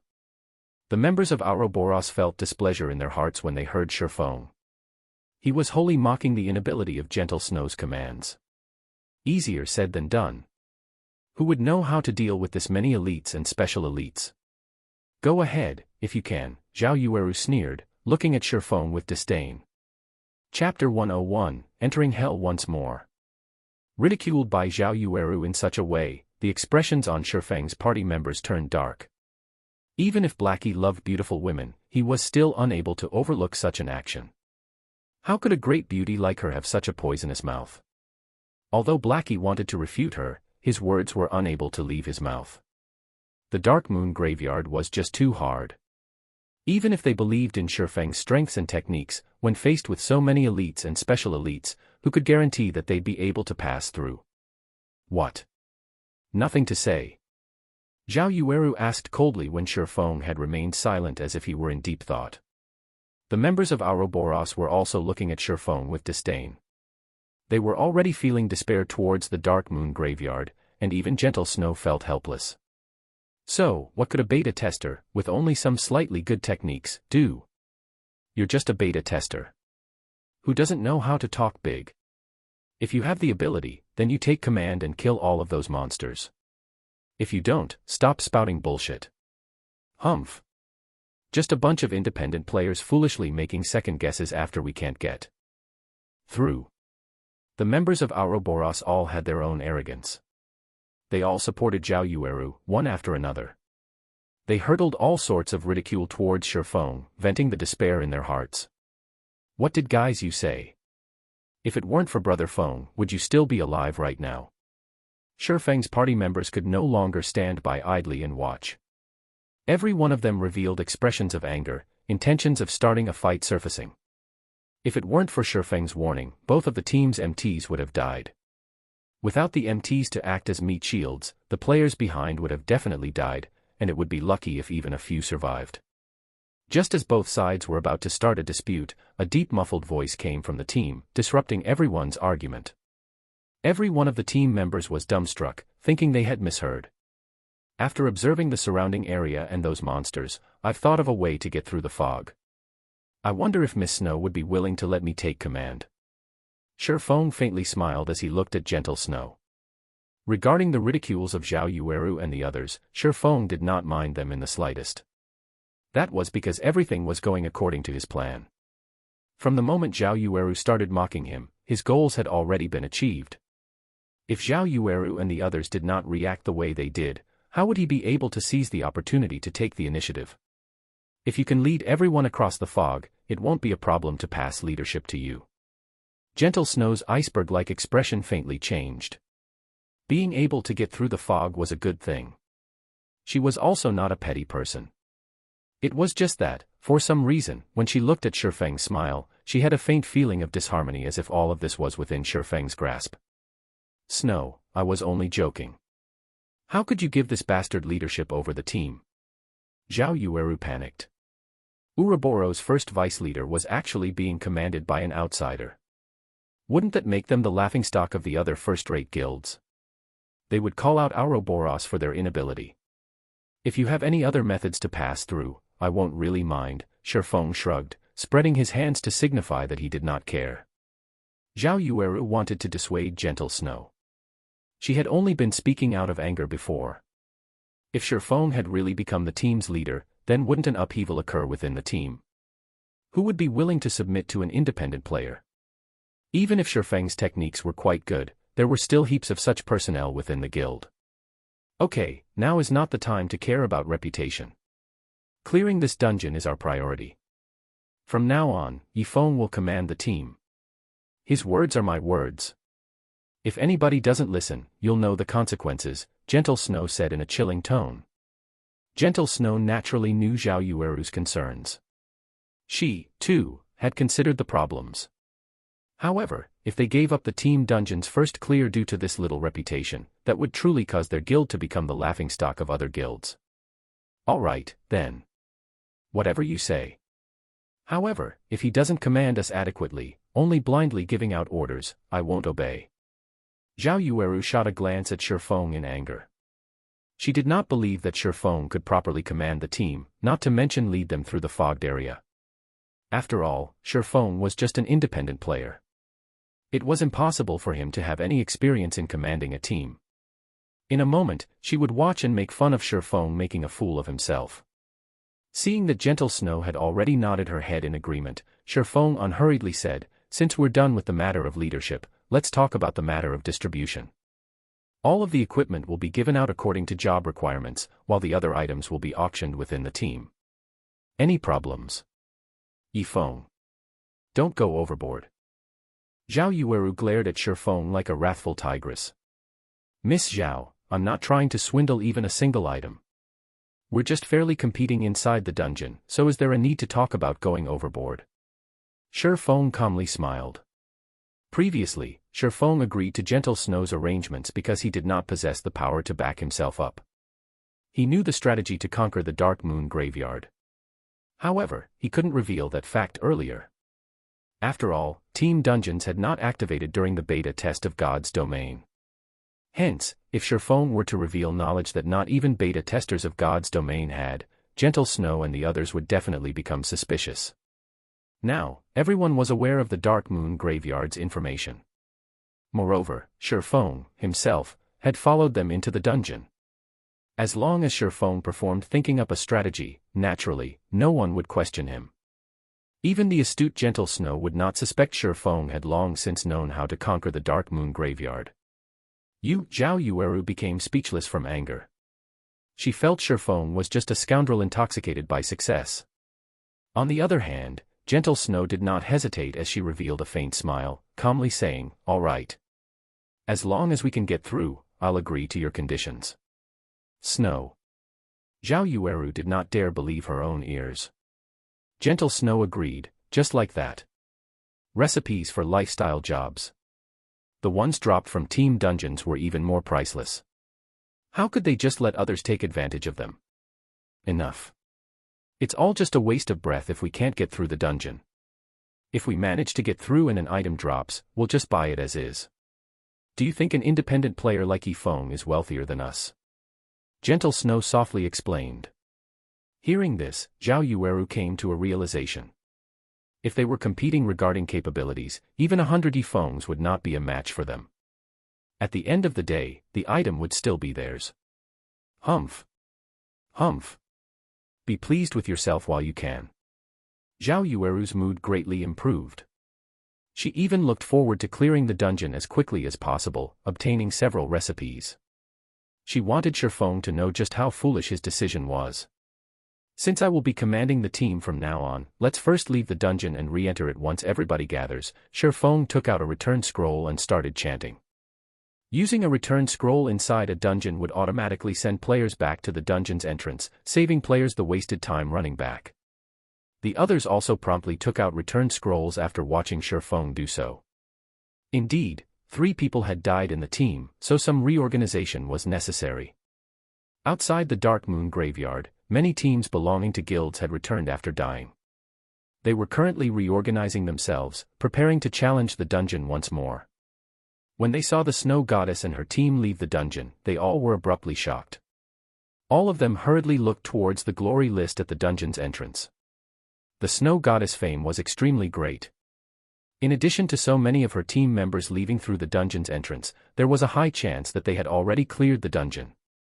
However, the glory list was still as empty as ever. Everyone let loose a breath of relief. They continued with their rest, discussing how they would raid the dungeon. After over a dozen minutes, the entire team was assembled. Everyone, once more, walked towards the teleportation gate. As the leader of the team, Shifeng immediately adjusted the dungeon's difficulty to hell mode. Immediately, the color of the teleportation gate changed. A flickering image of a ghost's head appeared, causing others to shudder.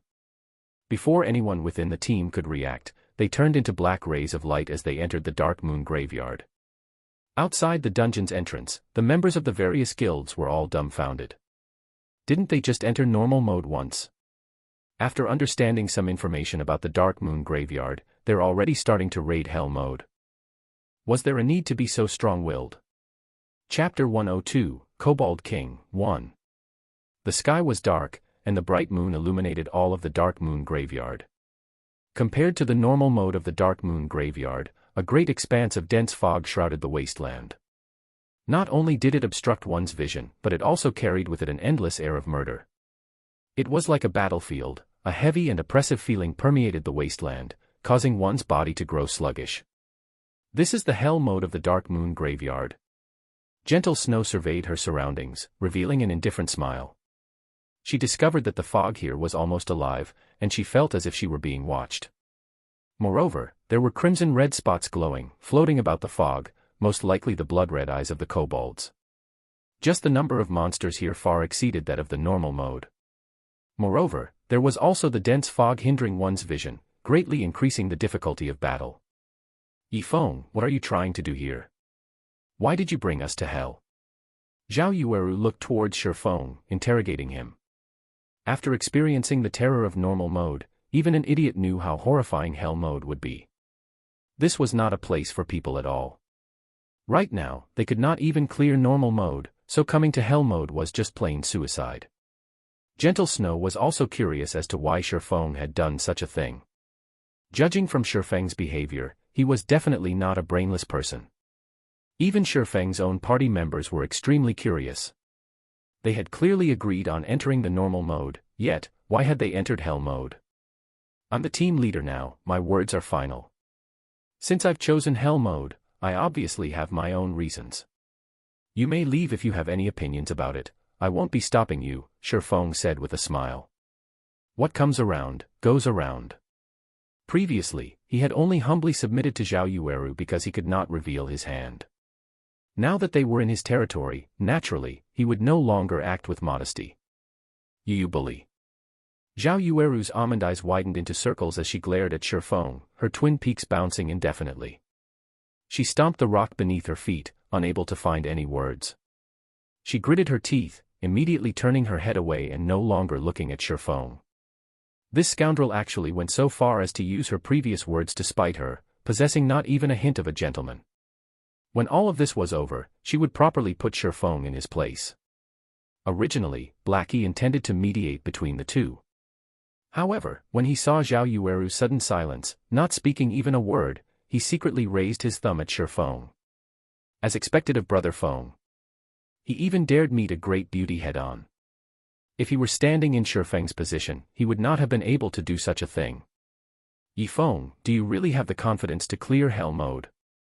You should know that, although the difficulty is only different by 2 levels on the surface, in reality it is 10 or more times harder. The requirement of equipment, cooperation, and leadership also increases by several levels. I don't want my team members to die a meaningless death, Gentle Snow softly asked. Although the death penalty inside team dungeons was much lower than the death penalty in party dungeons, it was still a 5% experience loss. Moreover, hell mode was different than the other difficulties. The loss of experience in hell mode after a single death was 10%. Without a success rate of 70% or above, most players were unwilling to dive into the hell mode of a dungeon. There should be no problems. However, we still have to try before we can know the results. Shifeng did not reveal his full opinion. Based on the team's current composition and equipment, Shifeng was extremely confident of clearing the hell mode of the Dark Moon graveyard. Otherwise, he wouldn't have chosen hell mode in the first place. In Shifeng's previous life, only after going through countless team wipes and experience accumulation, he figured out several methods of passing through the hell mode of the Dark Moon graveyard. If he let Gentle Snow to fumble about slowly, who knew how long he would have to wait or how many team wipes they'd have to go through before they successfully passed through. Watching Shifeng's calm behavior, after giving it some thought, Gentle Snow decided to support Shifeng's decision. It was a good chance for her to observe the extent of Shifeng's capabilities. If he performed well, it would be beneficial to invite him to join the god-slaying army. Gentle Snow nodded. At this time, even if the others were still unwilling, they had no choice but to listen to Shifeng's commands. However, it was not because they believed in Shifeng, rather, they believed in Gentle Snow's decision. After which, Shifeng started assigning responsibilities. Overall, his arrangements were mostly similar to Gentle Snow's. The difference was that he placed 3 elementalists in the dagger party and disbanded the scout party to place their members in the protection party instead, protecting the healers. After entering the fog, both MTs are to activate your life-saving skills and rush after me without stopping. However, pay attention to dodge attacks. Everyone in the back must also follow, and remember, no matter what happens, never stop moving your feet. Healers only need to use instant cast skills to heal the 2 MTs. Everyone else should use your own recovery potions, Shifeng explained. If all of you understand, then everyone should use a speed scroll now. Everyone grew suspicious after hearing Shifeng. What was he trying to do, turn them into kamikazes? He even wanted them to use speed scrolls. Was he complaining that they wouldn't die quick enough? Moreover, they could only earn so much money from a trip into the dungeon. There were 20 players in the entire team, which meant they would be expending 20 speed scrolls. Just how much money was that? Alright, everyone just use your speed scrolls. Noticing the unwillingness in everyone's eyes, Gentle Snow could only helplessly support the command. Everyone was helpless. Speed scrolls were very expensive, and each of them had only prepared 2. However, before they even started killing monsters, they were already required to use one of them. This was just too extravagant. However, such a decision did not alarm Shifeng's party members. Speed scrolls had long since become a necessity for them to grind elite monsters, so they each had 6 or 7 on their person. After everyone used a speed scroll, they followed Shifeng towards the entrance of the maze area. Follow closely. I won't concern myself if you fall behind, Shifeng reminded in the team chat. Having Shifeng tell them in such a way, everyone became nervous. If they fell behind, needless to say, only death waited for them. Run. After seeing everybody ready, Shifeng activated his title, Might of 1,000, greatly increasing everyone's attributes. As a result, their running speed also increased.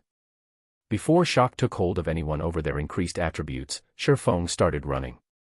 Every one of them tightly chased after him, disappearing into the fog. Within, the fog massively limited everyone's vision. They could only barely make out an area of 5 yards. After running for some time, Shifeng suddenly said, MTs, use your life-saving skills. Healers, heal. Hearing Shifeng's commands, the 2 MTs started activating their life-saving skills. The healers also started using their healing skills on the 2 MTs. Following which, black rays appeared, fired out from the fog. The black rays struck the 2 MTs, dealing a horrifying amount of damage.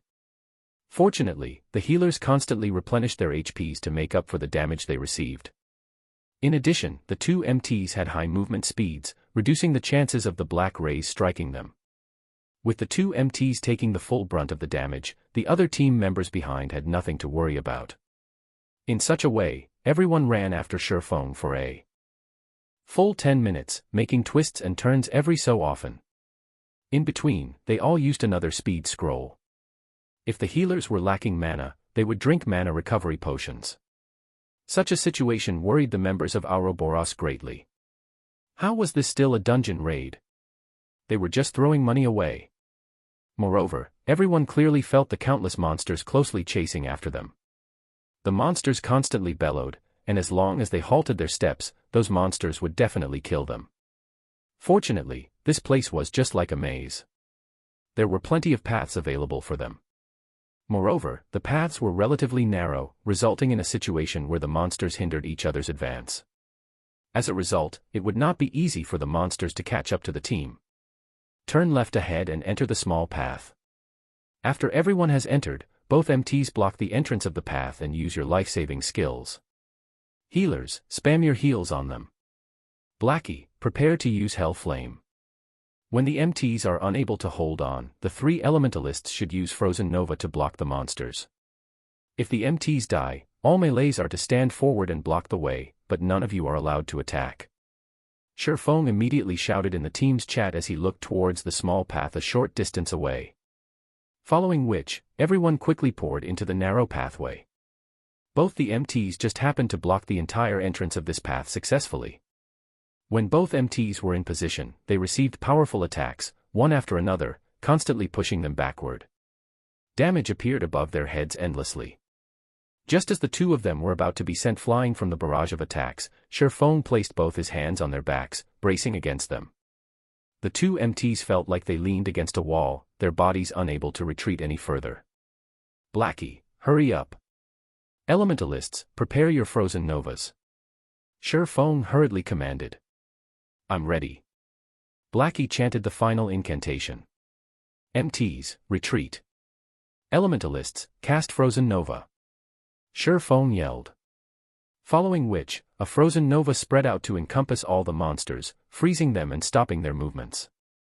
Over 20 points of damage appeared over every monster's head.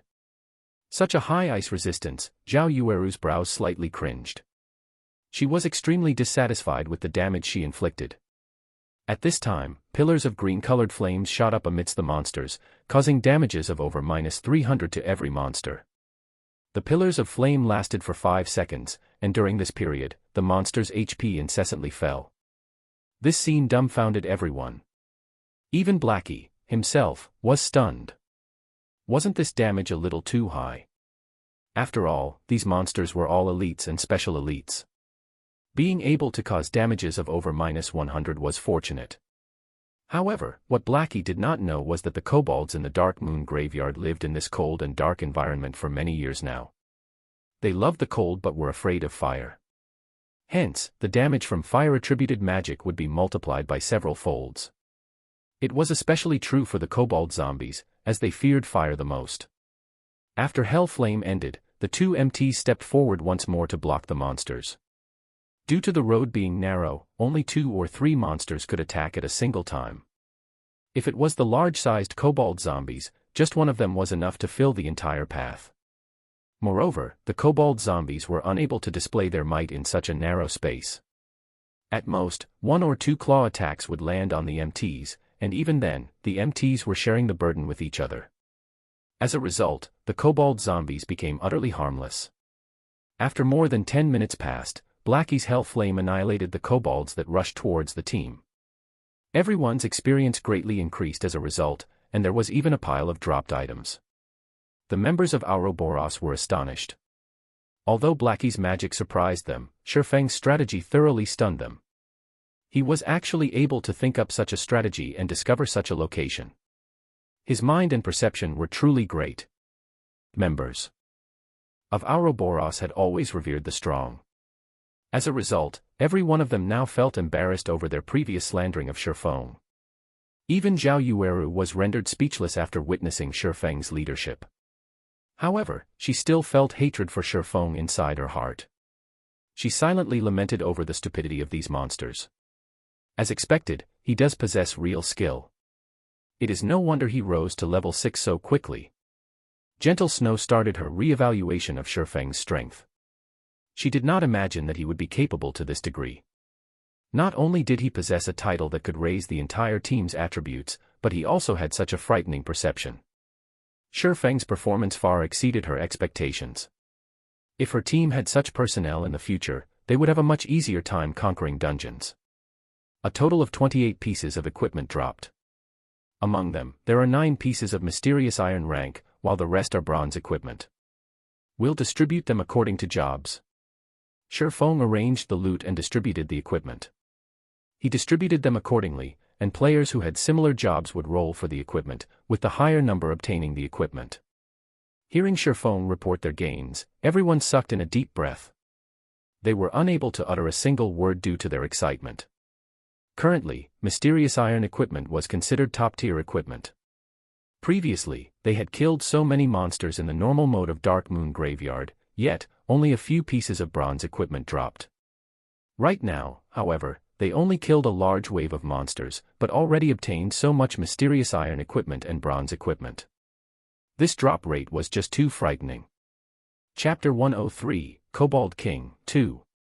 Discovering that the hell mode of a dungeon dropped so much valuable equipment, even Gentle Snow was stunned. If they could clear the hell mode of the Dark Moon Graveyard, it was unknown just how much top-tier equipment they could obtain. With top-tier equipment, they would have a much easier time conquering the other team dungeons. Thinking up to this point, Gentle Snow became much more interested towards conquering the hell mode of the Dark Moon Graveyard.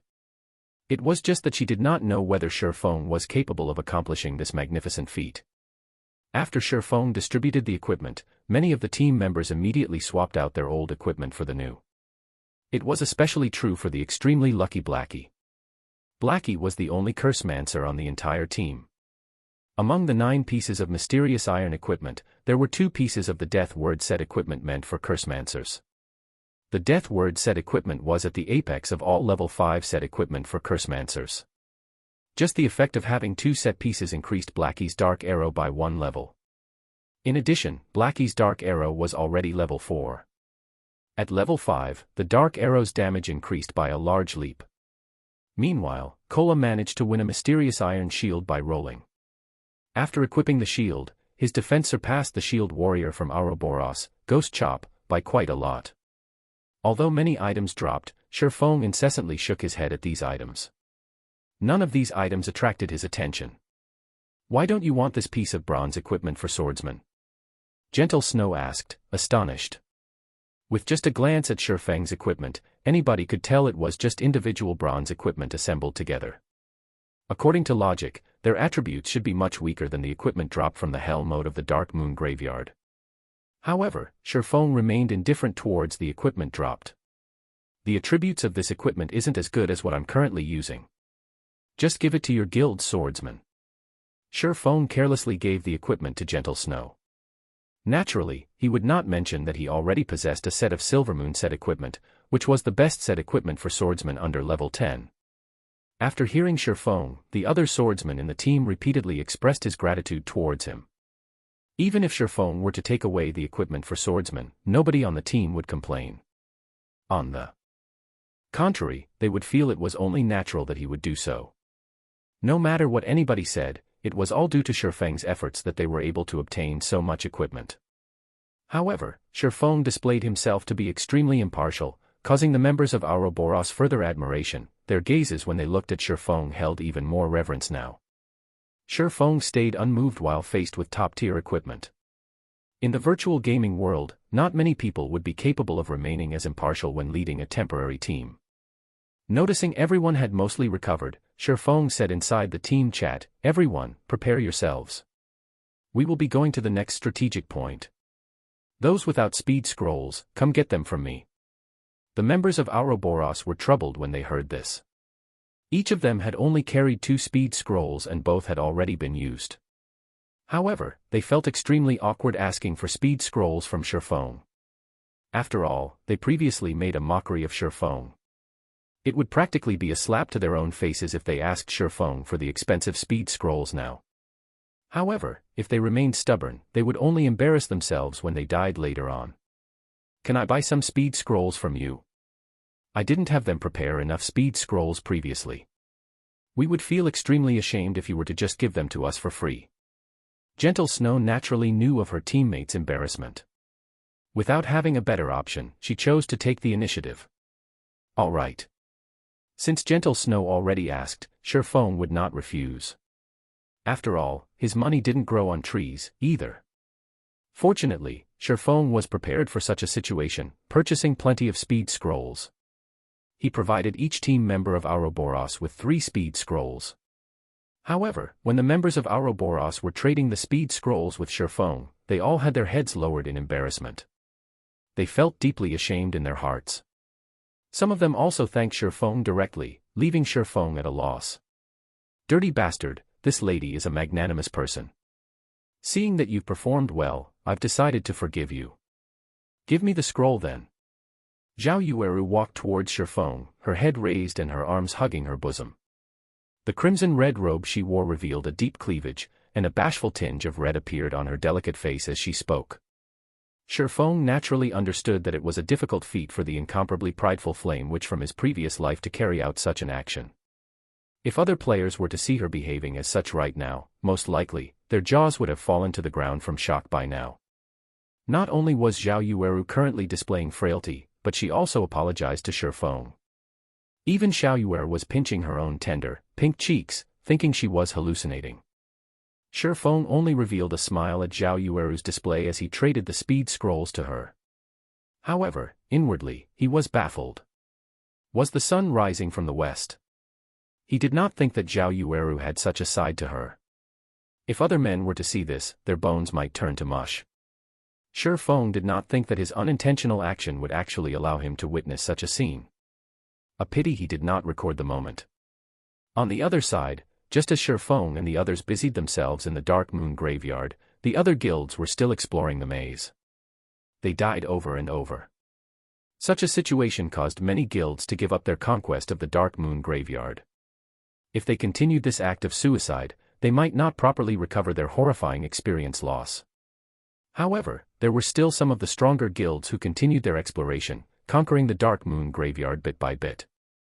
3 hours after the Dark Moon graveyard opened, there was still not a single guild that managed to clear the dungeon.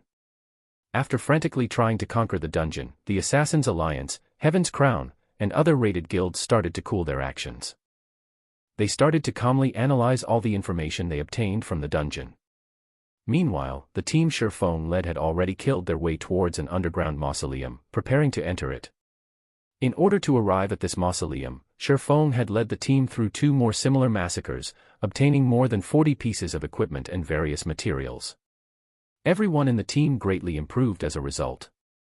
The 2 MTs in the team also surpassed the 400 defense threshold.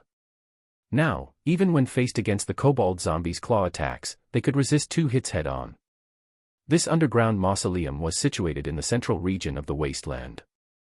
It was also the Dark Moon graveyard's sole exit. In order to avoid suspicion, Shifeng intentionally took several detours. Just as Shifeng and the others were about to enter, Gentle Snow looked towards the serene and distant mausoleum, suddenly saying, "There are no monsters in the surroundings. This place may very well be the exit of the Dark Moon graveyard.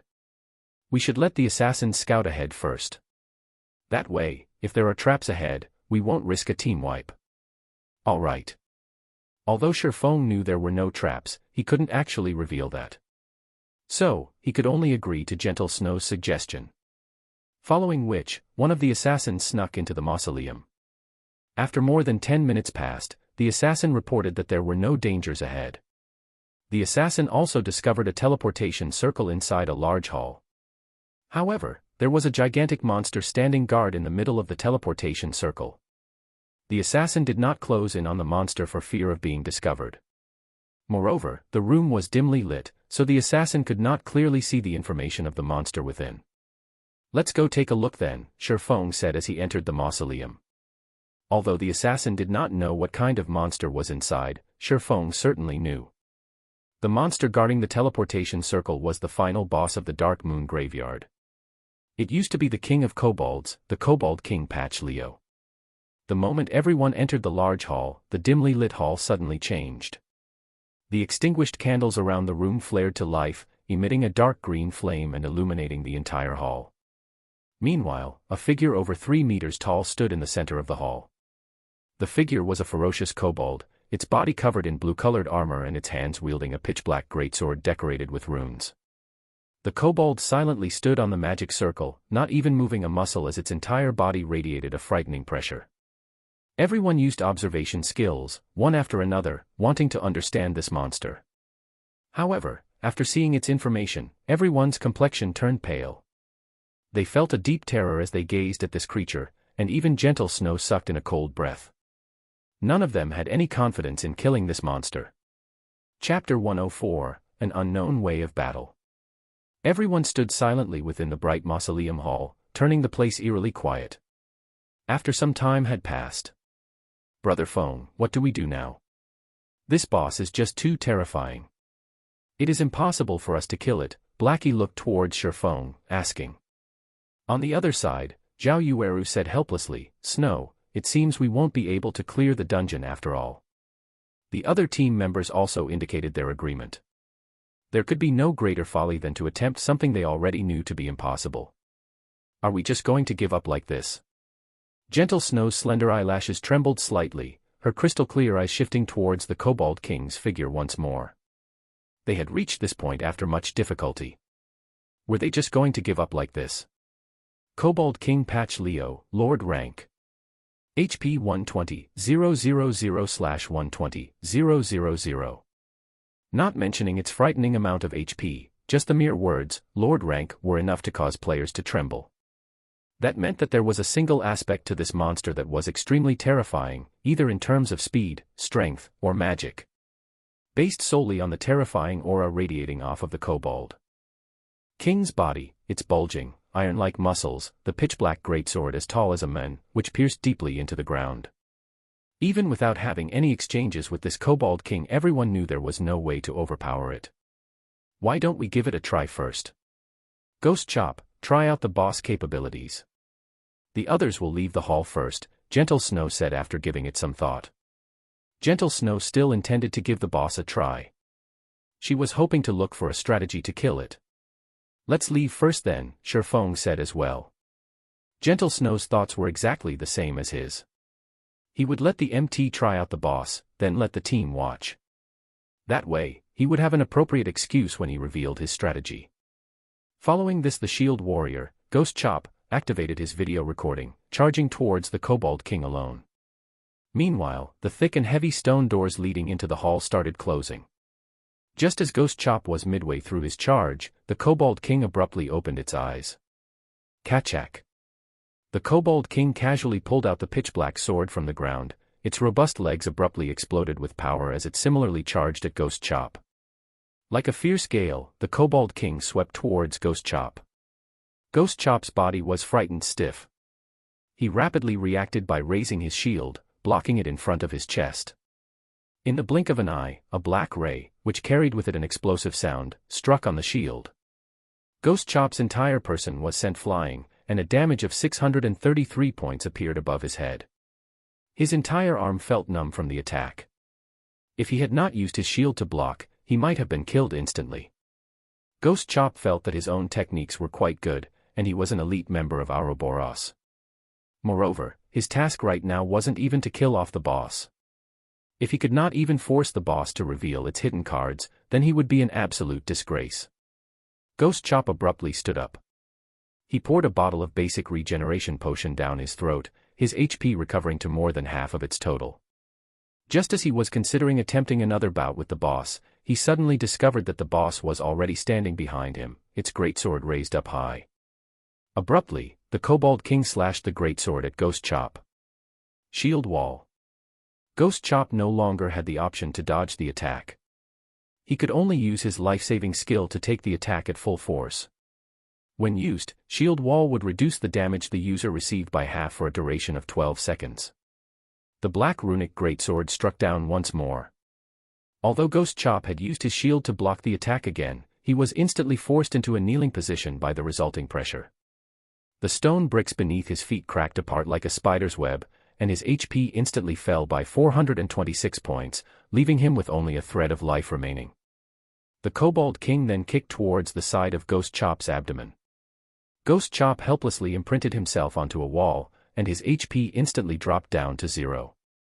Only 3 seconds had passed since the start of the battle. Just like that, an MT that was equipped with top-tier equipment was dead. So much so that, even before the stone doors had closed shut, they had opened once more. Everyone looked at Ghost Chop, who was planted into a wall, shocked. What was this situation? The door had just closed before opening again, and their MT was already dead. Revive Ghost Chop, Gentle Snow said with a gloomy expression. Ghost Chop being killed so quickly was a clear indicator of how strong this boss was. After Ghost Chop was revived, a somber expression hung on his face. He unwillingly shared with everyone the recording he made, allowing them all to analyze the boss' strength. Strong. Zhao Yueru could not help but say in shock, this general speed and reaction speed, this strength, and also the constantly varying attack patterns is this. Really an NPC? Are we sure this isn't a martial arts expert in disguise? Before even witnessing the boss in battle, everyone could already feel how powerful it was. Now that they witnessed this for themselves, aside from feeling shocked, they were also astounded. With Ghost Chop's skills, he was actually unable to even damage the boss. This was just too horrifying. Even if it was the strongest chieftain rank monster Gentle Snow met before, in comparison to this Kobold King, it would only be a little rabbit. As for Shifeng's party, whom had battled with a Lord rank boss before, after looking at the recording, even they were feeling apprehensive. As expected of a Lord rank boss in a team dungeon, compared to the Lord rank boss of a party dungeon, it was at least several times stronger. Not only was its speed and strength a problem, but its attack patterns were even more so. There were just too many variations. It was as if they were fighting in a close-quartered combat against an expert. Moreover, the physical attributes of this expert were better than theirs by several fold. Just how were they supposed to continue battling against this boss? Even if their brother Feng was very powerful, he might not be able to last long against this boss. After all, this boss had a HP of 120,000 and their HP did not even reach 1,000. Let's withdraw. After considering for a good while and thinking up of all sorts of simulations, Gentle Snow still came to the conclusion that they would be team-wiped.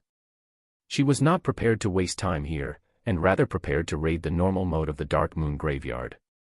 The boss in the normal mode should be a chieftain rank boss, which should be much weaker. According to their current equipment, they would at least have a 20 to 30% chance of killing the boss. Everyone else could only give up after hearing Gentle Snow say this, so all of them took out return scrolls. At this moment, Shifeng suddenly said in the team chat, after looking at the Kobold King's attack patterns, if Miss Snow, the two MTs, and myself were to implement a rotation battle, we should have somewhat of a chance at succeeding.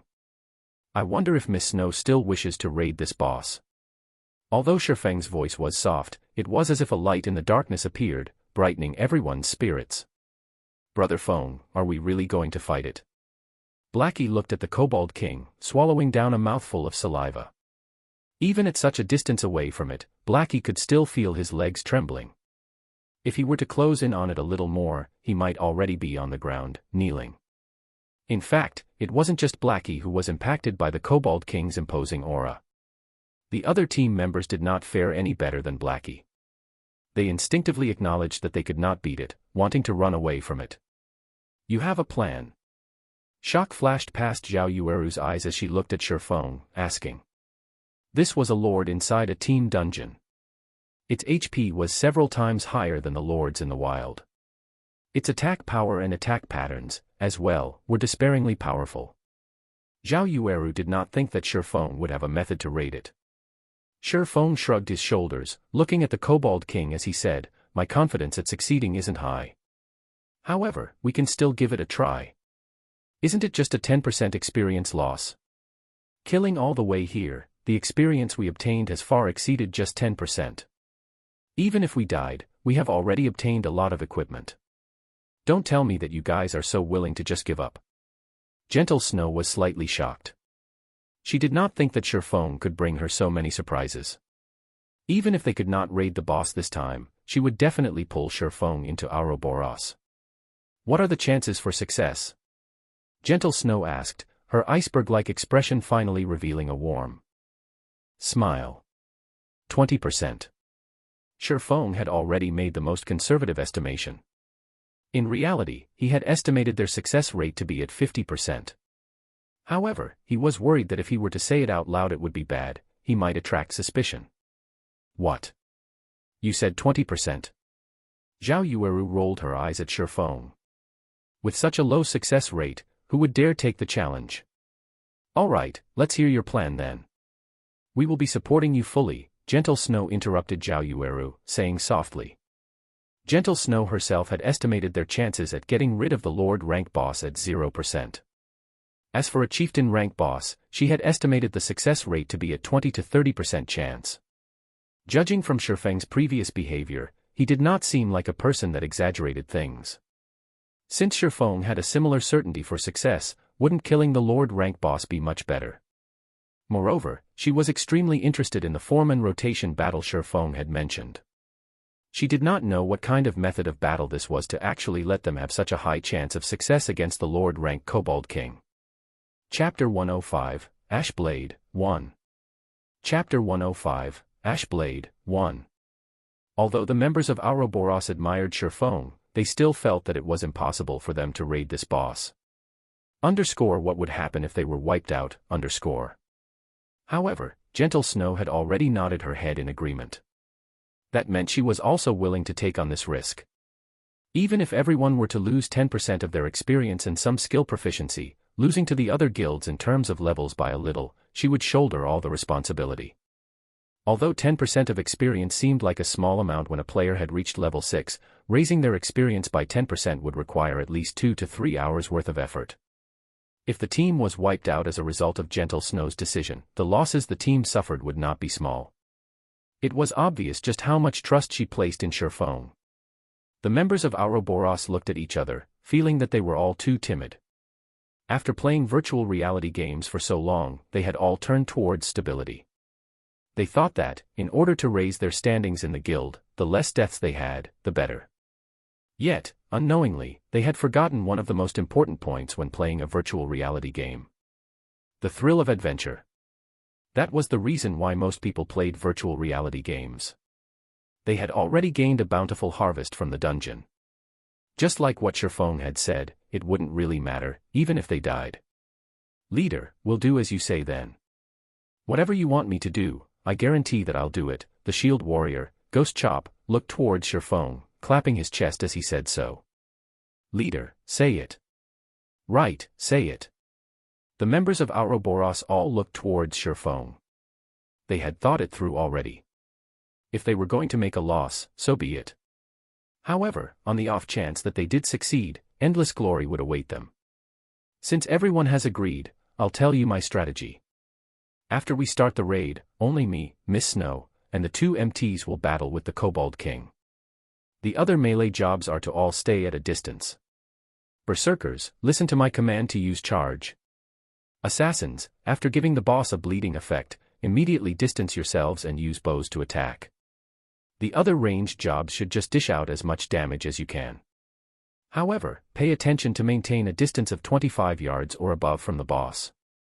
The 2 clerics and druids should focus on healing the MTs, while the oracles will heal Miss Snow and I. Sherfong started explaining his strategy, giving Gentle Snow and the others detailed explanation on the method of rotation battle. The rotation battle method was a technique that allowed the weak to win against the strong. It was a technique specifically meant for dealing with bosses. In Sherfang's previous life, this method of battle was gradually discovered by some experts a month after God's domain's opening. These experts then carried out the technique in an actual battle against the boss of a dungeon. Unexpectedly, the technique yielded remarkable results. Bosses, which they were previously helpless against, were easily gotten rid of with this technique. Following which, this technique slowly spread out, and within 2 months' time, almost every guild's elite team members had learned the technique. Right now, if they wished to raid this Lord-rank Kobold King, then they would need to utilize this method of battle. Otherwise, for as many battles as they carried out, they would die an equal amount of deaths. There would be no exceptions. After Sherfang's explanation ended, everyone entered into the large hall of the mausoleum. The Kobold King, equipped with blue-colored armor, still stood silently in the middle of the hall. Kola, start the raid. Pay attention to your positioning and set aside the Kobold King for the ranged players. After which, you and I will cooperate to hold off the boss. When we are both unable to hold it off any longer, Ghost Chop will be responsible for relaying the boss over and cooperate with Miss Snow to hold it off. After we have stabilized the boss aggro, all ranged players can start dealing damage. Sherfong unsheathed his pair of swords, giving out instructions one after the other in a methodical manner. Leave it to me. Kola appeared slightly panicked. However, after having gone through Sherfang's guidance for a period of time, he gradually began displaying the potential of an apex expert. After everyone was in position, Kola immediately rushed at the Kobold King with his bear-like robust body. However, before he had even covered half the distance, and having yet to alert the Kobold King, he used Divine Shield Strike. Kola's shield flew out, transforming into a shooting star as it shot towards the Kobold King. Just as the flying shield was about to hit the Kobold King abruptly opened its eyes, revealing 2 blood-red orbs. Its mouth opened wide, exposing a sinister, cold smile. With a single draw of its greatsword, the Kobold King sent the shield flying away. The shield did not cause even a single point of damage. Before anybody could be shocked by the Kobold King's skill, the Kobold King had taken a large stride forward. It reached Kola in the blink of an eye, its greatsword striking downwards. With the arm that was holding onto the shield, Kola blocked against the attack from the greatsword, receiving more than 400 damage. Meanwhile, Kola's other hand abruptly tightened its grip around the dagger, and with a yell, he slashed out the dagger, striking at the side of the pitch-black greatsword. The sword brandished by the Kobold King, due to the offset produced from Kola's dagger, had slid off along his shield and pierced into the ground, causing a halt to the Kobold King's battle rhythm. Beautifully done. Shurfong appeared behind Kola at this moment. Shurfong brandished the crimson blade, striking at the Kobold King's greatsword once more, causing the greatsword to sink deeper into the ground. At the same time, Shurfong cast Chop, using the abyssal blade. The sword transformed into a black ray as it pierced at the Kobold King's neck. This time, they finally caused damage to the Kobold King, with a damage of 193 points appearing above its head. Before Shurfong could retrieve his swords, the Kobold King had released its grip on its greatsword, sending a punch towards Shurfong. Switch! Shurfong yelled. Ghost Chop had long since been waiting at the side. Immediately he sent a slash at the Kobold King's arm. As a result of the impact, he was sent retreating 2 steps backward by the Kobold King's fist with a damage of over 200 points appearing above his head. However, the Kobold King was also forced back, its body nearly losing its balance. Gentle Snow rushed up at this time, her flame spirit greatsword transforming into a sword of fire as she used flame slash on a gap in the Kobold King's armor, dealing 132 damage to it. Soon after, the Kobold King finally managed to stabilize its body. It brandished its greatsword in a fit of rage, casting a horizontal slash. However, Kola was a step ahead of it as he forcefully received this horizontal slash. As a result, no one else received a single point of damage from the Kobold King's attack. Kola himself, however, received 560 damage. Fortunately, there were 3 healers healing him at the same time, bringing his HP from a critical state back up to more than half. Subsequently, Shurfong and Gentle Snow continuously overlapped their attacks with each other, while Kola and Ghost Chop kept on receiving the damage, and the healers healed them without stopping. In such a way, the team slowly reduced the Kobold King's HP. After coordinating their attacks for several rounds, Gentle Snow was extremely astonished. She did not think there was such a way to fight against a boss. She really did not know just how Shurfong had managed to think up such a technique. However, what shocked everyone even more was the damage caused by Shurfong. The damage he caused left everyone practically dumbstruck. A single thundering flash was able to cause almost 700 total damage, Earth Splitter caused over 400 damage, while his normal attacks each caused over 100 damage. Compared to that, Gentle Snow, who was equipped with a suit of mysterious iron set equipment and a secret silver greatsword, had only managed to deal around 240 damage, even after using her most powerful skill. Seeing such a scene, everyone began to wonder, between Shurfong and Gentle Snow, just who was actually the berserker here. However, no one knew that Shurfong wielded a magic weapon in his hands. In addition to the Silvermoon set equipment and his damaging skills, which were at level 4 to level 5, the damage he could cause would naturally be exaggerated. Ranged players can start attacking now, Shurfong shouted in the team's chat after feeling that the boss hatred had been completely stabilized. At this time, the others were woken up with a start. The mages started reading out incantations, sending out fireballs and dark arrows. Meanwhile, the rangers continuously fired off arrows from their bows, causing a series of damage to the Kobold King. Amongst all these attacks, Zhao Yueru was the person who dealt the highest damage in a single attack, which was over 100 damage. Following her, Blackie could also deal over 80 damage with each of his dark arrows, while the others only dealt 40 to 50 damage. Under Shurfeng's instructions and the constant combination attacks, the Kobold King became helpless. The Kobold King was forced to retreat, step after step, until its HP continuously decreased without pausing. From start to finish, it was constantly forced into a passive state, unable to display its true potential. After being continuously attacked for over 10 minutes, the Kobold King's HP had been reduced down to 30%. Reaching the boundary of entering a berserk state, the Kobold King's body started increasing its size, and its muscles inflated. After it goes berserk, we won't be able to hold on for long. Ranged players stop all your attacks, and MTs prepare to activate your life-saving skills to escape. Remember to pull the boss aggro before running. Everyone else should distance yourselves from the boss. The other warriors, wait for my command to use charge. Mages who have restriction skills should all get ready. Seeing that the Kobold King was starting to go berserk, Shurfong loudly reminded. Immediately, he too distanced himself from the Kobold King. A Lord rank boss berserk was no small matter. If it was not properly dealt with, then the result would be a team wipe. Now, their chances of successfully killing the Kobold King depended on whether the two MTs were able to survive. Chapter 106, Ashblade, 2. The Kobold King let out an angry roar. Multiple shockwaves rolled out and struck the team, causing 60 to 70 damage to everyone with each consecutive wave. Moreover, the mages in the team were constantly forced to retreat backward by each shockwave, having no choice but to lean against a wall. Lowly ants. You dare taint this sacred ground with your presence. Receive the punishment of death. The Kobold King's enlarged foot abruptly stomped down, causing the stone ground in a 5-yard radius to crack, and sending debris flying into the air. After seeing this destructive power, the two MTs could not help but have a cold sweat seep down their backs. Fortunately, they had retreated a step earlier. Otherwise, the consequences of receiving that stomp would have been unimaginable. Just as the both of them were still celebrating, the Kobold King tightly gripped onto its greatsword with both its hands. Without warning, it abruptly slashed the greatsword at the two MTs from a distance.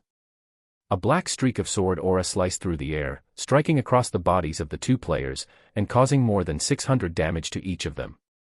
A sword aura area attack. Gentle Snow wrinkled her brows. She did not think that, after the Kobold King's HP decreased to 30%, it would actually switch to attacking from a range. Moreover, the damage it dealt was still so high that even after both MTs had activated their life-saving skills, reducing the damage they took by 50%. The difficulty of raiding the Kobold King had suddenly increased by many folds. If the chieftain-rank Kobold King could carry out a similar feat, then it would be quite fortunate if her previous estimates could have even a 10% success rate. All healers heal the two MTs. The other ranged players, distance yourselves from the two MTs. MTs, pay attention to your positioning. Absolutely do not let yourselves come into range of the boss. The other warriors, prepare to use charge to restrict the boss, Shurfong immediately commanded. Before Shurfong could finish his words, the Kobold King took action. It stepped out from the debris and abruptly rushed towards the Guardian Knight, Kola, who first held its aggro. The Kobold King reached Kola in an instant. The Kobold King swung down its raised sword, the sword bringing along a fierce gale as it descended. Meanwhile, Kola, who had suffered over 600 damage from the previous attack, did not possess even half of his total HP. If he received this attack right now, he would die with 100% certainty. Following the descent of the greatsword, a loud boom resounded, and a fierce gale enveloped the entire hall. Why am I still alive? Kola peeped open his eyes and discovered that his surroundings had not turned pitch black. Instead, he saw a familiar back standing in front of him. He immediately shouted in surprise, "Brother Fong! Run, quickly!" Although Shurfong had parried the attack with both his swords, the Kobold King was already prepared to swing out its sword a second time. Unable to use parry any longer, Shurfong was left with no choice but to use out one of his life-saving skills, Defensive Blade. Kola dared not stay any longer, hurriedly running away. Meanwhile, the healing spells from the 4 healers only now landed upon Kola's body, recovering him back to his full HP. After running away for about 2 yards, Kola turned his head to the sound of stone bricks exploding in his ears and saw clouds of dust rising into the air. Following which, Shurfong ran out from the dust cloud, not daring to stay even half a second longer. After all, the Berserk Kobold King possessed the capability of instant killing him. Just after Shurfong ran out of the dust cloud, the Kobold King was already hot on his heels. However, its target was not Shurfong, but the escaping Kola. Use charge to block it. Shurfong naturally would not let the Kobold King have its way. Immediately after Shurfong commanded, the 3 spectating berserkers started using charge in succession. The first charge only caused the Kobold King to pause slightly. Following it, the second charge caused it to retreat by a single step, while the third charge made it retreat by 2 steps. Although the Kobold King did not enter a fainted state, it was sufficient just by having the knockback effect. After they finished using charge, the berserkers immediately got out of the way. However, one of them was a tad bit slower, and the sword aura coming from the Kobold King's horizontal slash brushed past him. Instantly, the berserker's HP fell down to 0, his body falling flat on the ground. The shorter the distance, the greater the damage the Kobold King's sword aura attack caused.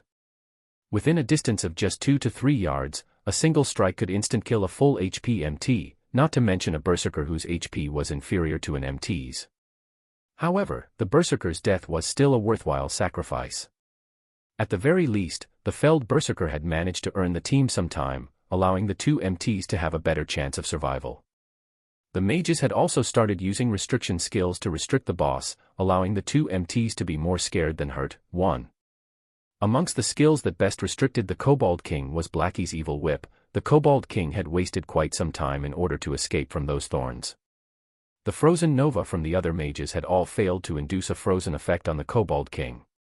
The mages had also used it to reduce the Kobold King's speed, though the effects were minimal. Time passed bit by bit. Although Cola and Ghost Chop were chased all over the place by the Kobold King, fortunately, both of them were still able to stay alive. Finally, the Kobold King's berserk ended, returning it to its original state. However, its HP recovery speed had increased considerably when it went berserk. Its current HP was restored by more than 50%, which was over 60,000 HP. Attack it in rotation. After the Kobold King's berserk had ended, Sherfong naturally would not give the boss any leeway, immediately starting their retaliation. With the 4 of them attacking in rotation, the Kobold King was once more placed in a disadvantageous position. Furthermore, the 4 of them were becoming more practiced with carrying out joint attacks. After a few minutes, the Kobold King's HP had fallen to 20%. This time, the Kobold King did not go berserk. Instead, it abandoned its greatsword, pulling out 2 blood-red, one-handed long swords that had runes carved into them. It then began madly brandishing its swords. The Kobold King transformed into a tornado that engulfed everything, and anything that came into contact with its blades turned to ashes. This move was one of the Kobold King's ultimate, Blade Storm. All berserkers use charge, then immediately retreat. Mages, use all of your restricting skills, and pay attention to avoid the tornado. Stay at least 10 yards from it. Sherfong immediately shouted. After battling up to this point, everyone in the team had become extremely trusting of Sherfong. Without hesitation, the berserkers immediately used charge. All the warriors, including Gentle Snow, rushed up to the Kobold King, ramming their bodies at the Kobold King. The mages all used Ice Sphere, while Blackie used Evil Whip. The 7 thorn vines bound both legs of the Kobold King, immediately reducing the Kobold King's speed greatly. The power of its rotation was also significantly weakened. Although the speed of the Kobold King's Blade Storm had slowed down a lot, and its might reduced slightly, there were still a few players engulfed by it, turning into meat paste in less than 2 seconds. Within the Blade Storm's duration of 15 seconds, out of the 20 players within the team, 6 had already died. Amongst them, there were 2 berserkers, 1 assassin, 1 cleric, 1 ranger, and 1 swordsman. Meanwhile, the Kobold King still had 10% of its total HP. Seeing that the 2 MTs had their HP hanging by a thread, the Kobold King followed up by slashing its 2 swords at both their necks. Just as the 2 MTs were about to meet their makers, Sherfong appeared behind the Kobold King. 9 pitch-black chains bound the Kobold King, preventing it from moving even a single step. After saving the 2 MTs, Sherfong followed up with a series of slashes on the Kobold King's weak point. The speed at which he drew his swords was frighteningly fast. Gentle Snow could not help but be shocked at Sherfang's sword-drawing speed and accuracy. However, she did not halt her actions as she continued slashing at the Kobold King with her greatsword. Within a short 3 seconds, everyone had taken away close to 4,000 HP from the Kobold King, plunging its HP down to a critical point. Ayo! The Kobold King was truly enraged now. Following its roar, the entire hall started trembling. This was the Kobold King's final ultimate, Death's Intimidation. The skill causes all enemies in a radius of 50 yards to fall into fear, unable to attack for a duration of 10 seconds. Suddenly, everyone had fallen into fear, blankly standing still and unable to move. At this sight, the Kobold King revealed a sneer that resembled a human's. It brandished its twin swords as it began a massacre. Within an instant, it had taken the lives of a berserker and assassin. Striking out, sword after sword, the two MTs were killed off as well. Meanwhile, not even 4 seconds had passed since the Kobold King had used Death's intimidation. If the Kobold King was allowed to continue having its way, everyone would be dead when the 10 seconds were up. After half of the entire team was dead, Shifeng became the Kobold King's target. Shifeng was finally able to move. Previously, he had activated his extraordinary physique, too. His resistance to fear became higher than the average player. So, the effective duration of the fear induced was also reduced by quite a lot. However, the Kobold King's sword was already descending. Unable to avoid it, Shifeng bellowed as he activated Life Shield. At the most critical moment, just as the Kobold King's greatsword was about to land on Shifeng, the Abyssal Blade had managed to block off this attack. Following which, Shifeng's entire person was sent flying from it, with a damage of over 640 points appearing above his head. Fortunately, Shifeng had over 1000 HP right now. In addition to the life shield absorbing some of the damage he took, he had managed to survive the Kobold King's attack. However, the life shield was also destroyed by this attack. Seeing that Shifeng did not die, the Kobold King became flabbergasted. It then rushed towards Shifeng, wanting to give him the final blow. Shifeng's doppelganger used parry to block against the Kobold King's attack. Simultaneously, the doppelganger activated Defensive Blade and was able to delay the Kobold King for quite some time. Meanwhile, the Kobold King was receiving continuous attacks from the 9 Abyssal Blades. Its HP steadily fell, leaving it with only 1% remaining. Seeing that the cooldown for his own defensive blade was finished, Shifeng as well activated the skill. From a distance of 10 yards, Shifeng started attacking the Kobold King with sword auras. Damages of over 100 points kept on appearing above the Kobold King's head, taking its HP away bit by bit. After the Kobold King had managed to get rid of the doppelganger, its remaining HP did not even reach 300 points. Suddenly, it threw out both of its swords, sending them piercing towards Shifeng. Unfortunately, both swords were blocked off by Shifeng's defensive blade.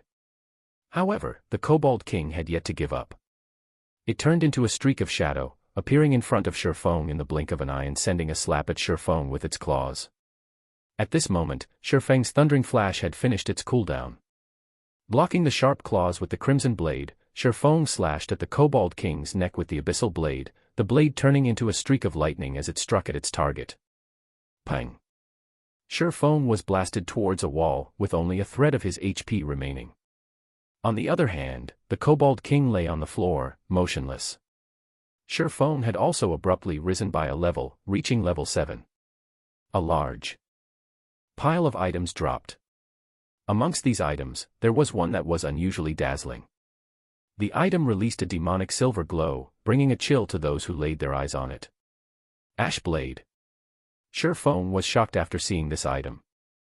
This thing was the legendary item of Dark Moon Graveyard. In Shifeng's previous life, he had only heard rumors of it, and never actually saw it before.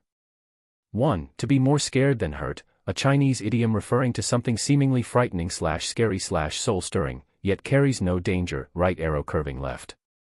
2. Extraordinary physique, mentioned in Chapter 29. This is a state achievable when a player activates the hidden basic skills for agility, strength / intelligence, and endurance simultaneously, right arrow curving left. Chapter 107, Moment of Glory. After the Kobold King's death, everyone's fear was similarly dispelled. They all regained their freedom of movement.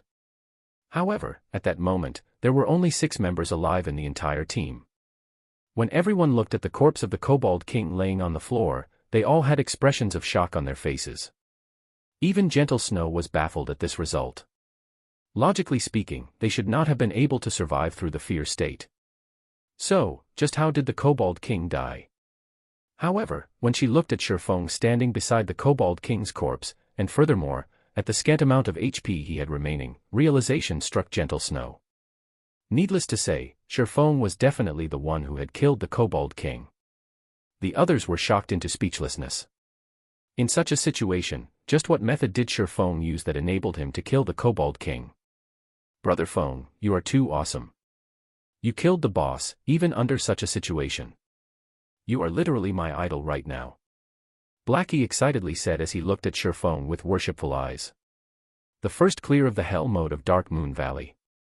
This was definitely a moment for excitement. This signified that they would be leaving their names on the glory list for all eternity. In the future, as long as there were players wanting to enter the Dark Moon Graveyard, their names would be on display for these players to behold and revere. At that time, they would become famous even if they didn't want to be. All right, quickly revive the others. Shi Feng, who was currently sitting on the ground, did not become too excited, he only pointed towards the members that had died. It was not nice to let them continue laying on the ground. At Shi Feng's comment, Gentle Snow finally managed to recover from her shock.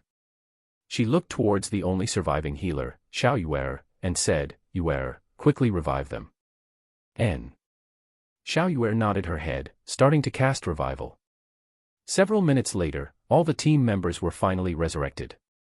After Zhao Yueru was revived, she vacantly asked, Yuer, was the team wiped out? Nope. We cleared it, Xiao Yuer faintly smiled. As expected, it was still a team wipe. Zhao Yueru shook her head, inwardly lamenting. If everyone present possessed a dispelling skill, then at the very least they would not end up being completely wiped out. To bear witness to a low HP Kobold King obtaining victory in the end. Xiao Yuer could not help but let out a laugh. If she did not personally witness the Kobold King dying, she too would not have believed it. Hence, she loudly proclaimed, Sister Yueru, the boss is already dead. Impossible. None of us has a skill to dispel fear, Zhao Yueru said with confidence. Even if we wait for the fear to end, the remaining members would not be able to get rid of the boss. If you don't believe it, look over there. The Kobold King was killed off by Big Brother Yifeng in the end. You don't know just how dangerous of a situation Big Brother Yifeng was in at the time. He went all out in the last strike, intending to die together with the Kobold King. In the end, he barely survived with only 16 HP remaining. Xiao Yuer pointed towards the corpse of the Kobold King in the distance, admiration in her voice as she recounted Shi Feng's feats. Zhao Yueru turned her head around. Sure enough, it was the corpse of the Kobold King. Zhao Yueru tilted her head, her beautiful eyes sizing up Shi Feng's back. She discovered that Shi Feng was truly a mysterious person. The way he had commanded the team before was as if a veteran general of many years commanding his team. Every line of command he gave out was extremely precise, and even the positioning of each member was clearly stated. Just how was he an independent player? Even a team leader of a guild who often went dungeon diving would not be able to replicate his feats. Shi Feng was simply inconceivable. Now, Shi Feng had even landed the final strike that defeated the Kobold King, his strength powerful to the degree of leaving others speechless. Observing capabilities, commanding capabilities, battle techniques, Shi Feng was practically standing at the peak in all these aspects. Shi Feng had broken every understanding she had of him. Truly an evil bastard, Zhao Yueru lightly bit down on her lips, her heart filled with displeasure as she looked at Shi Feng. She felt that Shi Feng was definitely toying with her. She could not help but wish that she could give Shi Feng a few bites to relieve her anger. However, Zhao Yueru only had thoughts of doing so. She would not truly carry out such an action. Only after everyone had gathered did Shi Feng begin to tidy up the loot from the Kobold King. Looking at loot, each and every one of the team members anxiously waited for Shi Feng to complete his task. These things were all items that only dropped from the boss of the Hell mode of Dark Moon Graveyard. Every one of them was completely priceless. I'm done arranging them.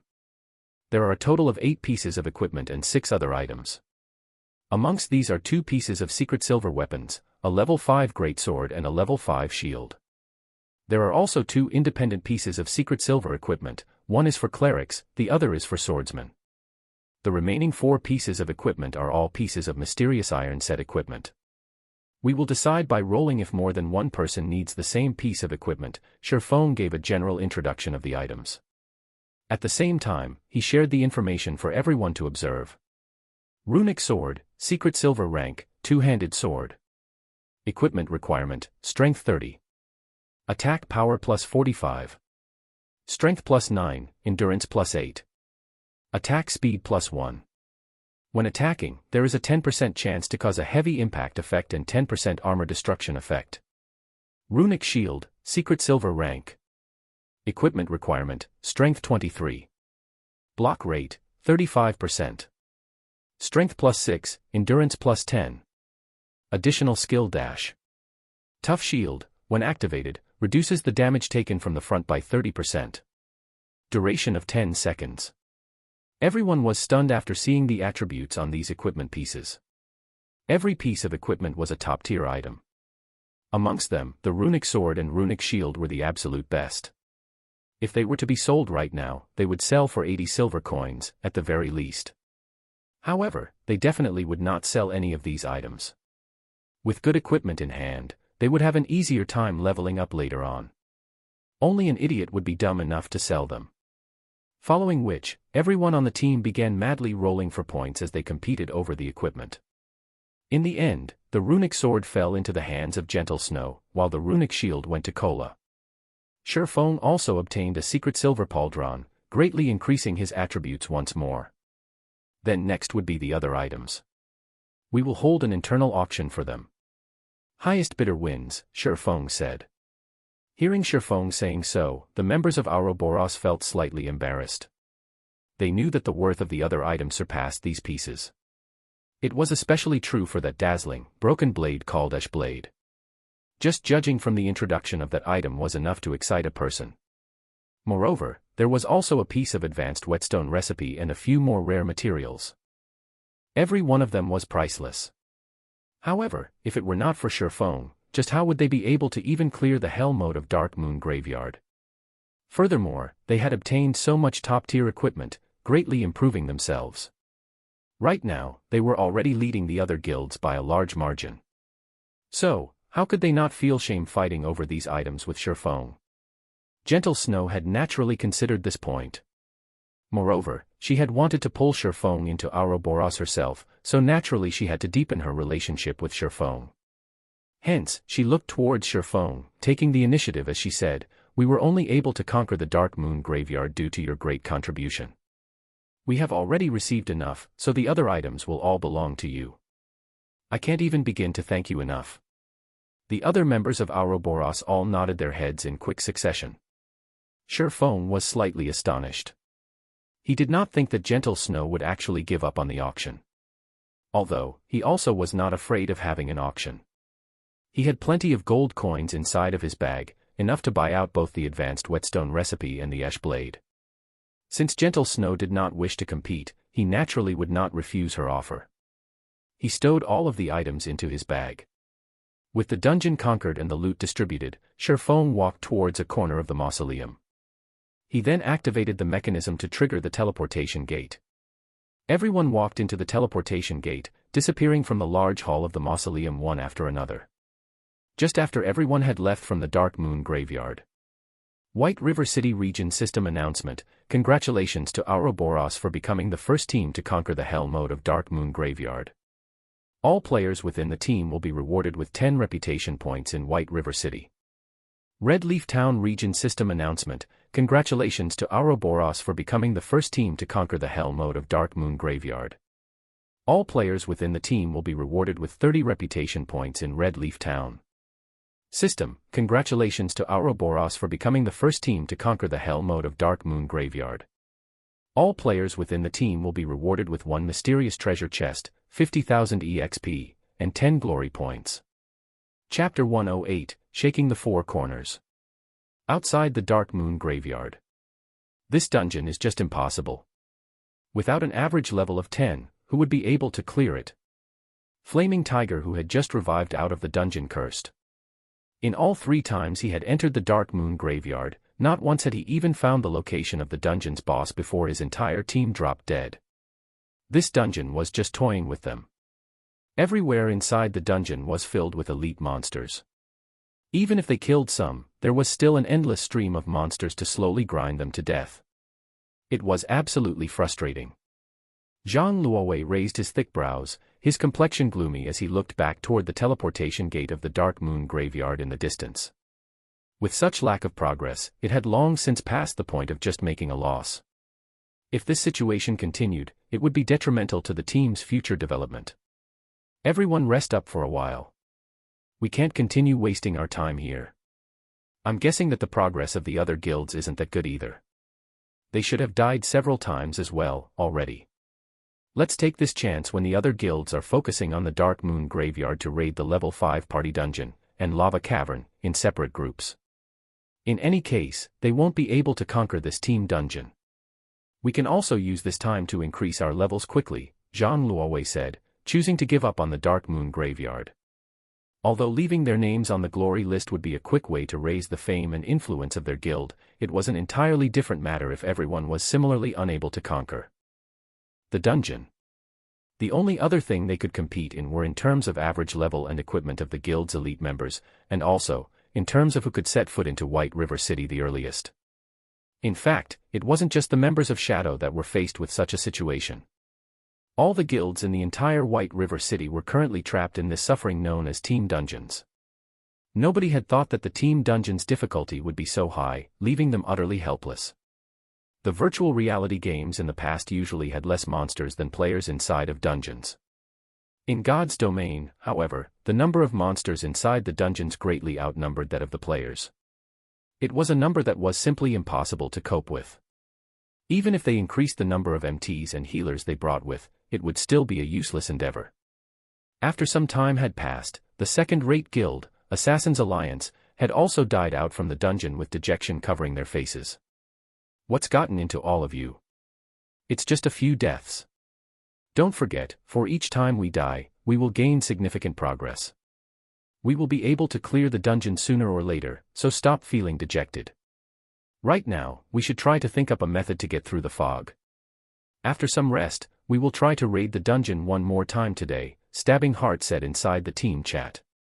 Being encouraged by Stabbing Heart like this, the team members regained quite a lot of their confidence. They all started voicing out their ideas and suggestions, intending to conquer the Dark Moon Graveyard at all costs. Just as the various guilds were considering whether they should give up raiding the Dark Moon Graveyard, 2 consecutive system announcements immediately attracted the attention of every guild within White River City. Meanwhile, when the players of Red Leaf Town heard of this system announcement, they were first filled with shock, but they were soon cheering and shouting in worship. Ouroboros is just too awesome. They're practically inhuman. I heard that the Snow Goddess was the one who led the dungeon raiding team. My goddess is just too powerful. The other guilds haven't even cleared the normal mode, but the goddess has already cleared hell mode. This won't do, I want to join Ouroboros. I would be satisfied even if I could become the goddess servant. The players in Red Leaf Town had all started conversing about Ouroboros and the Snow Goddess. Aside from worship, they were also filled with awe. Simultaneously, the entire region of White River City was sent into a cacophony of noise. What kind of joke is this? We can't even manage to find the boss of the normal mode, so just how did Ouroboros manage to even clear the hell mode? The guild leader of Emerald Dragon Gate slammed on the desk as he cursed. Could the team dungeon in Red Leaf Town possibly be easier? Then Stabbing Heart should have, at the very least, cleared the normal mode already. The guild leader of the Assassin's Alliance entered deep thought after looking at the system announcement. While all the large guilds were still having headaches over obtaining a town region announcement for themselves, as if trying to take their lives, a city region announcement had appeared. The upper echelons of the various guilds suddenly felt an immense pressure weighing on them, pushing them to accelerate their raiding progress quickly. However, such a pressure did not come from the fact that the Snow Goddess had managed to clear the hell mode of a team dungeon. Instead, it came from the fact that the influence of the system announcement was simply too huge. In merely a moment, the system announcement had placed Ouroboros at the summit of White River City. Players who were new to God's domain did not possess extensive knowledge about the strengths of the various guilds in existence. However, what they did know was that Ouroboros was definitely the best guild in White River City. They couldn't help but admit that the Snow Goddess performance was just too dazzling. Compared to the guild leader of Ouroboros himself, who had a large number of experts under him in Star Moon City, the Snow Goddess was much more formidable. A short moment after the appearance of this system announcement, all the upper echelons of the guilds within Star Moon Kingdom discovered that they had underestimated the Snow Goddess ability. Fortunately, the snow goddess was not tasked around the area of Star Moon City. Otherwise, the consequences for them would be unimaginable. Meanwhile, Gentle Snow herself remained unaware of what was currently happening in the various regions of God's domain. She was still busy looking at the glory list together with Shifeng and the others. The glory list, which was made up of obsidian stone, was 3 meters in height and 2 meters in width. On it, the names of Gentle Snow and the other team members were already carved. Moreover, their names were carved at an extraordinarily eye-catching location, at the very top of the glory list. On the first line of the glory list, the word Ouroboros was carved in big, scarlet characters. Meanwhile, below Ouroboros, the names of every team member were recorded in smaller-sized, silvery white characters. Brother Feng, look. We're on the list. We're on the list. Blackie was close to shedding tears of excitement after seeing his own name up on the glory list. After playing games for so many years, not once had he ever enjoyed such an honor. However, it wasn't just Blackie who behaved in such a way. The other members of Shifeng's party were similarly excited. They all rejoiced at being able to follow after Shifeng, becoming official members of Zero Wing Workshop. Meanwhile, the various guilds standing in the distance all looked towards the glory list with eyes full of envy. For as long as future players arrived at the Dark Moon Graveyard, they would inevitably see these names, giving their admiration and worship. On the other hand, the upper echelons of the various guilds present had instead looked towards the icy cold, gentle snow, expressions of respect and helplessness appearing on their faces. Everyone was clear about the difficulty of the Dark Moon Graveyard. Absolutely none of them would think that the Hell mode of Dark Moon Graveyard was easier than the normal mode. At the very least, the difficulty in Hell mode would be several times higher. However, despite all odds, the team led by Gentle Snow had succeeded in raiding it. Moreover, she had even brought along a few independent players instead of bringing along the strongest team in her guild. The Snow Goddess had clearly surpassed them in terms of leadership and personal strength by leaps and bounds. They were on 2 completely different levels. Up to this point, these upper echelons had all begun to think that their luck was just too poor. Being tasked in the same town as the Snow Goddess had sealed their fates at becoming merely the grass that sets off the color of her flower. We will need to wait 3 more days before being able to enter the Dark Moon Graveyard again. During this time, would you be interested in joining us in raiding the Goblin Factory? Gentle Snow earnestly invited Shifeng. Although Gentle Snow's voice was not loud, the outside of the Dark Moon Graveyard was extremely quiet. Even from a distance, her voice could very clearly be heard. The upper echelons of the various guilds were all dumbfounded. Just who was this Shifeng exactly? The Snow Goddess was actually inviting him from one dungeon raid to another. Could the Snow Goddess have possibly fallen for him? However, why would the highly haughty Snow Goddess fall for such an unattractive brat? Moreover, the person did not possess even the slightest hint of an expert. Meanwhile, standing at a distance, Flaming Tiger's eyes had nearly popped out of his sockets, going crazy from envy.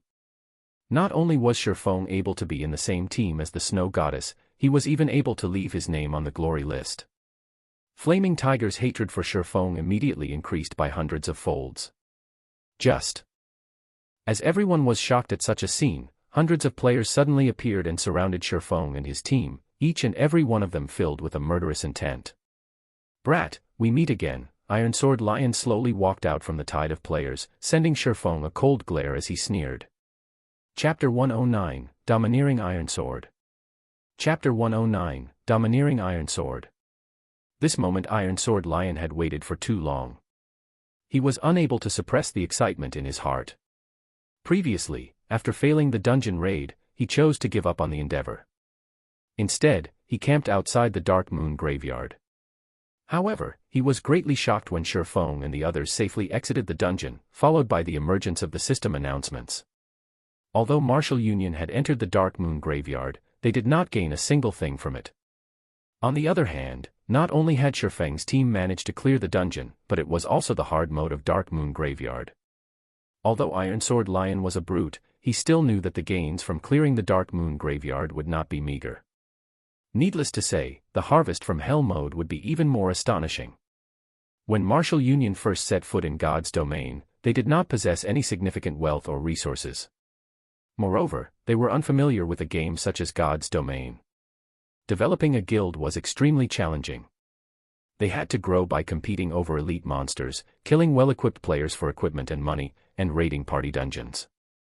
The larger their guild became, the more wealth and resources they needed. However, they were unable to find any sources of income, only relying on robbery to sustain their guild's operation. Now that Shurfeng and his team had cleared the dungeon, it was undoubtedly good news for Ironsword Lion. Not only would he be able to obtain revenge, but he would also be able to make a huge profit out of it, killing two birds with one stone. Boss Ironsword, look at the shield on their guardian knight. Not only are there runes carved on it, but the shield is also giving off a faint violet hue that only secret silver equipment possess. That is definitely equipment they obtained from the Dark Moon Graveyard. Boss, look at that brat's pauldrons. It is also giving off a violet hue. It is a secret silver equipment as well. The subordinates behind Ironsword Lion salivated as they pointed towards the equipment on the bodies of Shurfeng's party members. The worst equipment currently worn by Shurfeng's party members were bronze-ranked, while there were even some who had mysterious iron equipment. However, they clearly did not possess the equipment before they entered the dungeon. Hence, they must have obtained them from within the Dark Moon Graveyard, which also meant that all of them were level 5 mysterious iron equipment and secret silver equipment. Every piece of the equipment was priceless. Boss, if we were to steal all of the equipment and sell them, it would solve the problem of developing our guild. Drifting Blood looked towards Shurfeng's equipment, giggling as he spoke. Ironsword Lion nodded, thinking that Drifting Blood's words made sense. The main reason their guild was developing slowly right now was due to their lack of funds. If they stole all of the equipment worn by Shurfeng's party, then the problem of their lack of funds would be solved. Although Shurfeng's strength was not bad, even rising up to level 7, when faced with over 100 players, what more could he do? Brat, don't even think of escaping today.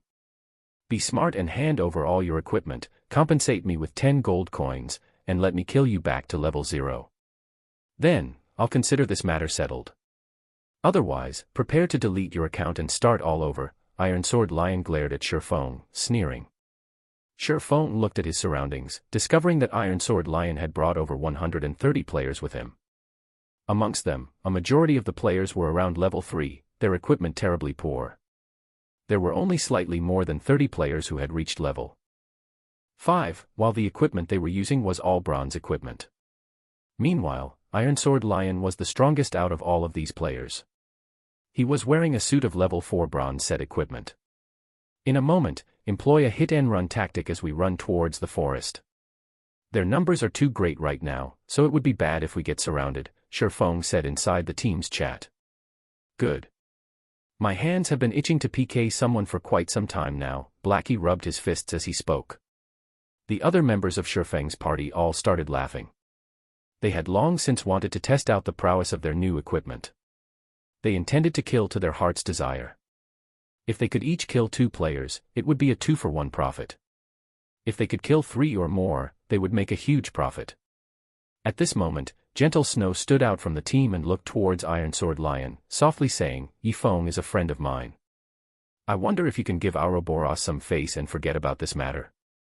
Everyone from Ouroboros could already tell that the players from Martial Union were here for revenge, Shurfeng being their target. They wondered just what Shurfeng had done to enrage them. Was he trying to battle an entire guild just by himself?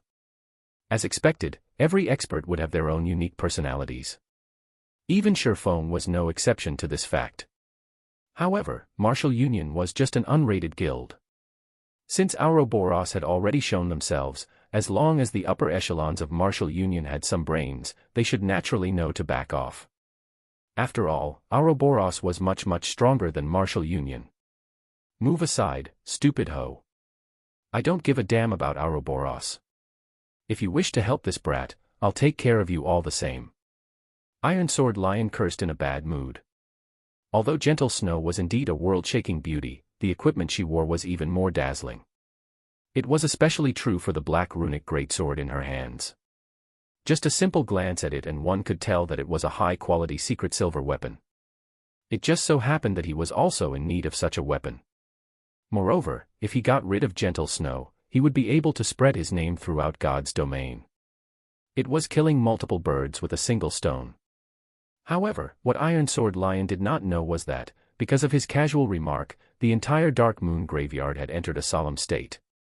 Each and every player present looked towards Iron Sword Lion in shock, inwardly admiring Iron Sword Lion for his courage.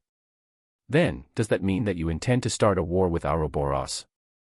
Gentle Snow's expression sunk, her tone abruptly turned chilly as she asked. Although Gentle Snow casually spoke those words, the frostiness her words gave off could be felt, even by those uninvolved.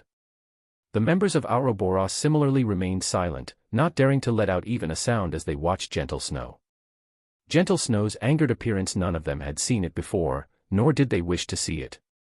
Right now, however, there was a fool that actually dared to curse at Gentle Snow. This was the first time they had witnessed such a scene.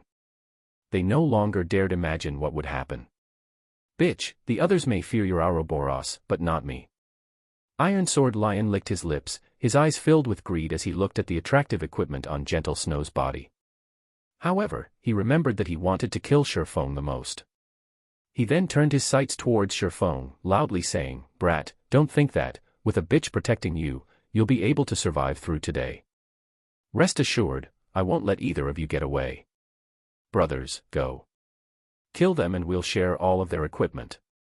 Suddenly, over 100 players rushed at Shurfeng and his team, murder in their eyes.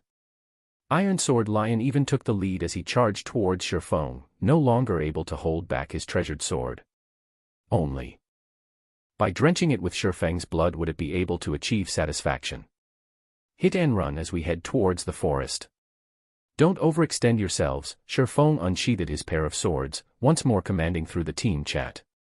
Just after Blackie and the others had taken a few steps, they suddenly discovered that Gentle Snow and the members of Ouroboros remained unmoving, intending to face the players from Martial Union head-on. They truly did not know what was going through Gentle Snow's head. However, since Gentle Snow was sticking up for Shurfeng, naturally, Shurfeng could not escape into the forest to carry out guerrilla warfare. Blackie and the others also looked towards Shurfeng with questioning gazes. Shurfeng sighed, helplessly saying, "Kola, you hold the front, and remember not to extend yourself too far out. Drowsy Sloth, pay attention to healing the others. Blackie, use Hell Flame in the areas with more people. Gluttonous Mouse, stay behind and kill the ones with low HP. Lonely Snow, you're with me." Before both sides collided with each other, the enemy's magic had already struck at Shurfeng and the others. Fireballs and frost arrows struck at the team, one after another. Ghost Chop stood in the front as he held off against the attacks. Kola, as well, rushed up in time. He raised the runic shield and activated Tough Shield. At the same time as the enemy magic landed on both Ghost Chop and Kola's shields, the heals coming from behind them similarly landed. Each of the magical attacks caused -20 to -30 damage to Ghost Chop, whereas Kola only received damages of over -10 points. The highest damage Kola received was only over -30 points. Moreover, the attack was from a level 5 elementalist who was fully geared in bronze equipment. As the heals landed on the two MTs, both their HPs were instantly recovered to full. The members of Martial Union were immediately dumbstruck after seeing this sight. It was especially true for the level 5 elementalist. Normally, a single flame explosion from him could deal over -100 damage to an MT. However, when used on Kola, the skill only caused around -30 damage. Kola's defense was just too high. Chapter 110, Drenching Dark Moon in Blood. Kola and Ghost Chop's defenses were just too high. In addition, the 4 healers behind them were similarly strong. The attacks from the mages of Martial Union had absolutely no effect on the two MTs. As for attacking the other members, with the two MTs blocking up front, Martial Union had no way of attacking them at all. "Don't panic, just keep killing. We outnumber them by 6 to 1. We'll kill them, even if we have to throw bodies at them. Assassins, circle around and kill the healers." Iron Sword Lion was similarly having a headache towards the two MTs. However, his many years of battle experience allowed him to quickly think of a solution. At that moment, the team announcement for Ouroboros rang out. "System, Team Martial Union has initiated an attack against your team. For the next 2 hours, all members within the team are be able to freely retaliate without receiving any punishment." Without the need to worry about becoming a red player, everyone became much more motivated. "You dare initiate a war against us, Ouroboros? None of you know the immensity of heaven and earth. All of you, die. The flame witch, Zhao Yueru, could finally display her frightening might. After her hand traced out the final incantation in the air, one of her ultimate skill, Frost Flame Explosions, activated. Magic struck Martial Union's MT, causing a series of damages over -200 points and instantly reduced his HP to a critical level. However, shortly after, the healers of Martial Union quickly pulled their MT's HP back up. Fire Dragon's Roar. Zhao Yueru revealed a smile as she finished chanting her incantation. She lightly pointed a finger at that MT, causing the fire mana in her surroundings to gather at the tip of her finger. In the blink of an eye, a gigantic fire dragon appeared and rushed at that MT, devouring him whole. Even with over half of his HP remaining, the MT of Martial Union instantly died. The melee players of Martial Union all sucked in a cold breath. The MT that had just fallen was Martial Union's core MT. He was equipped with a complete set of level 4 bronze set equipment, and he was also using a level 5 bronze shield. The top mages within the guild could only cause -80 to -90 damage to him. Now, even though there were healers healing him, he was still killed in 2 moves. Just how high was that female elementalist's damage? During Martial Union's momentary pause, Blackie had finished chanting the incantation of Hell Flame. Immediately, pillars of green-colored flame appeared amongst the areas with a high density of players.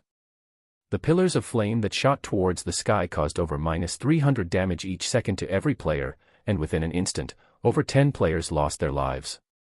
The players from Martial Union were all dumbfounded at this sight. A single spell killed over 10 players. Just how were they supposed to contend against this? Don't be afraid. Spread out a bit. They'll be finished as long as we can get close to them. Iron Sword Lion shouted confidently. The members of Martial Union felt what Iron Sword Lion said was logical. They then continued charging towards the group from Ouroboros, starting a melee battle. The players from Martial Union were many, and very quickly, they surrounded everyone from Ouroboros. Gentle Snow raised her sword, immediately using charge to send 3 players flying. With a wave of the runic sword, Gentle Snow used cleave, dealing over -450 damage to the 6 level 3 players that rushed at her. As a result, all 6 of those players directly fell. The players from Martial Union did not know just how frightening a berserker with 50 strength was. With just 20 strength, a berserker could snap a common weapon in half with only their bare hands. If a berserker had 50 strength, one could just imagine how frightening they were. After killing the first wave of players, Gentle Snow rushed headlong into the crowd. Like a flood dragon entering the ocean, Gentle Snow wreaked havoc amidst Martial Union. A fierce gale unfolded as Gentle Snow used Whirlwind Slash. The players within a 5-yard radius around her were all sent flying upwards, and damages of over -500 points appeared above their heads. The players crashed heavily into the ground, becoming deader than dead. The healers standing at the backlands could not even manage to heal them before they were slaughtered. The players from Martial Union who surrounded Gentle Snow were scared to a tremble. The aura Gentle Snow emanated was just too frightening, snatching away their courage. As for the other players from Martial Union, every one of them were still valiantly attacking, using their skills on the members of Ouroboros. However, each of their attacks only managed to cause -40 to -50 damage. On the other hand, a single hit from the players of Ouroboros took away over half of their HP, just 2 hits left them dead, and not even the healers could manage to save them in time. The players from Martial Union quickly discovered a problem that, although they had the advantage of numbers on their side, the majority of them were all new players to God's domain. In other words, they were noobs. Not only was the difference in their levels huge, the gap in their equipment was even more ridiculous. Only the elites of Martial Union could barely contend with the members of Ouroboros. Meanwhile, on the side of Ouroboros, there was a beauty of a cleric that always gave out a heal and truth shield at the most crucial of moments, saving the members of Ouroboros from death. As a result, the members of Martial Union went mad with frustration. However, even though they wished to kill off this cleric, the person, herself, was constantly being protected by 2 assassins. As long as any player rushed at the group, a chain of attacks from the 2 assassins would massacre them. In the end, the members of Martial Union were caught in a stalemate. They could neither advance nor retreat. All assassins use stealth and get rid of their healers. Without healers, their deaths are all but guaranteed. Iron Sword Lion bellowed in the team chat. If half a dozen assassins from Martial Union could sneak over with stealth, they could easily kill off a cleric if they joined hands with each other. Drifting Blood, where is that brat? I want to personally kill him myself, Iron Sword Lion asked in a rage. He glanced at the surroundings, but failed to discover Shifeng's figure at all. Their losses from this battle today would definitely be huge, and all of it was due to Shifeng. Iron Sword Lion would naturally not let Shifeng escape. Boss Iron Sword, I don't see the brat here either. He seems to have vanished, Drifting Blood anxiously replied. Find him. He must be found. Iron Sword Lion's rage burned. The person he wanted to kill the most had disappeared. If this news were to spread, he would definitely become a laughingstock. At this moment, Shifeng had already snuck to Martial Union's backline through the use of Shadow of Nothingness. This location should be it. Shifeng looked at the surrounding terrain. He then cancelled the Shadow of Nothingness, suddenly appearing some distance behind the healers of Martial Union. Meanwhile, the healers of Martial Union were currently busy healing the players on the front lines, failing to discover Shifeng's appearance. Shifeng turned into a fierce gale, sweeping towards the healers of Martial Union. While in the middle of chanting a prayer, a male cleric suddenly found a pitch-black sword piercing through his chest. Following which, he felt a burst of pain at his neck before the sight before him turned dull gray. Under Shifeng's blade, a level 5 cloth-armored cleric was no different than a piece of paper. A normal strike from Shifeng's sword was able to cause over -330 damage. With just two basic attacks, Shifeng could kill off a single cleric. If he were to use a skill, he could practically kill a cleric with every attack. Ah! There's an assassin, the female cleric nearby screamed when she witnessed this scene. She did not think that the male cleric would die so quickly or so cruelly. Yifeng. Iron Sword Lion immediately turned his head towards the backlands, discovering Shifeng rapidly harvesting their healers, just like sheep entering a tiger's mouth. Iron Sword Lion's eyes nearly cracked open in rage at this sight. He loudly bellowed as he rushed at Shifeng. Unfortunately, Shifeng's speed was extremely fast. The healers held no chance of escaping Shifeng's blades. In mere moments, Shifeng claimed more than 10 healers' lives. Without healers, the front line of Martial Union started to quickly crumble as Gentle Snow and the others butchered them. Die. Iron Sword Lion's eyes turned crimson red. He used Wind Blade, his sword stabbing towards Shifeng's back. Now that their healers were all dead, it was needless to say that they would lose this battle. Meanwhile, Shifeng was the main perpetrator for all of this. If he did not kill Shifeng, he vowed not to be a human. After annihilating all the healers, Shifeng currently picked up the equipment they dropped. When he discovered Iron Sword Lion rushing over, he did not even turn his head as he tightened his grip on the abyssal blade. Then, with a twist of his body, Shifeng slashed the abyssal blade down at Iron Sword Lion's pair of swords. Pang! Iron Sword Lion was forced to retreat several steps before he managed to stabilize his body, his face filled with shock as he looked at Shifeng. Shifeng's casual swing of his sword forced Iron Sword Lion into retreating so many steps. Such a feat was absolutely impossible without a huge difference regarding strength. After reaching level 7, Shifeng placed all his free attribute points into strength. Shifeng's strength was even higher than Gentle Snow's, not to mention Iron Sword Lion's, who had only average equipment. However, Iron Sword Lion did not know this. After knocking Iron Sword Lion back with a single slash, Shifeng gave Iron Sword Lion no time to think before following up with a double chop. Shifeng's pair of swords instantly transformed into 4 sword images, slashing towards Iron Sword Lion.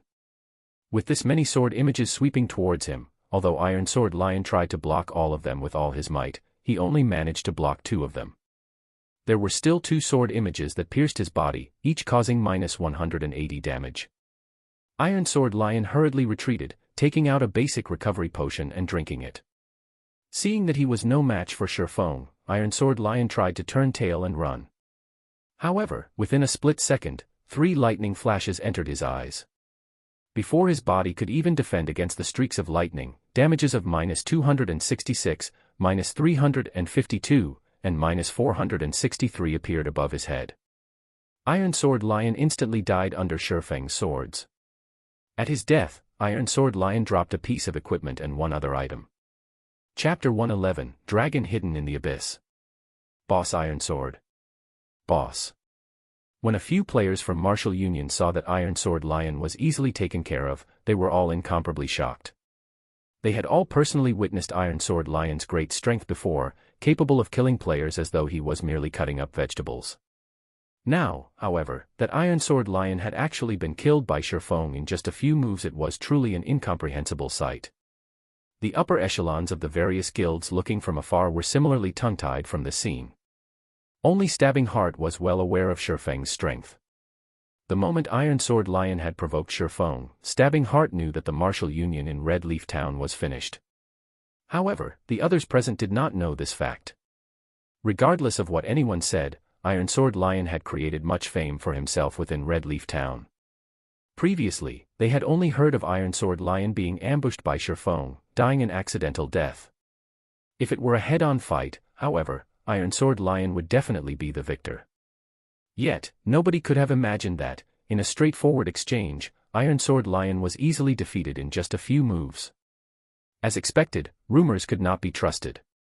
Looking at the speed and accuracy at which Shifeng drew his swords, creating 4 sword images with just 2 swords, even those in the various guild upper echelons would not be able to block off all those attacks. In addition to Shifeng's excessively high attack power, Iron Sword Lion was definitely not his opponent. Shifeng was no ordinary swordsman. It was no wonder why the Snow Goddess would stick out and defend him. I had originally thought that Iron Sword Lion would be a huge competition to us. Now that I'm looking at him, he is but an upstart from another small virtual reality game. I never thought that he would be such a brain-dead fool, biting at whoever he meets. Martial Union is finished this time. First, he went and provoked such a top-tier expert. Now, he has even blindly declared war against the Snow Goddess. Did he think mingling in God's domain was so easy? It would be enough if he were to be a fool in reality. Now, he is even showing it in God's domain. As expected of someone that came from a minor game. He truly does not know the immensity of heaven and earth. Martial Union will definitely have to remove their name from Red Leaf Town now. There were plenty of workshops and guilds entering God's domain every day. Similarly, there were also plenty of workshops and guilds who had vanished from God's domain every day. This was a common occurrence within God's domain. After Iron Sword Lion died, there was no longer anyone to command the players from Martial Union. Very quickly, turmoil ensued amongst the players from Martial Union, and all of them started madly running away for their lives. Shifeng naturally would not let go of this chance to give Martial Union a huge blow. Immediately after picking up the loot dropped by Iron Sword Lion, Shifeng activated Windwalk and hunted the remaining players. Ignoring the level 3 noobs, Shifeng specifically chased after the elite players of Martial Union. With every kill of these players, Shifeng would be able to obtain a piece of bronze equipment, causing a significant loss to Martial Union. Drifting Blood, we meet again. Shifeng blocked off the escape path of several Martial Union elites, discovering a person he was familiar with amongst them. It was Drifting Blood, the person who had harassed Violet Cloud, and had then gone on to seek trouble with Shifeng. Drifting Blood was shocked into a jump. He trembled as he pointed a finger at Shifeng, timidly saying, "Yifeng, you shameless bastard. What kind of expert are you, to bully 4 people with one?" Without speaking any further, Shifeng stepped forward, slashing both of his blades. 8 sword images appeared, immediately aiming for the lives of the 4 players. A shield warrior amongst the 4 immediately activated Shield Wall, prepared to receive Shifeng's attack. Meanwhile, Drifting Blood had used Chop at Shifeng, while another Berserker used Charge, and a Cursemancer used Dark Arrow. Shifeng noticed that the cooperation between the 4 was very good. It would not be beneficial for him if he were to receive their attacks forcefully. Deciding so, Shifeng used Phantom Kill, his doppelganger blocking the attacks in front of him. Shifeng then hurriedly turned his body, his feet carrying out an illusory footwork as they left behind after images. Meanwhile, Shifeng's doppelganger had continuously fended off the attacks of the 4 players, receiving some damage in the process as well. However, after Shifeng himself moved to a side, he abruptly waved the Abyssal Blade. The 3 streaks of lightning from Thundering Flash had struck at the 3 melee players that were battling against his doppelganger, instantly killing Drifting Blood and the other Berserker. As the shield warrior had shield wall activated, he was able to barely survive the attack. However, Shifeng's doppelganger had taken the chance to use a chop on the shield warrior. Now, only the cursemancer, who was in the midst of chanting, remained. Shifeng used wind blade, dashing up to the cursemancer like a fierce gale. Seeing this scene, the cursemancer was frightened into a run. However, Shifeng had used chop, his sword slashing down on the cursemancer's back, causing a critical hit of -1156 damage and instantly killing the cursemancer. With the difference, in terms of equipment and battle techniques, Shifeng was able to bring an end to the battle quickly. After looting the equipment dropped by the 4 players, Shifeng continued hunting for the other elite players from Martial Union. 10 minutes later, all the elite players from Martial Union were dead. The damage caused to Martial Union this time was absolutely devastating. It was practically impossible for them to contend with the other guilds for dominance over Red Leaf Town now. Miss Snow, thank you for help today. Otherwise, our losses would be immeasurable. Shifeng expressed his gratitude towards Gentle Snow. Even if he could kill off many players in a battle against Martial Union, and even escaping in the end, his other party members would definitely have died. It's nothing. Just a minor effort. Although Martial Union's losses are devastating in Red Leaf Town, there are still members of Martial Union in other towns. When everyone is gathered at White River City at level 10, that version of Martial Union will not be as easy to deal with as this small group. Gentle Snow softly said, I see that you're just an independent player without any guilds to rely on. If you do not have any large guilds protecting you, you would easily become a target for Martial Union. Why don't you join Ouroboros? Right, big brother Yifeng. With Ouroboros' strength, by the time we reach White River City, even the people from first-rate guilds would not dare to provoke us. Moreover, our guild gives out extremely good benefits, Xiao Yuer commented. Many thanks for Miss Snow's worries. However, I'm too used to freedom, so I never had any intentions to join a guild before. Shifeng straightforwardly rejected the invitation. Although Ouroboros was a good guild, they similarly had a lot of problems. Take Gentle Snow for example. She was clearly the first vice leader of the guild, yet, she had still left Ouroboros in the end, just like how Shifeng himself was casually chased away from Shadow. At the end of the day, it was still best to hold his decision rights in his own hands. Since that is your way of thinking, I won't try to insist that you join us. However, if you ever change your mind in the future, Ouroboros would welcome you anytime. Gentle Snow could naturally see through Shifeng's thoughts. However, everyone had their own ambitions, and it would not do well for her to force the situation. Right now, it was enough for them to maintain an amicable relationship. Following which, Shifeng led Blackie and the others away from the Dark Moon Graveyard, returning to town to sort out everyone's bags. He then planned to take them to level up. Previously, he had always been tight for time. Now that he had finished dealing with his matters, the time was just right for everyone to rise up to level 10 quickly. Meanwhile, Zhao Yueru looked at Shifeng's departing back, faintly feeling a sense of familiarity. She did not know why she was feeling an indescribable sense of loss in her heart. Snow, why didn't you try harder? If you told him about the matters of the god-slaying army, he might have even agreed to join, Zhao Yueru asked. Gentle Snow smiled, saying, didn't you hate the thought of him joining us before? But now you want him to join us instead. A blush appeared on Zhao Yueru's delicate face as she said in an upright tone, aren't I doing this for you? Regardless of what anyone said, he is also a top-tier expert. If you were to lure him into Ouroboros, he would become a person on our side. In the future, if he gets along well in the god-slaying army, he would be able to bring you a lot of influence and authority. If he didn't perform so outstandingly well just now, I would definitely try my best at pulling him over. However, he was just too remarkable, just like a true dragon. Right now, he is but a dragon hidden in the abyss. Sooner or later, he will be able to soar into the skies, and we will be able to do nothing to hold him back. Who knows, in the future, he might even become a headache of an opponent to Ouroboros. Gentle Snow lightly laughed. An opponent, is it? Zhao Yueru entered a deep thought. Chapter 112, 7 Luminaries Gemstone. After Martial Union was exterminated, the news of its demise was quickly spread around Red Leaf Town. Some people had even recorded the battle and posted it onto the official forums, the incident quickly becoming popular. Ouroboros had first conquered the hell mode of Dark Moon Graveyard. They had then gotten rid of martial unions over 100 members. The valiant appearance of the snow goddess had captured the hearts of all the male players, and instantly, Ouroboros' position and influence around the region of White River City had skyrocketed. As a result, countless players wished to join Ouroboros. Due to the recording of this battle, there were plenty of upper echelons of guilds that had noticed Shifeng's existence. The origin of this battle was, after all, due to martial union's enmity towards Shifeng. However, not only had Shifeng himself received the aid of the snow goddess, he had even personally killed off Iron Sword Lion in a head-on confrontation. This was enough proof of Shifeng's exceptional strength, and also his good relations with the snow goddess. Taking these points into mind, these upper echelons needed to let their subordinates pay more attention towards Shifeng. When Shifeng and the others returned to Red Leaf Town, many players on the streets had shifted their gazes towards the group. "Crap, isn't that Yifeng, the person that went dungeon raiding together with the snow goddess?" a male warrior said. "If I go and beg Big Brother Yifeng, I wonder if Big Brother Yifeng will bring me to level 10, another female elementalist bashfully said to her companion.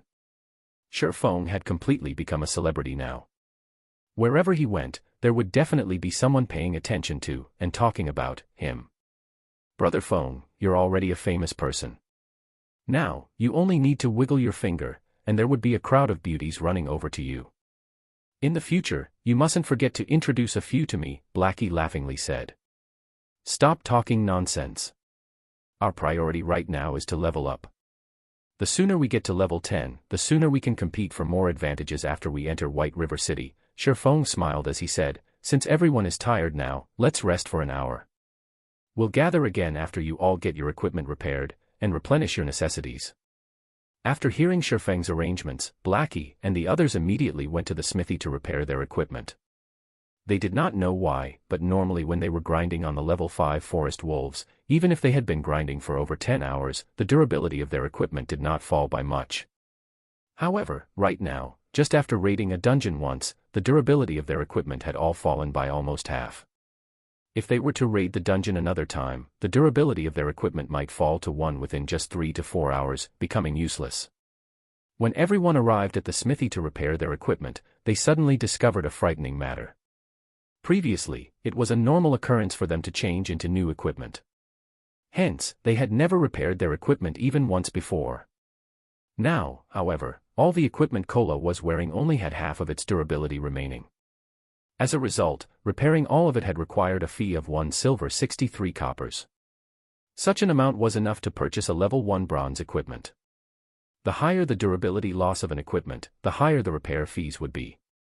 If every piece of equipment on Kola's character had dropped down to 1, it would take, at the very least, 4 silver coins to get it all repaired. Such an amount was the equivalent to 2 days of Kola's earnings. However, because Kola had become a follower of Shifeng, the speed at which he earned money was much faster when compared to many other elite players. If those elite players were to repair their equipment, the total fees would be equivalent to several days of their earnings. "Boss, are you trying to rob us here?" Kola complained, unwilling to fork out such an expensive repair fee. Previously, he had obtained a mysterious treasure chest from clearing the hell mode of Dark Moon Graveyard. From the mysterious treasure chest, he had received over 3 silver coins and 5 bottles of intermediate recovery potions. If it weren't for that treasure chest, just this repair fee alone would have turned him into a broke bastard. "Adventurer, I have already given you a 10% discount. It is already a very cheap price," the blacksmith said with a huff. Hearing the blacksmith saying so, Blackie and the others suddenly came to a realization. Their reputation in Red Leaf Town had already reached 30 points, receiving a 10% discount for all purchases made in Red Leaf Town. They truly did not think that it would be so costly just to repair their equipment. However, if their equipment turned to scrap, not only would they lose their equipment, their leveling speed would also be greatly reduced. Hence, they had no choice but to repair their equipment. Trade area, auction house. Shifeng was frantically purchasing items from the auction house. The previous glimmer chestplate forging designs Shifeng sold before had once again allowed him to profit greatly. Now, there were at least 73 gold coins in his bag. In the entire White River City, there was not a single player who was more rich than him at the moment. Right now, if he saw any items whose prices would inflate in the future, he would buy all of them. This was because, once players reached higher levels, it became much easier for them to earn game currency and, as a result, the value of game currency fell. Instead of just waiting for the coins in his hand to depreciate in value, he might as well purchase some items that would increase in value and store them in the bank. After some time not visiting the auction house, the number of hard stones, card sets, and other items whose value would increase in the future had grown once more. Sherfong had spent over 8 gold coins on such items, filling up the 640 slot bags he had just bought, and even needing to make several trips to the bank. It wouldn't be long before these items would have their values increased by manifold. Just thinking about it gave Sherfong a delighted feeling. Meanwhile, the value of the glimmer chestplate forging design had now begun to fall. Currently, each piece was only being sold for around 2 gold coins, and it wouldn't be long before it became completely worthless. Seeing that the number of guilds purchasing the glimmer chestplate forging design was becoming fewer, Sherfong decided to continue selling them for a while more before thinking of another way to make money. Now, his main goal was to earn credits. Just judging from the small amount of credits he currently possessed, it was still not enough for his workshop to squander. Currently, Sherfong still possessed more than 60 gold coins. He then took out 30 gold coins and registered them on the virtual trade center. Right now, various large guilds were in the midst of purchasing coins in bulk. It wouldn't be long before he could sell all his coins, earning him a lot of credits. Following which, inside the bank, Sherfong started arranging the harvest he obtained today. He had already obtained more than 10 pieces of bronze equipment just from the elite players of Martial Union he had killed. Originally, Sherfong had intended to sell off these equipment pieces. However, his workshop would definitely be recruiting new members in the future. Hence, he decided to store them inside his warehouse, as they might come into use in the future. In any case, he was not lacking in this small amount of money. As for the ash blade, the most important item he obtained from the Dark Moon graveyard, he kept it inside his warehouse for now. It was still of no use to him right now. Only when he arrived at Star Moon City would he have a chance at finding a clue about the ash blade. After all, the owner of the ash blade had an unfathomable origin, being titled as the God Slayer in God's domain, an existence feared even by the gods. The clues relating to this ash blade could only be found in the capital city of Star Moon Kingdom. Ah! What's this thing here? Sherfong dug up a crystal the size of his palm from his bag. Isn't this one of the items dropped by Iron Sword Lion?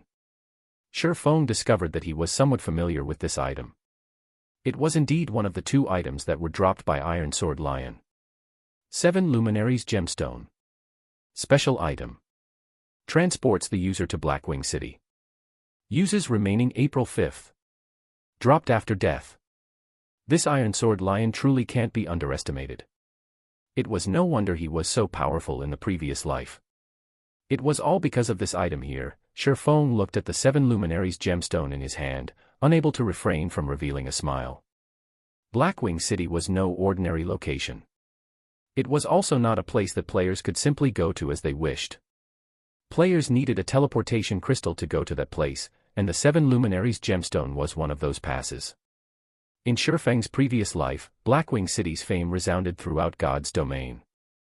All the major powers would willingly purchase the passes to Blackwing City at high prices. However, to an average player, it would be meaningless, even if they went to Blackwing City. At most, they would only go there to widen their horizons. However, to the upper echelons of a major power, it was an absolute heaven. After going there once, they would want to go there again. Sherfong looked at the time, discovering that today was a big day in Blackwing City. He definitely must make a trip to Blackwing City today. Hence, he sent a message to Blackie, saying, "Blackie, I still have some other things to take care of, so I won't be able to bring you all leveling for now. After all of you are rested, go to the level 8 area, Roaring Hill, to level up. As long as you guys are careful, your leveling speeds there will be extremely quick." Chapter 113, Blackwing City. Red Leaf Town, Slum Area. Although it was still daytime, the enchanted bar was packed with red players that tread along the boundaries of darkness.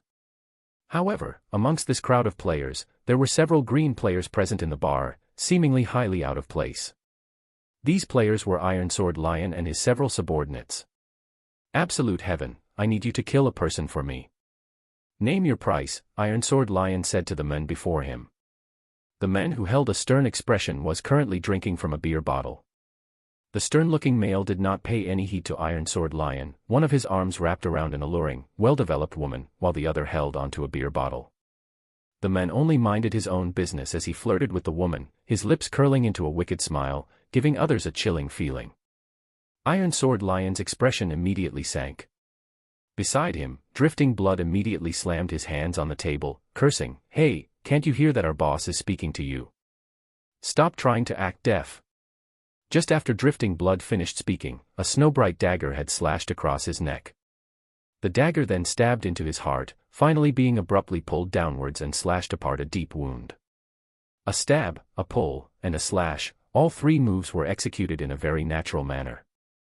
Before Drifting Blood could even cry out in pain, his body had already fallen to the ground. Absolute heaven, what are you trying to do? I'm here to talk business. What is the meaning of you killing my subordinate? Watching Drifting Blood be instantly dealt with, Iron Sword Lion bellowed. However, he did not dare attack the men before him, because he knew that if he were to take action, his end would only be similar to that of Drifting Blood. Because I like it. What? You have something to say about it? Absolute Heaven laughed as he indifferently looked at Iron Sword Lion. He casually brandished his dagger, creating an image of a flower. You, Iron Sword Lion was angered to madness, but he still dared not let out the curse through his mouth. Absolute Heaven was an assassin in real life. A famous one, to boot. He was also a top-tier expert within virtual reality games. However, there were very few people who knew of him. For those who did know him, they were usually ones who had been assassinated by him before. When Iron Sword Lion used to play some other wuxia game before, he had been assassinated by Absolute Heaven several times previously, which was how he got to know Absolute Heaven. However, Absolute Heaven's temper was extremely odd. Regarding the things he was uninterested in, no matter how much money he was offered, he would refuse to carry them out. He was only willing to carry out tasks that managed to pique his interests. Until today, he had yet to fail a single task that he had taken on.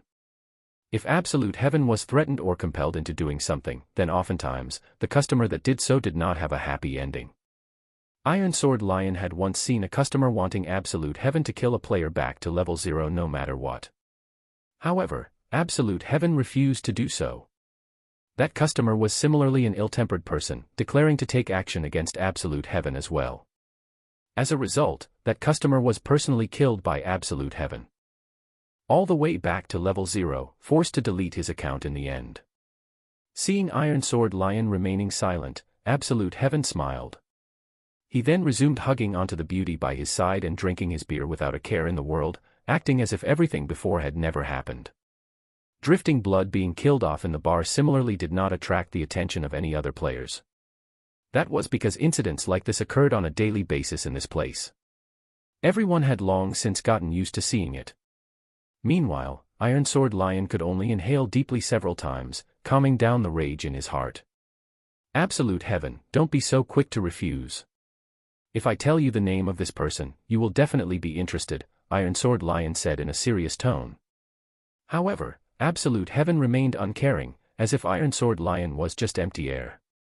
This person is called Yifeng. He is a top-tier expert. I only wish for you to kill him back to level 0, or force him to delete his account and start all over again.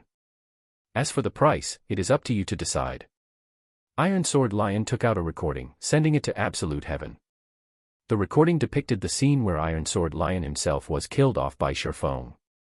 2 swords, 4 images, impossible to fend off. The final strike that killed off Iron Sword Lion was also extremely swift and graceful, impossible for anyone to block. After taking a look at the recording, Absolute Heaven's interest was immediately piqued. He then said, 1,000,000 credits, one-time payment. Iron Sword Lion's heart could not help but twitch after hearing this price. However, he had long since known of Absolute Heaven's way of setting prices based on the target's strength. Normally, killing a player would only cost around 100,000 credits. Iron Sword Lion did not imagine that Yifeng would be worth so much, actually requiring 1,000,000 credits. Fine. Give me your account, I'll transfer it to you immediately. However, How much time would you require to get the job done? Iron Sword Lion was very determined. Even if he had to dig out all his resources, he still had to get rid of Shifeng in order to appease his anger. 5 days, Absolute Heaven looked at Shifeng inside the recording, excitedly saying so. Hearing Absolute Heaven's guarantee, Iron Sword Lion could already picture the sight of Shifeng being killed back to level 0. He then transferred the money to Absolute Heaven. On the other side, the person in question had already arrived at Blackwing City. Blackwing City was one of the most mysterious cities in God's domain. It was much more flourishing than Starmoon Kingdom. Just by standing on the streets, one could see gorgeous-looking, European-styled, medieval-aged buildings. Even if it was nighttime, the city was still illuminated with glorious lights. Moreover, the NPCs that walked the streets were all over level 100. There were even quite a few NPCs who possessed Tier 2, and even Tier 3, jobs. Rumor had it when the king of Starmoon Kingdom met up with the city lord of the Blackwing City, even the king was required to act respectfully in fear of offending the city lord. Within Blackwing City, there were plenty of interesting things to be found. If one were to tour around the city, it would take at least a few weeks to do so. Blackwing City also had plenty of masters of various lifestyle jobs living here. The items made by these masters would usually end up being sold in shops in the city. Moreover, players were also able to purchase the specialties of other countries in Blackwing City. This was definitely a treatment not found in other, ordinary cities. With all these attractions, the most famous amongst them was the auction house of Blackwing City. The auction house here held an auction once every week. Moreover, the items auctioned were all rare ones sold by NPCs. Epic rank items would even be sold in this weekly auction. Such an item was definitely impossible to purchase outside of Blackwing City. Hence, this was the reason why the upper echelons of all the major powers wished to come to Blackwing City. On the other hand, even if the average player were to come here, at most, they would only be here to sightsee. It was because they were completely unable to afford the items sold by the NPCs here. Moreover, there were no wild monsters here in Blackwing City. There were also no quests to be found here. It was a city purely meant for players to conduct trade within. Blackwing City was a heaven, loved by the tycoons of the game. There are still 2 hours before the auction starts. I'll go buy some local specialties first, then. Shifeng looked at the time, discovering that he was still early. He hailed for a horse carriage, bringing him to the business district of Blackwing City. Blackwing City was just too huge. If Shifeng were to walk on foot, he would need, at the very least, 2 to 3 hours to arrive at the business district. Normally, players would spend money to hire horse carriages as a means of transportation. However, hiring a horse carriage did not come cheap. At the minimum, a horse carriage would cost 1 silver coin, and depending on the distance traveled, the price would similarly change. If an average player were to come to Blackwing City at this period of the game, they most likely would not even be able to afford a horse carriage. After more than 10 minutes had passed, Shifeng alighted from the carriage, arriving at an engineering shop. This engineering shop was not large. It was only a small building with 2 floors. There was an old-looking, wooden signboard hung at the entrance with the words, Cruz's Workshop, carved into the wood. Although the shop seemed shabby at first sight, Shifeng knew that this shop was opened by the engineering grandmaster, Cruz Gaia. He was also the one and only engineering grandmaster in Blackwing City. As for the other engineering shops, those were all operated by engineering masters or engineers. Although those shops appeared to be flourishing, the items sold by them were all very expensive, yet of poor quality. Back in the early days, Shifeng had often been scammed by those shops. Shifeng pushed open the door, entering Cruz's workshop. The caretaker of the shop was called Luciola, a shy-looking girl who had her hair tied into 2 ponytails. If one used observing eyes, they would quickly discover that this frail-looking girl was in actuality a professional mage, a job that advanced 2 tiers, from an elementalist. Furthermore, she was even at level 100. A level 100 tier 2 mage could easily extinguish a single red leaf town. If a player dared to cause a scene in this shop, they would quickly turn into a pile of ash. Chapter 114, Blackwing Auction House. Very rarely did Cruz's workshop have customers, and Shifeng's entry into the shop immediately roused Luciola's attention. Lord Demon Hunter, I wonder what items my lord requires. Our shop has a variety of items, and we guarantee their quality. Luciola walked towards Sherfong, asking respectfully. Sherfong did not think that, regardless of location, the Demon Hunter title would be so respected. The title even held effect in Blackwing City. I wish to have a look at the new goods you have this week, Sherfong replied. My lord, our shop is stocked with many new items this week. I guarantee that my lord will be satisfied with them, Luciola said. Guide me to them, then. Sherfong nodded his head. In Sherfang's previous life, he had never once before gone to the second floor of the shop. He did not think there were even items being sold on the second floor. My lord, this way, please. Saying so, Luciola brought Sherfong to the second floor. The second floor was filled with display cabinets, all of them showcasing many rare engineering tools that dazzled a person's eyes. Amongst the display cabinets, there was an item that greatly attracted Sherfang's attention. Rocket boots. One of the godly escaping tools in God's domain. With it, one could easily escape when met with dangers in the wild or when being hunted by other players. Moreover, this was epic equipment that was made by an engineering grandmaster. Regardless if it was the attributes or effects, both were not something with which the common ranked rocket boots could compare. However, the price tag hanging on the epic ranked rocket boots was a frightening 1,200 gold. Even if Sherfong considered himself as rich, he could not even afford a fraction of such an amount. After making a round through the display cabinets, a majority of the items sold were all to Sherfang's liking. Moreover, they would be of huge aid to himself, and he could not help but wish that he could just take all of them away. However, his pockets were not sufficiently deep, and he could only lament over his fate. Lord Demon Hunter, are these items not to your liking? Seeing that her long-awaited customer was shaking his head, Luciola hurriedly asked. However, how would Sherfong have the cheek to tell Luciola that he did not have that much money? Any of the items showcased here would, at the bare minimum, cost around tens to hundreds of gold coins. Just based on the 30 over gold coins in his bag, he would at most be able to purchase a single item here. Do you have frost grenades here? After giving it some thought, Sherfong decided that it would be better to buy some more useful items. Lord Demon Hunter, the frost grenades are sold in the common section on the first floor. The VIP section on the second floor does not sell them. My lord, please follow me. Luciola brought Sherfong down to the first floor once more. At this moment, Sherfong finally realized that the second floor was the VIP section. It was no wonder the items on display there were so expensive. In his previous life, when he had discovered this workshop here, he was already around level 70 to level 80. However, he did not possess the Demon Hunter title at that time, so he could only shop at the common section. Yet, even then his gains were already bountiful. Now, he had inadvertently discovered the VIP section on the second floor. Moreover, there were so many items sold in that section. Unfortunately, the money he possessed was just too little to buy anything. He could only come again in the future, after earning more money. Corresponding to the lower number of items being sold on the first floor, their prices were similarly much lower. Lord Demon Hunter, these are the frost grenades that you requested. They are categorized into 3 tiers. May I know what type you are seeking? Basic frost grenade. Effective against monsters and players below level 30. Deals 200 frost damage in a radius of 10 yards, which freezes targets for 5 seconds, then reduces movement speed by 60% for a duration of 12 seconds. Price, 1 silver 50 coppers. Intermediate frost grenade. Effective against monsters and players below level 70.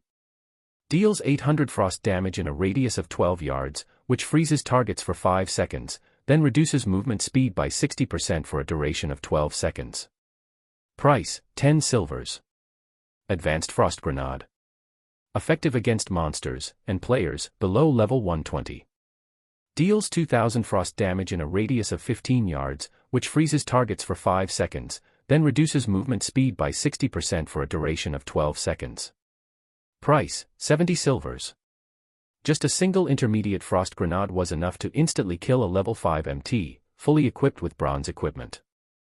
Meanwhile, although the basic frost grenade could not instantly kill a player, it could freeze them for 5 seconds, followed by a 60% reduction in movement speed for 12 seconds. These effects were just too frightening. As for the advanced frost grenades, this item was not something with which an ordinary player could mess around. Not mentioning the 2,000 frost damage it could cause, it also possessed an effective radius of 15 yards. If Sherfong were to have used this item in his previous battle with Martial Union, it would have saved him much trouble. Just throwing 3 of these things would rid him of all his problems. However, a single advanced frost grenade already cost 70 silver coins.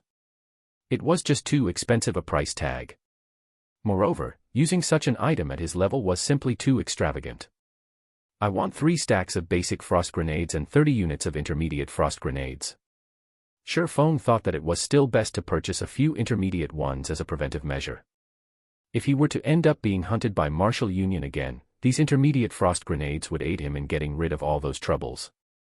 A stack of frost grenades consisted of 200 units, and 3 whole stacks would be enough to last him for a very long time. Lord Demon Hunter, you can enjoy a 10% discount in our shop. The total amount for these items is 10 gold 80 silver. Luciola brought out all the requested items, saying after making a quick calculation. All right. Sherfong felt joy in his heart. In his previous life, even with his status as a Tier 3 Sword King, he had never received discounts when purchasing items here. He did not imagine that the Demon Hunter title would be so awesome, even earning him a discount within Blackwing City. This was truly an unexpected happiness. After purchasing the frost grenades, Sherfong rode on the horse carriage to the heart of the trade area, the Blackwing Auction House. The Blackwing Auction House was one of the most majestic buildings within Blackwing City. The land it took up was the size of 4 football fields. Moreover, the building possessed 188 floors. The royalty of the various countries in God's domain, and even great characters, like Tier 5 NPCs, would sometimes visit this place to purchase items. Immediately after arriving at the Blackwing Auction House, Sherfong had noticed that there was actually a dozen or so players queuing up to enter the auction house. However, such a sight was nothing strange to behold. Even a small place like Red Leaf Town had managed to produce a pass to Blackwing City. There were hundreds of towns under the influence of White River City, while there were over 100 cities under the rule of Star Moon Kingdom. Moreover, there were hundreds of countries in the entirety of God's domain. Hence, it was only normal for hundreds of players to appear in Blackwing City right now. The ones who were capable of coming to Blackwing City right now were either those who had extremely good luck or those who belonged to the upper echelons of major powers. For the average players that did arrive at this place, however, they would quickly discover that although Blackwing City was a good location to be, it would be of no help to average players like them. Hence, it would be better for them to sell the entry ticket to a major power, earning some quick money. Meanwhile, the players that were lined up here all had very high levels. The highest amongst them was a level 7 bearded man. The large man wore a complete level 5 bronze set equipment and was also carrying a mysterious iron axe on his back. One glance at the man was enough to tell that the man's strength was not to be trifled with. As for the other players, they were all at level 6, each wearing complete bronze set equipment, and none of them looking to have a simple background. Noticing Sherfong walking over, these players all discovered that Sherfong was surprisingly at level 7, the same level as the bearded man beside them. However, the silvery white, delicate set equipment worn by Sherfong faintly gave off a chilling and heavy pressure. Although it was a bronze set equipment, a single look at it and anyone could tell that it was not just any ordinary set equipment. Moreover, there were even individual pieces of secret silver ranked equipment. Although they could not tell what rank the black sword hanging around Sherfeng's waist was at, the other sword gave off the glow of a secret silver equipment. Compared to the bearded man, Sherfong was obviously much more powerful, and the players present immediately started having notions of befriending him. This one is Lonely Goose of the Moon Temple. Fellow friend, I have never seen you around before. Is this your first time visiting Blackwing City? A gentle scholarly-looking, level 6 swordsman walked up and asked Sherfong.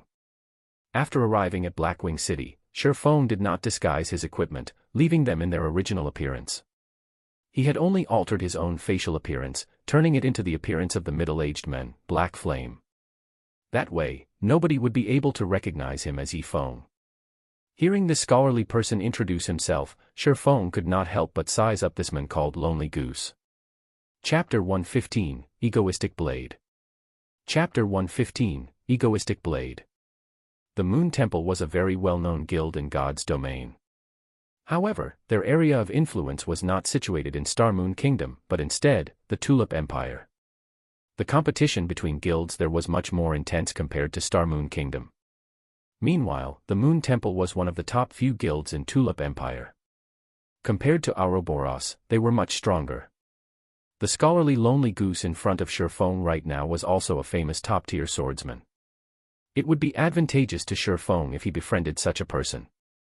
Hello, Shurfeng nodded his head, giving others a taciturn feeling. Aside from Lonely Goose, several more players came up and introduced themselves to Shurfeng. They all wished to befriend him. After all, an additional friend meant an additional path they could have in the future. It was especially true for the top-tier experts that could arrive at Blackwing City. As to whether they would become enemies in the future, the possibility of such a situation happening was low. As for the reason to such a conclusion, up till now, the group of them had yet to see a top-tier expert belonging to the same country as them in Blackwing City.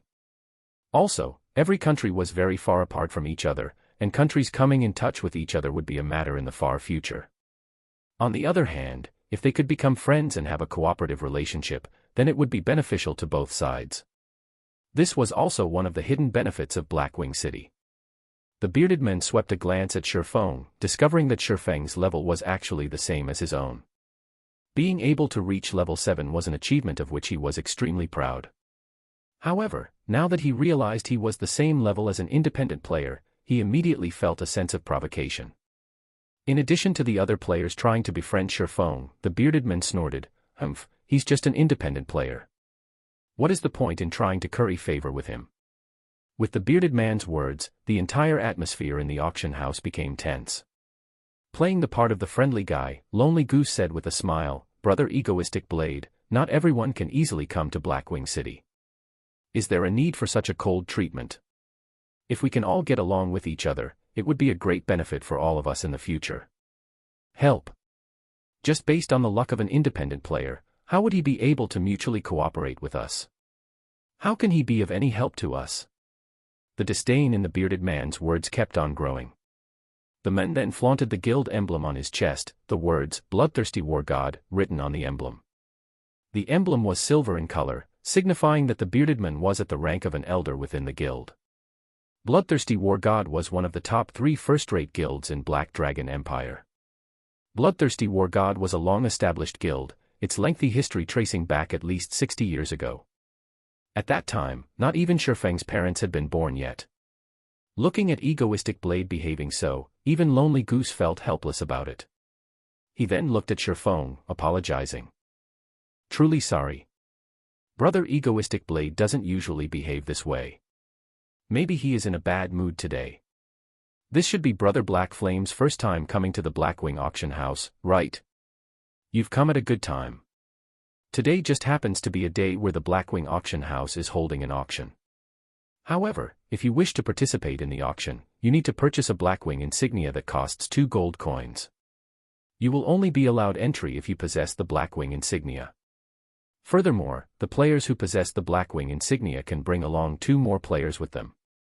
How about Brother Black Flame let me bring you into the auction? You could save a big expenditure that way." As Shurfeng was about to voice his rejection, Egoistic Blade sneered, "A beggar that can't even afford a Blackwing insignia, what right do you have to come along with us? I only have one thing to say. I don't wish to be together with this little bastard. If you all wish to form an alliance, it's either me or him.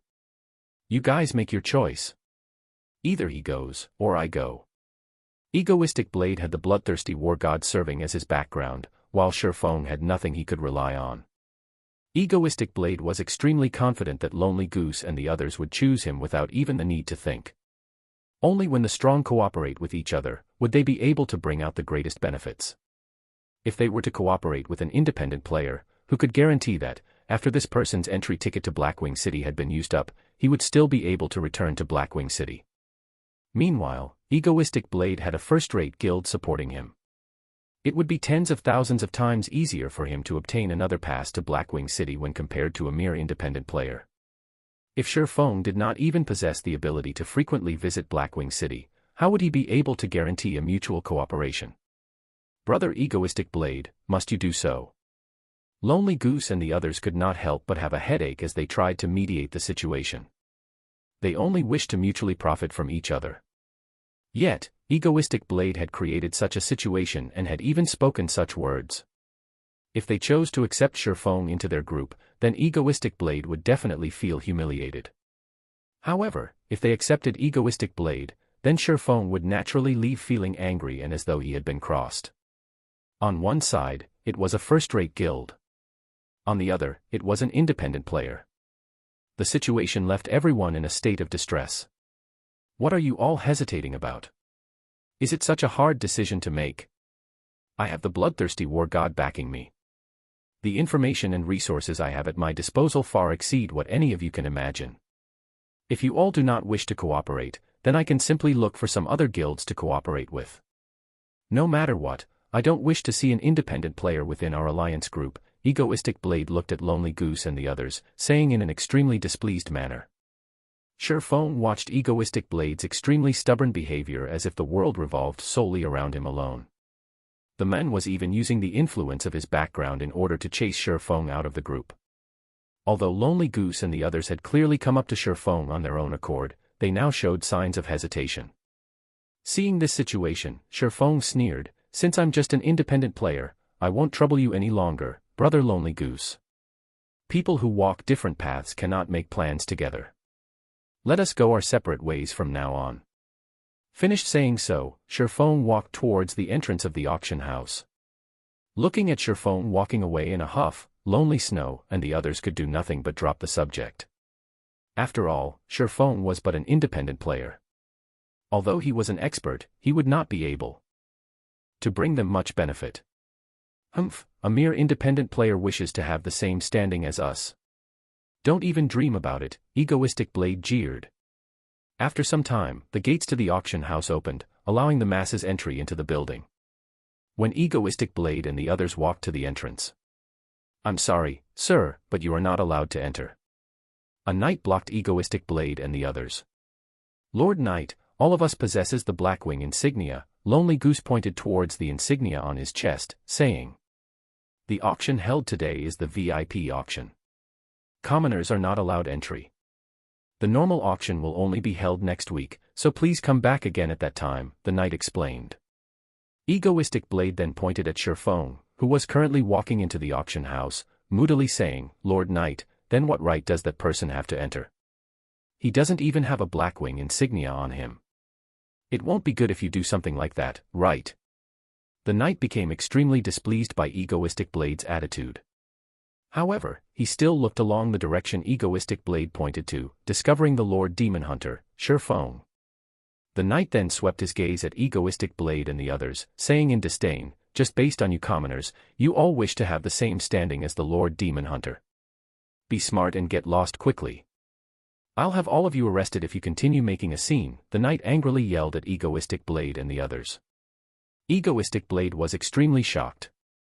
How could a random, independent player they met be so awesome? He then thought back to the mocking words said by the knight. Weren't they the words he had uttered just now? If there was a hole available right now, Egoistic Blade wished he could have jumped into it immediately. It was simply too mortifying. Lonely Goose and the others were even more startled. They looked at Shifeng with shocked expressions, endless regret filling up their hearts. After making plenty of investigations, they discovered that there would be an auction held today. Moreover, the items auctioned were extremely rare, so they had paid a huge price in order to prepare a significant amount of coins. Yet, in the end, they couldn't even manage to get past the entrance. Looking at the knight's respectful attitude towards Shifeng, they immediately knew that the title of Demon Hunter must be a very powerful title. Shifeng definitely would have been able to bring along a few more players with him. However, they had chosen to forsake Shifeng instead, missing out on the chance to participate in the auction this time around. The regret in their hearts was quickly pushing them to their deaths right now. At that time, just why did they choose to give up on Shifeng? Lonely Goose and the others then thought of Egoistic Blade, the main perpetrator of this disaster. If it weren't for Egoistic Blade, such an incident would not have happened. Immediately, everyone turned to look at Egoistic Blade in rage and bitterness. Chapter 116, Silver Dawn. Ladies and gentlemen, distinguished guests, please come over here. Take the floating platform up to the 66th floor, there will be a person assigned there to receive you. A golden-haired beauty stood beside the floating platform, saying with a smile. The floating platform of the Blackwing auction house was extremely large, capable of fitting more than 50 people at a time. It was from 7 luminaries crystals, which have extremely good magical conductivity. Many magical runes were carved onto the crystals, allowing the platform to freely float in the air. However, the floating platform was extremely expensive to make, and even if all of Red Leaf Town was sold, it would not be enough to make a floating platform as large as the one in Blackwing City. In the entire Starmoon Kingdom, only the auction house at Starmoon City, and also the Royal Palace, had a floating platform implemented. Moreover, the size of each of those floating platforms was much smaller when compared to the one in the Blackwing auction house. It displayed the level of wealth held by the Blackwing auction house. To say the least, the Blackwing auction house was extremely large in size. It was categorized into 3 different sections, which were the common section, the VIP section, and the luxury section. The auction venue for the common section was located from the 4th floor to the 36th floor. As long as one possessed the Blackwing insignia, they could participate in the common auction. However, there were much less rare items auctioned there. The auction venue for the VIP section was located from the 50th floor to the 100th floor. One must have a certain amount of status before being allowed to participate in the VIP auction. As for the items auctioned, rare items were the mainstay of the auction, with the occasional precious item. The auction venue in the luxury section was located from the 150th floor to the 180th floor. Aside from those with transcendental strength, they were usually the overlords of a region. For example, the characters at the pinnacle of Starmoon Kingdom. In Shifeng's previous life, after he became a Tier 3 Sword King, he obtained a relatively good title, allowing him the fortune of entering the VIP section.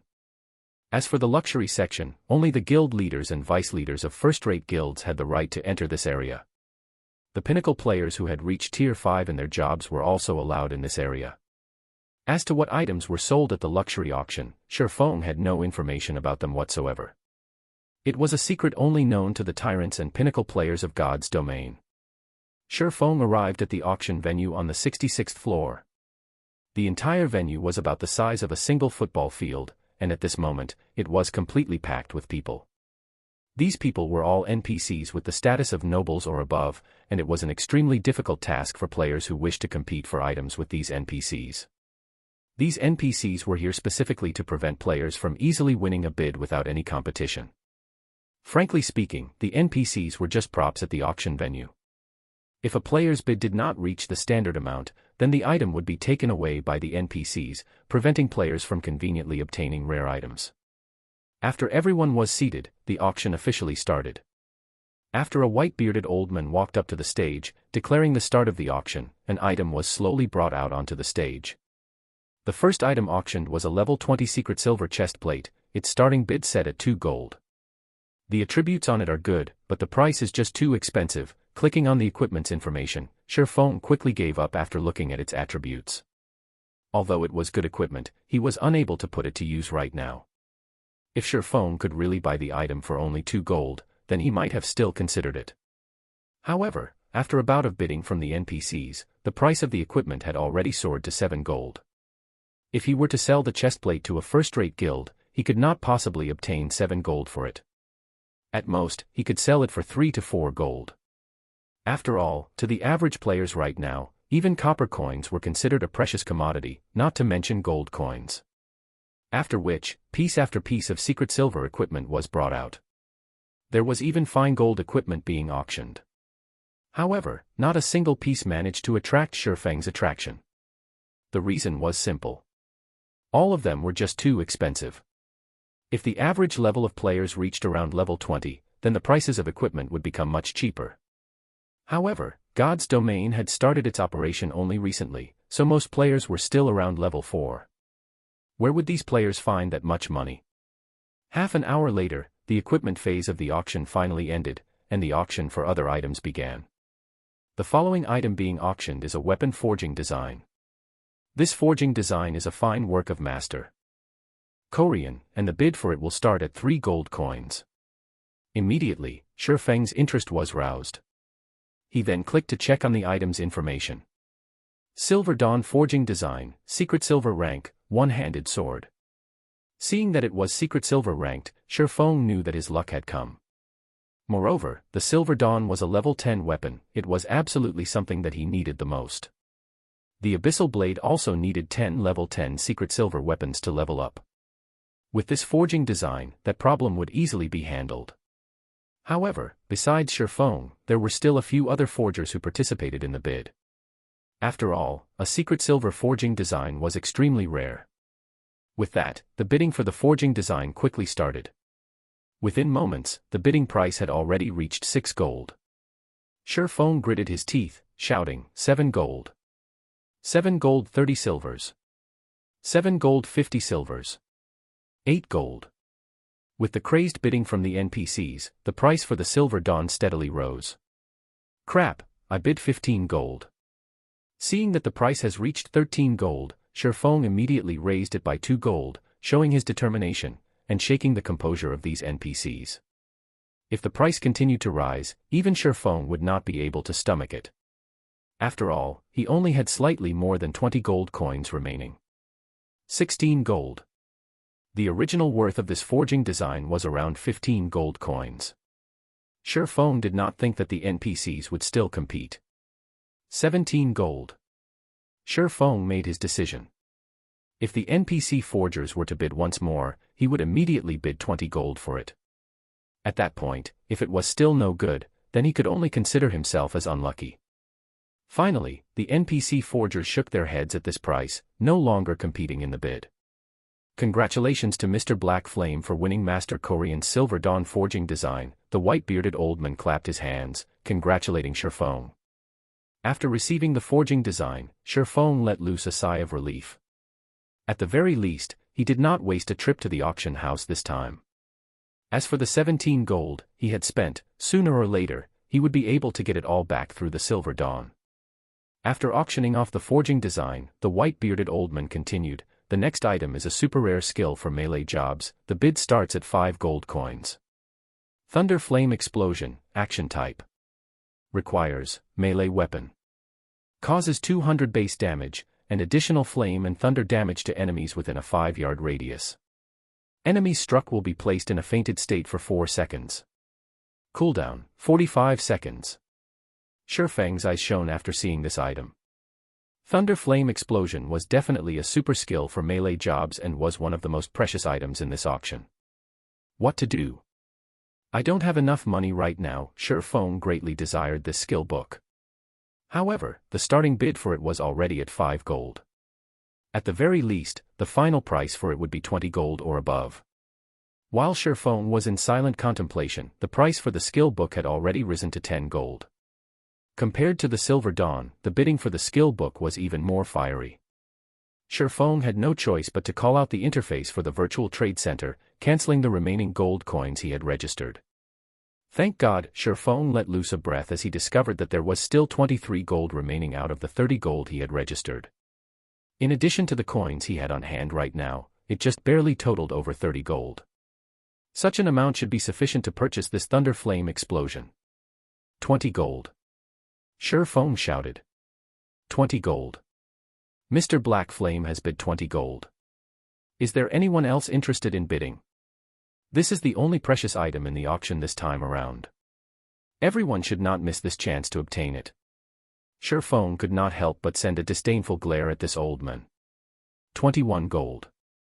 Since it is a precious item, then it definitely won't be anything simple. I bid 24 gold, a tier 2 swordsman pleasingly said. I bid 26 gold, a tier 3 shadower yelled. The majority of the NPCs present in this auction consisted of melee jobs. Hence, the competition for the skill book was extraordinarily intense. Moreover, the higher-tiered NPCs were all filthy rich. Just by doing a simple quest, they would be able to obtain compensation of several gold coins, so their rate of income was extremely quick. If Shifeng did not earn a lot previously, he stood absolutely no chance at competing with these high-tiered NPCs. Looking at these high-tiered NPCs, he found each one of them was more powerful than the other. There was even a tier 4 NPC placing a bid for the skill book. Seeing as the price was about to reach Shifeng's bottom line. 30 gold. Shifeng placed his final bid. He would either succeed or die trying. 1. 7 Luminaries Crystals. it is a different item from the 7 luminaries gemstone mentioned in chapter 112. The Ross actually write both as crystals, one as, while the other as. They serve different purposes altogether. The former is just some sort of ticket to Blackwing City, while the other is a precious material. Part 2 of the series ends here. Thank you for watching and listening. If you find it interesting, please give us a like, a comment and a subscription so that we have the motivation to make the next videos.